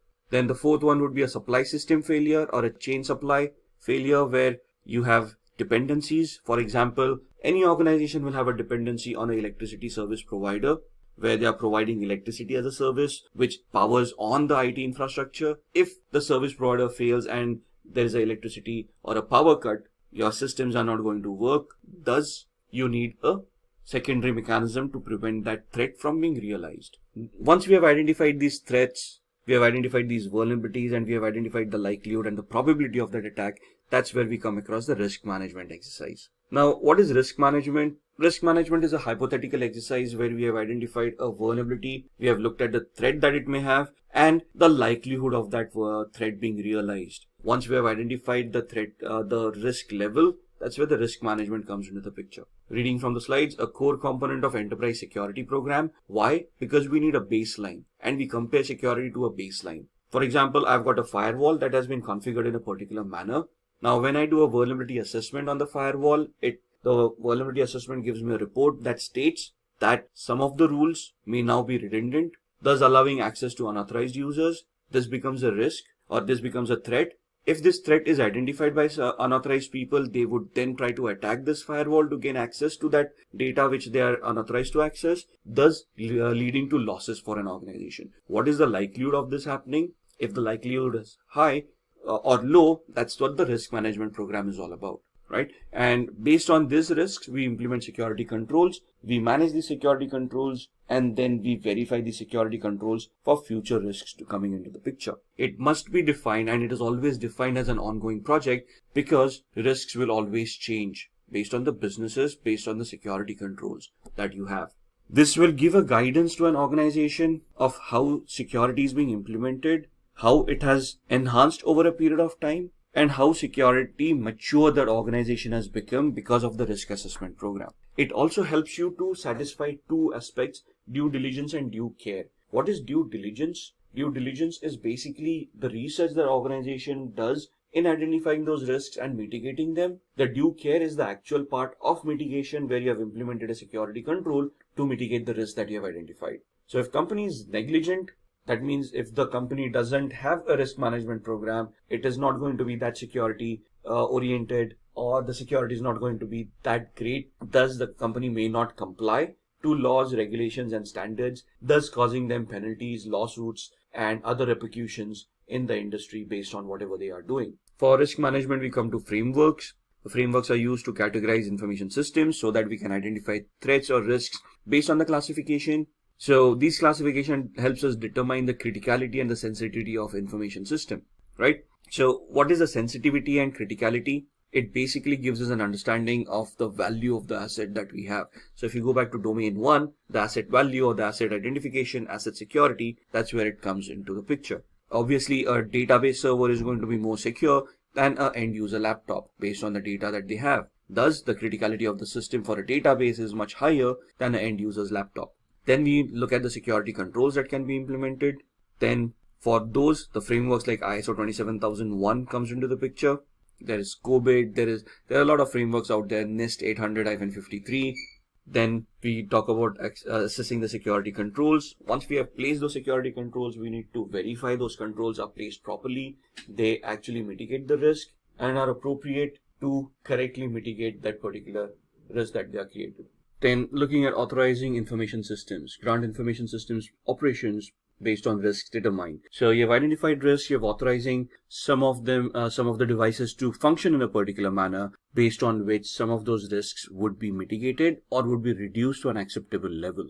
So in the CISSP, we talk about a lot of risk assessment strategies. We look at how we can manage risks. The 4 different types of managing risks would be: one is to mitigate, other is to transfer, the third is to accept it, and the fourth one is to neglect the risk. So in the CISSP, it talks in great details about those risk assessment strategies. We are talking about the 4 types of risk mitigating strategies. They are risk avoiding or avoiding the risks, accepting the risk, transferring the risk, and limiting the risk. So in the course, we basically talk about a lot of risk strategies and how to mitigate these risks, and how they can be implemented to bring down to an acceptable level. So again, risk acceptance, risk appetite of an organization comes into the picture. These terms are then discussed in the training to understand how the policies would work around the risk management strategy. Moving on, then looking at monitoring security controls. So once we have security controls in place, we have assessed them, we also need to monitor them for the effectiveness, and though they are going to create any alerts or any risks are being realized, or any new risk that may be created by the security control implementation. So in these risk assessment, these are the frameworks, these are the steps that we want to follow to identify, mitigate, and monitor these risks. So the management begins with risk assessment. What do you mean by risk assessment? Identifying the impact of the risk that the risk would have on the organization. And there would be 2 different ways to assess the risk: a quantitative assessment or a qualitative assessment. A quantitative assessment is more quantifiable or is numerical in its process, where you're looking at assigning costs to particular assets and the threats. So the losses that you may figure out in a risk assessment strategy would be more numerical, where would be in a currency format, where let's say a risk, if realized, would lead to a loss of a X amount of dollars. That's where the quantitative analysis comes into the picture. The qualitative analysis would be quality of a service. So if a service is being affected because of a risk, what is the degradation of that service? To what aspect is it getting degraded? For example, internet that we use. if there is an internet outage or if there is a reduction in internet speed, right? So if I've got a 10 Mbps line and now because of some fault of the ISP, it gets reduced to 4 Mbps, I may not be able to conduct the business that I was doing on a 10 Mbps line. Thus the quality of that device has degraded. Thus it is a risk and it is causing me losses, right? So qualitative risk analysis would be more descriptive in nature rather than be numerical in nature. Most of the companies or organizations would follow a hybrid policy because it is not possible to have a quantitative risk analysis in each and every scenario. Newer organization which doesn't have much data to rely on, historical data of how threats have affected that particular organization, may go in for a qualitative one, and as they mature over time in the security practices, they may then turn over to a quantitative risk analysis or a hybrid risk analysis where they're using a combination of quantitative and qualitative both. Thus, the risk controls that we were talking about, risk acceptance, risk reduction, and risk assignment. There is risk avoidance as well. So there are 4 controls. The risk reduction is where you have implemented a security control based on which the risk has been reduced to a more acceptable level. Risk assignment is where you're also known as risk avoidance. That's where you're avoiding risk by outsourcing it. So talking about risk controls again, the 4 types being accept, avoid, transfer, and reduce. Risk acceptance is where the organization is willingly accepting the risk the way it is because they don't want to deal with it right now. They might deal with it in the next iteration, or it is at an acceptable level and the company just wants to move on. Avoiding the risk is where you are going to try to not use the service where the risk exists. Thus, avoiding is where you have identified a particular service where the risk exists and now you're not using the service to avoid the risk altogether. Risk limitation or risk reduction would be where you are implementing a security control to mitigate the risk. And then risk transference is where risk assignment comes into the picture, where you are transferring it to a third party, like outsourcing it by using insurance to limit the risk. So for example, the threat is of a fire, the risk is high, but you cannot do anything about it. So you purchase insurance. So if the fire actually happens, you would still be reimbursed for the losses that you have faced. Coming back to countermeasures, we have discussed administrative countermeasures. These are policies, rules, regulations, laws, customs that a company needs to adhere to based on the industry that they are in. Then there are technical controls, software controls, anything that is technical in nature, IDS, IPS, firewalls, encryption, anything that is going to help you implement the CIA. And then physical, where you would look at locks on doors, security guards, at fences, where they're preventing access to unauthorized people. Let's talk about roles and responsibilities of management. Now, as far as management is concerned, or the hierarchy is concerned, you can see on the screen there's a senior management, the security professional, data owner, custodian, and user. Now these are from exam perspective, from the certification perspective. Obviously the hierarchy in an organization would be slightly different, but here the senior management is the responsible party for the entire security mechanism. So they must drive the entire security program. So CISSP talks about a top-down approach where the senior management has realized the importance of security and is implementing at all levels within the organization. Thus, they are a part of it and they are supporting the security program. They define the tolerance of risk of how much risk is to be tolerated by an organization from a monetary perspective or the qualitative perspective as well, depending on the laws, legislations, regulations, compliances, and the contracts that the business has signed. They will rely on security professionals to manage the risk, but the exercise and the management process has to be defined by the senior management. Once the security team comes up with the countermeasures, the senior management either approves or disapproves them based on the return on investment of that countermeasure. The security professional assists with the development of policy documents, gives their inputs because they are the people who are in the day-to-day process of dealing with these. Thus, they can identify gaps and give good inputs to modify or to create the policy in a more robust manner.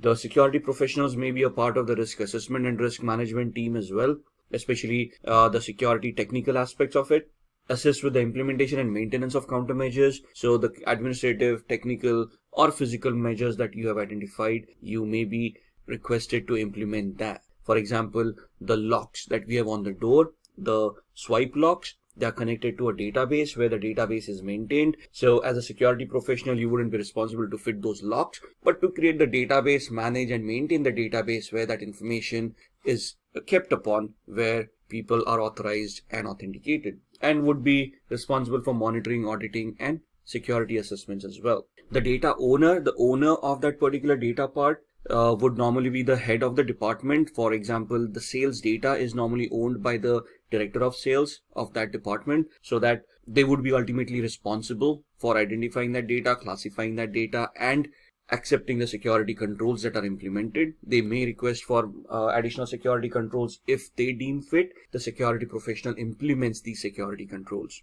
Then the custodian, a person who is responsible for implementing the approved security controls or managing the day-to-day activity of the security controls. For example, the security professional has identified an access control to be implemented on a data set that the data owner owns. The data owner has approved of it. It is the custodian who is going to implement that strategy or implement the control on it. The user is basically the user who or the person who accesses the information and IT resources, does whatever access controls have been implemented, would identify the user, authenticate, authorize them, and hold them accountable for whatever they are doing. If the user is unable to authenticate, access would be denied. We will focus on the second domain of CISSP, which is asset security. So let's understand the need for asset security through a small scenario. Well, it was yet another regular day in Tim's organization.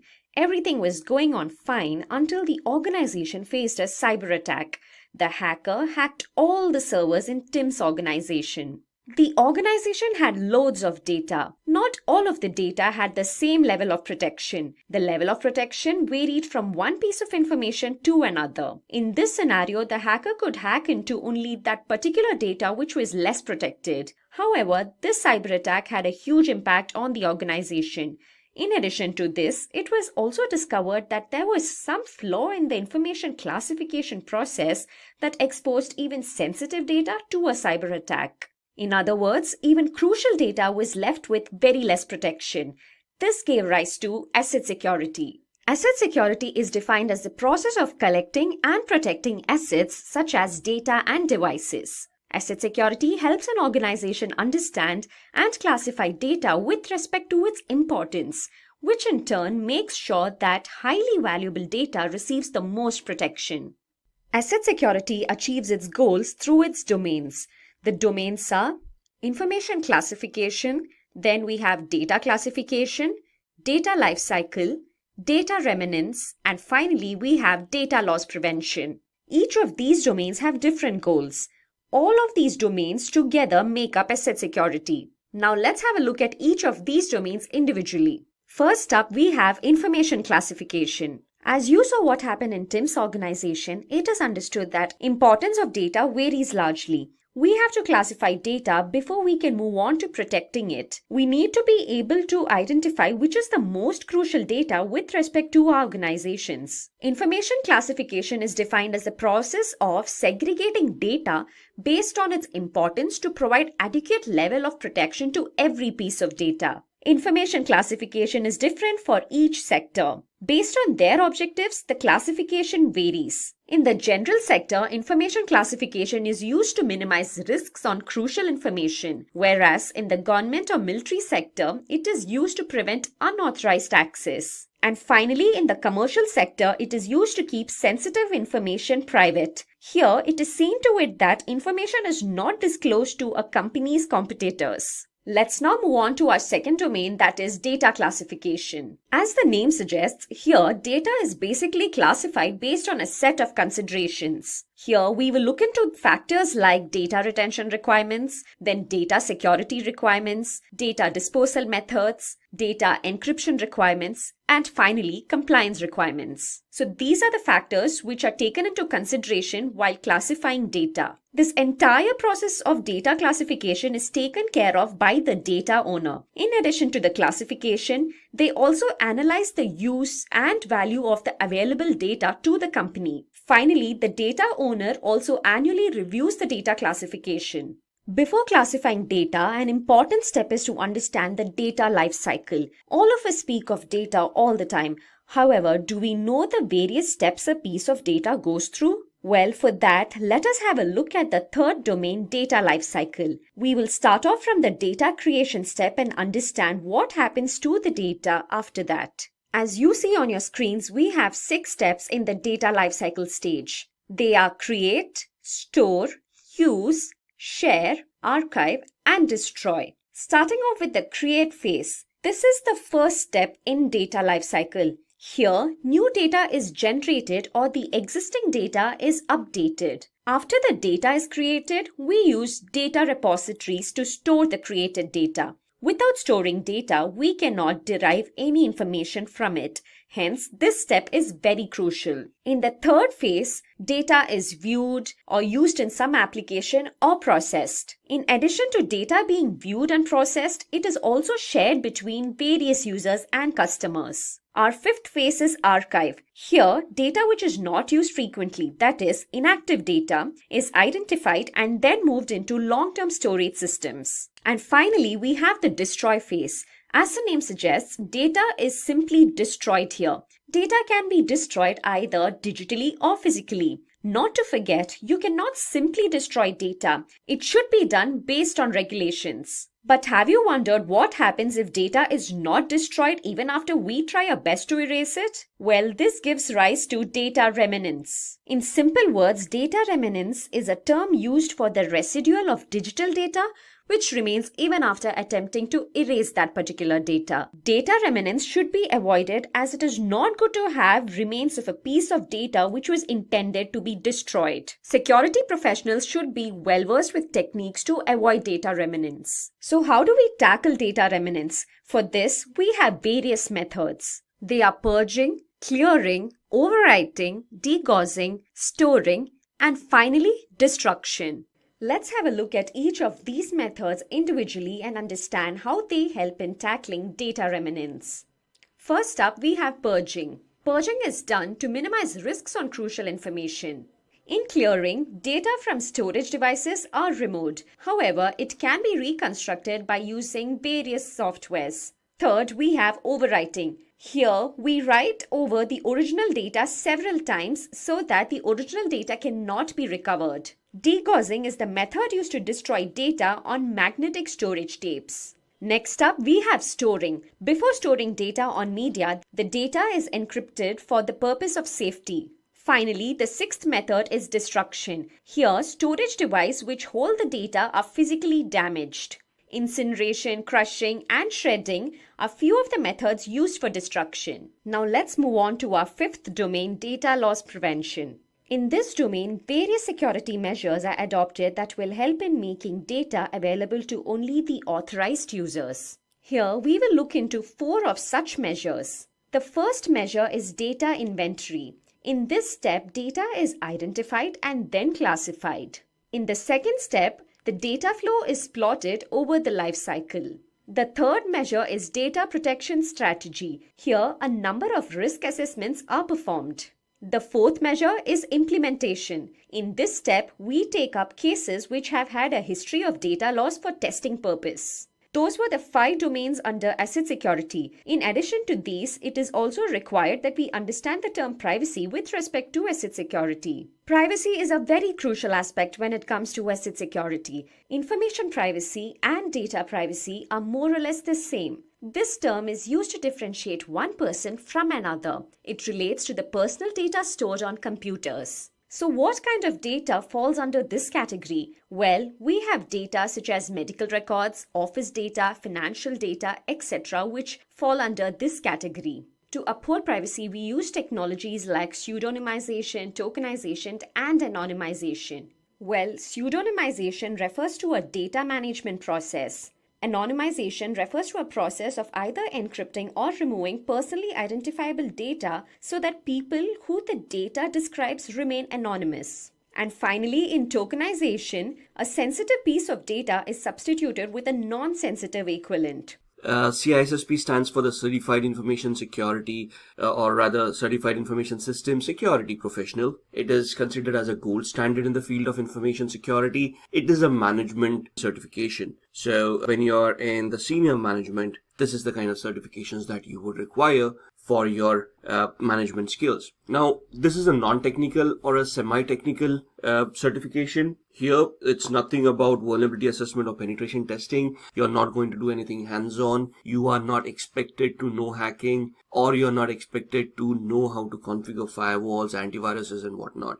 It's basically something that over a period of years of experience, you have evolved a certain understanding of how security policies should be constructed, how they should be implemented, and how security affects an organization. So here you are responsible to create an overall security policy for an organization to help maintain the security posture of an organization. Now, as far as the certification is concerned, it has a validity of 3 years, after which you don't have to give the exam again. However, during these 3 years, you have to earn a certain point. So it is known as a continuing education points that ISC Square allows you to generate points by attending lectures or by attending webinars, by publishing white papers, by providing trainings. Obviously, all of these should be authorized, and you should have a validation from an authorized party that you have done this activity. Once it is verified, you will be awarded certain points. Once you have collected sufficient number of points, you will retain your certification beyond the 3 years. The passing rate of this exam is less than 50%. So it's not how much you require to score. What this basically tells you is the amount of people who actually clear the exam in the first attempt. Now, let's not get disheartened because of this. Essentially, the exam is quite tough. It's known as a mile wide and inch deep exam. That means you need to know just about everything and anything that is there to be known in information security. And that's something that we are going to discuss when we go into the 8 domains of CISSP. What happens is there are a lot of people who are not actually prepared for the exam, who think they are prepared, attempt the exam, and sadly fail in their first attempts. Some people just misjudge the exam and not prepared for it. So the fact that I'm trying to put across is be very well prepared. I've seen people who study for months together, attempt a lot of questions, ensure that their knowledge is up to the mark, and only then do they attempt the exam. Anybody can register for the exam, to be honest, and clear the exam as well. However, to get certified, there are 2 different avenues. So if you have an experience of at least 5 years in 2 of the domains that are in the CISSP course, you get certified. So even if you clear the exam, there is a validation process that happens after the exam where you have to submit documentation to prove to ISC Square that you have that level of experience. And once it is proven and validated, you get certified as a CISSP. If you do not have that 5 years of experience, you get certified as an associate of ISC Square for CISSP, and they give you 6 years during which you can achieve the level of experience, prove it to them, and then get certified as a CISSP. So you can see the stringent levels that are taken for this certification. The validation is basically documentation and proof that you have to submit and which is verified. So even after you clear an exam, to get validated and get certified, it can take up to 5 to 6 weeks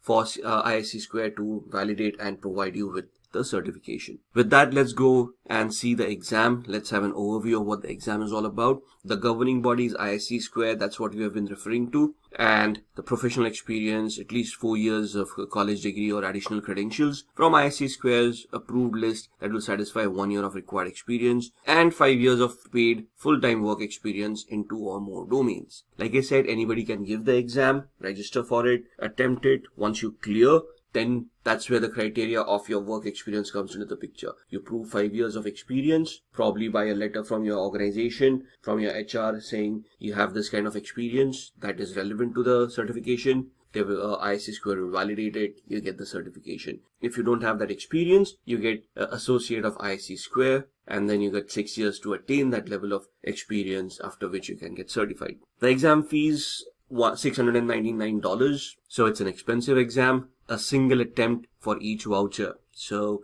if you fail, that's another $700 for the second attempt. The fact being, if you fail for the first time, you cannot attempt the exam for the next 30 days. If you fail for the second time, you cannot attempt the exam again for the next 60 days. And if you fail for the third time, you cannot attempt the exam for another 90 days. So there's a cooling off period after each attempt. So I would suggest study hard, go for the first attempt, clear it, and nail it. The maintenance fees for your certification is again $85 for 3 years. The exam length is 3 hours, and the questions could vary from 100 to 150. 150 being the max questions that can be asked in that exam. You can clear the exam well before 150 questions, so be prepared for that as well. But imagine when you're walking into that exam, bear in mind that you will be asked 150 questions and you have to time those in 3 hours. 180 minutes, that's what 3 hours is. So if you do the math, not much time for every question. So it's just a minute and a half or less than that for each question. And the questions could be very descriptive, could be confusing. So you have to have your mental faculties really strong during the exam. The passing score is 700 out of a possible 1000 points. Exam language is English. Testing centers, there are ISC Square authorized centers where you need to book that exam. There's a huge process that you have to follow too, where you go for the exam itself. So once you have registered on the ISC Square portal and you purchase the voucher, they will give you a list of centers in your vicinity that you can look into. They'll give you a calendar to give you the possible dates that you can attempt the exam on. Select the center, select the date. Reach the center at least half an hour before the scheduled time. There is a verification, so you have to carry your identification, a government issued document, either a passport, driver's license, where you have to prove that you are who you say you are. And once the verification is done, only then do you get to attempt the exam. The question formats are 3 types: multiple choice, drag and drop, and hotspots. Multiple choice is the format that we are going to look at when we look at sample questions. It's the same. They give you a question, they give you 4 options. Either one or more options need to be chosen. They will specify if there is more than one answer to that particular question. In a drag and drop, it's more like match the following. So there will be a column A and column B, and they'll ask you a question and say, okay, column A gives you the options, drag and drop whichever correct answer is from column A to column B, and then submit the answer. If the answer is correct, you get awarded the points, else there is no negative marking. The third is a hotspot. A hotspot question is basically a diagram, let's say, an architectural diagram that will be presented to you, and they will ask you to pinpoint a certain aspect within that diagram. For example, they may give you an architectural overview of a network, of how it has been established, and they will ask you for a network-based firewall, which is the most likeliest area that you want the firewall to be placed in. So you don't need to know how to configure the firewall, but from an architectural perspective, you need to know where that firewall needs to be placed for it to be the most effective for the given scenario in the question. These are the domains that are asked. So you can see it basically covers anything and everything that is there in information security. It starts off with security and risk management, which weighs 15% in your questions, in your exam. So if your exam is 115 questions, 15% would be around 22 odd questions. And risk management being one of the most important topics for these kind of certifications. Then asset security, which covers 10% of your questions, so that's around 15 questions. Security architecture and engineering, this is where your infrastructural knowledge, your security architecture, your enterprise architecture, all those come into the picture. There are a lot of theoretical models that you need to study in domain 3. And that covers 13% of your exam. Communications and network security, this is the most technical topic within all these 8 topics. This is where you talk about networks, you talk about TCP/IP, you discuss protocols like TCP, UDP, you discuss different attacks, man-in-the-middle attacks, DOS attacks, and this basically has 14% of weightage. Then you have identity and access management, which basically talks about users, subjects, objects, subject being the user, object being the resource, and a relationship between these to be created where people are authorized for some activity, authenticated, and only then allowed and also held accountable for whatever activity they have done. Then you go into security assessment and testing, so vulnerability assessments, penetration test, software testing, SAST, TAST a little bit. All those will be covered in domain number 6, which has 12% weightage. Then security operations, so security operations center or the SOC, day-to-day management of incidents. So your incident management would come into the picture, problem management, change management, all of those things would come under domain 7 as security operations, which has 13% of weightage. And then finally, software development security. Now, you don't need to know development or you don't need to know any programming. There are no program-based questions. They're not going to ask you how to code. They're going to ask you how to manage a software development life cycle or a secure software development life cycle. So this is where your waterfall models, modified waterfall models, Spiral, Agile, DevOps, DevSecOps all come into the picture. And this has 10% of weightage. Now it is near about impossible for everyone or anyone to get experience across all these domains. So you will have your strong points and you will have your weak points. The task is to identify where you're good at, understand those things, make the maximum out of it, then identify your weak points and start developing on those. If you're able to look at it from a theoretical perspective, however, if you can get an internship or if you can get you can say just an insight of how it works in the practical world, it would be very helpful. Now, that being said, as far as CISSP exam is concerned, it involves a very ideal world. The real world actually doesn't come into the question because the real world will have a lot of business logic to it. By business logic, what do we mean? Every organization will modify their projects based on the expertise that they have, based on the talent that they have, and based on the people or the hierarchy of the organization that has been established. So it can be customized to each and every organization. Since an exam cannot deal with these kind of customizations, we deal with an ideal world. So for the CISSP exam, we assume that we have all the resources, we have all the people that are required, we have an hierarchy in the training which is given out where we have rules for each and every person and job titles for each and every person, right? So when we go through the training, it is very essential that we understand what these job roles are, what their responsibilities are, so that when we get those questions, we can identify which person is going to attempt what. In the real world, things are very different. We piggyback, we take on multiple responsibilities, and that is something that CISSP doesn't adhere to. So you have to be very careful. Identify the job roles, identify the responsibilities, have that map, the hierarchical map created very well, and then try to implement the ideal world scenario from the CISSP standards to see what is going to happen. That being said, let's move on. Let's discuss the domains. Now, these domains we've already seen. What we can do is we are going to move on to the sample questions for each and every domain. Once we reach the domain, we'll see what the topics in that domain are. We'll look at the sample questions. Then we'll go to the next domain, see the topics in that domain, and then look at the sample questions as well. So, what to study and those sample questions revolving them. So, looking at the first module or first domain, security and risk management. Now, this is one of the largest domains that could be debatable. For me, I would say the largest domain could be domain number 3, security architecture and engineering. Could also be domain number 4 because it is quite technical, communications and network security. And could also be security operations because that's incident management, change management, problem management altogether. But each domain is very important from the exam's perspective. If you're thinking about keeping a domain for options, forget it. That's not the right way to address the exam. Let's start off with the first one, security and risk management. This domain teaches you all about information systems management, and this talks about risks and everything. So what we are going to do is we are just going to go to the official document from ISC Square where these domains and their topics are given. So that's the exam outline from ISC Square towards CISSP. This is the latest document that is there available online. You can see the URL in my browser address bar, and these are the 8 domains. This is the exam, 3 hours, number of questions 100 to 150, multiple choice and advanced innovative questions. That's where the drag and drop and the hotspot comes into the picture. Though based on experience, I can tell you that 90% of your questions will be multiple choice. 10% would either be drag and drop and hotspots.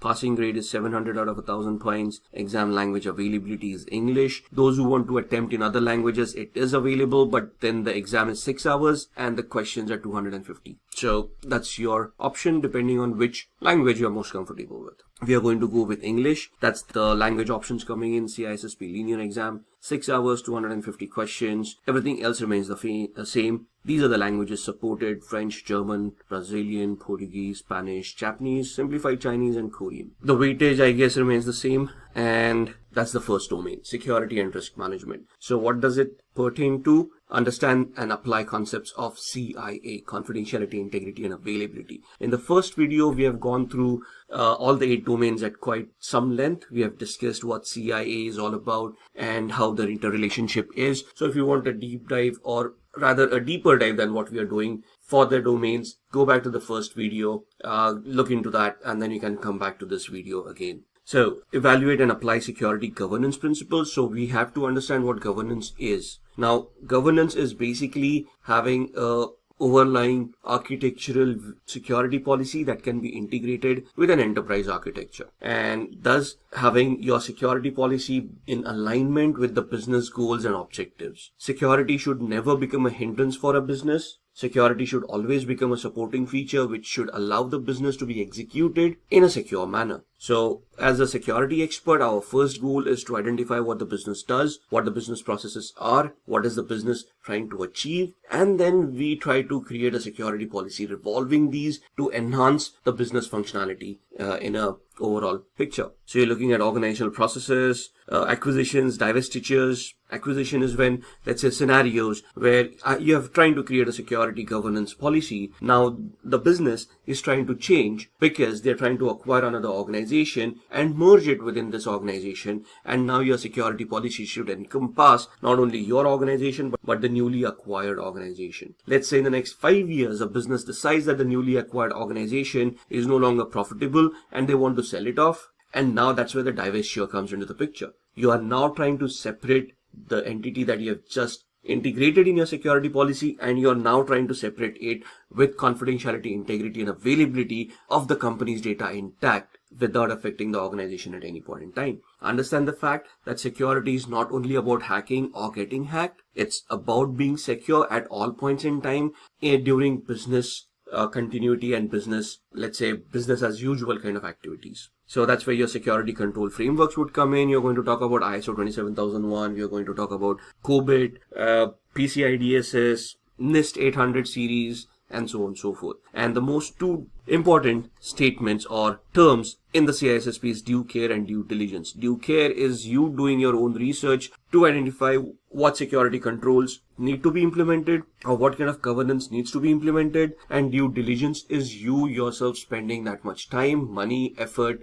into implementing those decisions that you have come across during the due care, thus enhancing the security functions of an organization. So when we talk about business requirements, for a business to be effective, at the same time, it needs to be legal, it needs to be compliant to regulations and laws and to the contracts that have been created by the organization. So as far as the concept goes, when we say that security needs to be in alignment with the business requirements, the business requirements imply that the business is legal, is compliant to regulations, is compliant to their contractual obligations, and is following standards that have been prescribed to them. So all of them come together, and that's where your security mapping comes into the picture. You're looking at legal and regulatory issues like cyber crimes and data breaches, licensing and intellectual property requirements, and so on and so forth. And it will also include ISC Square's Code of Professional Ethics. Now, this is a document apart from the 8 domains that we have talked about. Thus, what does this document talk about? This is the prescription from ISC Square of professional ethics for a cybersecurity professional. Expect around 4 to 5 questions from professional ethics as well. So not only is this a document that you need to read and adhere to, you will be questioned upon this in your exam, and these are easy points to score. Professional ethics, something that is ethical, something that is not against the law. So it's kind of quite easy, but the questions can be confusing, so you need to go through the entire document really well. And then your organization will have its own code of ethics. However, if you look at the hierarchy, ISC Square's ethics comes first. So your organizational ethics should not be contradictory to ISC Square's ethics in the first place. Then develop, document, and implement security policies, standards, procedures, and guidelines. Identify, analyze, and prioritize business continuity requirements. So here, that's where your risk assessment comes into the picture. If you're looking at a particular risk, that means a particular vulnerability has been identified. You want to see the likelihood of that vulnerability being exploited, and then the business impact analysis that it may have, based on which you would then create a plan to mitigate that particular risk by having a business continuity or a disaster recovery plan coming into the picture. Now, this is, as far as this domain is concerned, you're calculating the risk. It doesn't actually tell you how to mitigate that risk. That's when you go into the next future domains and discuss those technicalities. So you can see contribute and enforce personal security policies. Now, the thing about CISSP is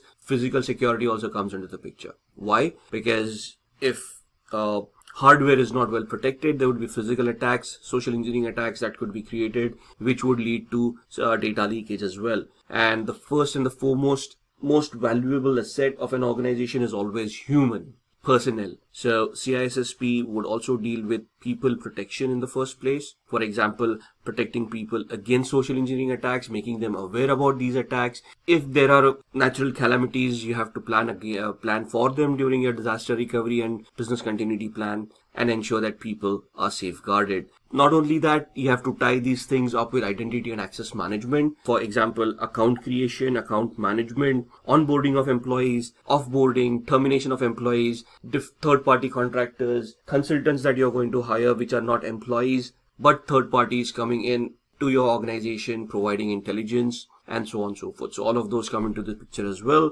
And then that's where your risk management concepts come in. It gives you a very good overview of how to identify those risks and so on and so forth. Now, this is what the first domain is all about. It itself is very huge. And as we go ahead, we can tie this domain to the rest of the domains. For more deeper analysis, go to the first video and then we can come back to this. So let's start with the questions. The first question, now these are very short one-liner questions. Your exams would be more descriptive. To be very honest with you, if you go online, no matter what practice questions that you try or whatever dumps, if you can find those, you will find none of them will be ever any close to the actual exam questions.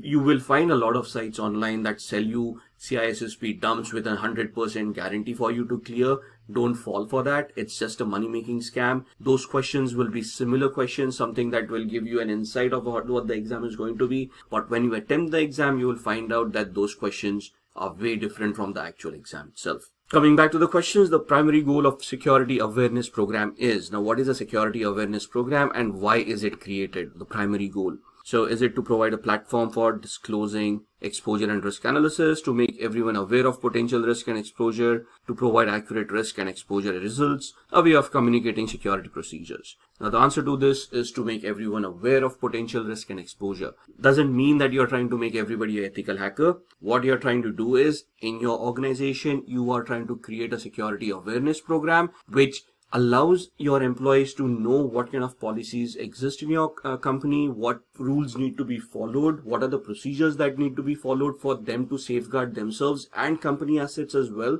and ensure that data leakage and data loss are kept at a minimum. So you're basically trying to make everyone aware of the risks that they may have. For example, social engineering, not clicking on links, not going to unwanted sites, and so on and so forth. Question 2, a contingency plan should address which of the following? Potential risks, residual risks, or identified risks. Now, what is a potential risk? A potential risk is something that you may foresee in the future, something that may exist. A residual risk, we'll come to that. What is an identified risk? A risk that has been identified, is known to the organization, and the organization is aware of it. So potential is something that may come into the future.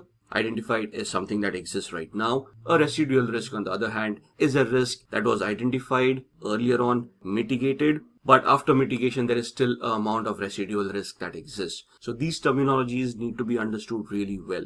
Let me give you an example of a residual risk. So let's say there's a SQL injection flaw that has been identified in an application, and that's now an identified risk. Now you've got two options in front of you: go through a software development lifecycle again, recode that part of the application to mitigate the risk, or else have a security control like a firewall, a web application firewall watching that risk. Now the ideal scenario would be that you go through the development process again, but that is going to take time. So you put in a compensatory control, that is a web application firewall, in the meanwhile to mitigate that risk, and then have the recoding done, and then later on resolve the risk altogether. So when we put in the firewall to mitigate the risk temporarily, is the risk actually addressed? No, there is still a possibility of a SQL injection attack happening, but we just have it mitigated to a certain extent because there is a firewall watching it. So that means that there is still a residual risk, a risk that is remaining even after me implementing the security protocol or the security control. That is what a residual risk is. Something that remains even after I put in a security control,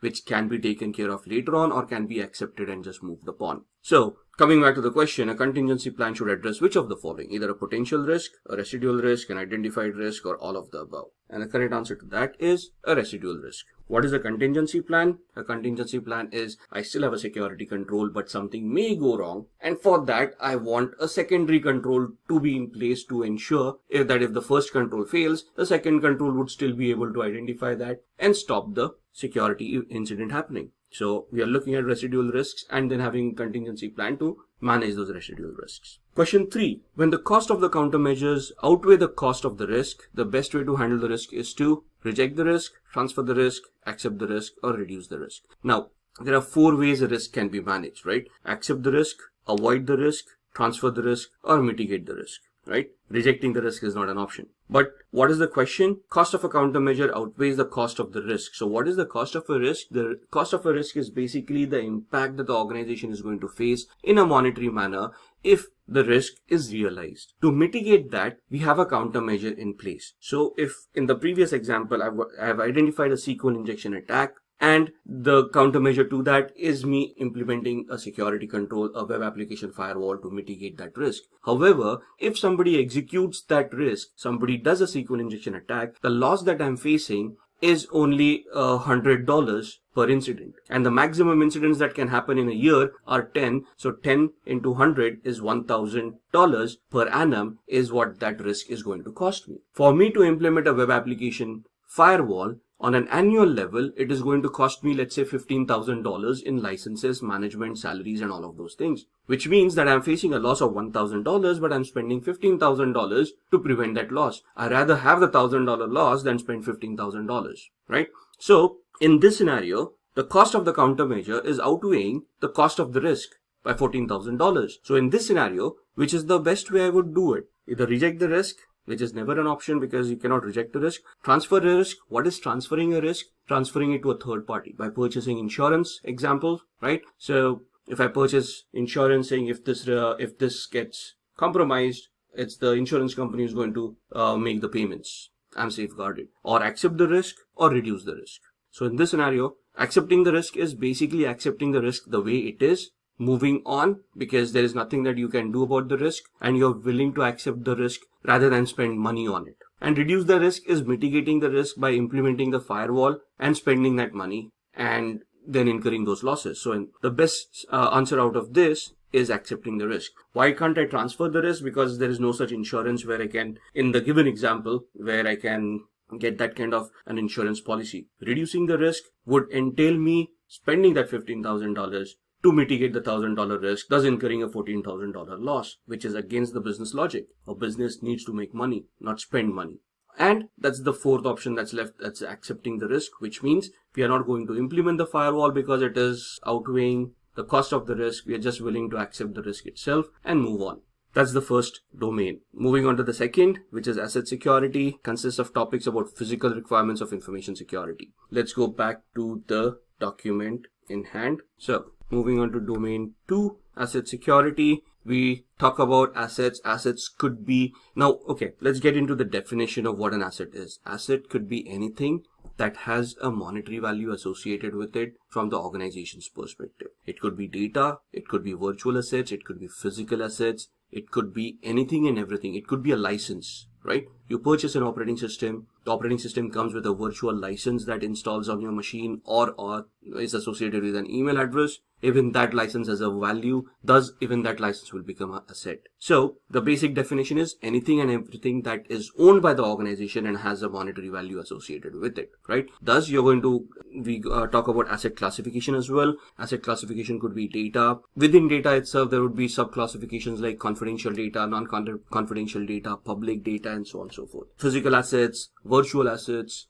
networking assets, anything and everything that you can come across would be classified here. Determine and maintain information and asset ownership. So your asset management program comes into the picture. And when you say asset ownership, the organization owns the assets as they are. However, roles and responsibilities that you have created in the organization will ensure that some assets are virtually owned by somebody. That means that they are responsible for the well-being of that asset. So you have to identify who, for example, HR. Now, HR is a function, human resources, but they also need IT assets. For example, a payroll, which will institute a payroll software, a database, right? A web application server, if you will. And all of these assets are now owned by the HR department. So there are hundreds of people in HR. So who exactly owns this? That's where we identify the owner of that particular asset, saying you are responsible for the well-being of these assets. You belong to this department. So normally the head of that department would be the owner of those assets and would determine what kind of access controls, what kind of maintenance, management, security mechanisms are required. Then we talk about protection privacy. So data owners, data processors, remnants, collection limitations, determining, ensuring appropriate asset retention. So let's say data, right?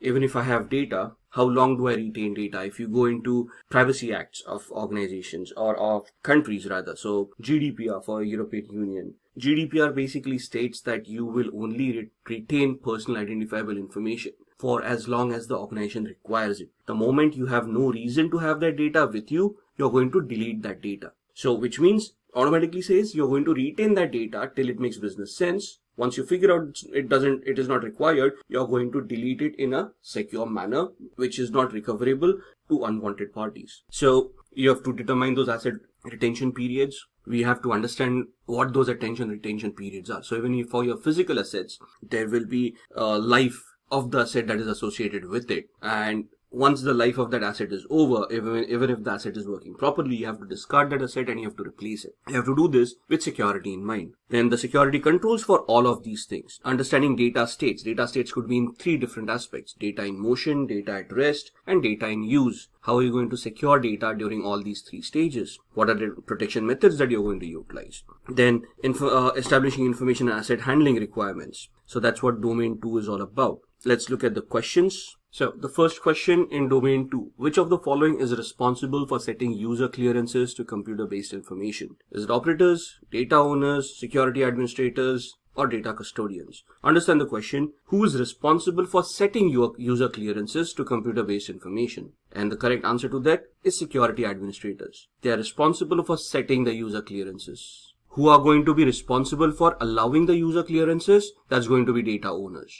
What is generally concerned with personal security? Management controls, operational controls, technical controls, or human resource controls. Now, what is personal security? Personal security is people-centric security. You're looking at people and you're ensuring that their security comes into the picture. Technical controls can be used for data assets or physical assets like information technology, but technical controls may not be that relevant for a human. A firewall is not going to help any human any which ways. Management controls are administrative controls. That means a policy that will help you implement controls. But for personal security, it's the operational controls that are going to be associated with it. Which of the following factors determines the frequency of information security audits in any given environment? So, the age-old question, for you to remain secure, how often do you want to conduct a security audit to verify your vulnerabilities, your penetration test, to verify your security controls are working properly? So would it be dependent upon asset value, the risk-based approach, management discretion,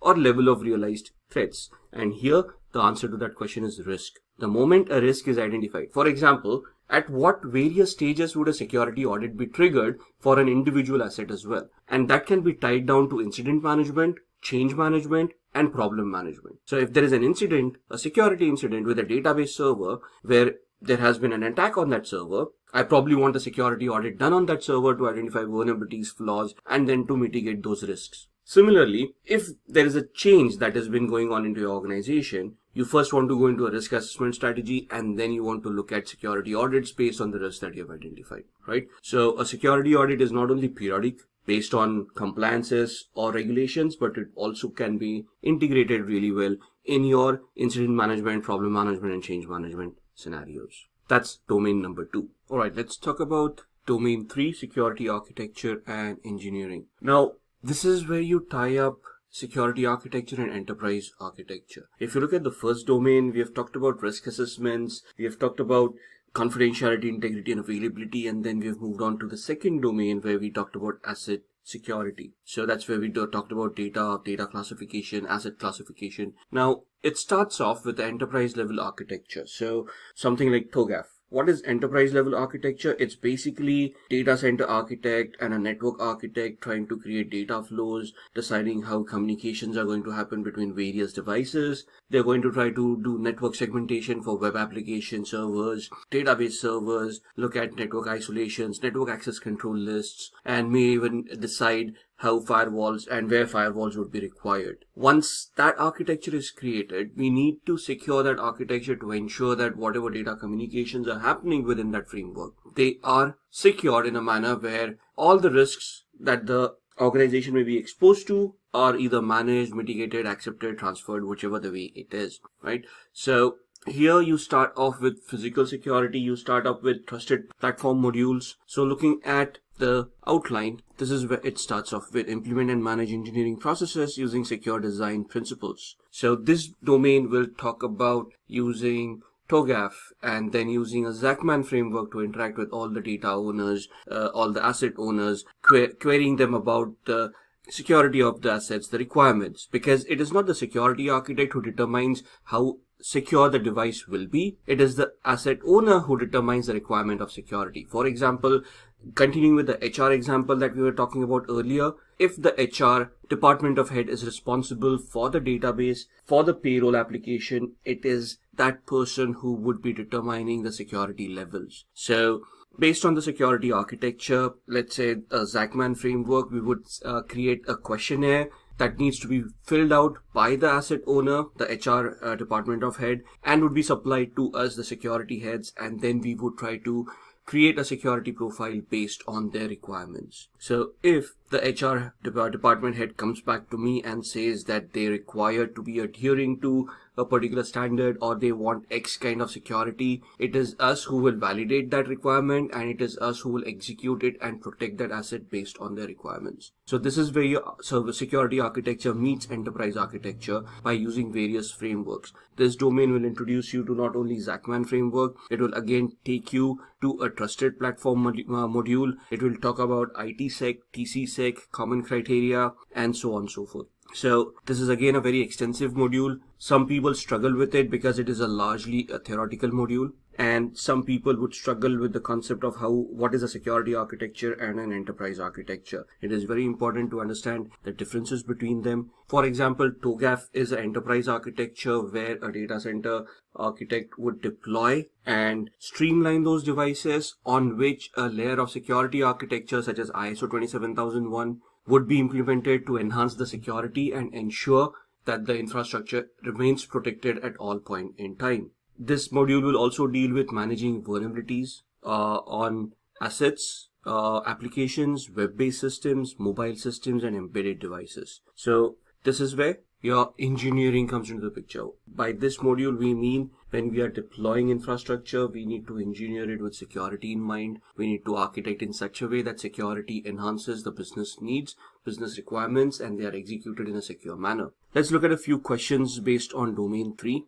Question 1. When a computer uses more than one CPU in parallel to execute instructions, it is known as multiprocessing, multitasking, multithreading, or parallel running. Now, here we need to understand what is the difference between multitasking, multithreading, multiprocessing, and parallel running. Now, it would be very difficult to explain all these processes in this video. So, here we are talking about executing instructions. That's multiprocessing. Multitasking is performing multiple tasks at the same time. Multithreading is where processes create their multiple threads to manage certain functions. Here, when we are parallelly executing instructions, it is known as multiprocessing. Question 2. Who mediates all access relationships between subjects and objects of a system? Now, what is a subject, what is an object, and what are access relationships? So access relationships would be your permissions that you have created. Now, what are permissions? Permissions would be something that a person is authorized to do. So if you look at the CIA, which we discussed in the module 1, confidentiality, integrity, and availability, how do we keep data confidential? By only allowing authorized users access to that data. What are authorized users? Authorized users are people who have been identified and are allowed access to certain resources. How do we do that? By having an identity and access management platform in place, which will be discussed later in the next domain. But confidentiality would include IEEE standards. IEEE starts with identification, authentication, authorization, and accountability. Identification is identifying the person, who they are. Authentication is verifying that they are actually who they claim to be. Authorization is where the access relationships come into the picture, where once we have authenticated a user, we are creating a matrix which allows them access to certain resources to a certain extent. Some may have read-only access, some may have modify access, some may have delete access, etc. So in this scenario, we are talking about access relationships between subjects and objects of a system and who mediates that. Now, when you say reference kernel, information flow model, or security kernel, or firewall, in this particular scenario, for this particular question, based on the options that are available,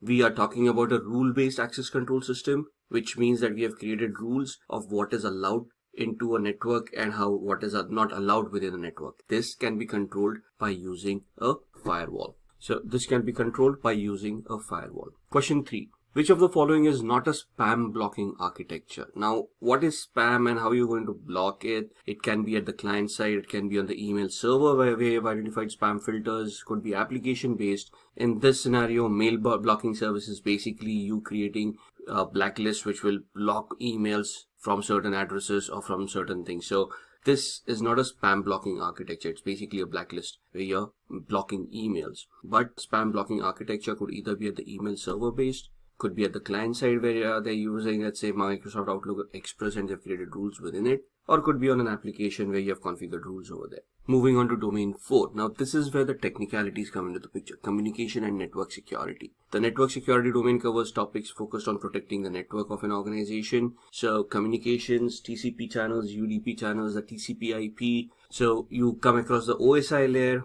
you map the OSI layer with the TCP IP layer and see how a data fragment packet is created. Looking at domain 4, we are talking about the OSI layer, open systems interconnection, compared to the TCP IP or the transmission control protocol over internet protocol models. We're talking about internet protocol itself. We are talking about converged protocol, software defined networks, wireless networks. Then we are talking about securing network components. So we talk about firewalls, types of firewalls, endpoint security, network access control devices, and we look at them over virtualized networks, VoIP, multimedia, talking about remote access, data communications. Right, so all of this is concerned within domain 4. Now, OSI and TCP itself could take hours for people to understand, to people to comprehend how computers work. Now, these are theoretical models and we need to create an understanding of how theory merges with the practical world. Let's look at a few questions. What is the purpose of using a VPN? Now,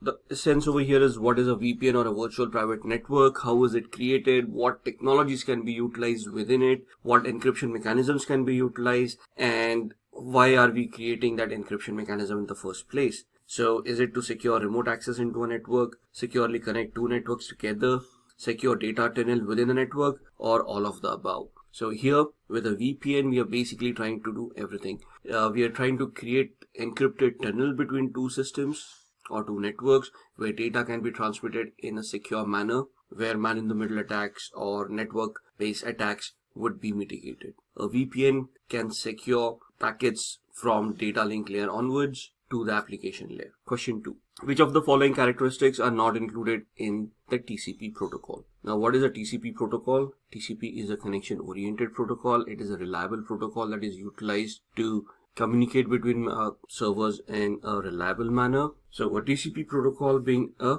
connection oriented protocol which is reliable in nature. So which of the following characteristics are not included? Connectionless protocol, that is the UDP protocol. So this is not included in the TCP protocol. Question 3, which if you remember the previous slide, would be the UDP protocol. A UDP protocol is a protocol that is used for its speed rather than reliability. When it is real-time processing that is required, we use UDP. So most of our VoIP communications would happen over UDP protocols. Okay, so looking at domain number 5.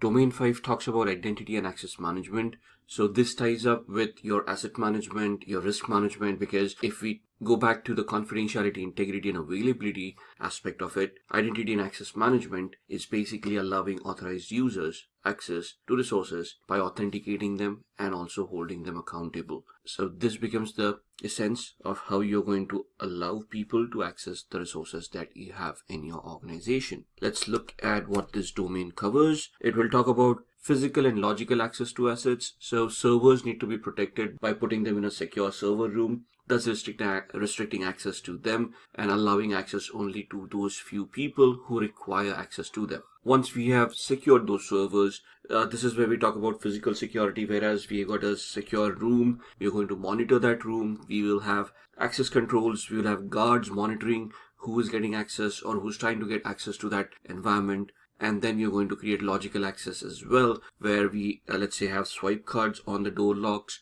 So anyone with logical swipe card can access that particular facility. We are also looking at managing identification and authentication of people, devices, and services. So here we are going to talk about authentication mechanisms, single authentication, multi-factor authentication. We are talking about single sign-ons. We will talk about federated identity management modules. We'll look at CASB or Cloud Access Service Brokers. We will talk about session management from applications and so on and so forth. We will also talk about third-party identity as a service provider, where we integrate those identities like OpenID into our organization and we validate people based on the identity that they have created with those organizations. Then we talk about access control lists, which would be role-based access controls, mandatory access controls, discretionary access controls, attribute-based access controls, rule-based access controls.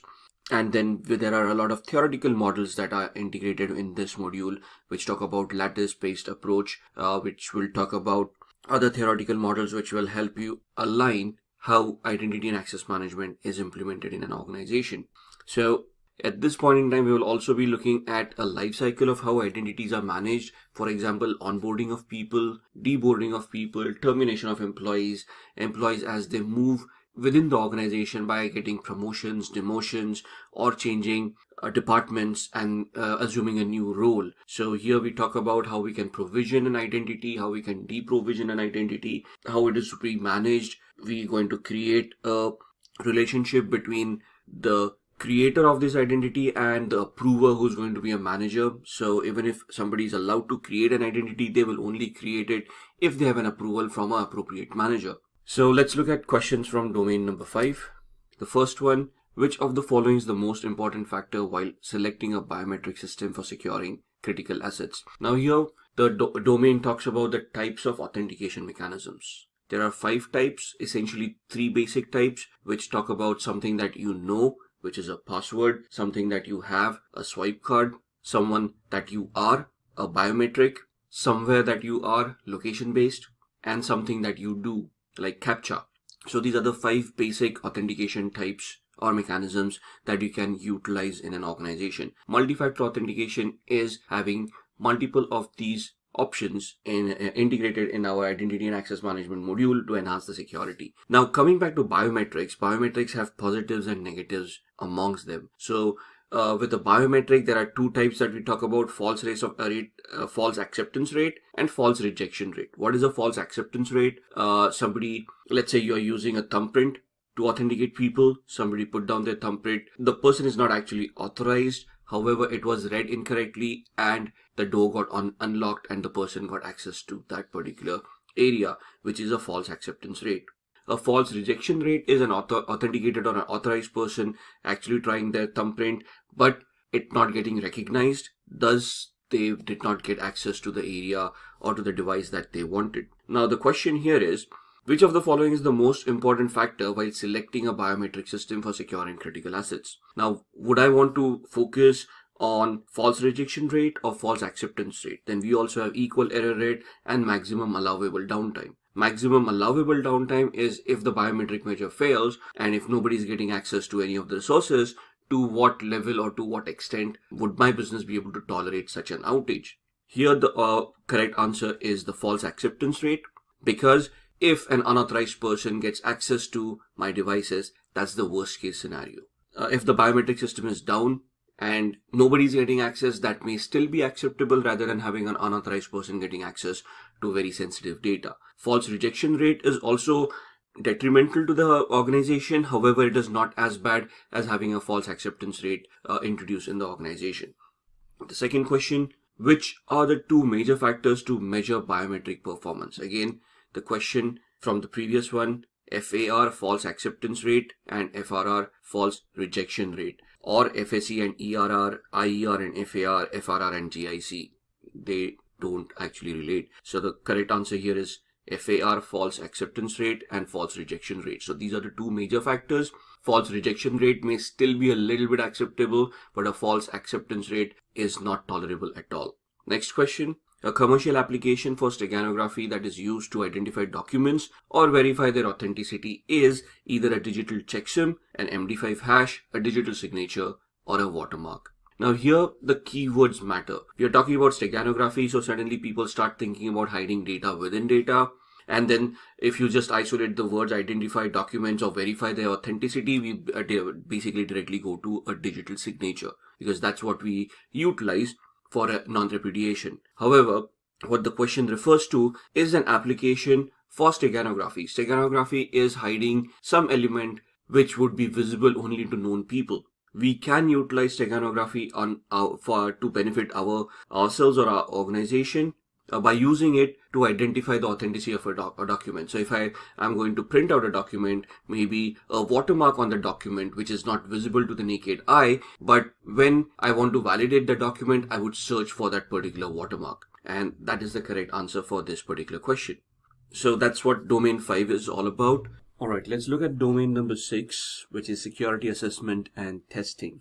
Now, this domain is all about assessments, auditing strategies, and testing. So from this domain, what we're going to take away is talking about internal audits, external audits, third-party audits, and the security control testing, strategizing about how we implement a vulnerability management system, a program within the organization that is repeatable, consistent, and measurable, can be tied up with other management programs like patch management, incident management, and anything and everything that requires a vulnerability assessment, like even change management. If something is going to change in an organization, you can have a vulnerability assessment done before you want to even think about allowing it or disallowing that change. Similarly, with penetration testing to validate the vulnerabilities that you've identified, log reviews, having a SIEM tool that will help you analyze or create a pattern analysis of what's happening within the infrastructure, what's happening within the organization from a security perspective. Then you're talking about collecting security process data, account management. When we say account management, identity and access management life cycle. So onboarding of an employee, offboarding of an employee, the lateral movements of an employee in an organization when they're getting promoted or they are transferred in from one department to another, right? So all of these would come under security assessment and testing to see how those policies are functioning, to analyze the effectiveness of those policies, thus the requirement for conducting vulnerability assessment and penetration tests. So let's look at a few questions on this domain. And let's start off with the first one. Which of the following ways requires the involvement of an information security analyst? So out of these 4 options, a systems requirements definition, system design, program development, or program testing, during which phase would you involve a security analyst? Now for this, we first need to identify why we require a security analyst. What is the job requirement? What is the activity that is going to be conducted by a security analyst, right? So in this scenario, the correct answer is program testing. In the program development phase, we won't need an analyst. We would need a program manager and architects who can develop a particular program, who can give it some semblance of what needs to be achieved. In the system design, it would be again an architect who's going to develop that system. In the systems requirements definition, again, so in the systems requirements definition, it's a requirement gathering about what you need to adhere to, what is going to be the baseline that you're going to create. So from these 4 options, you need to identify where would you place a security analyst, right? In the exam, it's the most probable answer that you're looking for. It's not the most idealistic answer, right? So from these 4 options, security analyst would most likely be involved in the program testing phase rather than any other phase. The second question, which of the following techniques is generally not used for monitoring purposes? Now, when you say monitoring, what is monitoring? Monitoring is looking into logs, activities, anything and everything that has already happened. So you're reacting to something that has already happened. And which of these following techniques is not used for monitoring? So you're collecting logs, you're analyzing those logs, what would be not be utilized? A penetration test, intrusion detection, violation processing, or countermeasures testing, right? Now, when you're monitoring, you would monitor a penetration test to analyze if the test was successful or not. Intrusion detection, that's the first input that you look at for analysis. Violation processing, anything is violated, any processes, any policies, you analyze them and you monitor them, thus you come to know that this has happened. In countermeasures testing, there's basically a test of the effectiveness of the countermeasures that are already implemented. At that point in time, you may not be monitoring these. The software program that acts on behalf of a user in their absence to carry out operations is known as an agent, worm, applet, or a browser. So, a program that acts on behalf of a user in their absence to carry out operations is either an agent, an applet, or a worm, or a browser. A browser is nothing but a software that allows you to surf the internet. A worm is a malicious application that would be more of a nuisance value than anything else. An applet is something that allows you interconnectivity. An agent is something that can be automated, used for automated tasks, and can run those tasks in the absence of a particular user. So if you look at these questions, understanding what each and every word means, understanding and highlighting the keywords in the question itself, and then analyzing the scenario that you are placed in, and then identifying the most appropriate answer for that particular question. That is how you want to approach a CISSP exam. Looking at the next domain number 7, and that's security operations. Let's look at what security operations has for us.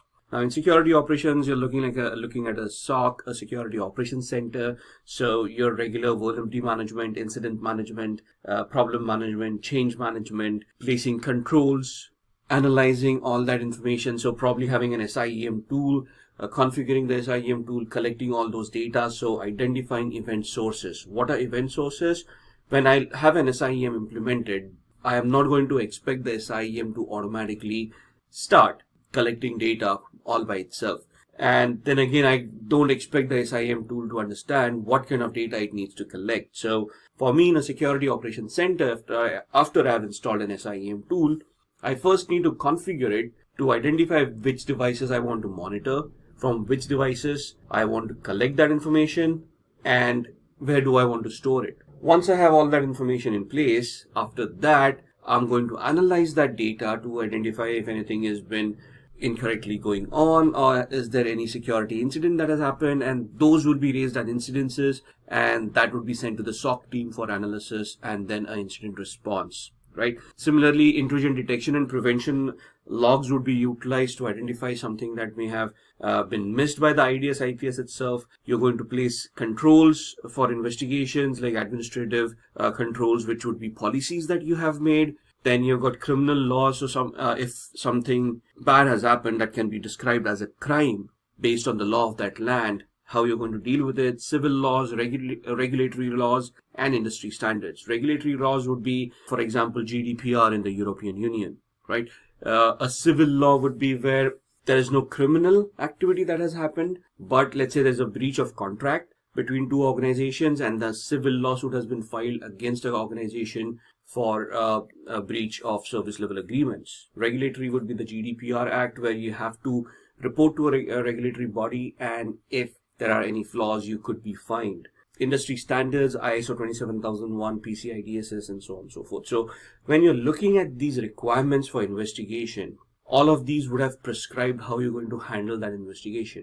If it is a criminal investigation, an organization by itself doesn't have the right to investigate. They have to go to a law enforcement agency, and there is a procedure to follow. In case of a civil lawsuit, there are lawyers who would deal with this kind of activity, send out notices to the other party, then go to a court of law to file a lawsuit over there. In GDPR, there are timelines on how you're going to report a breach or how you're going to report an incident, and so on and so forth. So in the security operations, you're creating a security operations center in alignment with all of these 5 requirements. You're going to look at logging and monitoring activities, having that SIEM tool, which will identify those devices that you want to monitor, collect relevant information that is prescribed based on all those 5 investigation types that we just discussed. Then you're looking at when you're looking at identification of assets, you go back to your asset inventory, asset register, you look at all the assets that you have, and then you make your strategy and plan how you want to collect those logs, right? And then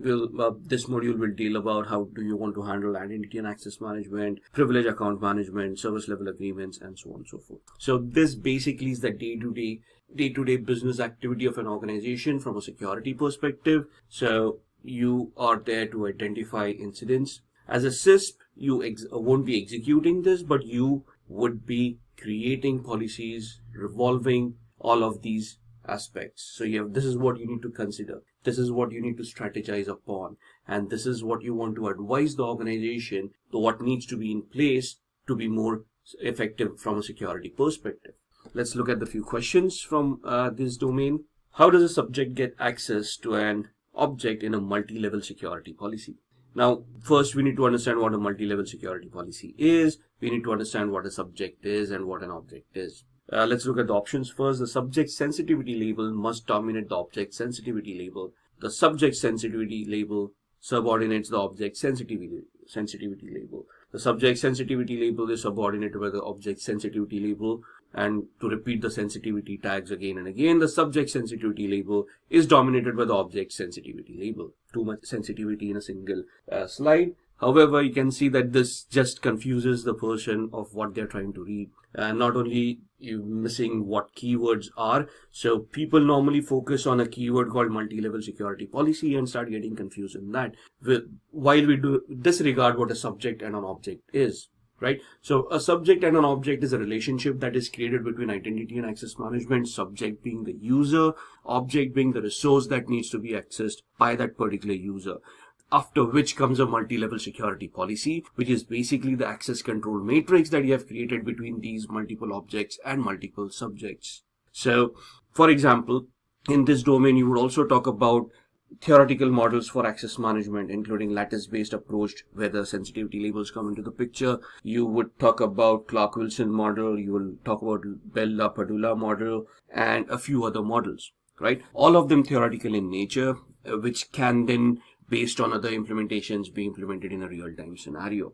So all that understanding comes into the picture, and then you need to identify how those sensitivity labels in a lattice-based approach could allow you to create those labels for your subjects and objects, and then the identity and access management tool would become the verification factor where it identifies the labels for the subject and the object, and based on those labels they allow or disallow connectivity or allow connections to happen. Now here the correct answer is that the subject sensitivity label must dominate the object's sensitivity label. So the user should have a sensitivity label that allows them access to the object which has an equivalent sensitivity label. So understanding those models becomes very much important, not only from an exams perspective, but when you're creating a policy, you basically are going to use these terminologies and you're going to create a policy around this.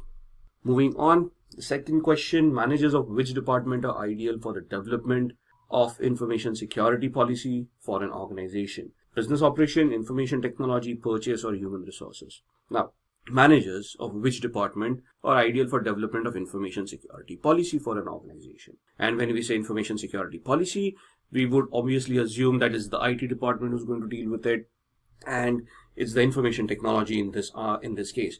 But that's incorrect. It is the business operation. Why? Because right from the first domain, so we would be taught in the training for CISSP that security needs to enhance the business functionality, not the other way around. So we are in the business, or we are in the function of conducting a business which would offer services, and those services that are being offered, the business activity that has been conducted, should be supplemented by security, so those business activities could be conducted in a secure manner. At no point in time is security going to be a deterrent to business. The only reason for anything to become a deterrent to business is the legality of it. If a business is illegal, it will not happen, or it should not happen. However, if the business activity is legal, then security should not stop that activity from happening. Security should be implemented in such a way that the business activity is strengthened. There is security embedded within it, secure by design, and then the business activity goes on. So even if you're a chief information security officer or a security manager, and you go and talk with the board of directors or the steering committee, as the terms you will come across in this training, you will understand that it's these people who would define how the business is going to work, what kind of business activity you're going to do, and then you provide the example. And I'll give you an example here. Let's say I'm an online retailer and I want to sell goods online, which is legal. I'm selling all legal goods. Now I want security team to come in, and they would help me to secure the function of being an online e-tailer, if you will.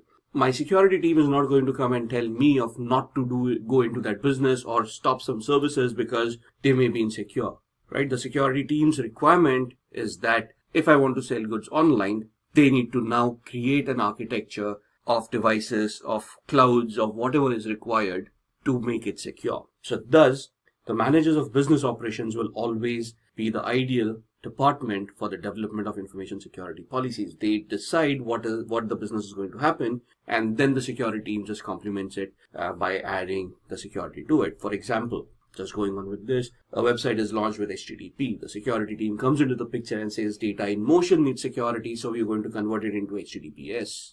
And at no point in time are they going to say HTTP is vulnerable, so we are not going to do this. We'd rather become a wholesale shop or something like that. And I'm just giving an example. And rather than me just rambling on, let's move on to the next question.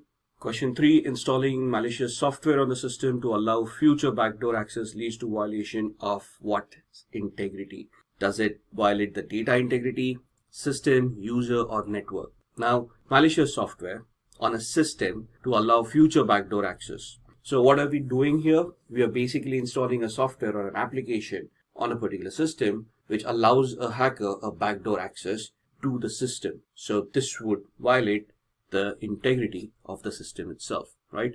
The data would be compromised, but the data would be compromised because the system got compromised. A user doesn't matter because a backdoor is a backdoor entry where you can get access without even logging in as a user.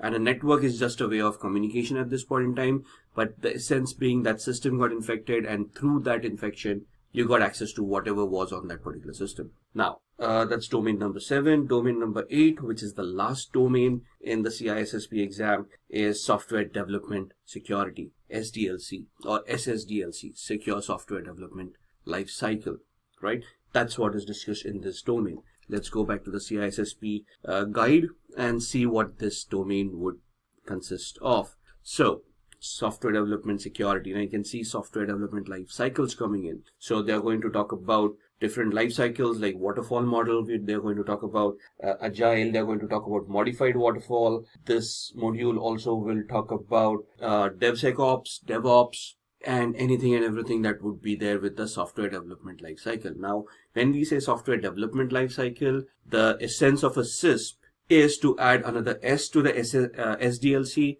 The SDLC stands for Software Development Lifecycle. The SISP adds one more S, the Secure Software Development Lifecycle.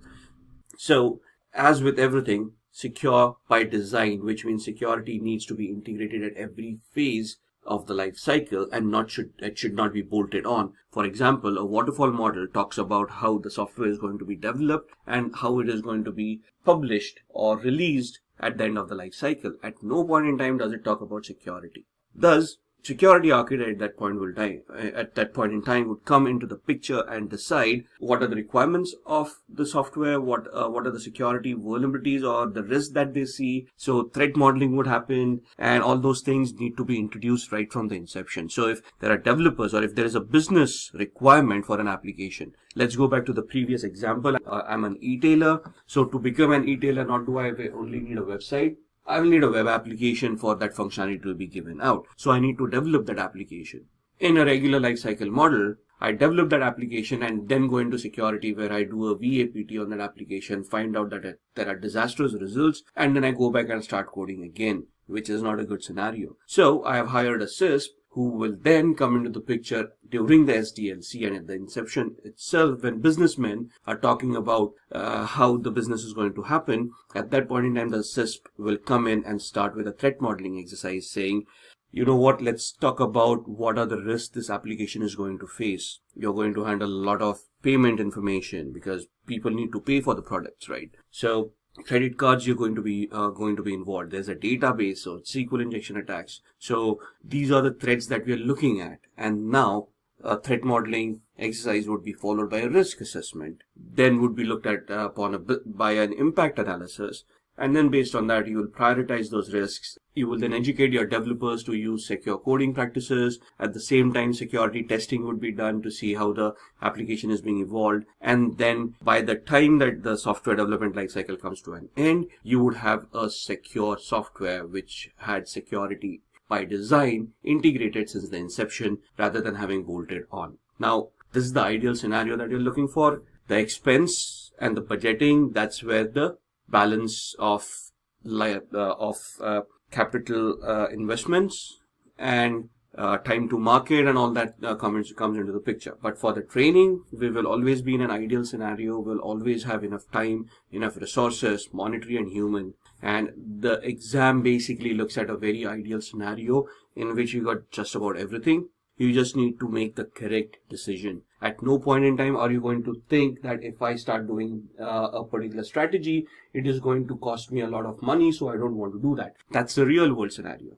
In the real world, you look at the costs, you look at the timelines, deadlines, and then you take a informed decision of how much you want to invest in what. In the ideal world, for the CISP exam or the CISSP exam, there are no limitations. You are looking at the most correct way of doing those things, and thus you identify those requirements, and that's how you answer the exam. So you're looking at the security software environments that you require, configuration management, auditing and logging of changes, security impact of acquired software. Now, in this scenario, we talked about developing a software. What if I purchase a third-party software and I introduce it into my organization? Now, this software, when integrated, how is it going to impact my current security controls, impact my current identity access management, my networking, my other applications, my communications? So that's something that you want to assess as well, right? So let's go for the questions. Question 1, in which of the following RAID level the drive array continues to operate even if any disk fails? Now, in the actual exam, they are not going to be very technical. It's a managerial exam, so they may not ask you these kind of questions, but the knowledge is still required. So you need to know that there is something called RAID, the different levels of RAID, because you might want to use that as a solution in a particular thing. How do you want to implement RAID and all of those? That's not the knowledge that we want. But in this scenario, RAID level 7 is the ideal answer. Question 2, which of the following steps can be utilized or can be used to protect an organization against the failure of a critical software firm? Now, basically, what does this talk about? This talks about disaster recovery, or this talks about business continuity. For example, there's a failure of some sort. When there is something that fails, what does it do? It interrupts the business. So the moment a business interruption happens, what should kick in? The business continuity plan. If the business continuity plan fails, then the disaster recovery plan kicks in. So if you look into it, as we go in, we might even come against terminologies like RTOs, RPOs, return time objective, and recovery point objective. And at that point in time, you want to look at how do we want to recover from a data loss, and thus you will come across solutions. Now, of the 4 options, full backups, differential backups, and incremental backups, and the 4th one, software escrow agreement. What is the difference between these? A full backup is a complete backup of the entire data that you have taken. Now, it sounds easy, but in an organization, data could be terabytes, petabytes, and to do a complete backup might take days, weeks, or a lot of time, right? It's not just copying 1 megabyte from a hard disk to a USB drive and be done with the backup. So full backups may be possible, but not on a regular basis. So maybe you do a full backup every week, which means that at the end of the week, if the data loss happens, then you have lost the data for an entire week because the backup was last week.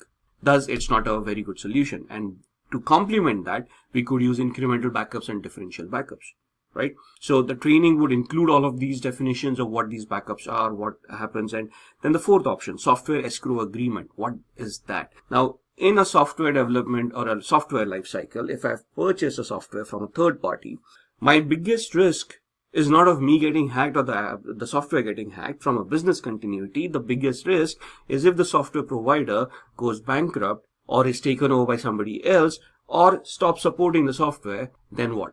What am I to do? Because I may have invested millions of dollars, or reinvesting into a different product and migrating to a different product would be expensive, very costly, and may be very time consuming. So what do I do at that point in time? So there is an option for software escrow agreement. What does that mean? That the source code of that software is placed in an escrow, which means, let's say in a bank, where the bank will hold the source code in a secure manner, and the source code cannot be accessed or be modified either by the developing organization or the purchasing organization. So it just sits with the bank. If the developers go out of business or they stop supporting, at that point in time, the escrow can be opened and the purchaser, that's us in this case, can still get the source code. So now we can develop the software, or we can go into the source code, analyze, and save ourselves from a disaster, right? So these are the 4 options. Now here you're talking about a critical software firm that failed.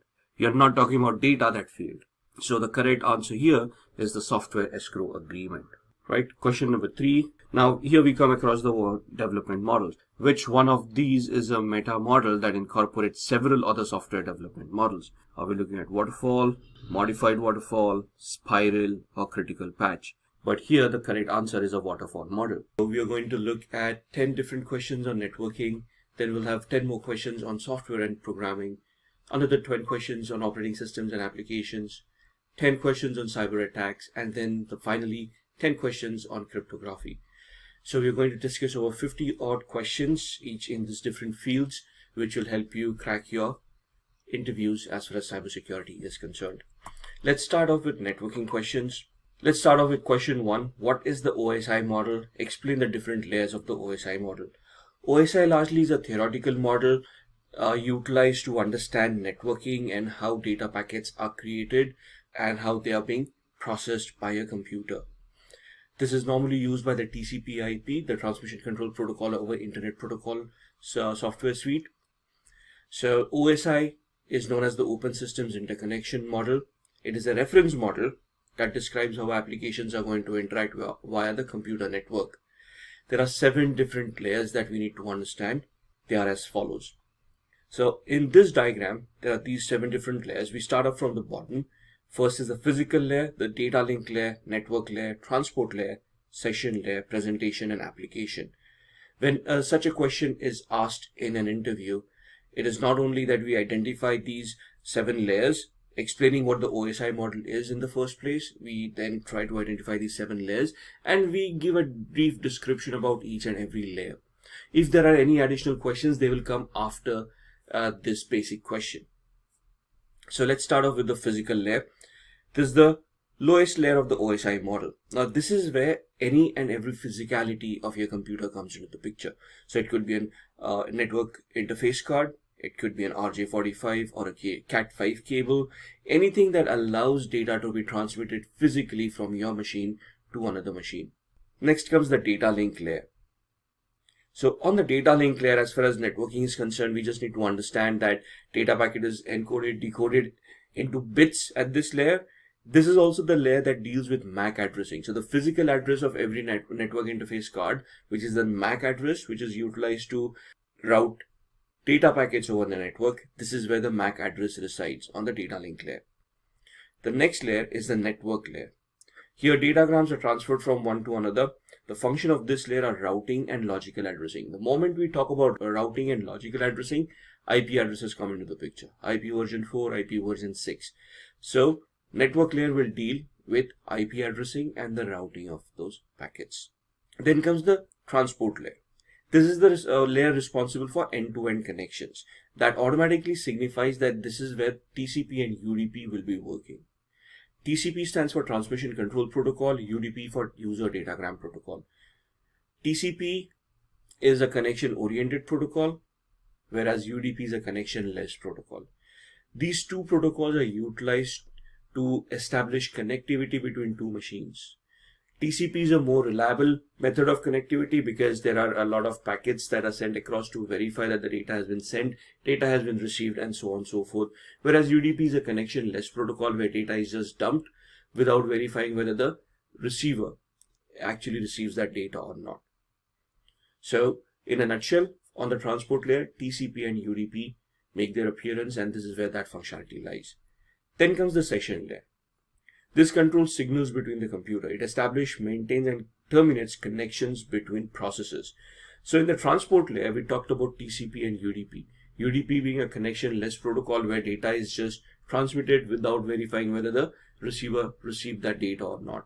Whereas TCP, we studied, is more of a reliable protocol. Thus, there are different packets, signals that will be sent across to verify that data has been transmitted, it has been received properly, and then the next segment of that data is being sent.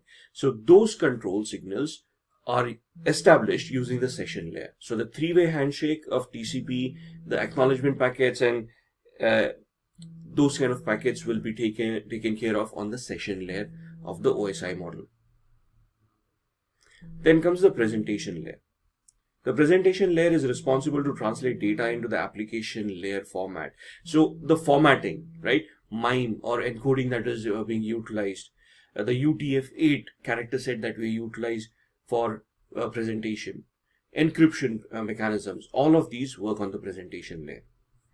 And finally comes the application layer, where the application itself uses a particular protocol so that the other machine on the receiving end, the application on that machine will be able to understand what the communication was about, right? So in a nutshell, if I start from up top, the application layer will deal with any of the data that the application is generating. So maybe a user input, you're logging in, you're typing the username, password, all that data will be constructed, let's say, into an HTTP or an HTTPS format. That's where your application layer comes into the picture. Then the formatting of which into UTF-8 and the encryption of which would be done at the presentation layer. Then this transport layer and the session layer would kick in to establish a TCP session, do the three-way handshake, establish that connectivity. IP addressing would be done on the network layer, MAC addressing would be done on the data link layer, and when everything is ready on the physical layer, the packet will be sent out.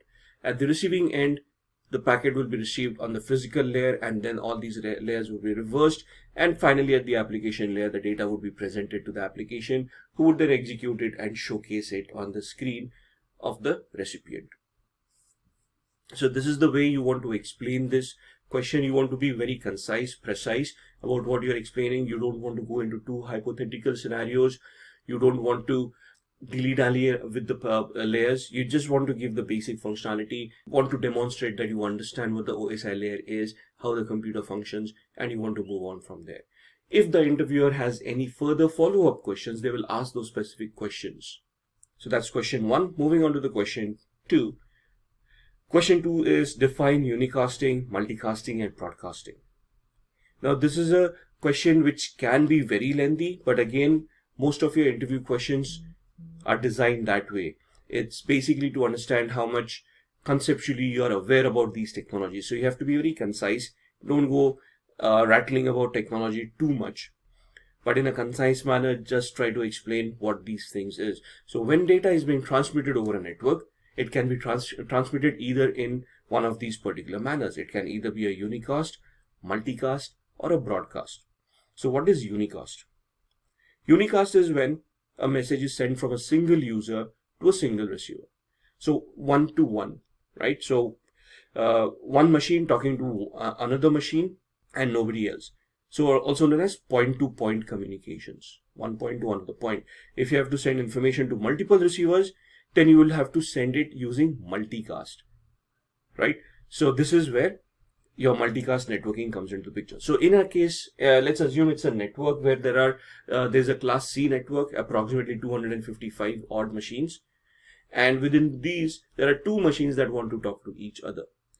If they want to talk between each other, it would be a point-to-point communication where they will utilize unicast, where only these two machines will have visibility of that conversation and the other machines will not even realize that this conversation is taking place.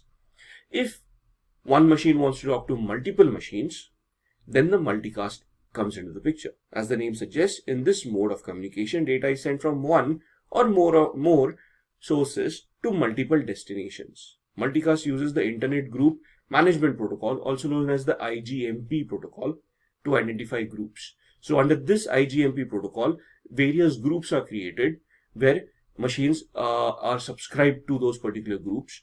And whenever a message needs to be sent through those groups, it will be identified by the IGMP protocol, and then that particular message will be sent to those multiple machines that are members of those particular groups. And then comes the broadcast. The third method is known as the broadcast. As it says, it is going to broadcast to all. So this is one to all, that is communication between a single user, and it is going to be sent to all the machines in that particular network, right? So the three ways: unicast is one to one, multicast is one to many, and broadcast is one to all. Then question number 3. What is DNS? DNS stands for Domain Name System. It is like the internet's phone book that is responsible for mapping the domain name into its corresponding IP address. And let me give you an example over here. Whenever we go and open up, let's say, a browser, a Google Chrome browser, we type in www.google.com and then we press enter, and magically Google comes in front of us, the website rather. Now, how does the computer know who Google is? Because as far as we are concerned, humans understand Google and words like that. Computers don't. Computers deal with binary, zeros and ones, right? And as far as internet is concerned, they will only deal with IP addresses and MAC addresses. So how does a computer know how to find google.com and where is it located? So the moment we type in the browser window, in the address bar, google.com and press enter, a DNS query is generated automatically by the browser, where a packet is sent to our DNS servers asking what the IP address is. So in short, DNS resolves domain names to their corresponding IP addresses. There is a DNS server which will have this index, a database of all the domains associated with their IP addresses.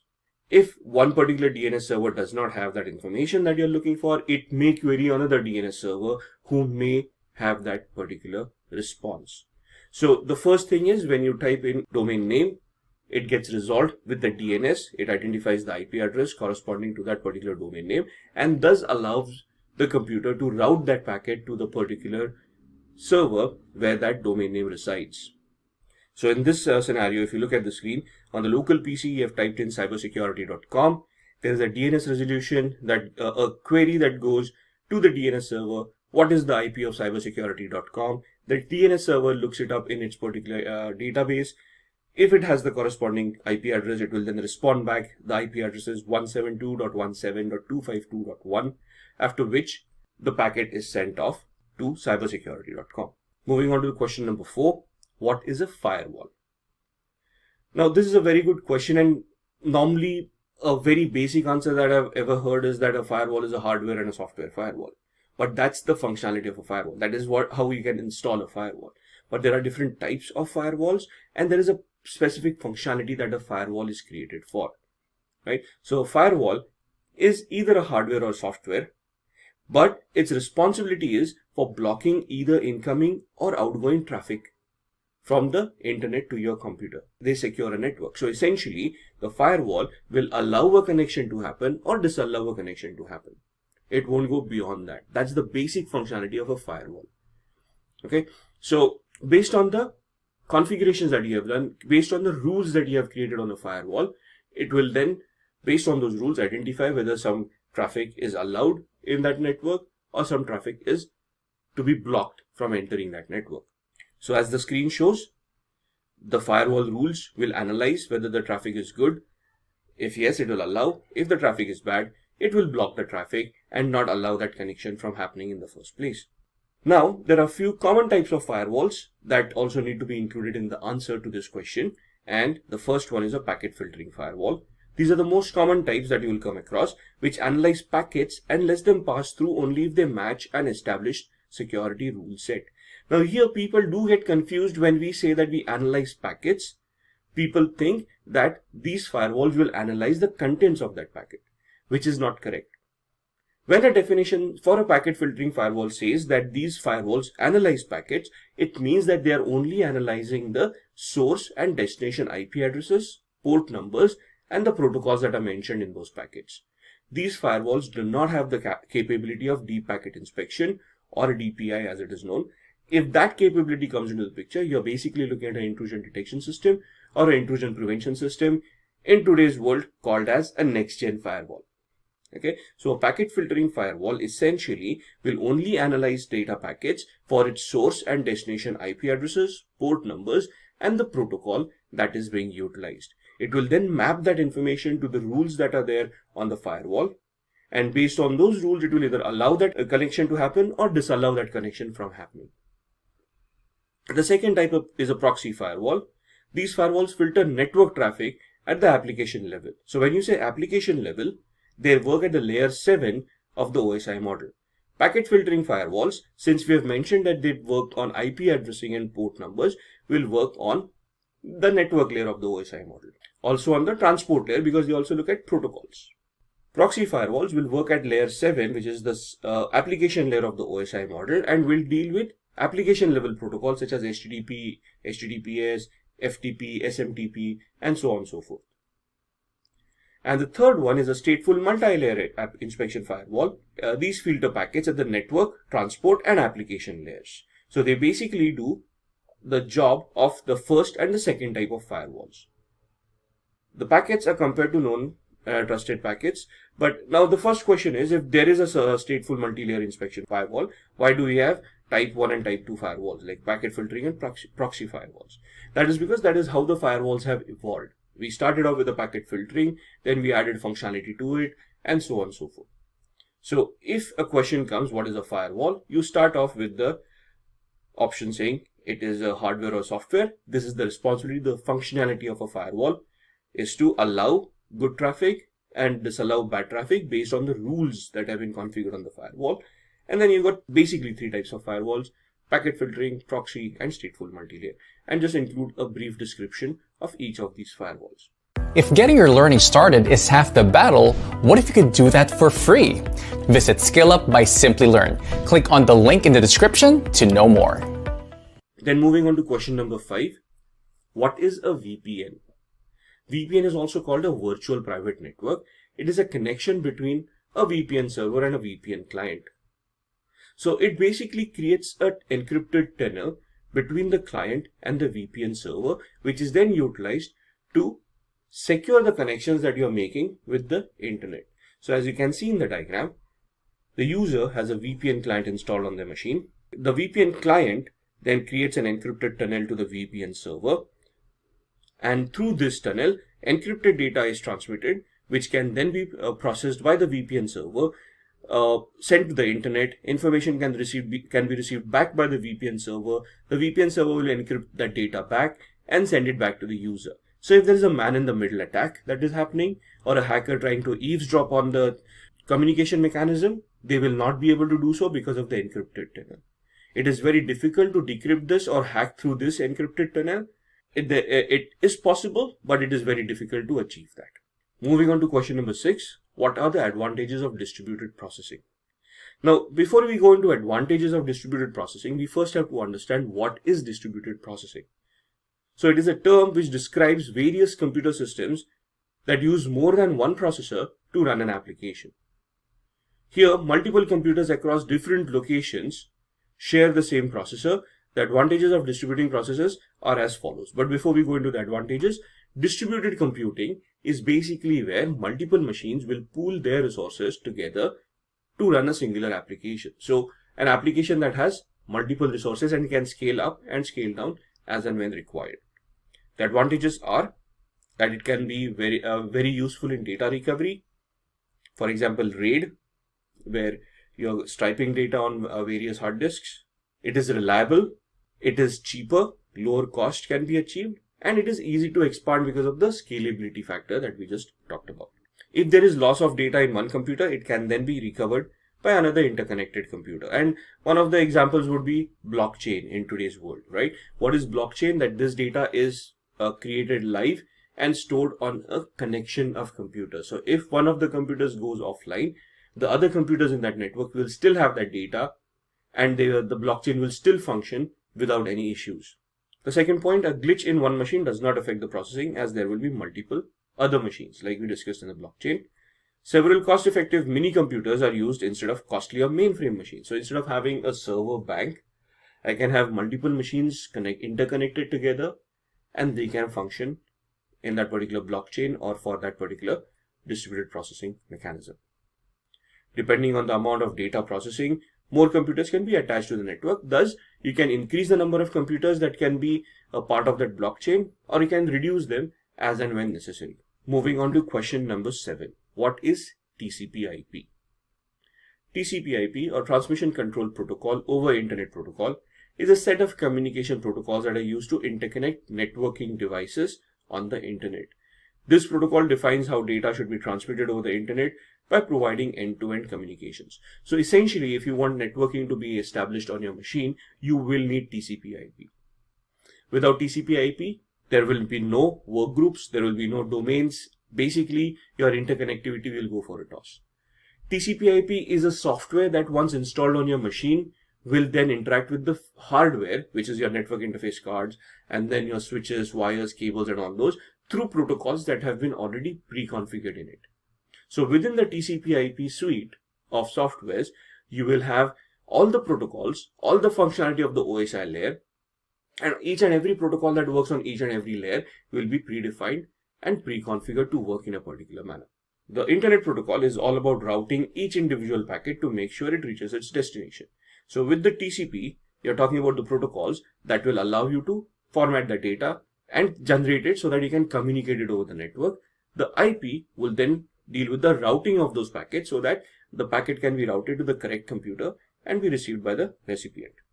So the TCP/IP model is the compressed version of the OSI model. The 7 layers will get converted into 4 layers: the network access layer, internet layer, transport layer, and application layer. Going on to question 8. What do you mean by ipconfig and ifconfig? Both of these are commands, the first one on a Windows machine, the second one on a Linux machine. So ipconfig is known as the Internet Protocol Configuration. This is a command that is used on the command line interface of Microsoft Windows to view all the adapters and the configuration of each and every adapters for their network interfaces. So as you can see on the right hand side in the command prompt screen, if once you type in the ipconfig command on the C prompt and press enter, it will give you a list of all the adapters that are there.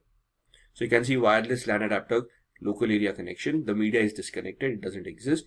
At the bottom you will see the Wi-Fi connection, wireless LAN adapter, and it can give you the IP version 6 IP address, IP version 4 address, the subnet mask, and the default gateway. So this is the configuration that allows the machine to know on what network it is on, what is the default gateway for communicating to the internet, what is the subnet mask, so how many computers may exist in that particular network, and what is the IP address of that specific computer so that it can communicate across the network as well. ifconfig is the same thing on a Linux, Mac, or Unix operating system. So the command will also give you the list of interfaces and the configuration of each and every interface.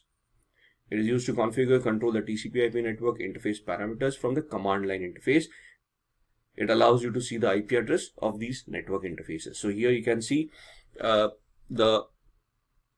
WLP19S, the IP address being 192.168.43.215, subnet mask being 255.255.255.0, with the broadcast being 192.168.43.255.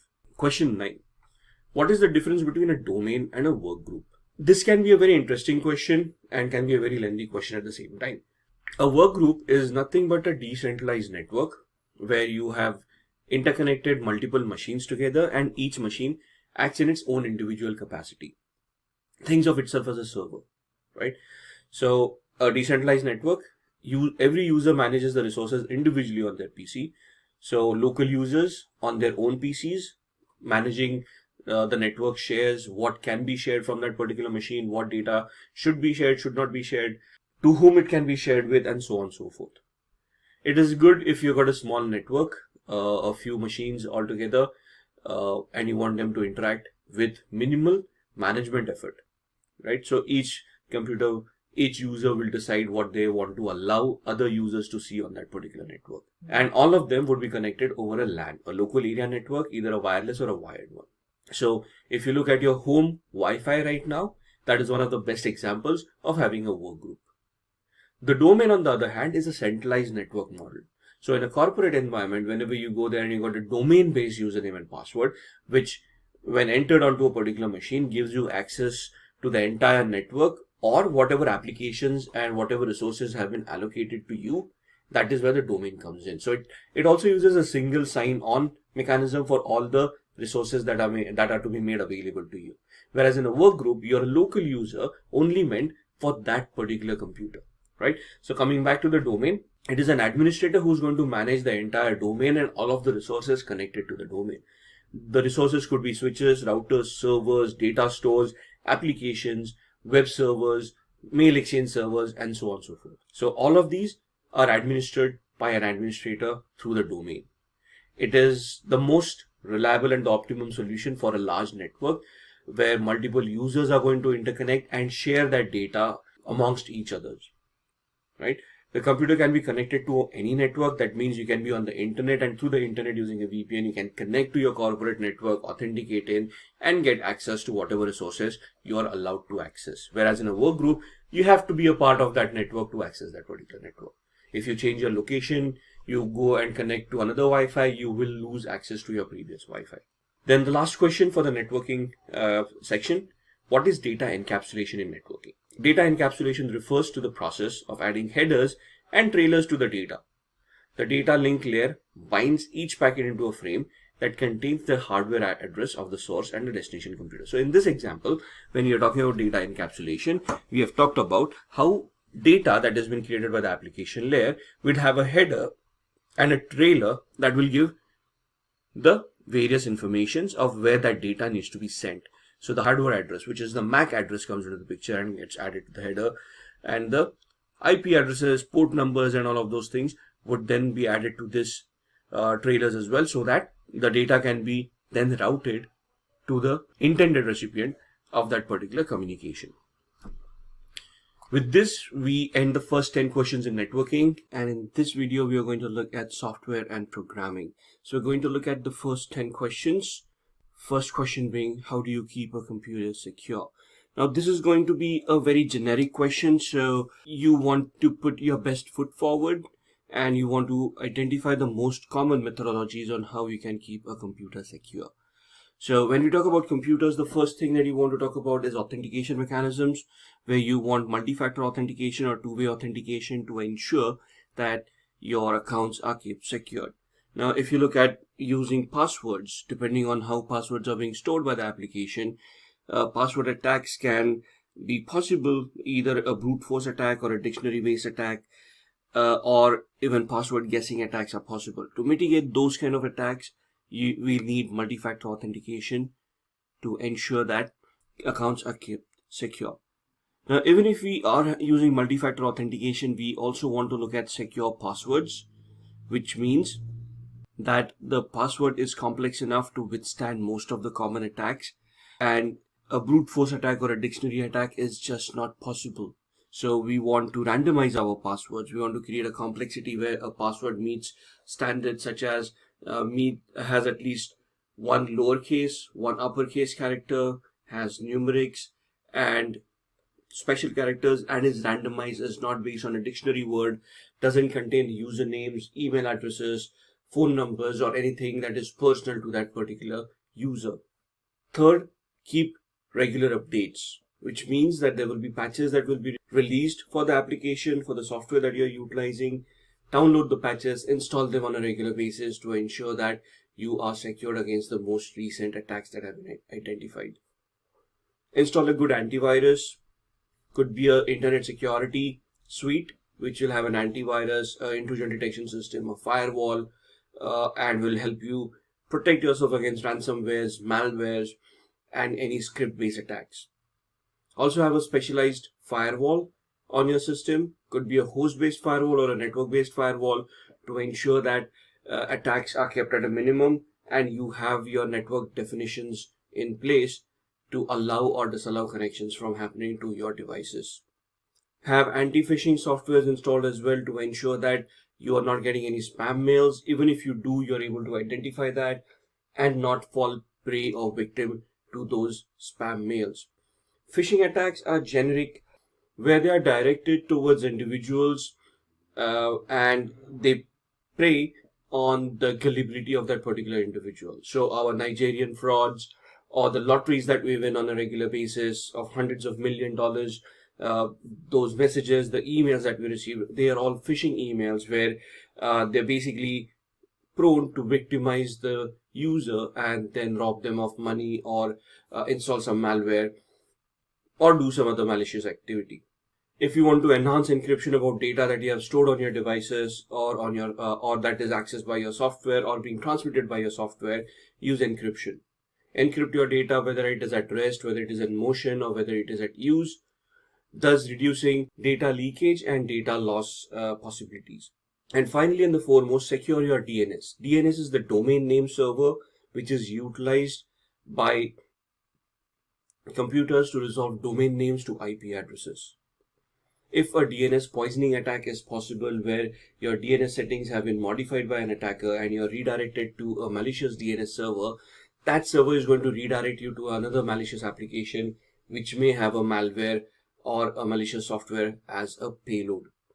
Also, you don't want people to know your DNS servers and the queries that you're making, so you want to use secure DNS or DNS over HTTPS to encrypt your DNS queries as well. So, in a nutshell, if you follow these 8 steps, your devices, your computers, your applications are going to be as secure as possible. The next question, discuss security related aspects between C, C++, and Java. Now, this is an open-ended question. It depends on which level you're giving an interview on, but we're looking at it from a fresher's perspective or a less experienced perspective. And thus, these are some of the aspects that we want to look at and the comparisons between C, C++, and Java. So the 5 aspects that we are looking at are pointers, code translations, storage allocation, inheritance, and overall security based on C, C++, and Java. So when we say pointers, we are looking at how we are going to, we are using pointers and stacks and heaps to point to functions and how we exit those functions and how those functions are then recalled into the next function. So C supports pointers, it is most secure. C++ also supports pointers, but it is a little bit less secure than C. Java, it is not supported. Direct access is given to memory allocation, and thus it is the least secure as far as pointers are concerned. When we look at code translations, C is able to compile, but it is not secure. Same with C, C++, but in Java, it is an interpreted language and it is abstracted and secured. In storage allocation, in C, we use malloc and calloc memory allocation, which is less secure because it does not have internal checks on verifying what memory is allocated and the user input that is being compiled or that is being input to that memory, right? Thus, this can allow buffer overflow errors to creep in because of the non-verification of the input data. So it is the least secure. In C, C++, it uses new and delete options and is comparatively secure, but Java uses a garbage collector and thus is the most secure as far as storage allocation is concerned. When we talk about inheritance, the most secure is C, C++. C has no inheritance, so it's not secure. In C++, it is supported, thus it is the most secure. Whereas in Java, there is multi-inheritance that is not supported and thus is comparatively secure. Overall, the most secure out of all these based on these 5 aspects is Java. The least secure is C and the mid-level is C++. Moving on to question 13. What are the different sources of malware? Now, malware stands for malicious software, right? Malware is basically a software that poses as a legitimate software but has a payload of a Trojan, virus, spyware, keylogger, or some malicious software that is going to have a negative impact on security of your particular device. So the question here is, what are the different sources of malware? We want to identify the most common sources through which malwares infect end user devices in today's world. And we can start with pop-up ads. So most of the websites, if you're visiting untrusted sites, if you're being redirected to sites that you don't know about, there'll be a lot of pop-ups coming your way where it says you're the 1 millionth visitor to this site. Please click here to download your gift. Or it will say, congratulations on winning a particular product for visiting this page, and so on and so forth. There are some instances where you can see a banner which is flashing at you on top of the page and says that there are 8 infections that have been identified on your computer. Click here to download an antivirus to clean the infections. So all of these pop-ups are there as a social engineering attack, as a phishing attack to make gullible people click on those links and download those malwares. Now the software that is posing as a security software itself can be a malicious software which is going to install a Trojan or a virus or a bot on your machine, compromising the security of that machine. The second is removable media, USBs.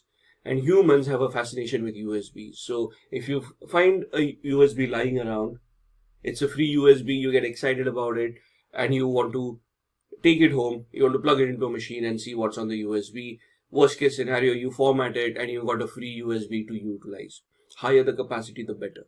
But that is one of the most easiest way people use malwares to be deployed on unsuspecting users.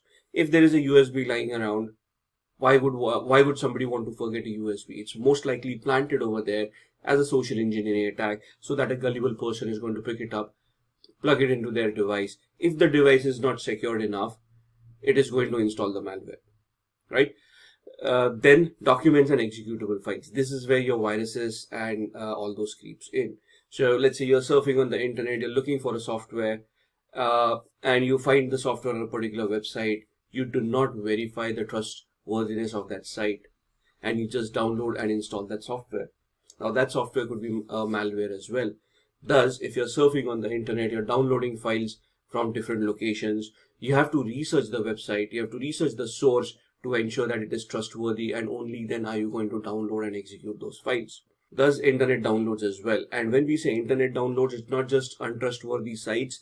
We go to torrents, we go to the dark web or the deep web, and we are searching for other softwares, especially those who are researching security, right? We are always on the lookout of new softwares, and we are always on those forums which may not be so much trustworthy, and we just download those files and start installing them. That is a very bad scenario, right? So you have to be very careful what you're downloading from the internet. Your antiviruses, your anti-phishing mechanisms, your threat intelligence mechanisms, have those mechanisms installed, and you want to verify where your downloads are coming from. Then your network connections. If it is a P2P connection, it is a local area network connection or a metropolitan area network, you have to verify which devices are connected to your machines, and you have to validate those connections before you want to trust those devices and before you connect to them. If you're on a public Wi-Fi, you probably don't want to connect to a public Wi-Fi in the first place. Then comes email attachments. There are so many attachments that come across in today's world, most of them in a zip format or a RAR format. Some of them come as document files where there are macros hidden within them. Macros are scripts that are recognized by Microsoft Office files, right? And then finally, there are these malicious advertisements that we find online, right? Let it be Facebook, let it be WhatsApp, let it be any social media platform that you go, or even your search engines. Their job is to display ads. Their job is not to verify whether the ad is legit or not. It is for us as consumers to be careful and validate that ad and verify whether it is a genuine ad or not. So just don't start clicking on any of the ad, trusting the platform that you're on.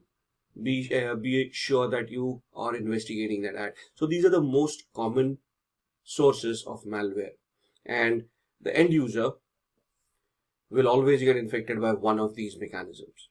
Moving on to question 14. How does email work? Now, this is a very, can be a complex question, but we have to keep it as simple as possible. And we have to identify that there are two servers, both of them either using SMTP, which is the simple message transfer protocol, where in this scenario, John wants to send an email. Thus, they've got an email client installed on their machine, which is connected to the Mail Exchange server, which has a DNS server which maps the routing and which maps the Exchange server and inboxes. So when John composes that message and clicks on send, John should be connected to a Mail Exchange server where the email is sent through that particular person's inbox. So John's inbox will then be validated, and that email will then be sent through the DNS server through the internet and will be received by the recipient mail server. So at this point in time, John also requires the recipient's email address. So in this case, this is Jack. So jack@something.com would be the email address. So while John is composing, the to field will have Jack's email address. The from field will have John's email address. The subject field will have whatever they want to convey as a message. The message body will have the message itself. And then when John clicks on send, it will go to their Exchange server. The Exchange server will then validate the inbox and identify where that inbox is located for Jack. And then through the internet, it will be sent to the mail server of Jack. The mail server will then identify the proper inbox that email needs to be sent to, and it will store that email in that particular inbox. When Jack opens their computer and accesses their inbox, this email from John will be already waiting for them, and they can respond to it the same way John had sent that email. If getting your learning started is half the battle, what if you could do that for free? Visit SkillUp by Simplilearn. Click on the link in the description to know more. Moving on to question 15. What are the types of threats a company can face? Right? And this is where your threat modeling comes into the picture. So you're looking at softwares, you're looking at operating systems, and the company comes and asks you, what are the threats that are most likely that a company will face? So on a broader scale, the threats that a company will always face would be classified as natural threats, man-made threats, technical threats, and a supply system threat. So a natural threat would be an act of God which is outside the control of human beings. Could be storms or any natural occurrences like volcanoes, thunderstorms, flooding, earthquakes, fire, and so on and so forth. So anything that is natural. So it depends on the geographic location that you're in and what kind of climate that area faces, and you need to identify the immediate threats and prepare for them. So if it is flooding that you're looking at, and you want to look at an office, and the possibility of the office getting flooded is real, you probably want to take the office at a higher floor so that the threat of flooding is minimized. For fire, we always have a fire drill where we practice our fire mechanism so that we can evacuate all humans as soon as possible and then worry about the technicalities of it. Under any circumstances, under any threats, humans will always have the first priority, and then everything else comes in. Man-made threats are where man themselves are a problem. So strikes, lockouts, hackers, theft, war, rioting, all of those are man-made threats, which we ourselves cannot be in control of, but we need to plan for them, and we need to have a business continuity plan or a disaster recovery plan for any of these threats that have been identified. Then come the technical threats. Technical could be software bugs, operating system bugs, application bugs that come with the applications that we have, or a hardware failure where a server crashes, a hard disk crashes, maybe the processor stops working, the motherboard stops working, RAM gets corrupted. Any of the technical aspects stop functioning, thus creating a break in the business, can come under technical, right?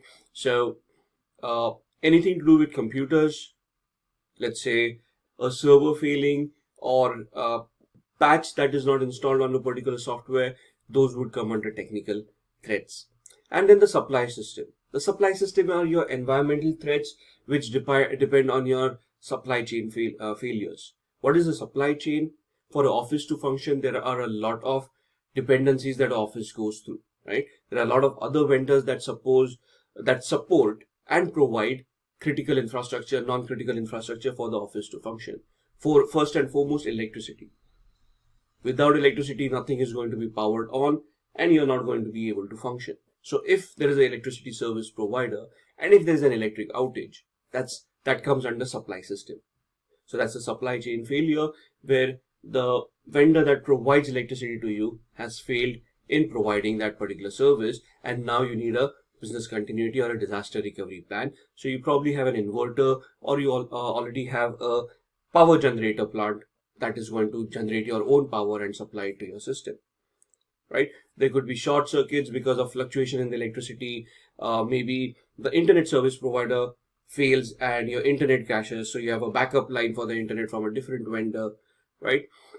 And so on and so forth. Maybe your hardware vendors who are supplying you servers, desktops, laptops and whatnot, they fail because they are facing a strike or they go bankrupt, and suddenly you can no longer purchase hardware from your vendor because they no longer are in business. So that's a supply chain failure.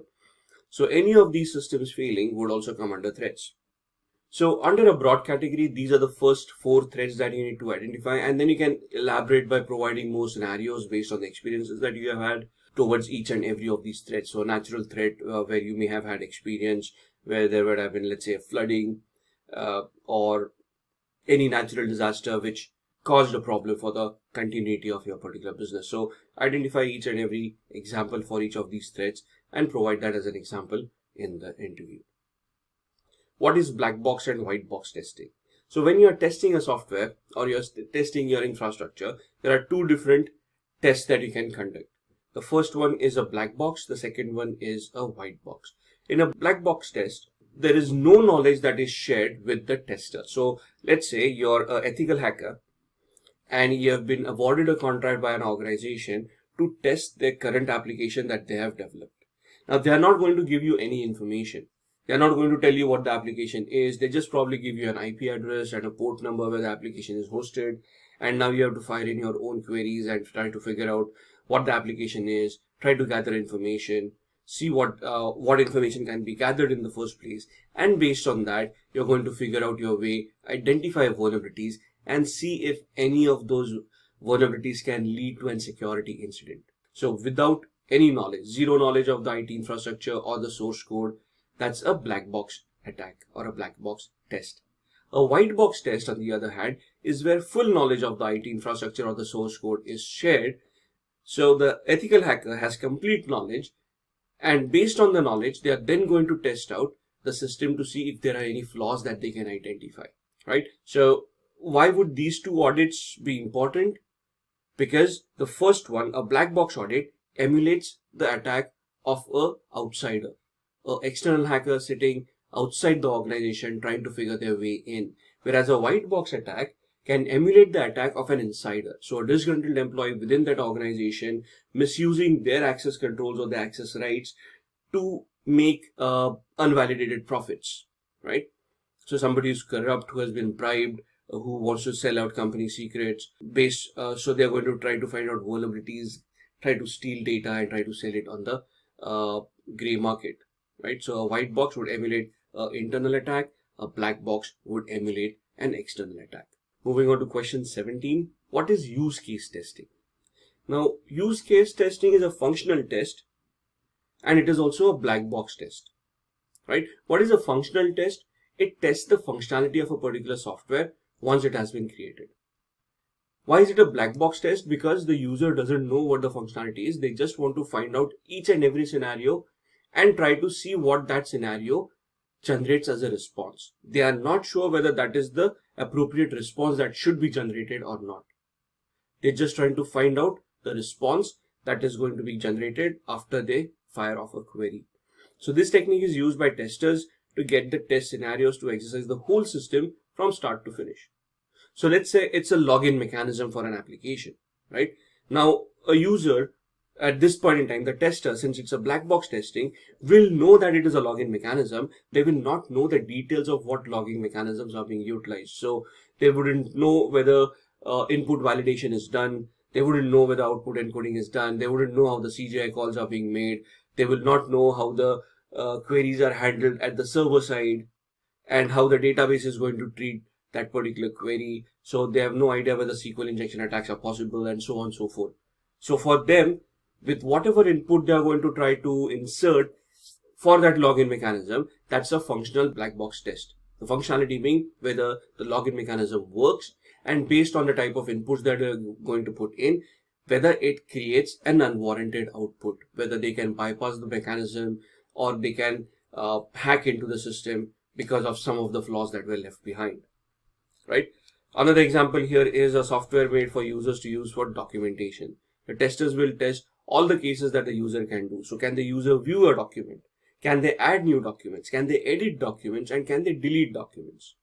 So this functionality will depend upon the access controls that have been granted to a particular user. So for this particular user, the tester at this point in time, they would not know whether they're an administrative user or they're a regular user. They'll just try to do all of these and then write the responses saying, I was able to view, I was able to add, I was able to edit, and I was able to delete. Now the result will be then sent to a manager. The manager will look at the results, and then based on the actual access controls that were supposed to be there for this particular user, then we'll try to identify whether this is an acceptable case or whether there were any flaws within this case. Moving on to question 18. What is static and dynamic testing? Now this is again in application testing. Static testing is done in an early stage of development lifecycle. Now, software development life cycles, there are multiple of those. What are these life cycles? There are different stages in which an application is created and provided to the customer. So your first stage would be determining the scope of the application, determining the hardware requirements for that application, then creating a flow chart for that application, a functional chart for that application, and then maybe start coding. Then an architect comes in, tests the code, verifies the code. Then the testing phase comes in. Then the security testing phase comes in. And then the user acceptance testing comes in. But in every stage, at the very earliest of all stage, a static test will always be started to see whatever code has been developed, whatever scope has been developed, whether that scope is going to be correct or not. This will include walkthroughs and code review. What is a walkthrough? A walkthrough is going through documents that have been generated and trying to find faults in the documented journey that has been created so far.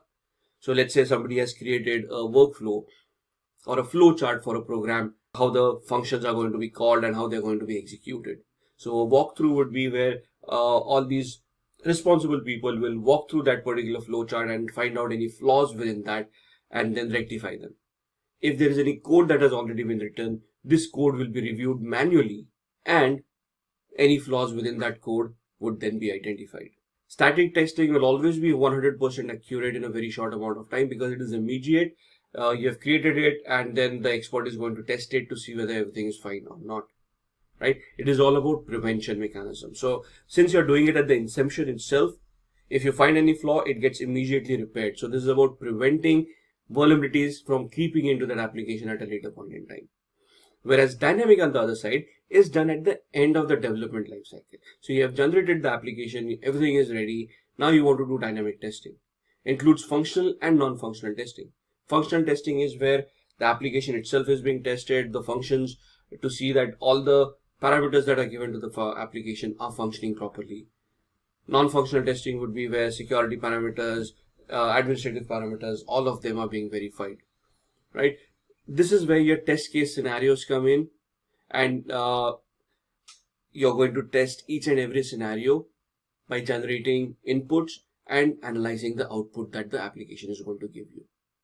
Dynamic testing is all about cure. So here you're going to identify vulnerabilities, report them to the management, and the management is then going to figure out a way of patching those vulnerabilities so that they can be mitigated. Moving on to the next question, what are the test levels in software testing? So as far as software testing is concerned, there are 4 test levels: module testing, integration testing, system testing, and the final one is acceptance testing. So in the testing phase of your development lifecycle, the first thing is a module test. You're going to check your routines, your subroutines, your subprograms, procedures that have been written in a program. So all your functions, all your mechanisms for that application are going to be tested. When you go into integration testing, the software may have been integrated with multiple softwares. There may be different API calls coming in, maybe a third-party software on which you're depending upon to supply for information. So all of these integration of various softwares, various APIs are tested to ensure that they are functioning properly and there are no flaws, errors, or mistakes left behind in the integration of all of these softwares. Then the system testing is where the entire system, so including the hardware, including the software, right? It starts from the installation. So now the software is complete. We know which hardware we are going to support for it. We start by installing the software and see whether the installation is going to be completed properly, if there are any errors in the installation process itself.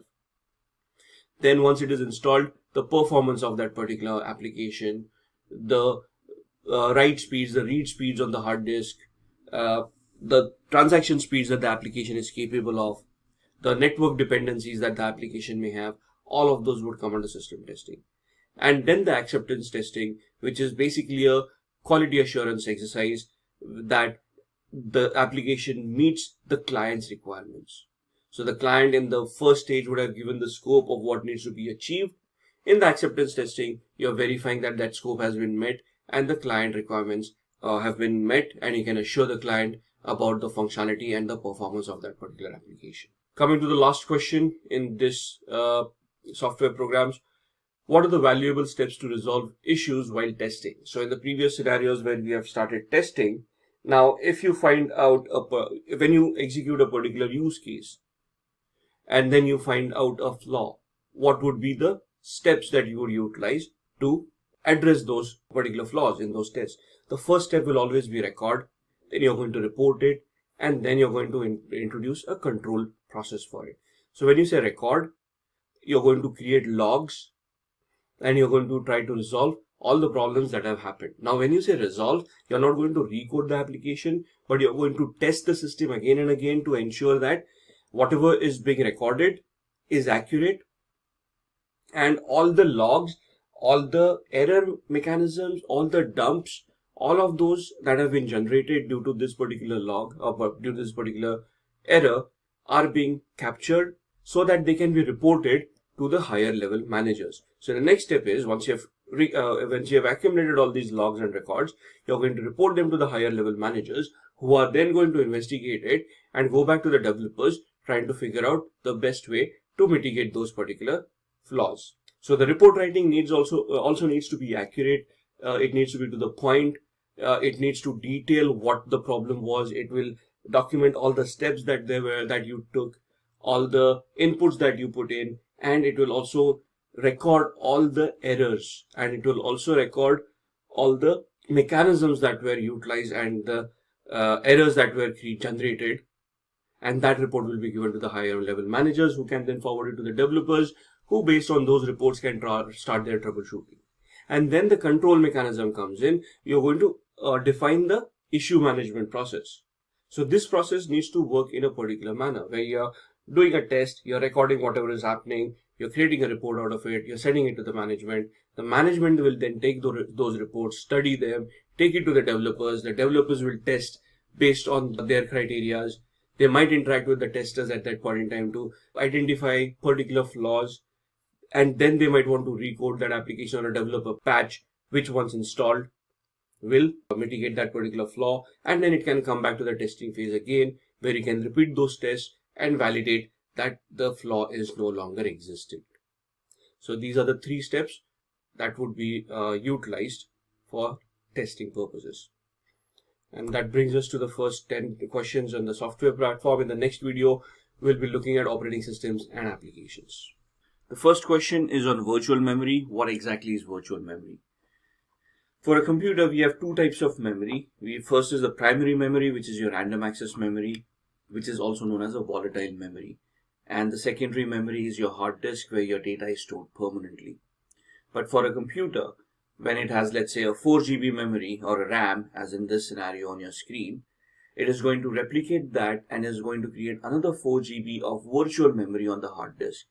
And it is going to use it in tandem along with the RAM. So if the RAM is insufficient, the processor is going to utilize the 4 GB of the virtual memory that is created on the hard disk, and it is going to swap data from the RAM to the hard disk. This can also be known as a page file or a swap file. The next question is, what are different scheduling algorithms? Now, the context for this question is, you're talking about a processor, and you're talking about how processes are going to be fed to the processor and how the processor is going to treat these processes. So the first is first come, first serve. So the process which requests the CPU first gets the CPU allocation first. Now, whenever there are processes that are being run by different applications, they make requests for some CPU time. Now, in first come, first serve, the first service or the first process that is going to request some processing time will get that much allocated to them. They will run through the process first, and then the next, and the next, and so on and so forth. The second one is the shortest job first. This is the process where the shortest execution time for that process is calculated, and that process is selected first for the CPU. Then there is priority scheduling. This scheduler selects the tasks to work as per priority. So there would be some tasks that are marked with high priority, some would be normal, and some would be low. So based on this high, normal, or low priority. All the processes will be classified. High priority will be dealt with first, then the normal, and then the least priority. The fourth option is multiple level queues, where processes are assigned to a queue based on the specific property like process priority, the size of memory, etc. So it will be classified based on the attributes given to that particular process, and multiple queues will be created, and then based on the attributes the processes will be processed by the CPU. Then shortest remaining time. The process will be allocated to the task which is closest to its completion. So you look at it this way, the process that will take the least time to complete its processing would be chosen first. And then the round robin method, where each process comes in turn, gets an equal share of time. So if there are 10 processes, each process will be allocated a certain amount of time, after which the next process will be processed, and so on and so forth. And it will continue in a round robin fashion till all the processes get executed. So in short, 6 different scheduling algorithms depending on how the operating system deals with it. The next question is, what are the steps involved in hacking a server or a network? So this is more of an ethical hacking question. You're looking at devices, and the interviewer asks you what kind of steps are involved. What are the activities that you would do in hacking a server or a network? Now, there are no specific steps that you would define, because every hack is going to be unique. But it has a hack can be classified in 5 different steps, which are quite generic, right? So the first step will always be the reconnaissance step, also known as information gathering phase, also known as footprinting or fingerprinting, depending on what exactly you're doing. But in this phase, the attacker gathers all the evidence, all the information that is possible about the targets that they want to attack. So here you're trying to get to know the victim so you can launch specific attacks towards them.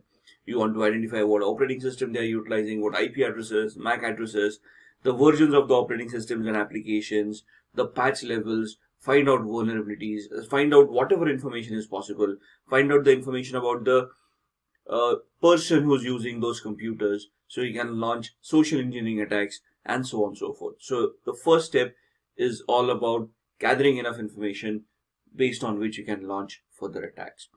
Once you have that information comes the second phase, which is known as the scanning phase. This is more of a technical phase. So you have in the first step, you've got your IP addresses, domain names, maybe even network maps, and you have identified which devices are available. Now, in the scanning phase, you're going to identify live devices, and then you're going to scan them for open ports, processes, protocols, services. You're going to identify vulnerabilities. You're going to enumerate them to identify more information from them. Thus, at this point in time, you will have identified a certain set of vulnerabilities or a certain set of security loopholes that you can misuse. Once you have identified those, you're going to the next step, which is the gaining access step.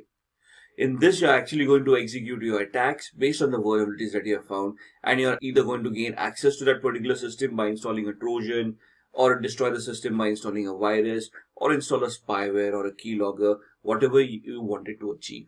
So in the gaining access phase, you would have, based on the knowledge that you have gained in the first and the second phase, you're going to launch your attacks and you're going to try to gain access to that particular device.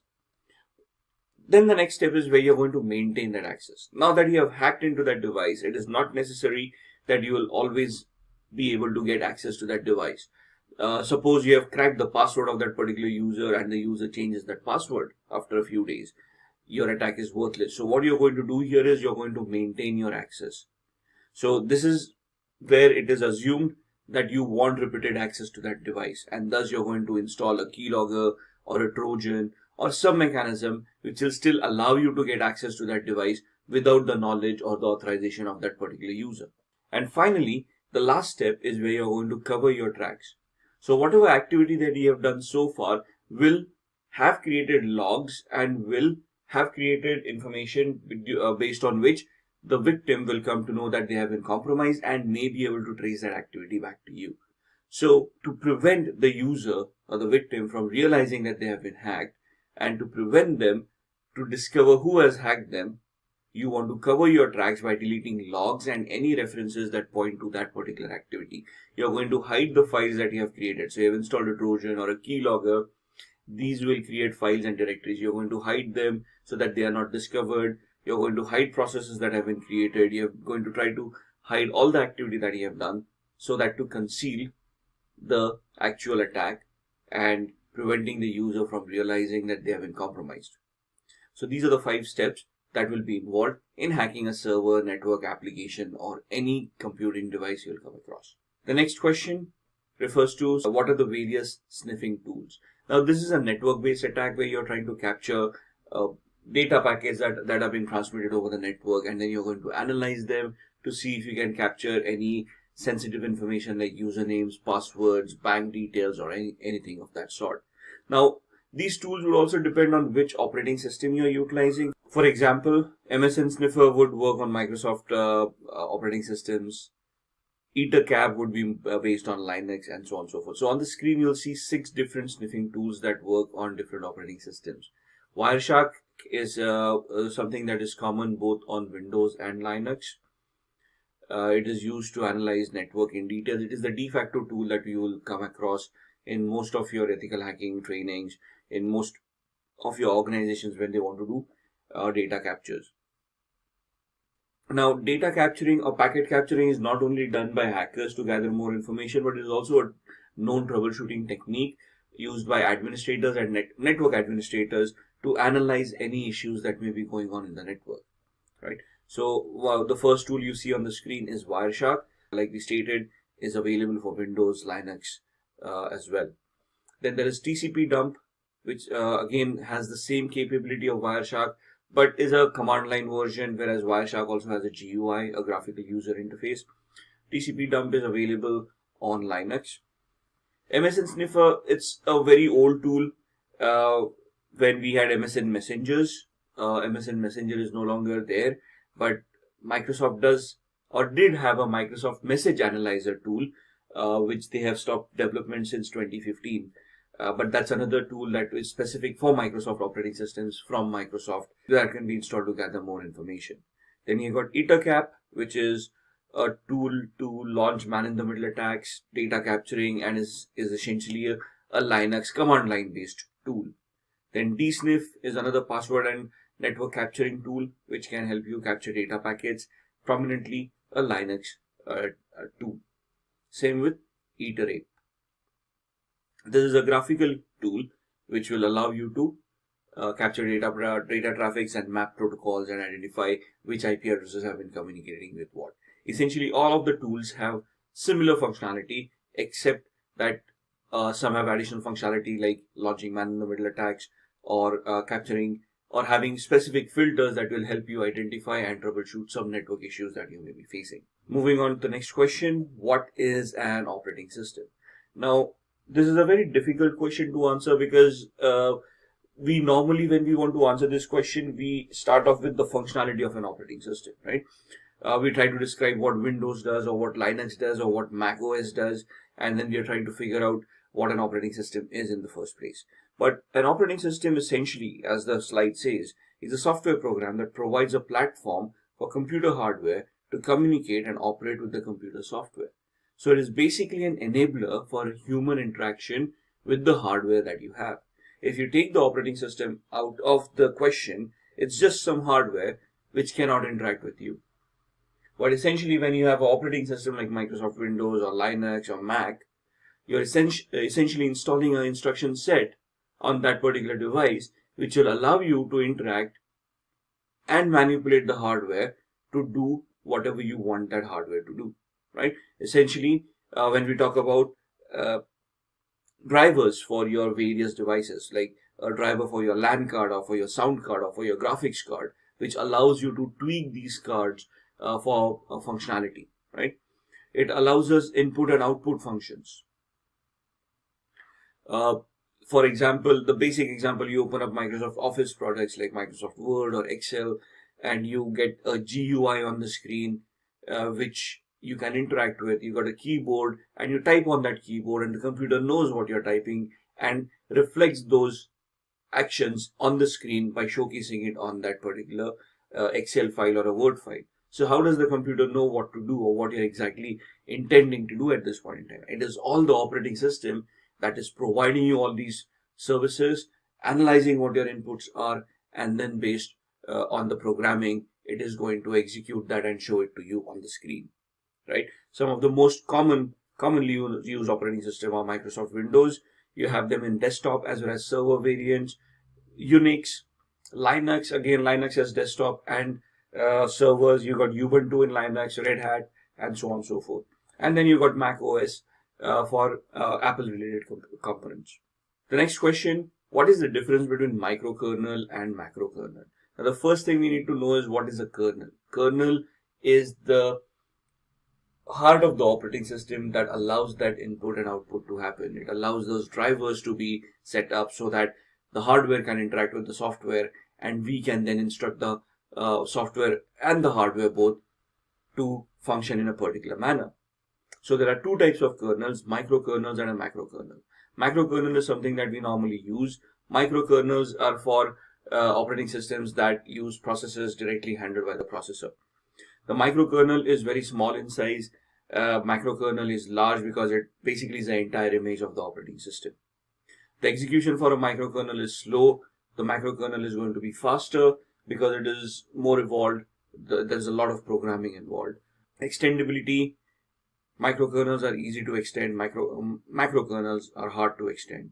As far as security is concerned, if a macrokernel crashes, it takes everything down with it. The entire operating system is going to crash. But in case of a microkernel, it is only that particular process that is going to get affected. Microkernel, there is a lot of coding involved. Macrokernel, less coding is involved. Examples of microkernels would be Symbian OSs, most popularly used on yesteryear phones, Nokia's if you remember those, QNX and so on and so forth. Macrokernels, your Linux or BSD operating systems essentially use macrokernels. Next question, what are the different types of operating systems? So as you can see on the screen, 5 types of operating systems: batched OS, distributed operating systems, time sharing, multi-program, and real-time. What are batched operating systems? The computer operator places the jobs coming from input devices into batches. So consider this not from a desktop perspective, but from a server perspective, where these devices are used by organizations to compute and to crunch some processes that is going to make some business sense out of it. So when there are multiple processes coming in, multiple jobs that are going to be scheduled, a batched OS is going to place these jobs in batches, and they're going to crunch those based on the inputs that have been given by these operators. Distributed OSs, where there are multiple computers which are interconnected and are communicating through networks. So in a corporate environment, you don't use one single computer to do everything. You got a data center, and the data center will have a cluster of servers where they're going to share some resources to crunch one particular task, right? So that's where your distributed OSs come into the picture. Then you have time sharing OSs, where you are renting some time. So time sharing OSs minimizes the response time. Example, in today's world, cloud, right? You go onto the cloud, you have a virtual service over there. You schedule something, you schedule a job over there, it is executed, and for that time being, that operating system services your particular request and provides you that particular job. Any application that you see online that is executed, for example Facebook, from a consumer's perspective, could be a time shared experience. Then multi-programmed OS, the operating system uses CPU scheduling to separate jobs. So you're scheduling the CPU to complete certain jobs in this particular manner. And in real-time OS, the operating system gives maximum time to critical operations. So it identifies the priority of these operations. It knows the high priority items, the medium, low priority items, and based on that, it is going to execute these critical operations and get the job done. Moving on to the next question, what is the difference between logical address space and physical address space? Now, when you're looking at address spaces, this is where applications come into the picture, and when you execute an application, it is going to create a particular address in the memory where it is going to create a buffer to store its own information so that it can be provided to the processor, processed, and then can be returned back to the application as an output. right? So as far as definitions are concerned, a logical address is generated during running of an application or a program. A physical address is a physical address or a physical location on the memory module itself, right?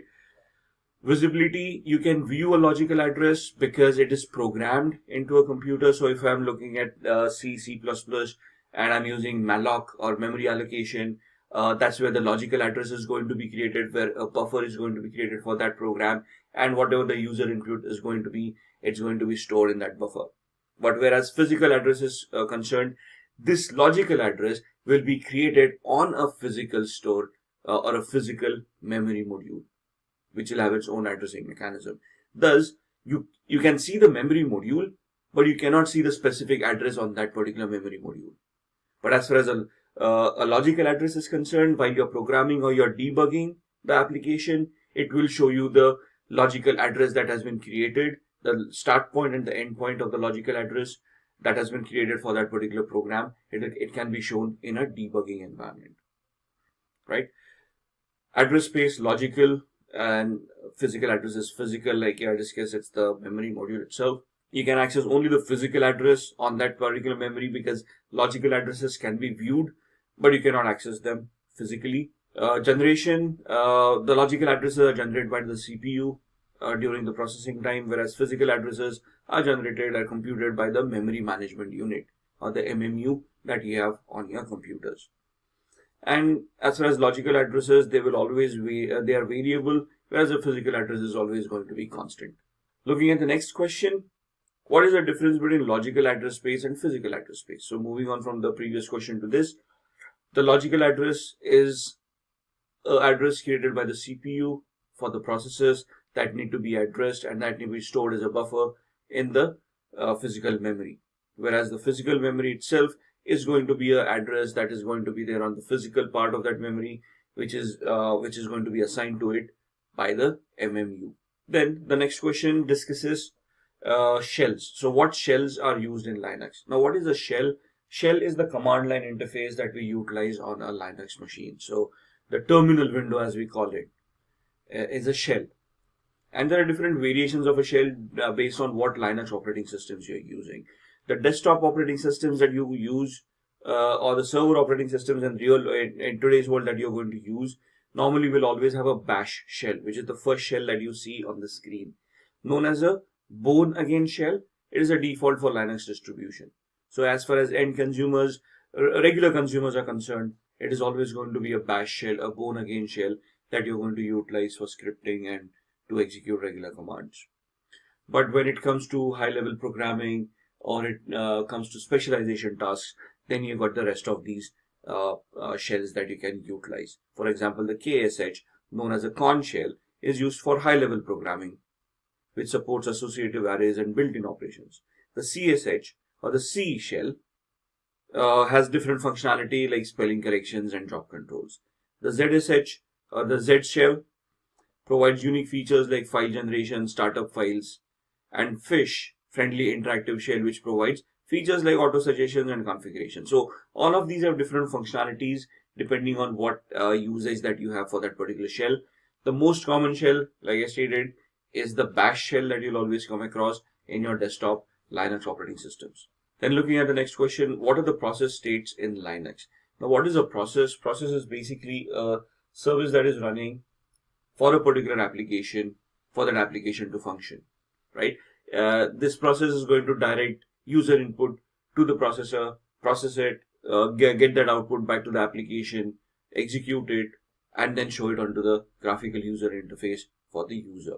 So in Linux, there are 5 states for a process. First is the ready phase.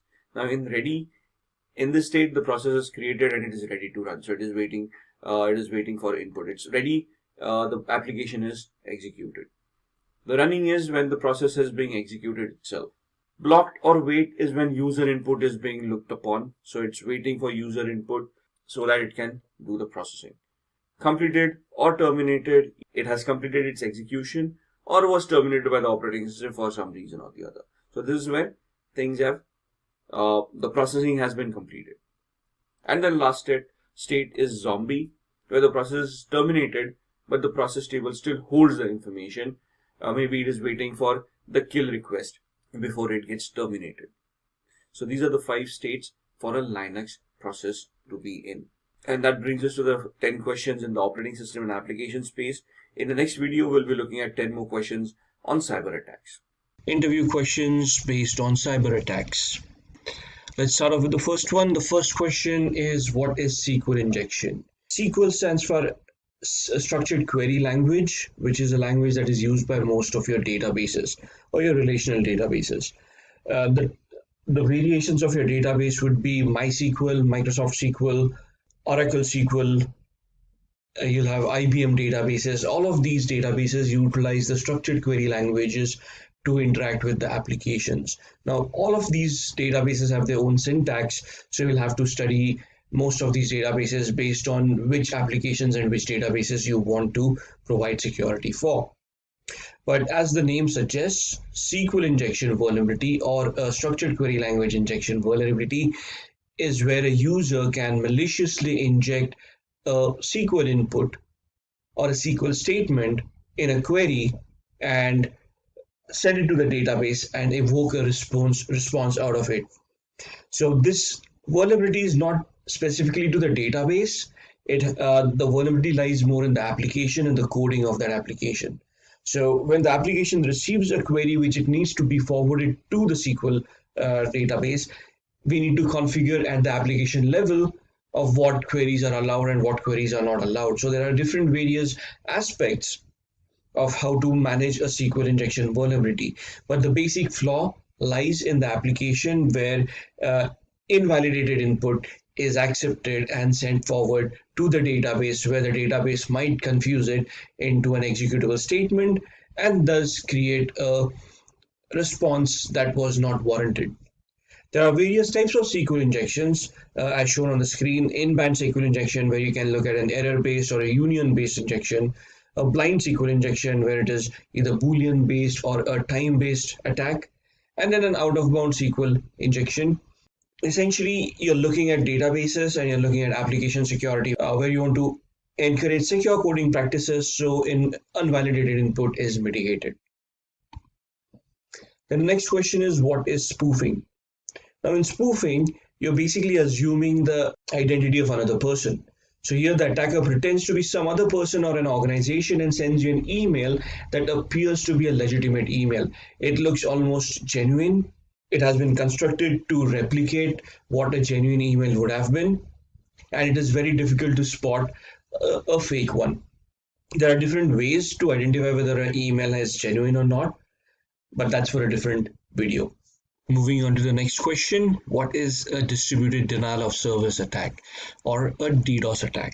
Now, generally a denial of service attack is an attack where legitimate users are prevented access to the resources that they legitimately can access, right?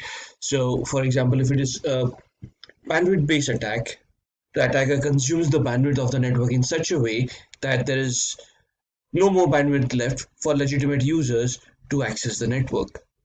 Now, a single device may not be able to generate that much amount of traffic to consume the bandwidth of a huge server. Thus, the attacker will construct a botnet, and through that botnet, they will launch a distributed denial of service attack to the target victim. Right? So, a botnet, there are two terms that we want to look at over here. The first term is a bot, and the second one being the botnet itself. Bot is a software that, once installed on a victim's machine, allows the hacker to send remote commands to that machine that will make it generate some activity. Once we have enough machines on which such bots have been implemented, the collection of these machines would be known as a botnet. So an attacker would then instruct this entire botnet to start generating data traffic to be sent to the targeted network or to the targeted server, which will then bog down the server, thus crashing it and preventing users from accessing that particular resource. The next question is how to avoid ARP poisoning or ARP. Now, first let's understand what ARP is. ARP stands for Address Resolution Protocol, which is a protocol used by computers to communicate over the network.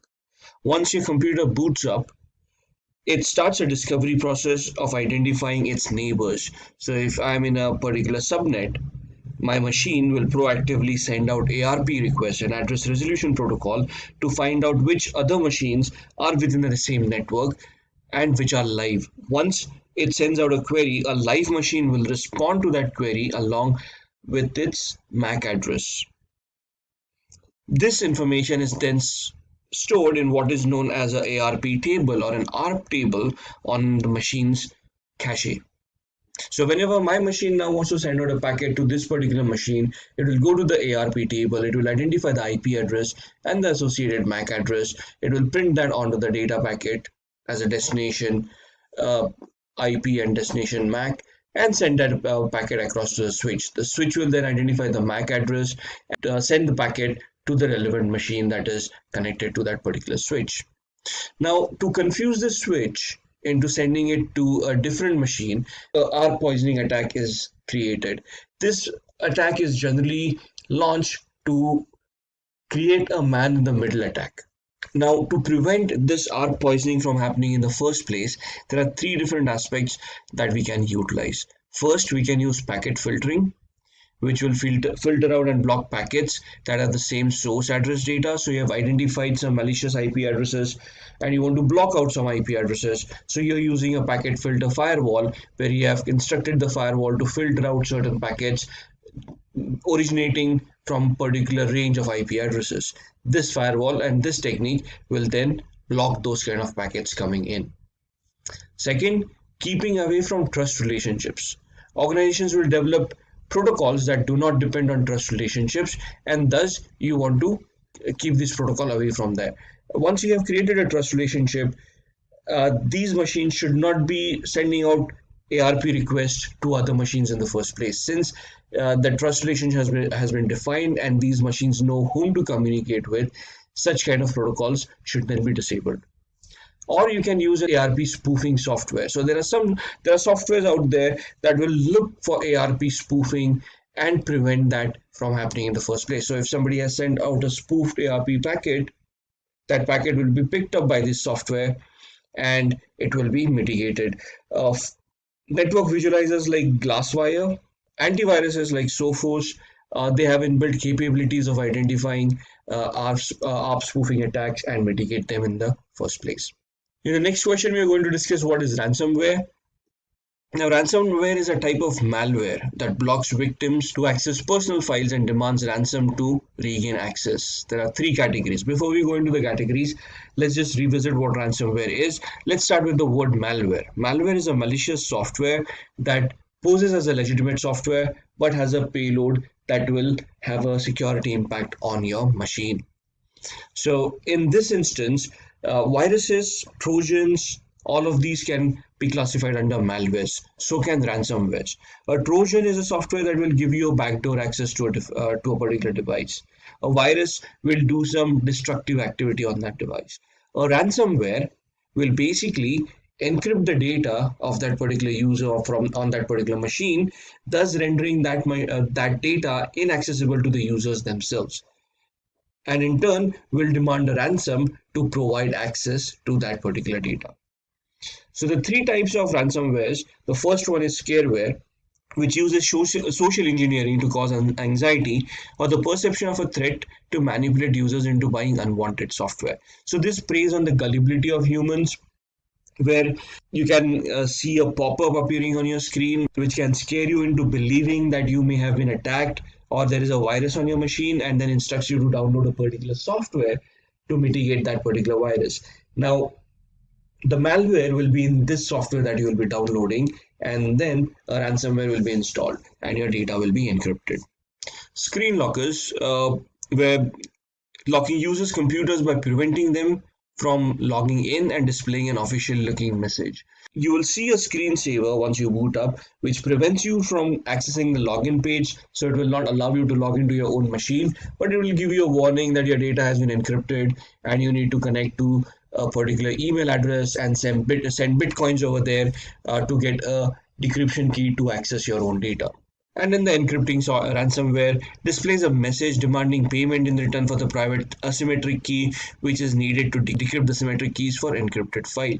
So once your files have been encrypted, you might just have a blank screen in front of you where you'll receive a warning message where it instructs you to pay up a ransom in bitcoins or in some cryptocurrency to some particular digital e-wallet which is not traceable.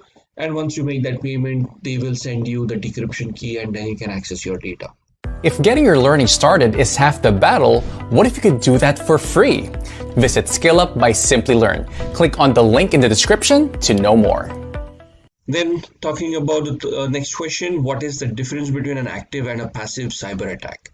Now, when we talk about cyber attack is an activity that is caused by a malicious user who wants to try to get access or do some security incidents on the victim's devices.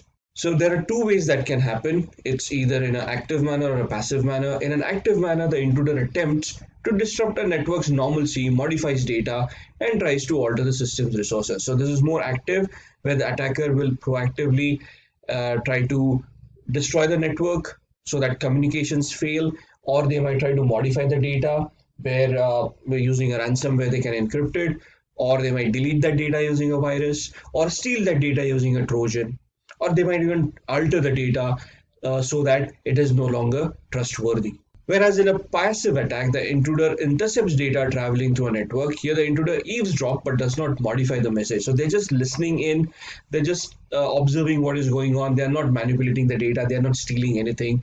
It's just that they are monitoring the activity that's going on. Then the next question, what is a social engineering attack?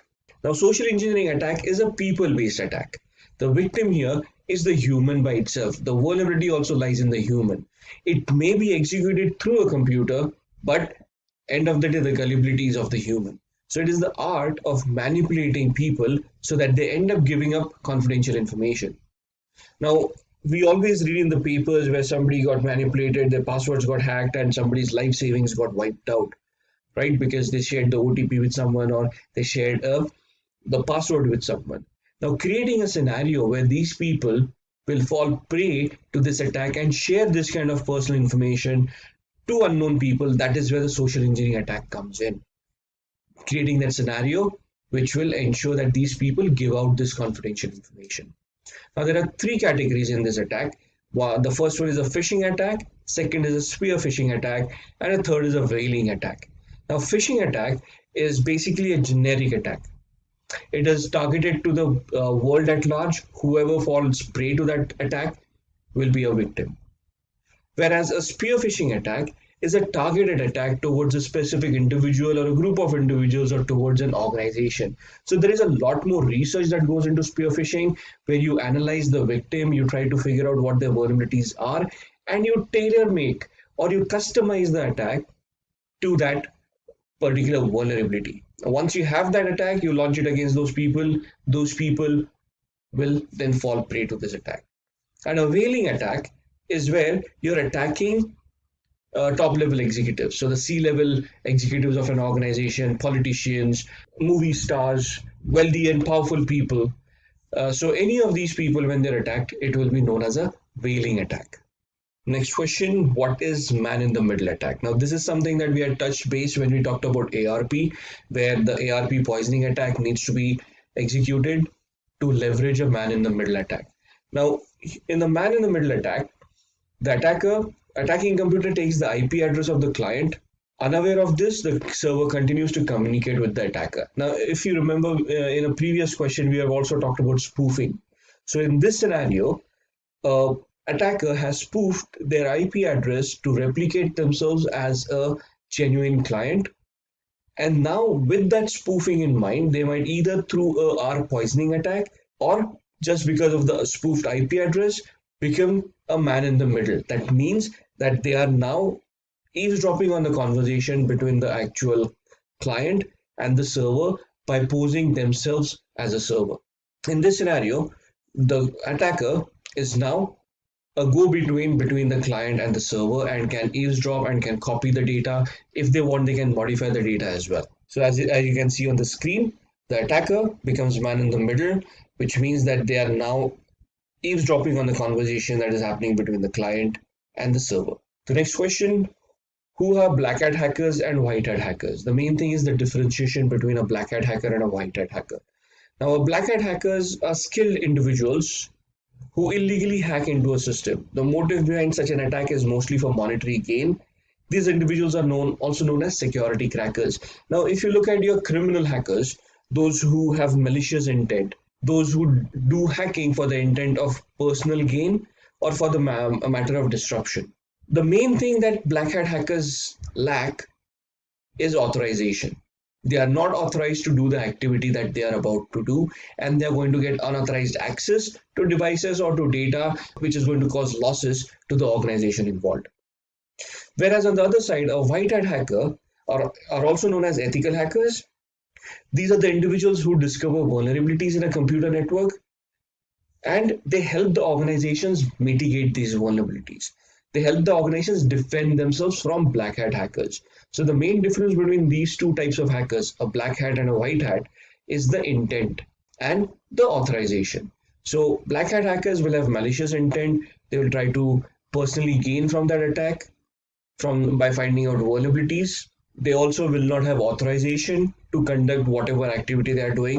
Whereas on the other side, white hat hackers will be hired by organizations. They will provide authorization for certain activity that the white hat hacker can do to find out those vulnerabilities. Once those vulnerabilities have been found out by the white hat hacker, they will report it to the management and guide them in implementing security controls to mitigate those vulnerabilities.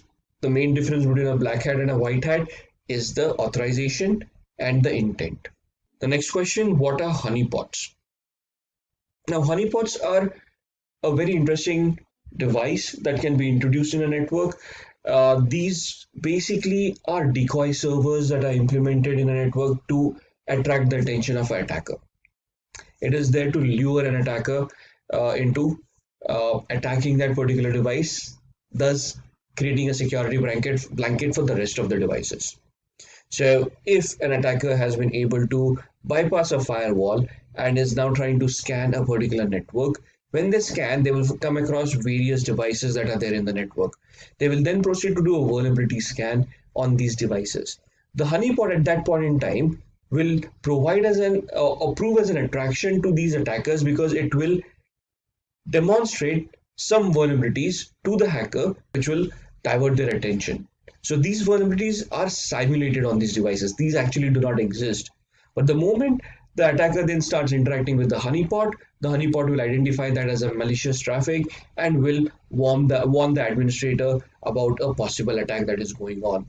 The administrator will then investigate through the honeypot of what activity is going on and then reconfigure their security controls to block the attacker or mitigate the attack itself. Right? So it is more of a decoy server that will showcase or simulate some vulnerabilities to an attacker, thus to lure them and safeguard the rest of the network. These are the 10 questions for cybersecurity. In the next video, we'll be talking about cryptography. The first question, define cryptography, encryption and decryption. Now, cryptography is used by security professionals to scramble data into non-readable format, which is used in securing that information. So it involves converting data from a readable format into a non-readable format and then reversing it back to readable format again. For example, the word computer is now scrambled into looking like an unreadable format. Now, if you look at this word that it has been scrambled into, it would be very difficult for a human to figure out what the actual word was. Now, in this scenario, we have taken an algorithm where we have made a shift of the alphabet, where we have added 2 alphabets to the current one. So C plus 2 becomes E, O plus 2 becomes Q, M plus 2 becomes O. So we have done a shift of 2, and thus the key over here for this algorithm is the alphabet plus 2. So any person who figures that out will be able to unscramble this and convert this back into readable text. The fact of scrambling a readable text data into something that is unreadable by using a particular key is what cryptography is all about. Now, as we discussed, the decryption again is replacing the alphabet and taking it further back by 2 characters. So E minus 2 becomes C, Q minus 2 becomes O, O minus 2 becomes M, and so on and so forth. So anybody who knows this key, the shift key, anybody will able to decrypt this particular character. So this depends on the user. If I want to utilize alphabet plus 5, then the spacing, the shifting of that character will be the 5th character from that particular character, and so on and so forth. The next question, what is the difference between ciphertext and clear text? Ciphertext refers to the text which is encrypted and totally undecipherable. The message received after decryption is known as clear text. This text is comprehensible. So the word computer is clear text. That means that it has not been treated to any cryptographic measures. It is what it is intended to be. However, if the moment we encrypt it, that means we scramble it into unreadable text by using any of the algorithms that we'll be looking at, that text is known as a ciphertext. And without the key, this becomes unreadable. The clear text, as discussed, is the plain word that we have utilized. We are using the English language in this instance. So the plain word computer is the clear text. Once we add the encryption layer to it, we get the ciphertext to it. Moving on to the next question, what is a block cipher? This refers to the method of encrypting the plain message block by block. The plain message is broken down into fixed size blocks and then encrypted. Now a block cipher is normally used for data that is stored. So a data that is stored on a hard disk and we want to encrypt that data, that is known as block encryption or a block cipher. So a block cipher is an algorithm that will allow you to encrypt data that is stored onto a hard disk. So in this example, we've got plain text which is 64 bits in size, and we have added a layer of encryption to it. So plain text plus the key that we have studied in the previous questions, and then the scrambled data out of it which is unreadable and thus encrypted. Then the next question, what is public key infrastructure? Now the public key infrastructure is a set of policies which secures the communication between a server and a client. It uses two cryptographic keys, public and private. So the infrastructure itself is a set of policies, people, procedures, and techniques which are standardized in nature and are globally accepted, which allow us to use digital certificates to encrypt data and decrypt the data at the other end. We use asymmetric encryption over here, which means that we use two keys. One is a public key to encrypt and the private key to decrypt. The other part of encryption is asymmetric encryption, where the same key is used to encrypt and the same key is used to decrypt. Now in a public key infrastructure, like I said, we have standardized that. So in the standardization part of it, these are the various players that have been defined in the public key infrastructure. The first is the user or the sender in this scenario, the one who requires this digital signature to digitally sign a particular transaction or a communication. A registration authority with whom they are going to register for that particular key, the certification authority who issues that key, the verification authority who validates the key itself, and the recipient who is going to be the other party of that particular transaction. So how is this utilized? A sender or the user who requires this digital signature will request or apply for a digital signature with the registration authority. The registration authority would validate the genuinity of the user. So they might do some identity verification or proof of residence or something like that. Once they've identified the person and they have validated the information, they will then send the request to the certification authority stating that the sender has been validated, and the certification authority can issue the digital certificate to the particular user. They will send the public key to the sender, which will be utilized by the sender for further transactions. So when the sender is going to sign some data and wants to send it across to the recipient, they will use the public key to sign it and send it across. The recipient will then validate with the verification authority to see if the signed data is correct or not. Now, while the certification authority sends the public key to the sender, the certification authority updates the private key with the verification authority. So whatever is signed by the sender, received by the recipient, and they want to validate it, they will send it back to the verification authority. The verification authority will validate using the private key. Once the private key is validated, it will then send the OK signal back to the recipient, thus allowing the validation of that particular transaction. If the signature is tampered with or is not, the verification authority is not able to validate the signature, it will then send a denial message back to the recipient and the transaction will not go through. So the PKI enables trusted digital identities for people. So the PKI grants secure access to digital resources based on the infrastructure that has been created, and the core of the PKI is a certification authority which ensures that the trustworthiness of the digital data is ensured. So going back to the previous slide, these are the key players that have been standardized in the public key infrastructure. The certification authority is the authority that issues the digital certificates. The validation authority is the one who validates that digital certificate. Moving on, what is RSA? RSA is one of the first public key crypto systems that is used for secure data transmission. It stands for Rivest, Shamir and Edelman. Now these are the three people who have created this algorithm: Ron Rivest, Adi Shamir and Leonard Edelman, who are the inventors of this technique. It is an asymmetric cryptography algorithm which works on both public and private keys. Hence the encryption key is public and the decryption key is kept private. Now, as we have discussed earlier, symmetric and asymmetric cryptography. Symmetric cryptography is where the same key is used to encrypt and decrypt. Whereas asymmetric cryptography is where there are two keys to encrypt and decrypt the algorithm.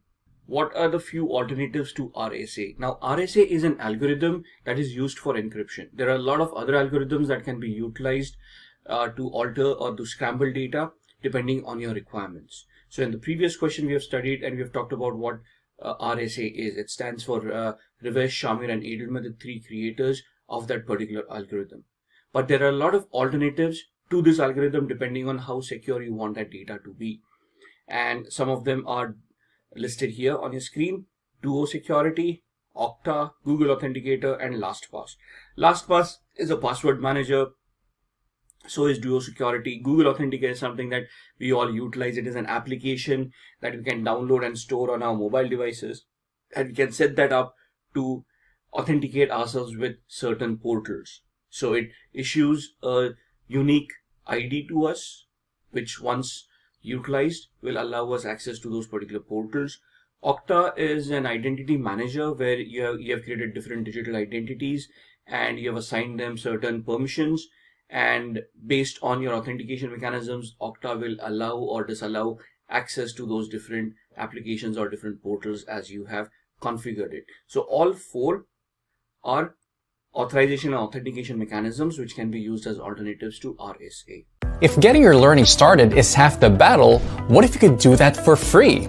Visit SkillUp by Simplilearn. Click on the link in the description to know more.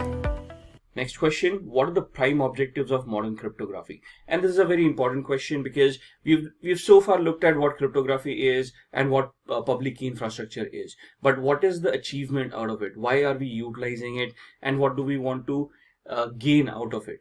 So the main and the prime objectives of modern cryptography are as follows, mentioned on your screen. The first one is confidentiality. The second one is non-repudiation.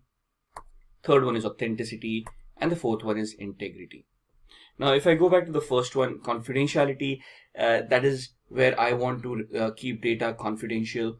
That means it will only be visible to the authorized users, right? So here I have created a list of people who have deemed as authorized users and have created a digital identity to them and have given access controls to those people.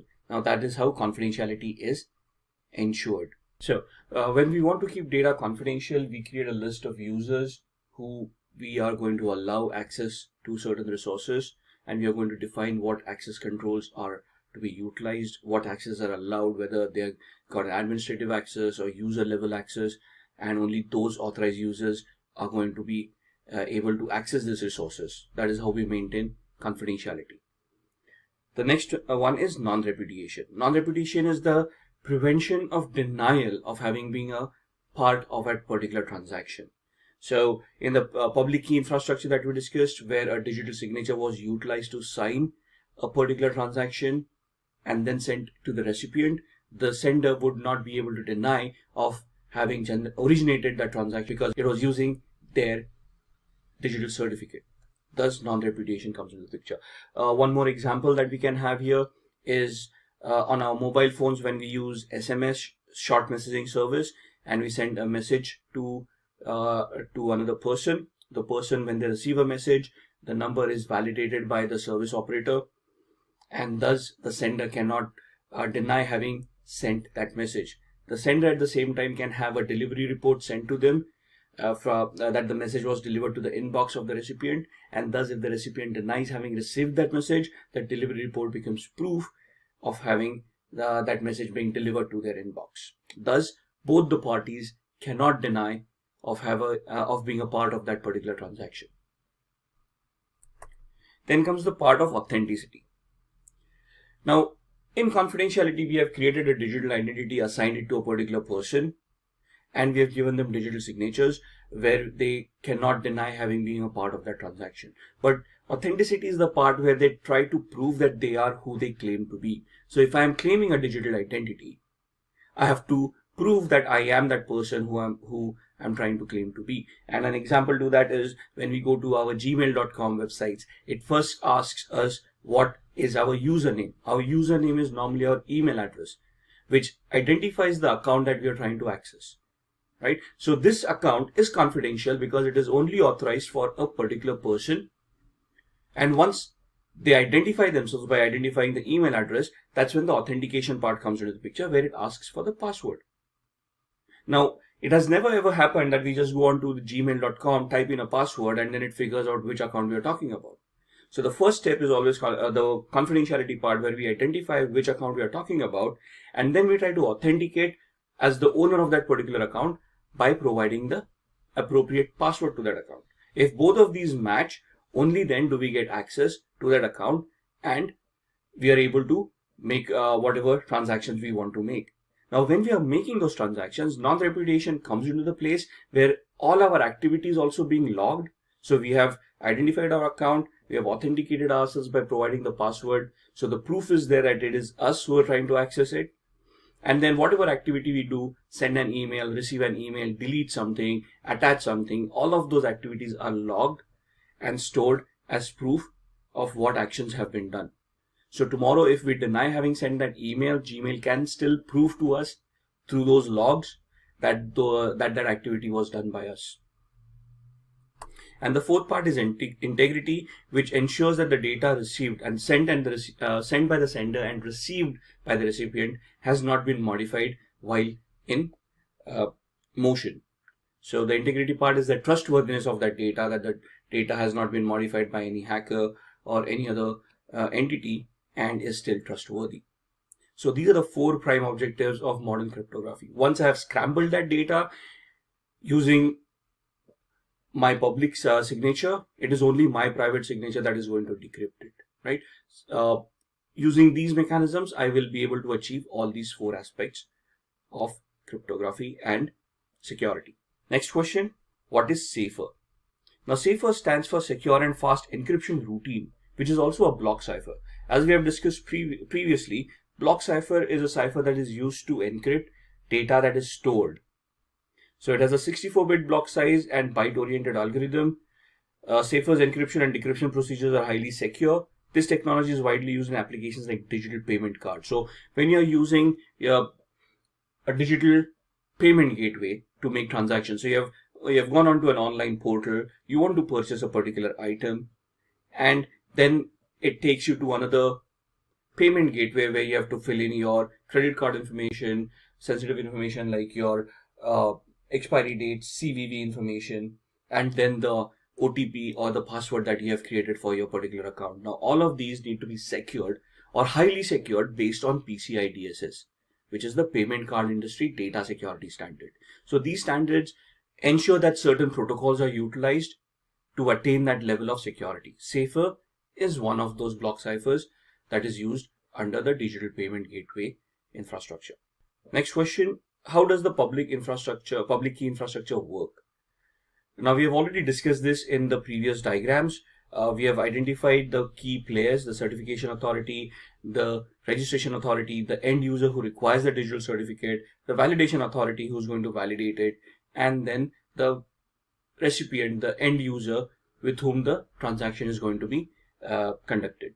So the first point here is the request for the digital certificate is sent to the registration authority, they validate it, and then they OK to the certification authority, who then process the request, and the digital certificate is issued to the person who has requested it. So when the person wants to conduct that transaction, they use that digital certificate to sign that transaction with the end user. The end user validates that with the validation authority, and once validated, the transaction goes through. And now the last question, what is the Blowfish algorithm? It is a 64-bit symmetric encryption algorithm. So this is an algorithm that uses the same key to encrypt and the same key to decrypt. The same secret keys used to encrypt and decrypt the messages. Here the operations are based on exclusive ORs and additions to on 32-bit words. The key has a maximum length of 448 bits. Now this is a little bit technical. You might not want to go this technical in an interview question. You just need to identify what the algorithm is used for. So whether it is a symmetric algorithm, which means it uses the same key, or a asymmetric algorithm where it uses a public key to encrypt and a private key to decrypt. Thus the Blowfish algorithm is just one more algorithm which uses symmetric encryption to encrypt and decrypt data. Algorithms that we have seen, RSA and others that we have discussed. As far as the interview questions are concerned, what we need to remember is which algorithms are symmetric, which algorithms are asymmetric, what do symmetric algorithms do, and what do asymmetric algorithms do. And we also look at block ciphers and stream ciphers. Block ciphers are utilized to encrypt data that is stored, stationary data, data at rest, and stream ciphers are utilized for data in motion while they are being streamed. And with that, we have come to the end of this video on cybersecurity full course. I hope it was informative and interesting. If you have any questions related to the topics that were covered in this video, please ask away in the comment section below. Our team will help you solve your queries. Thanks for watching, stay safe and keep learning. Hi there, if you like this video, subscribe to the Simplilearn YouTube channel and click here to watch similar videos. To nerd up and get certified, click here.